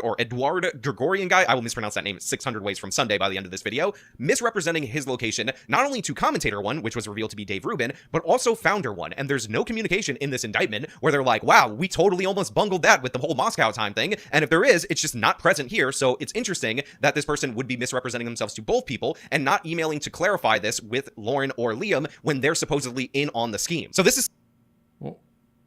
I mean, if you have a scheme and you've established a third party to do these communications with, why would that third party who's like this is your like man in the middle persona, why would he expose himself like that? I don't understand. I have no idea what story he's even trying to construct here. Section 28, which can be found on page 18, although it goes into page 19. It says, on or about May 31st, 2023, Kalishnikov created a private Discord server containing a channel initially comprised solely of Kalishnikov, Founder 1, and Persona 1. It was called, quote, the Investor Channel Discord. Kalishnikov employed the Discord username Kosta K, which includes a variant of his first name, Kostya, and the first initial of his last name, K. Approximately 38 occasions between December 2023 in or about January 2024, Kalishnikov's Discord account was accessed from a Moscow-based IP address that was also used to access Kalishnikov's personal Gmail account on approximately 10 occasions. According to Section 29, on or about June 21st, 2023, Founder 2 joined the Investor Discord channel, describing Founder 2's role as, quote, mostly helping with the company's back end of things, while Founder 1 focuses on more forward-facing aspects. In the Investor Discord channel, Founder 1 and Founder 2 and Persona 1 purportedly to act on behalf of Edward Gregorian, discuss major decisions for U.S. Company 1, such as the hiring of staff, contract negotiations with contributors, including Commentator 1 and Commentator 2, and payments to U.S. Company 1 and commentators.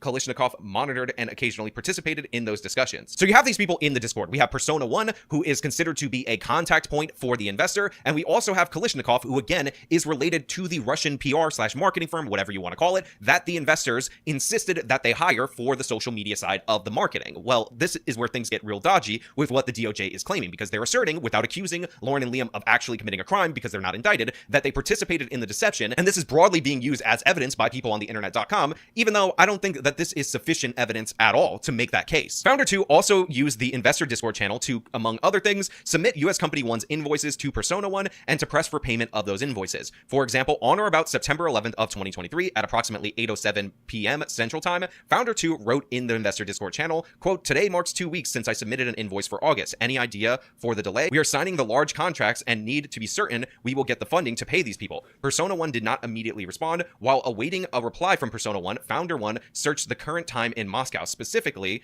at approximately 8:50 p.m. Central Time, on or about September 11th of 2023. Founder 1 searched on Google time in Moscow. The time was in fact approximately 4:50 p.m. Approximately 3 days later, on or about September 14th of 2023, Founder 1 followed up in the investor Discord channel writing, quote, "Hey, Persona 1, just wanted to follow up and see if your finance department has any update on the transfers." So this supposedly is the proof, the evidence, beyond any shadow of a doubt, that they knew for a fact that they were communicating with people in Russia. But the fact of the matter is, Founder 2 emailing them about payments, and then 43 minutes later, Founder 1 Googling the time in Russia as it compares to Central Time, to me, is not proof of anything. In fact, the way that people tell this story, it's like Liam sent this email, and then Liam ended up Googling the time in Moscow, but that is just not the case. And in fact, it is not until 3 days later that Founder 1 ends up following up on this, when if Lauren was so concerned about this, why didn't she just send another email or communicate or reply them in the Discord at that moment in time? Why would she wait 3 days? It seems like they're trying to connect or link a bunch of different things that don't need to be connecting. On top of that, there are a multitude of reasons why you might want to, I don't know, try to Google the time in Moscow when you're working in the news media, and there's all this different stuff that is going on. On top of that, September 11th of 2023 is kind of a crucial date for Tenet Media, because that is the day that the channel was created on YouTube, and probably, very likely, a bunch of these different social media accounts associated were actually created. So if you have Liam getting prepared for the launch, trying to email the people related to the paying of the employees, which are representatives of this Edward Gregorian guy, and at the same time, they're creating the social media accounts, and then Lauren is looking at what time it is in Moscow, because those are the people who need to be managing those social media accounts, that wouldn't be unusual at all. And again, this is the evidence that they provide that Lauren and Liam were knowingly scamming people. Am I expected to throw away? Well, he's half right, and he keeps saying one thing that's correct, but then he keeps saying, this is the evidence that they're providing to say that they're knowingly scamming people. No, this is the evidence we have in the indictment for the 2 Russians. This is not an indictment for Lauren Chen and Liam Donovan, her husband. People in chat are asking, why do they call them Founder 1 and Founder 2? Because in an indictment, in a criminal indictment, you should only really include the information necessary for the parties that are being indicted, and that means not including extraneous names or anything like that. Wow, no red flags. I'll be shipping you your iPhone 15 Pro Max 512 gigabytes soon. Thank you for the purchase, friend. Years of trust and friendship based on this? Now look, there's a lot of people who immediately when they saw this said Russiagate 2.0 or 3.0 and the DOJ shouldn't be trusted, but I will assert to the contrary that maybe they should. Maybe the evidence that they put forward in this indictment is legitimate. And when I talk about the evidence, I mean the actual. And it's good because this evidence is real because it actually exonerates my friend. So it's real. We should trust them here because it's good evidence because it proves that my friends are all innocent. Evidence, but what we shouldn't trust is their conclusions, their leaps, their interpretations of the evidence, because when you look at what's in here, you can make a more than reasonable case that both Lauren and Liam had no knowledge of this, and they were also victims of this scam. On top of that, it's not their indictment, right?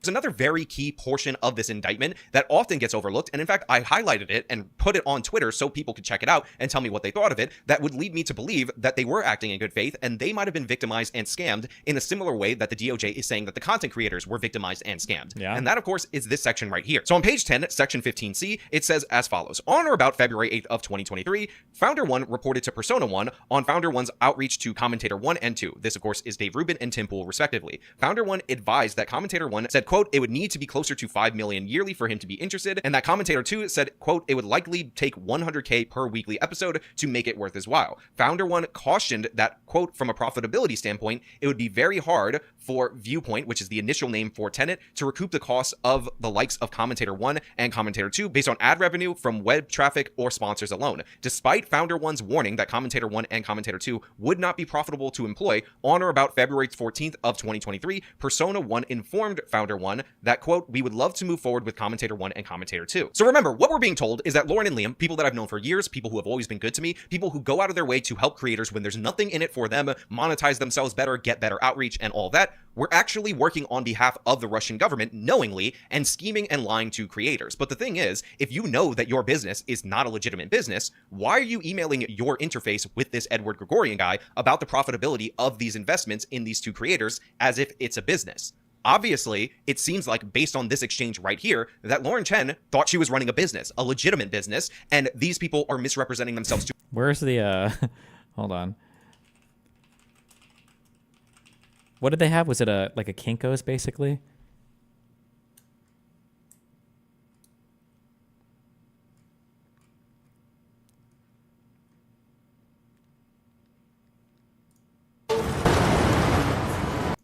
Officer.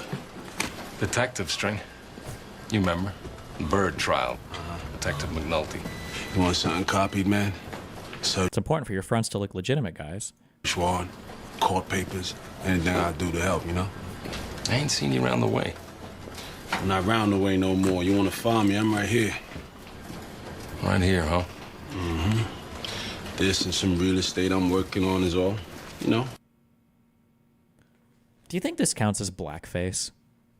If we think about it. This man in front of you, okay? Now, I know that you are assuming this is an African American, but it's not, okay? This is another undercover bonger.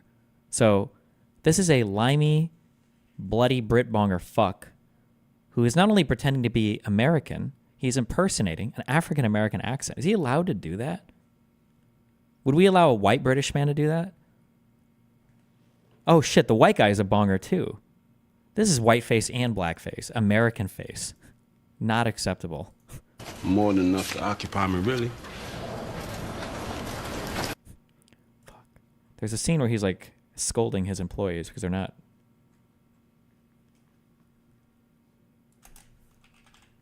They're not doing a good job.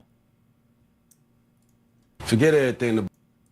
Whatever, I can't find it. Fuck me. To her, just as they are misrepresenting themselves to the content creators through her later on down the line. It was at the top, elastic product. That clip was 22 seconds long. The boy Bo. I thought there was a longer one.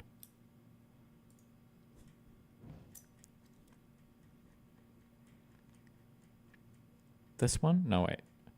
It's 23. This is a 23-second clip. No, you're not gonna bring that corner bullshit up in here. You hear me? Yo, you know what we got here?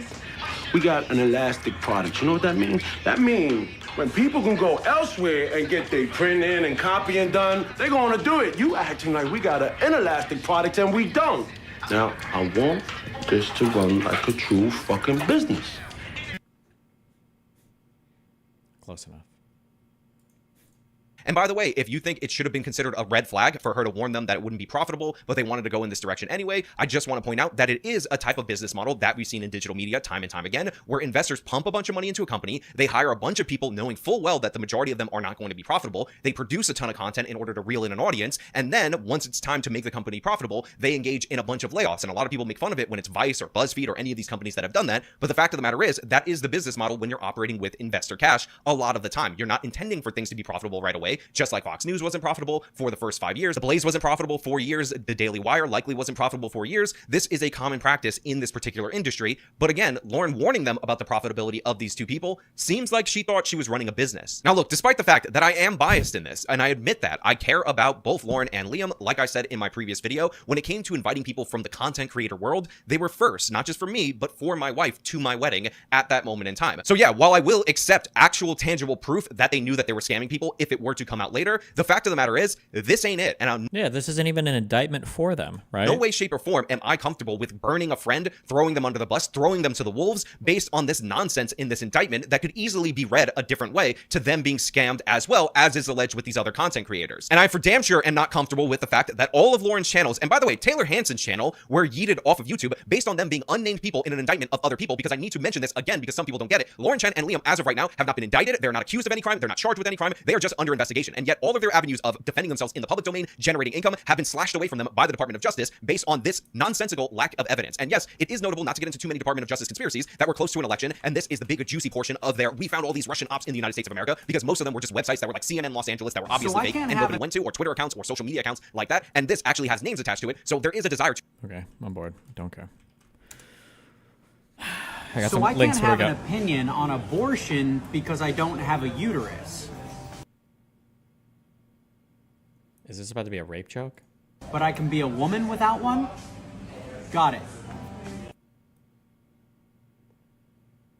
Wait, what? So I can't have an I thought we were. I didn't know this was political. opinion on abortion because I don't have a uterus, but I can be a woman without one? Based. Me, the second football's back.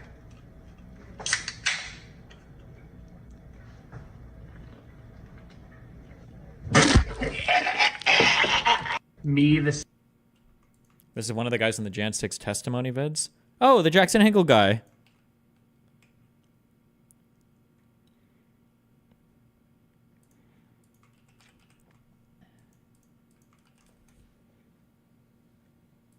Online, stop sucking your own dick. There's nothing Christian about He doesn't have the Saudi outfit on.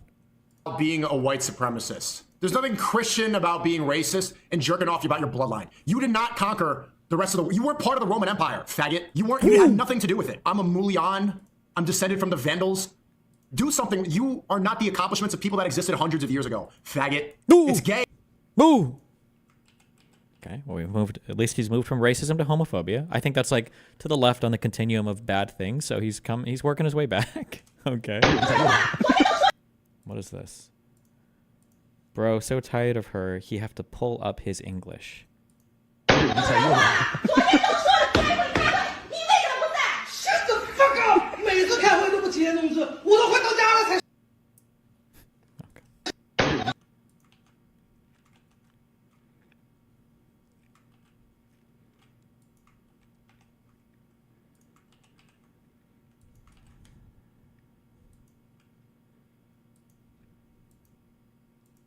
As California Attorney General, she redefined child sex trafficking, assault with a deadly weapon, and rape of an unconscious person. Good job. As California Attorney General, she redefined child sex trafficking, assault with a deadly weapon, and rape of an unconscious person as totally non-violent crimes. Oh, that's nice. Can she even do that? She's referring to Prop 57. Oh, well, then no, because Prop 57 would be legislation that comes from the legislature, right? To preface, she should not author Prop 57 was only responsible for voicing the proposition. She'll know the legislative power to amend it, therefore the bill could only have been shared by someone in the legislature. Okay, good one. True. True. Fuck her. True. Okay, what do we have? NFL person, cops. What do we got?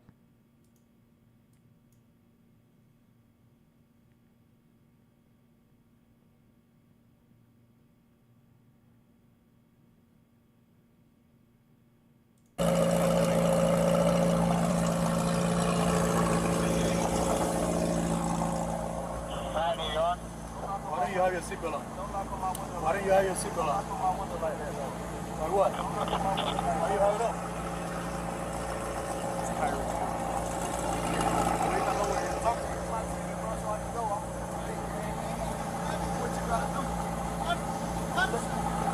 Put it down.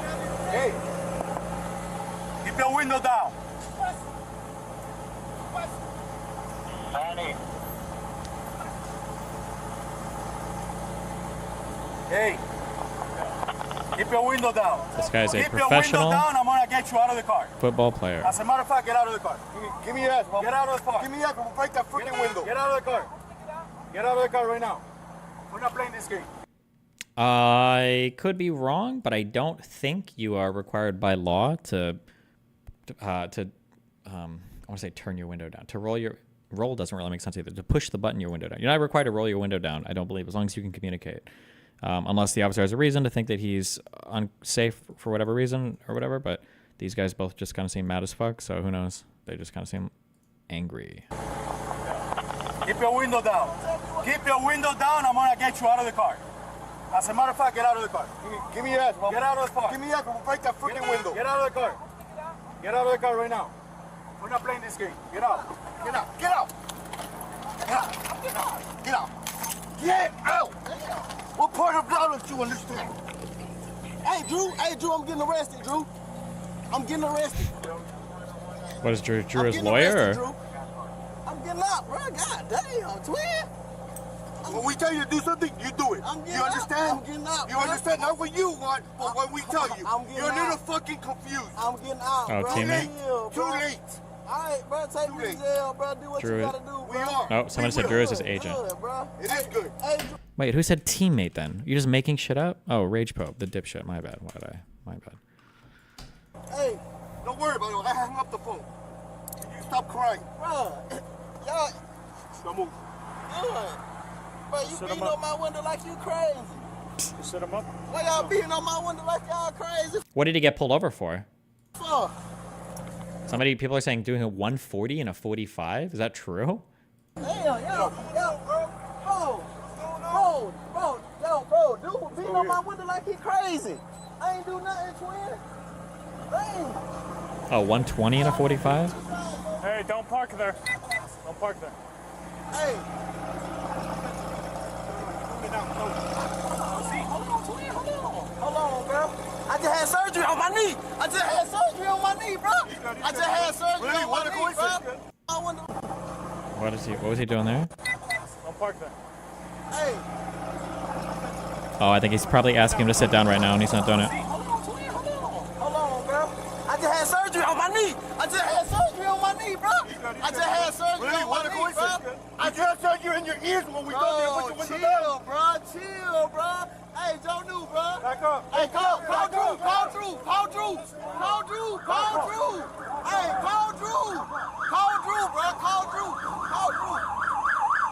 Hey, call Drew, bro. Hey, what? Hey, call Drew, bro. Just call Drew. Hey. What am I doing that's wrong? Hey, listen. Hey, listen. Hey, man, they got Tariq. The cops over here beating on him, man. They over here beating on Tariq, Listen, big man, don't park there, man. Just get in Hey, the yo, car. hey, Drew, you gotta come, man.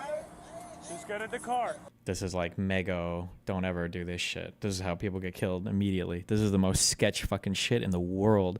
You pull up in a vehicle like this next to a traffic stop and you park. People are jumping out of the car. This is the spookiest shit in the fucking world. Just get in the car. Right up the side, on the side of the, Hey, get in the car. You're parked in the middle of the street. I'm in the car. You gotta go before you get a ticket. Hey, you're in the car. Who's the driver? This is my car. All right, move. All right, I'll take that. You gotta move right now. Let me have your license. You're gonna have a ticket too. I'm coming. Let me have your license. You're gonna have a ticket. Let me have your license. I'm leaving. I'm not playing. Let me have your license. Leaving. Yo, what's Your going license on? right now. What's going on, Your license right now. You're not gonna give me your license? Get in the car and leave. You're not gonna give me your license? I'm leaving. Let me have your license. Your license right now. Sir, Hey, your license right now. I'm leaving. Or I'm gonna lock you up. Your license right now. He just told me to Your leave. license right now. Sir, he just- You're dealing with me now. Sir. Your license right now.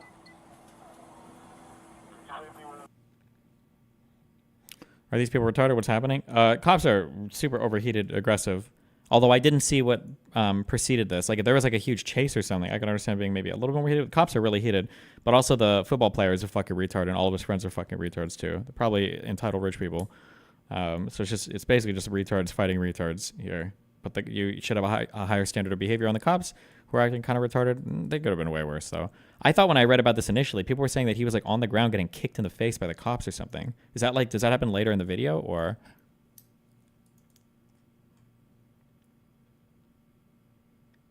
Also, fuck, 9:05. I gotta leave.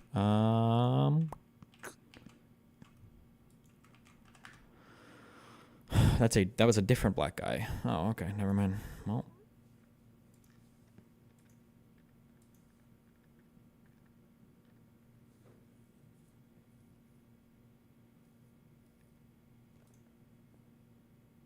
Should have Ben Feingold on Bridges. In his recent B-Day stream 2 days ago, he made some comments on Republicans and Trump too. He's not the biggest fan of... Why do I know that name? Ben Feingold. Oh, the chess guy. He's a funny dude. Has he ever said any mean things about me?